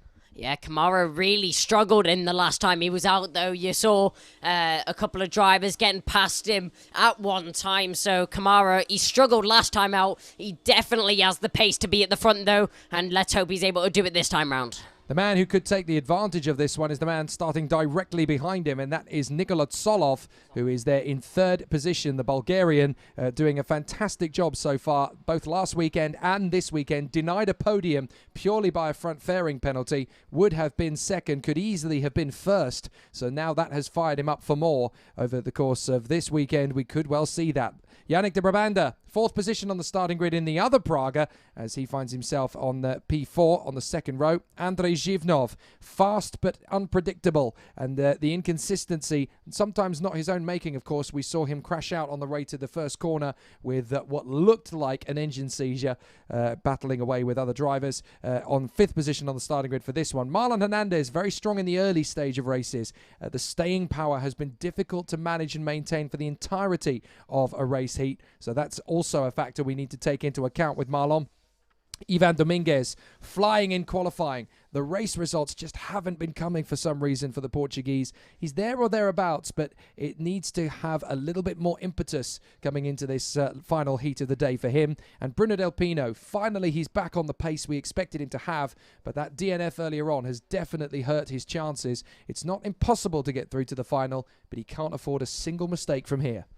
Yeah, I think from here on out, drivers really need to be on their A game. If they've had a bad heat maybe one time round, they really need to make up for it now, because it's now or never in these final coming heats that we have. Obviously, we have a couple of heats for tomorrow for a couple of classes, but obviously for some of the drivers with bad heats, they just need to push to the limit. Two drivers I really want to keep an eye on in this heat as well are Joe Turney and Tuka Tarpanen. Their consistency and their ability to fight back after their adversity in time qualifying means that they've got a strong shot at fighting themselves into a relatively decent position for the final in terms of starting position. And we know that Turney and Tarpanen, when they work in unison together, the two factory Tony Kart drivers, they just go through the field like cannon fire. And they seem to have developed a really nice balance and a nice symbiotic flow on track. So if they get a decent opportunity off the start, and they are both on the inside line for that getaway, there's a good chance they could make up some progress. And don't forget Morgan Porter. We spoke to him a while ago, and he's always a factor in these races. I was speaking to the crew at CV Performance last night, and it really is fascinating to watch how Morgan Porter and the CV crew have been able to utilize every opportunity and maximize their chances every time they get out onto the circuit. This time, a little bit frustrating because the dry weather didn't come to them in qualifying, so Morgan Porter out of position for the start of races. But we know what he's like in changeable conditions. Porter is always a fast driver at the front. Yeah, Porter, he's got very quick raw pace, and he's a very talented driver out there on the circuit. He's definitely one to look out for at the top of the field if he's able to get through the other drivers. Obviously, as we've mentioned many a times today, it's a difficult track to overtake on. So it'll be interesting to see how Porter takes that challenge on. However, there's one man who hasn't found it as difficult to overtake as we thought he might, James Wharton, who has started every race from the 12th row of the grid after a horrific qualifying performance, not of his own making, had problems on his lap. James Wharton, though, is there in 24th on the starting grid for this one, but he's never been as low down as that by the finish. He's been making massive waves through the field. So James Wharton, expect to see him in the final and in a relatively competitive position. He's fought his way back to the top 10 with a lot more speed and ability than anyone ever would have afforded to give him credit for. So here's the grid. Rafael Kamara and Artem Sevrukin, Nicolas Solov and Yannick de Brabanda, Andrei Zhivnov and Marlon Hernandez from Ivan Dominguez and Bruno Del Pino, then Joe Turney and Emilio Koivisto, Tuka Tarpanen and Igor Chapil from Morgan Porter and Karol Pazovic, Frederick Lund and Sebastian Gravlund, Sandro Holzem of Germany and Victoria Blokina of Russia, from Florian Rousseau and Warren Kim, then Nathan Sharp and Nikolai Violente, Arno Shabdo, James Wharton and Ismokuja Akbarkojiav of Uzbekistan, lining up at 25th for Biralat. So Kamara and Sevrukin at the front end of the field. Solov and de Brabanda very sharp and very quick off the line in every single one of their heats so far. It will be very interesting to see if Kamara can hold off the chasing pack. He had great confidence and speed in the heat, but obviously we're getting towards the end of the day. The sun has come back. That tiny little splattering of rain did not really do anything except drop the air temperature for about half an hour to 45 minutes. But the sun has come back. The temperature will continue to rise in these last two heats a little bit. So this could be fascinating. It's not looking like a fantastic start from the outside line. In fact, it's so much so that it's a false start. Yeah, Sevrukin, he's really going to be looking for a win this time round. As you said, he's won a race. Kamara's won a race. This is all. It's all going to go down to this. You can see that Sevrukin, he's looking very competitive, and he's been competitive and consistent over today. So hopefully he's able to be on the top step. But Kamara, he's not going to let him get away easily. So we'll try again for the second formation lap. Obviously in the FIA Karting European Championship, they only get one formation lap when they come out of the pits, and then they form up in their two rows. But obviously there are circumstances when you've got to do it all again, such as this one. Rafael Kamara, as he cruises his round. Nicolas Solov and Artem Sevrukin just forming up into their positions. You've got to make sure they don't jump the gun coming out of the final turn. Now he's really going to have to slow up the field a little bit because there's still a little bit of hesitation. I wonder if the field are trying to get under Rafael Kamara's skin here a little bit. They're just waiting. He goes for broke. Is this going to be a false start? No, it's not. Away we go. That's more like it. Up to the inside. Solov going for Kamara. Straight into turn one. He has to bail out of it in the end. Oh, contact. Collision. And it's absolute chaos. Absolute pandemonium into turn one. And that's surely going to be... Yeah, that's half the field. That's half the field. It's full course yellows, though. It's not red flags. So there's only a handful of drivers that get away with it. Oh, my goodness. Look at that. It's an absolute car park as everybody pretty much from about second place downwards is involved in that one. There's only a handful of drivers still going. Red flag. Well spotted, Kai. Look, there was only about 8 karts that didn't get caught up in that one. I have never seen a pileup as big as that one. Even Genk 2 weeks ago in the heats when the first 13 karts drifted into the barriers, even that didn't have as many victims as this one. That was absolutely ferocious. Yeah, we saw one driver get popped up into the air, came back down and collected quite a few drivers on his way back down. As we see most of the drivers recovering their carts and the mechanics helping them get underway again. Doesn't look like anyone severely hurt as everyone gets up and away from their carts, so that's always good to see from the drivers. But as you can see, mechanics going to push their carts back around the circuit, and the drivers will line up on the start grid for that'll be a complete restart. 10 carts made their way through. That's it, just 10 of them. So 18 were involved in that first corner pileup. And it looks to me as though we've just got 1 or 2 drivers at maximum that are needing some slight attention. The only one that was a little bit winded, I think, was actually, ironically enough, Nikola Tsolov, who was the first real instigator in terms of the kart getting out of control and losing momentum. But I think he is okay. They're obviously just going to go and do a quick medical check. They have to, because, of course, it's protocol to make sure in an accident like that that everybody is okay. There's going to be a handful of drivers that won't make the restart by the look of things unless they are able to get their karts out of the holding area. But unless there is a second kart waiting in the holding area, that's it. You're not going to be able to get started again, as a couple of the drivers are trying to get their karts restarted to join the rest of the field out on the circuit. There is Nikola Tsolov. And oh, goodness me, it looks as though he's holding his wrist there. I really hope that that's not a severe injury. He'll obviously get it checked. But if a kart has run over the top of his hand or his arm as they go through, it is a very physical sport. You've got to remember that. I mean, I'm still reminded of how 2 weeks ago at Karting Genk, we had those 13 drivers slide into the barriers, and not one of them was injured. They managed to walk away, and not only were they not injured, they managed to restart the race, all 13 of them, which is absolutely astonishing. That's good to see. And great to see. Yeah, the medical team here are absolutely astonishing within the FIA Karting European Championship. You can see the drivers that have been able to get away from that incident at the start. They have all managed to return. There are some drivers with massive repair jobs to do on their karts. I think pretty much everybody that's got a chassis that is still kart-shaped have been able to get themselves back to the grid again. But for a lot of drivers, this is not going to be a restart. This is going to be a sit on the sidelines and watch. But the red flags did come out halfway round the first lap. So regulations state that this should technically be a restart, a complete restart. Yeah, I mean, based off the actions of the drivers and the marshals right now, it does look like there will be a complete restart for the drivers that are able to do that restart, as say.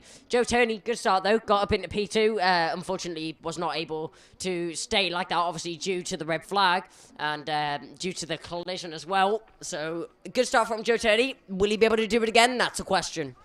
Well, for the sake of argument, let's look at what the order would have been if the race had continued on. Rafael Camara was the only one who actually got through without incident and would have been leading the race. Second would have been Joe Turney. He managed to get his way through. Third would have been the 156. That is Emili Koivisto. Fourth position would have been the 127. That is Bruno Del Pino.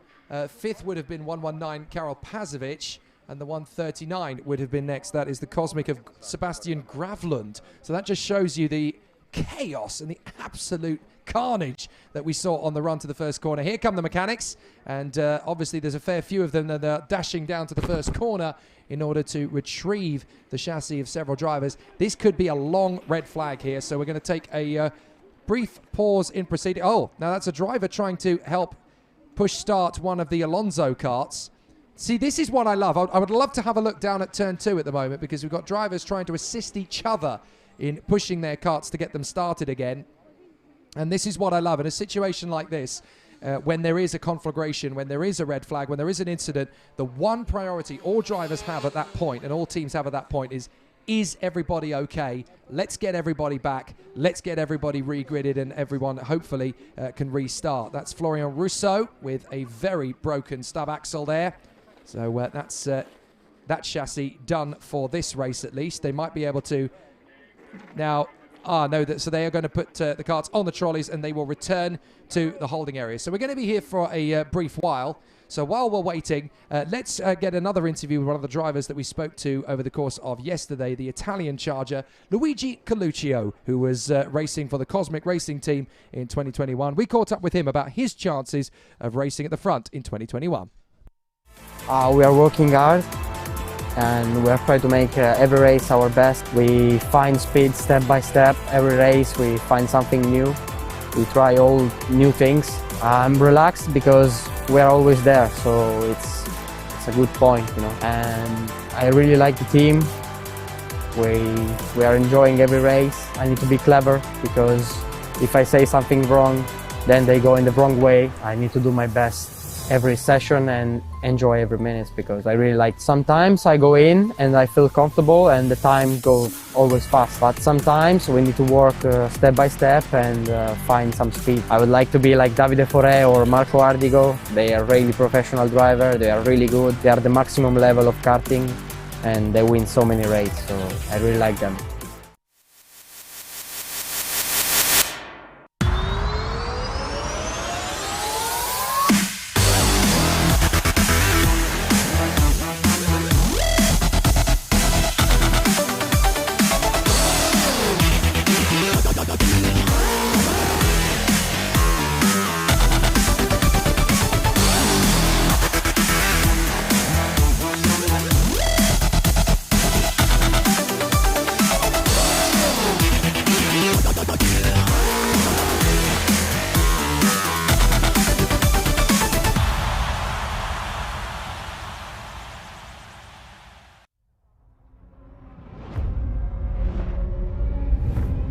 Every day, 3,500 lives are lost on roads around the world.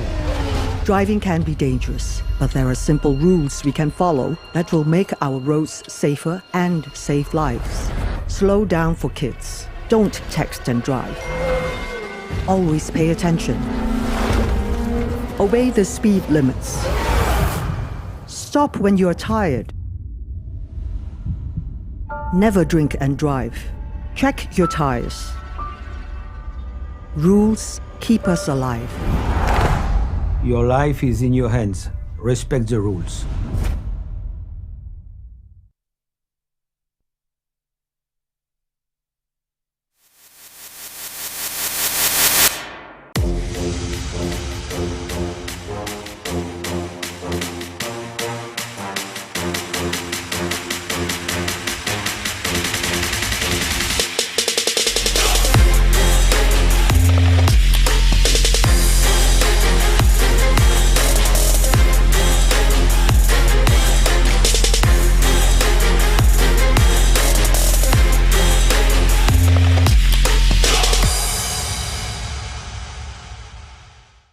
Everybody within the team, every member of staff back at base here, mechanics, engineers, it's just hard work. The partnership we have with OTK, everybody just works extremely hard and there's no shortcut to hard work. It's clear from day one normally when we take on the driver what we're going to do, how many years we have with them, and then obviously like Lando, like many drivers, Alex Lynn, all these drivers in the past do what they do with us with the mindset and the foresight to progress into the Formula car. So we do our bit first with them and then obviously they move on and hopefully end up where they want to end up.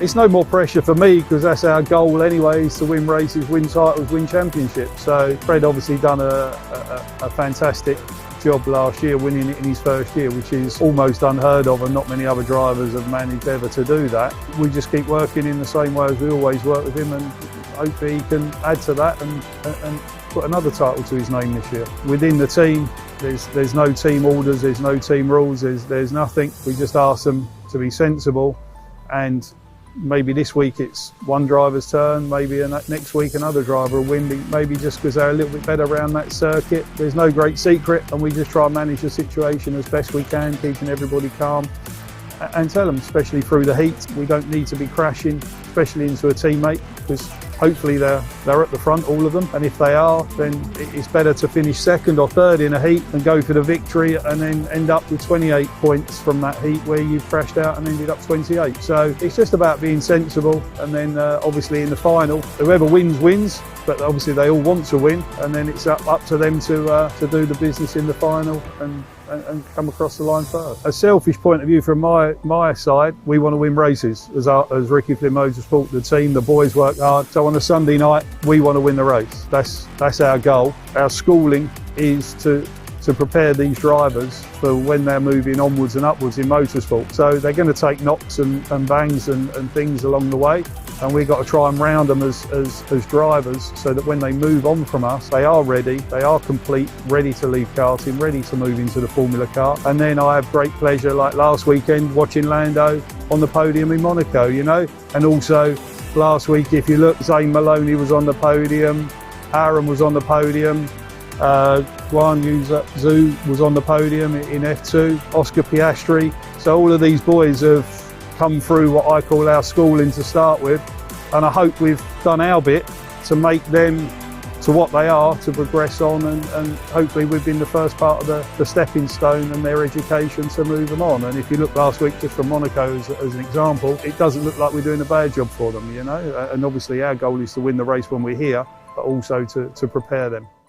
Well, it's non-stop, that's for sure, but the season started off quite well. You know, we've already had many races, even if we're only on the second round of the European Championship.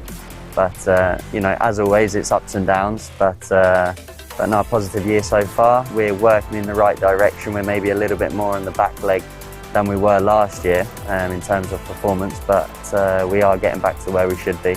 And we have high hopes for this weekend. I mean, like last year, we managed to take a few race wins in the OK category. KZ, we were very dominant. And I mean, the hard thing is just to stay at the top, you know, because everyone's always working forward, always trying to improve. Yeah, you just need to keep finding the motivation and the right people around you to continue to take the team in the right direction. No, I think it's purely just you know, not quite performing as well as last year. Pretty self-explanatory, you know. If people see that there's maybe a better package out there right now, they're going to go for it. I do think though that we are stronger in terms of giving a driver more support, having the smaller numbers. When you're in a situation where you need to be working harder to develop the material, having fewer drivers is actually quite beneficial because it allows us to work harder and give more attention to each driver. It's quite logistically it's difficult. That's the hardest thing about it. Let's say a start-up team where we're still early days in the process of the team. We're maybe not quite structured like the manufacturers are in terms of, like, you know, having 2 trucks and this kind of thing. So that's the hardest thing about it. But like I said, we've got the right people in the team to be able to divide ourselves. Like for this weekend, we have 7 KZ drivers in Wackersdorf testing, ready for the European Championship. But no, I'm quite calm and relaxed knowing that I have the right people also there to run the show. I think we've been very strong in the testing since yesterday. Obviously, did a few practices, 2-day tests not 2 weeks back. Knew we were strong, knew what we had in the bag, and managed to put it out in quali. Definitely 3 good laps I thought I put in, very consistent. Definitely a technical track, and you've got to be on point round here. So I think it's just been a good lap, and now the racing starts. We've just got to try and get to be at the front the whole time and stay consistent. I think we work a lot. We find the chassis was really good. The qualifying, I make a really good lap. I make a little mistake in the first sector, but after really good.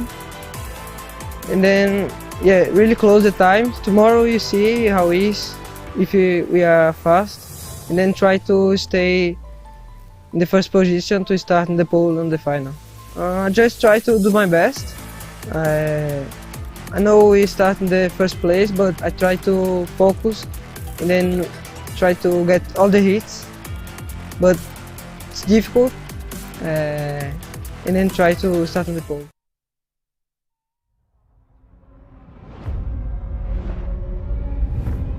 Every day, 3,500 lives are lost on roads around the world. Driving can be dangerous, but there are simple rules we can follow that will make our roads safer and save lives. Slow down for kids. Don't text and drive. Always pay attention. Obey the speed limits. Stop when you're tired. Never drink and drive. Check your tires. Rules keep us alive. Your life is in your hands. Respect the rules. You join us back on the circuit once again, and it's a very exciting battle that we have in prospect. We're under red flag conditions for qualifying heat 8 versus C after a big start line crash involving 18 karts on the circuit as they came into turn 1. And half the field completely and totally wiped out. A big conflagration which brought out the red flags almost instantaneously, and it looks as though pretty much the majority of the field is going to get racing again, with the rather dramatic exception of the Bulgarian driver Nikola Tsolov, and they are desperately trying to get permission, apparently, to get Nikola Tsolov to go racing, but it looks as though it's not going to be possible after medical checks. They just want to make sure that they can leave him for observation. So we're going racing without the Bulgarian Lion. What a tragedy for his weekend. That's going to really hamper him, not even being able to take the start when he could have had a chance to win. Yeah, Solov in absolute pieces after hearing that news. You can see that's the passion of a racing driver. Wants to be straight back out on track. Had that crash, and after the medical examination wants to be straight back out, but unfortunately can't join the rest of them on track. So we will have to get underway without Solov. And I think he's one of 3 drivers who will not get started again. The other 2, namely Sandro Hodsem and Nikolai Violente. So we will keep going without those 3 drivers in total. So Nikola Tsolov rather dramatically will not take the restart, nor will Sandro Hodsem or Nikolai Violente. And it is very dramatic indeed. All sorts of crazy scenes down here on the home straight as the drivers that are going to take the restart are about to get into position. And we're going to see how this race gets going for a 3rd time of asking, because of course we had the first lap, which was a false start. The second start was the red flag. So this is now the 3rd time of asking. For Rafael Kamara in pole position, Artem Sevrukin in 2nd. 3rd position is empty, with Yannick de Brabanda in 4th position. Here they come off the turn, and is this going to be a false start? It is indeed. Yeah, it looked like Rafael Kamara was massively out of position there. He was much further in front of the field as he's supposed to be. You could see there was at least a second gap to the driver behind him, which is starting, well, in P3. So Kamara, he will have to go back around one more time. Well, all of them will have to go around one more time. And Kamara, hopefully, will get underway this time. You can't begin to assess the agony and the frustration of Nikola Tsolov, who must be thinking, well, I'm fit to race. I know my own mind. I'm ready. I can do this. But obviously, if the medics do not sign him off to race, then that is the end of it. It's as simple as that. So rather unfortunately, he will have to watch from the sidelines for this heat. And it's bitterly frustration for the Bulgarian Lion. But now they will come back to the circuit once again, and they will try to get this race started for a 4th time. That is a 4th time for this particular race, and hopefully they will all be in position this time as they come around. Rafael Kamara and Artem Sevrukin. And the battle all tightens up. Is this going to be the start they wanted? I think so. Yes, we're racing up to the first corner. Rafael Kamara defends up to the first corner. Zhivnov de Brabanda. And already karts coming through again as they hurtle through turn 1. That's a clean start by comparison. Zhivnov in his 2nd place. De Brabanda into 3rd. And up to 4th position. That's one of the Ward Racing drivers. I think that one is going to be Artem Sevrukin. And there's contact further back. So 2 karts have come off there. It's one of the Paralins. That's the 122 of James Wharton. So James Wharton trying to fight his way through the Ferrari young gun in a collision there. And it looks as though there's big damage to the driver that went with him. That is Nathan Sharp. So Nathan Sharp is going to be out of the race. James Wharton desperately trying to start the kart on the downhill push. So James Wharton will want to get going again. Can he make it work? Yes, he can. So James Wharton rejoins, but half a lap down, and with a bitterly damaged Nathan Sharp, unable to take the restart. So he will come into the pits. Yeah, we saw James Wharton go over the front of Sharp, and that was not what you want to see, as we see a change for position up into P2. That's the 142, a beautiful move there, as we see de Brabanda. He puts his hand in the air, not happy with whatever happened there. Seems like he got a little bit of a tap from behind. But as all the drivers form into position, you can see the nudging and budging going on throughout the field. No one getting pushed out wide yet, but Dubrabanda wasn't happy with it, and I'm sure many of us won't. I wonder if Days of Thunder was on in the paddock while they were waiting for their next race. Rubin's racing clearly in karting here for this one as Artem Sevrukin squeezes into third place past Andrei Zhivnov, but there are love taps galore, and in fact, he's under investigation by the look of it. So that is interesting. Andrei Zhivnov under investigation. I'm not entirely sure what that's for, but clearly the Russian has transgressed in some way, and now he is under close scrutiny. Maybe that's why Yannick Dubrabanda had his hand in the air. He clearly feels that Zhivnov was just a little bit too far over the aggressive line. He's down to 8th place now, behind Ivan Dominguez, Joe Turney, Tuka Tarpanen and Bruno Del Pino, and trying to fend off from Emilio Koivisto. But this is a very tricky situation now. Yannick Dubrabanda in front of Artem Sevrukin, 2nd and 3rd, but Rafael Kamara is away in clear. Yeah, Kamara, he's got a 7/10 gap to the driver behind, which is Dubrabanda. Then we've got Sevrukin in 2nd position. But yeah, obviously there has been something that happened there with the 105 driver as he now, not 105, sorry, as he now is under scrutiny. So something that the stewards aren't happy with, as we see a change of position. That's the 117 as he makes his way past the teammate of Joe Turney. Joe Turney drops a position there. As you see, new fastest lap, Rafael Camara. That's an improvement now, a 1 second gap. You can see Dubrabanda under a lot of pressure from Sevrukin behind. Sevrukin looking for that 2nd position. You can clearly see that he believes that he's quicker.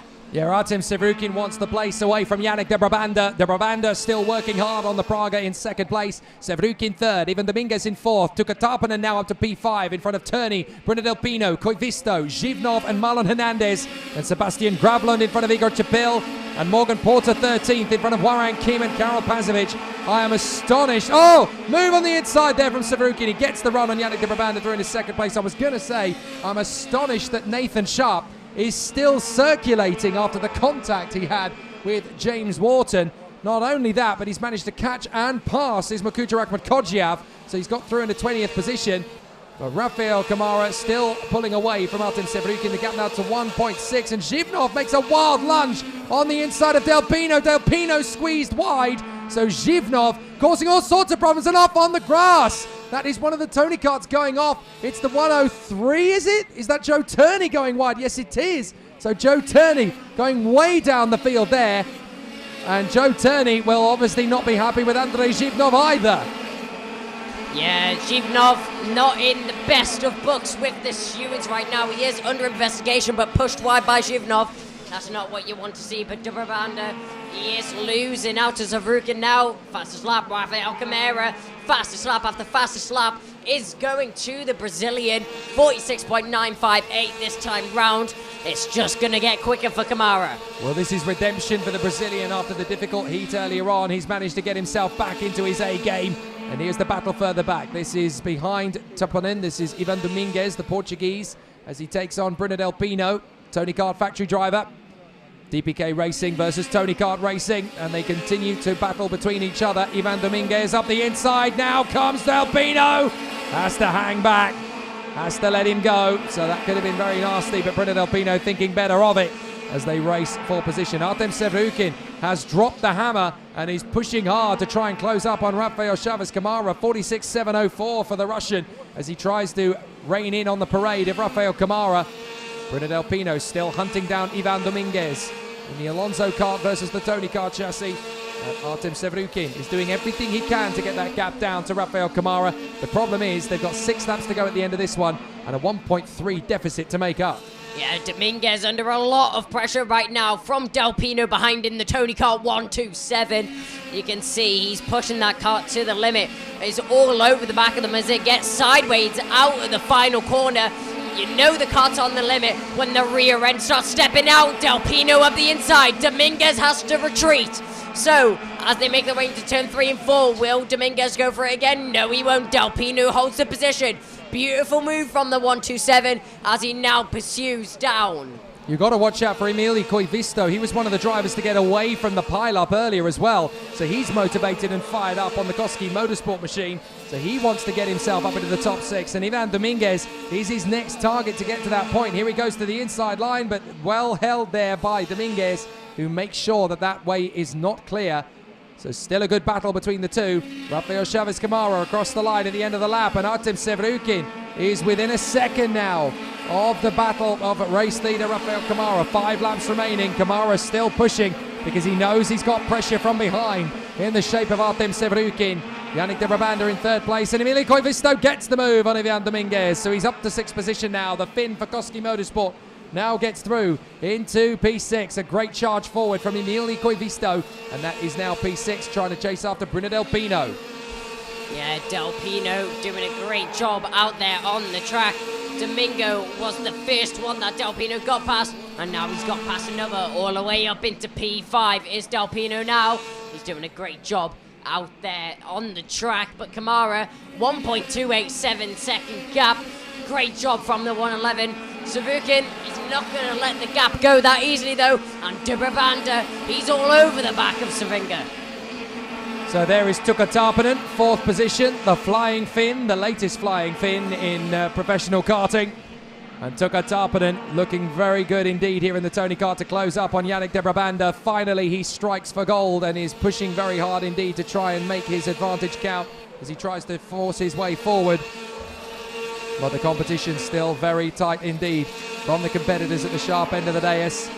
Rafael Camara out in front from Sevrukin and Yannick de Brabanda. Tuukka Tarppanen 4th place, then Bruno Del Pino and Emilio Koivisto. Then Dominguez, Hernandez, Zhivnov and Chapil, with the 2 CV Performance drivers, Warren Kim and Morgan Porter, together in 11th and 12th places, so they are very close together. But Rafael Camara is not about to lose a 1-second advantage, despite what Artem Sevrukin can throw at him. Yannick de Brabanda is doing his best, but he's being caught by Tuukka Tarppanen now. The Finn is catching up, and it's not going to be long before Tarppanen makes the move for 3rd. Yeah, we just saw de Brabanda not so long ago make an adjustment to his radiator, so obviously struggling with the temperatures of the engine. Tuukka Tarppanen maybe not having that same issue in the Tony Kart, looking very, very strong in P4 right now, and definitely in contention for top 3. So there's going to be 2 laps to go when Camara comes across the line, and it's going to be a sigh of relief for the Brazilian when he finishes this one, because he'll be back into contention and charging his way forward. It's going to be so close in the battle for supremacy for the OK category this weekend, because we know how fast Antonelli is going to be, and of course he's going to be out for one final heat in the next one. So it's obviously going to be high pressure time for him, but there is Artem Sevrukin still trying to close up, and Yannick de Brabanda gets the fastest lap of the race. So that adjustment to the radiator has definitely helped the Belgian, and he's now closing in on Sevrukin. He could still snatch 2nd before this race ends. Yeah, 3 tenths is separating Sevrukin and de Brabanda right now. De Brabanda obviously just got that fastest lap, and you can see he's absolutely flying out there on the track, setting the track purple and alight with his pace. As we can see, more squabbling in the mid-pack as everyone jostles for position. But who's that who we see going down? That is the 185, 111 there. That's Camara. 8 tenths now separating him and Sevrukin behind Sevrukin. Only 3 tenths to de Brabanda though. In P3, de Brabanda is really posing a threat. Yeah, Rafael Camara just needs to balance this last lap. He hasn't got any pressure really from Sevrukin and de Brabanda. They're too busy fighting amongst themselves to cause the Brazilian any aggravation. So he comes into the final braking point as he drops down through the left, back up through the right with a blip of throttle, and back onto the home straight through the flat-out final corner. And Rafael Camara lives to fight another day. He takes the victory and finds style in qualifying E-Day versus C from Artem Sevrukin and Yannick de Brabanda. Tuukka Tarppanen hangs on for 4th. Bruno Del Pino fights back for 5th. But you've got to feel sorry for the man who couldn't start. Nikola Tsolov will never know what might have been in this heat. Could he have beaten Camara? Yeah, Solov, he's been looking very strong all day, and it's really unfortunate to see that he's had to bow out of his final race of the day due to a medical injury that he did withstand in the first start of this race. But Camara, he's led the race from start to finish, absolutely dominant in that heat. So now it's all going to come down to the fight between Antonelli and Kamara again, with Kamara still very strong up at the sharp end of the field, but that DNS for Tsolov is definitely going to count against the Bulgarian in terms of his points accrued. It's a golf scorecard, of course, in the world of karting. You take 0 points for the win, 2 for second, 3 for third, 4 for fourth, 5 for fifth, and so on. And then it's the driver with the least points accrued over the heats that takes the pole position. Very tight to know who that's going to be at the moment. But Rafael Kamara gives himself a good chance of it with another bold and strong performance with a victory in A versus C. Artem Severukin second from Yannick de Brabanda in third. Then Tuka Tarpanen in P4 in front of Bruno Del Pino and Emili Koivisto. Ivan Dominguez in 7th place in front of Igor Tepil and Andrei Zhivnov. Morgan Porter makes his way to the top 10 from Warren Kim and Karol Pazovic. Joe Turney in 13th in front of Marlon Hernandez and Frederick Lund. Sebastian Gravlund in front of Florian Rousseau and Victoria Blokina for the Ward Racing team. Then it's Arno Shabdor in front of Nathan Sharp from James Wharton and Ismakuja Ahmed Kodjiav. The only retirements are the ones who couldn't start, namely Nikolai Violenti, Sandro Hodsen, and most dramatically of all, Nikola Tsolov. What is that going to do to the form book of this race weekend? Couldn't be more dramatic for the Bulgarian to be out of position. So we've obviously got one race still to go, and it will be happening imminently out on the circuit. But how about this for another little dramatic pendulum to swing into the mix? It looks like we've got some spots of rain on the commentary box. I didn't want it to happen, neither did you. But this is definitely going to be a very dramatic final race. And, of course, the drivers are waiting to get going for qualifying heat B versus E. And that's going to put Kimi Antonelli and Arvid Lindblad out onto the circuit as they battle for position from the front row of the grid with spots of rain on the circuit. This could be an interesting one. Yeah, we can see a little bit of rain coming down, but it doesn't look like anything drastic. It doesn't look that heavy. It's just light rain drizzling on the track, a little bit like earlier, if not even lighter than earlier. So it won't change the driving style, won't change the pace that we expect from these drivers. Well, I expect some great action. So with Kimi Antonelli and Arvid Lindblad on the front row of the starting grid, expect a little bit of a tussle because Lindblad wants the win, very much indeed. Antonelli wants to keep his form, so this is definitely a race for victory between these two. So Kimi Antonelli, pole position for the last race of the day here at Aulnay-le-Bois in the European Championship second round 2021. Antonelli and Lindblad on the front row. Stenshorn along with Juho Valtonen, then Hugo Besson and Rasmus Yutsimis. Luigi Coluccio and Caspian Hagman from Brando Badoa and Arthur Rojon. Then it's Rafael Modanese and Matthias Mogato from Rentaro Sato and Ariel Elkin. Gerard G and Laurence de Certois, Jenny Civico and Ruben Moya, then Kuba Rashki and Ricardo Gracia, from Roma Andriolo and Senya Phoenix, then Christian Leuven, Maxime Leger and Lucas Malik in 25th. This one could be very interesting indeed. Antonelli versus Lindblad, take one. Yeah, Antonelli has been looked very, very strong around this whole weekend, and I wouldn't expect anything less than a front row finish, a P1 or a P2 from Antonelli. And I think it's fair to say, which many of the drivers would say on this grid, Antonelli's been dominant. So far, so good, but Lindblad is the one who could make the difference. They are teammates, of course, in the same awning, even though their colour schemes are different. But let's see what Antonelli can do. Alongside him, Lindblad. Here we go. Are we racing? Yes, we are. Away we go to the first corner. Lindblad chopping across to Antonelli, trying to make his way herd into the first corner. Valtonen through into P3. Good start from Juho. Rasmus Yutsimis, another flying fin off the line, gets through on Martinius Stenshorn, and the field cuts its way up the hill. They want to race before it really starts getting drastic, and there's a spin in the pack. We've got 3, 4, 5 carts involved in that one, and it's 2 carts coming together. Matthias Mogato has tangled with Ariel Elkin, I believe, and also in there the 137, that is Jenny Civico, and we've got 2 carts avoiding it, Christian Leuven and Lucas Malek taking avoiding action, as did Ruben Moya. But out in front, it is Antonelli from Lindblad, and it's game on. It's going to be very interesting to see how it continues as the battle rages between Antonelli and Lindblad up front.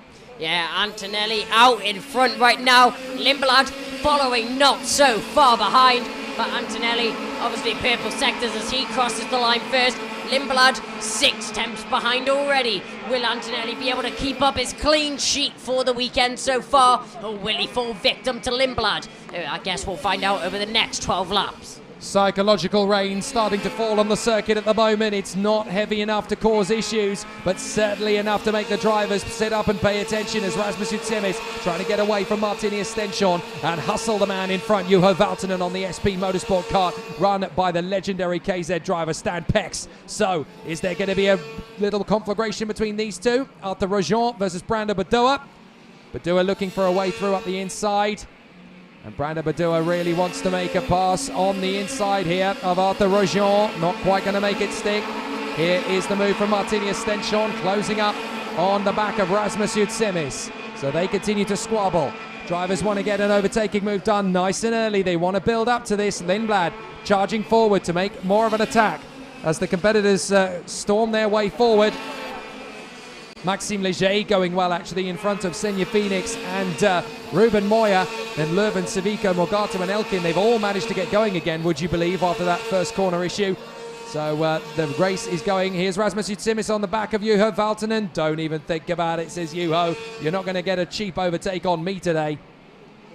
Yeah, and as we see Valtonen, he's leading this pack right now, but very, very close behind him. You can see the bright orange CRG chassis not far behind, and then you have the 134. So yeah, lots of move up the inside. Talking about the 134, Stenchel makes his mark. He makes his way through as he defends the inside, going into turn 4. Now, he's going to be on the charge to try and make a move on Valtonen. A good run from Martini Stenchon. Oh, cheeky maneuver from Luigi Coluccio. He gets up into 6th place as he makes the move there on Hugo Besson. So, nice bit of racing there from Coluccio. Always towards the sharp end. Looking for that maneuver once more. As we complete lap 4, it is going to be Antonelli in front of Lindblad. Lindblad is doing his best to keep up, but Antonelli is just stretching and extending the gap every time he comes through. He's a second clear up front and continuing that incredible pace in front of Arvid Lindblad. Valtonen in 3rd place, trying to fend off from Stenchon, the Finn versus the Norwegian, and they are going to have a great little tussle through to the first corner. Good fighting drive from Rintaro Sato as he gets the move on Ricardo Gracia into turn 1. And Stenchon into 3rd position as he launches on the inside of Juho Valtonen. And this is where the real race battle is going to be. It's not going to be for the win. It's going to be for 3rd. Yeah, and Kimi Antonelli absolutely flying out in the lead. Oh, and that's a big contact there. That's Valtonen and Stenchel coming together, sorry. So Valtonen, he goes off the track and loses a position. Nearly loses out more than one, but as he drops back a little bit, now he's got even more pressure behind. So Valtonen trying to stretch away from Coluccio and Besson, recovering from his moment. Fortunately, we can have the live stream monitor just to recall what happened. Here's the move on the inside from Badua. Badua gets the run. And it looked like Valtonen and Utsemis connecting on the way through. Valtonen's now really struggling. Coluccio's through. Besson coming through. Valtonen will not concede. He's wrestling with them as he hangs onto the position. Valtonen is absolutely adamant. I am not falling out of this top 6 no matter what you throw at me. And Brando Badua is now stuck in behind Hugo Besson. Besson, adamant. Well, what on earth were you playing at, Juho? I could have made an easy move there, and Juho Valtonen absolutely warring with the drivers around him. When you say there's wheel-to-wheel action, it doesn't get any closer than that. I mean, that wasn't wheel to wheel, that was wheel rim to wheel rim. That was so close. Yeah, those drivers wrestling for position on the track. It was so close to contact, and one of the drivers coming off worse. Kimi Antonelli, what do we expect? Another fastest lap, a 46.464, 1.6 second lead. Antonelli, is anyone going to be able to phase him this weekend? I'm expecting a very long-faced David Lindblad to climb out of the kart at the end of this one, to lose 1.7 seconds to Antonelli in what is meant to be the same equipment is a big deal. Brando Badua on the inside gets the run on Besson. Besson trying to hang on to it. Caspian Hagman trying to come through. Very impressive race from Caspian Hagman this weekend. He really has been getting himself up to the scratch of the battle. And now Hagman with a chance to move forward. Can Caspian Hagman now make his bid on the inside? Well, he's not quite close enough to launch on the inside of Besson. Goes for the switchback maneuver. A late run from Hagman. Great overtake. Excellent work. And now Modenese and Rojon are lining up for the maneuver. Here comes Rafael Modenese on the inside. Thank you very much. That'll do. As Rafael Modenese now gets into 9th position. Great run from the Praga. Yeah, Modenese slips up the inside wide. He's still vulnerable from the overtake of Hagman. It was an easy and clean overtake there. That was executed up the inside. That's another move on Hagman that is that time round. So, no, sorry, that's the 155. As the 129 makes his way past, going over the crest onto the home straight, and that's another position gained. Le Certois on Rojon, two drivers that have already been in the war zone over the course of the weekend, but Laurence Le Certois is the one who gets the move there on the 155 after Rojon. So the two French speakers in the pack there in the middle of the tussle, and just in front of them, just behind them I should say, is Kuba Raski of the Cosmic Racing team. But Valtonen is now under pressure from Brando Badoa. The cherry doesn't fall far from the tree for Brando Badoa, under the tutelage not just of the Cetilar satellite squad within Kart Republic, but also, of course, his father, Luca Badoa, Formula 3000 champion. Oh, Rasmus Yutsem is slowing! Yutsem is slowing from 4th position! What has happened to Rasmus Yutsem? He is out of the race from P4! What a disaster! Oh, no. What a shame for Yutsimis. He slows down, brings the kart to a halt on the side of the circuit, and that is going to be the end of the race from P4 to stopped on the grass. That's not what you want to see at all. Yutsimis has been the star of the CRG squad this weekend for me. Really has put in a sensational run, and it's such a shame that it's come to an end with mechanical problems. Coluccio now up to 4th, and these guys are fighting for 5th. Badua on the inside, but to Gross! Wheel on there, and on the inside, Badua fights his way past Valtonen. My goodness, Brando Badoa showcased incredible flair at Genk in Belgium. And here in SA, Brando Badoa up for the scrap again. Boom! And now here comes Caspian Hagman. He gets through on Valtonen as well. Yeah, Valtonen not showing mercy to any driver. They try to overtake him, and he's going to show them the door. He squeezes them to the limit, not to the point where it's malicious, but pushes them to the side of the track. Still leaves the kart with, but Badoa squeezes past and says, thank you very much. Bravery from Brando Badoa. He got his foot on the inside and said, okay, is that how we're going to play? Fine, I'll just keep my foot stuck to the inside and I'll do you anyway. Excellent from Badoa, and great opportunism from Hagman. Watch from Modenese now. He's hustling Juho Valtonen, who clearly, whatever the reason is for the sluggish pace on this occasion, Valtonen just not quite able to hang on at the sharp end of the field. Whether that's just 1 or 2 PSI tyre pressure out of line, whatever it might be, it's enough that the rest of the field is starting to close up on him and make an opportunistic move here or there. Antonelli just storming away, 2 laps to go, and he's over 2 seconds clear of Arvid Lindblad. Lindblad is no slow driver.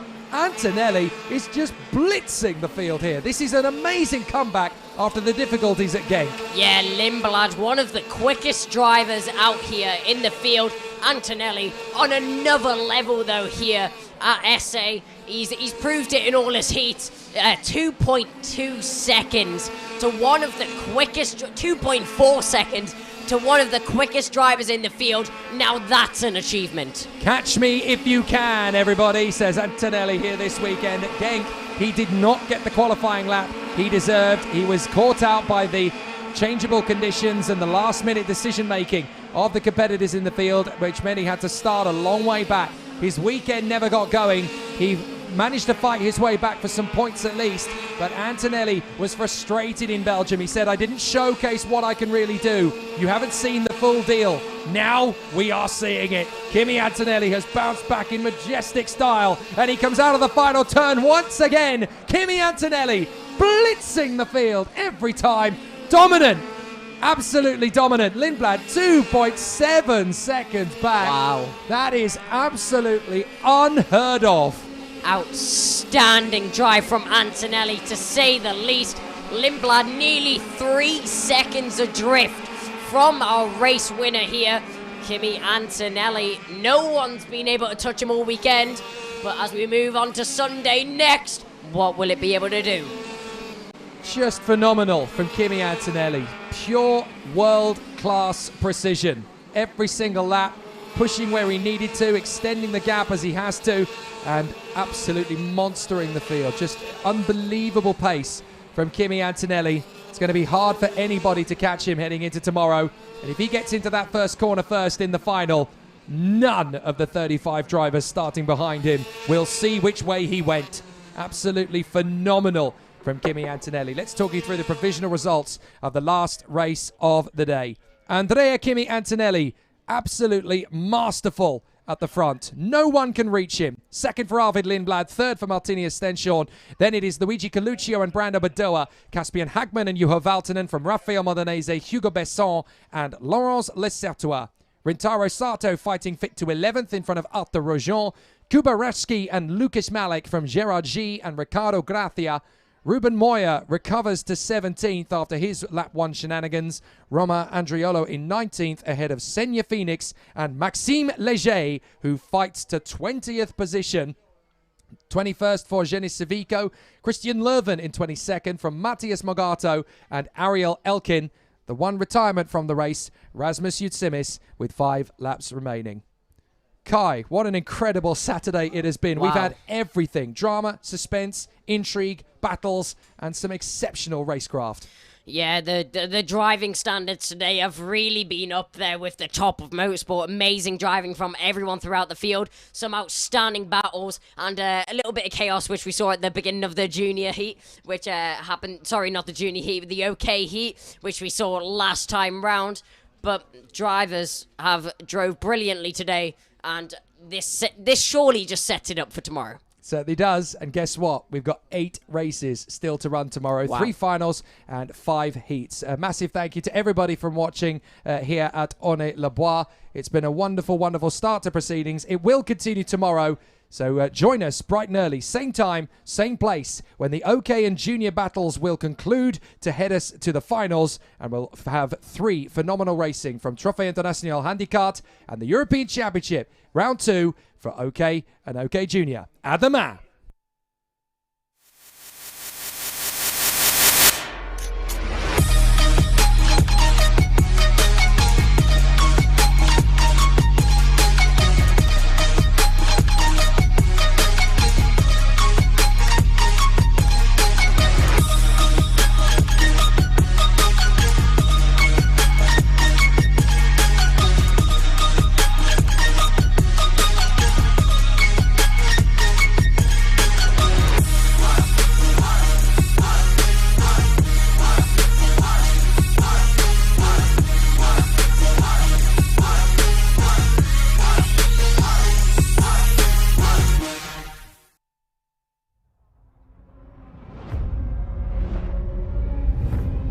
Every day, 3,500 lives are lost on roads around the world. Driving can be dangerous, but there are simple rules we can follow that will make our roads safer and save lives. Slow down for kids. Don't text and drive. Always pay attention. Obey the speed limits. Stop when you're tired. Never drink and drive. Check your tires. Rules keep us alive. Your life is in your hands. Respect the rules.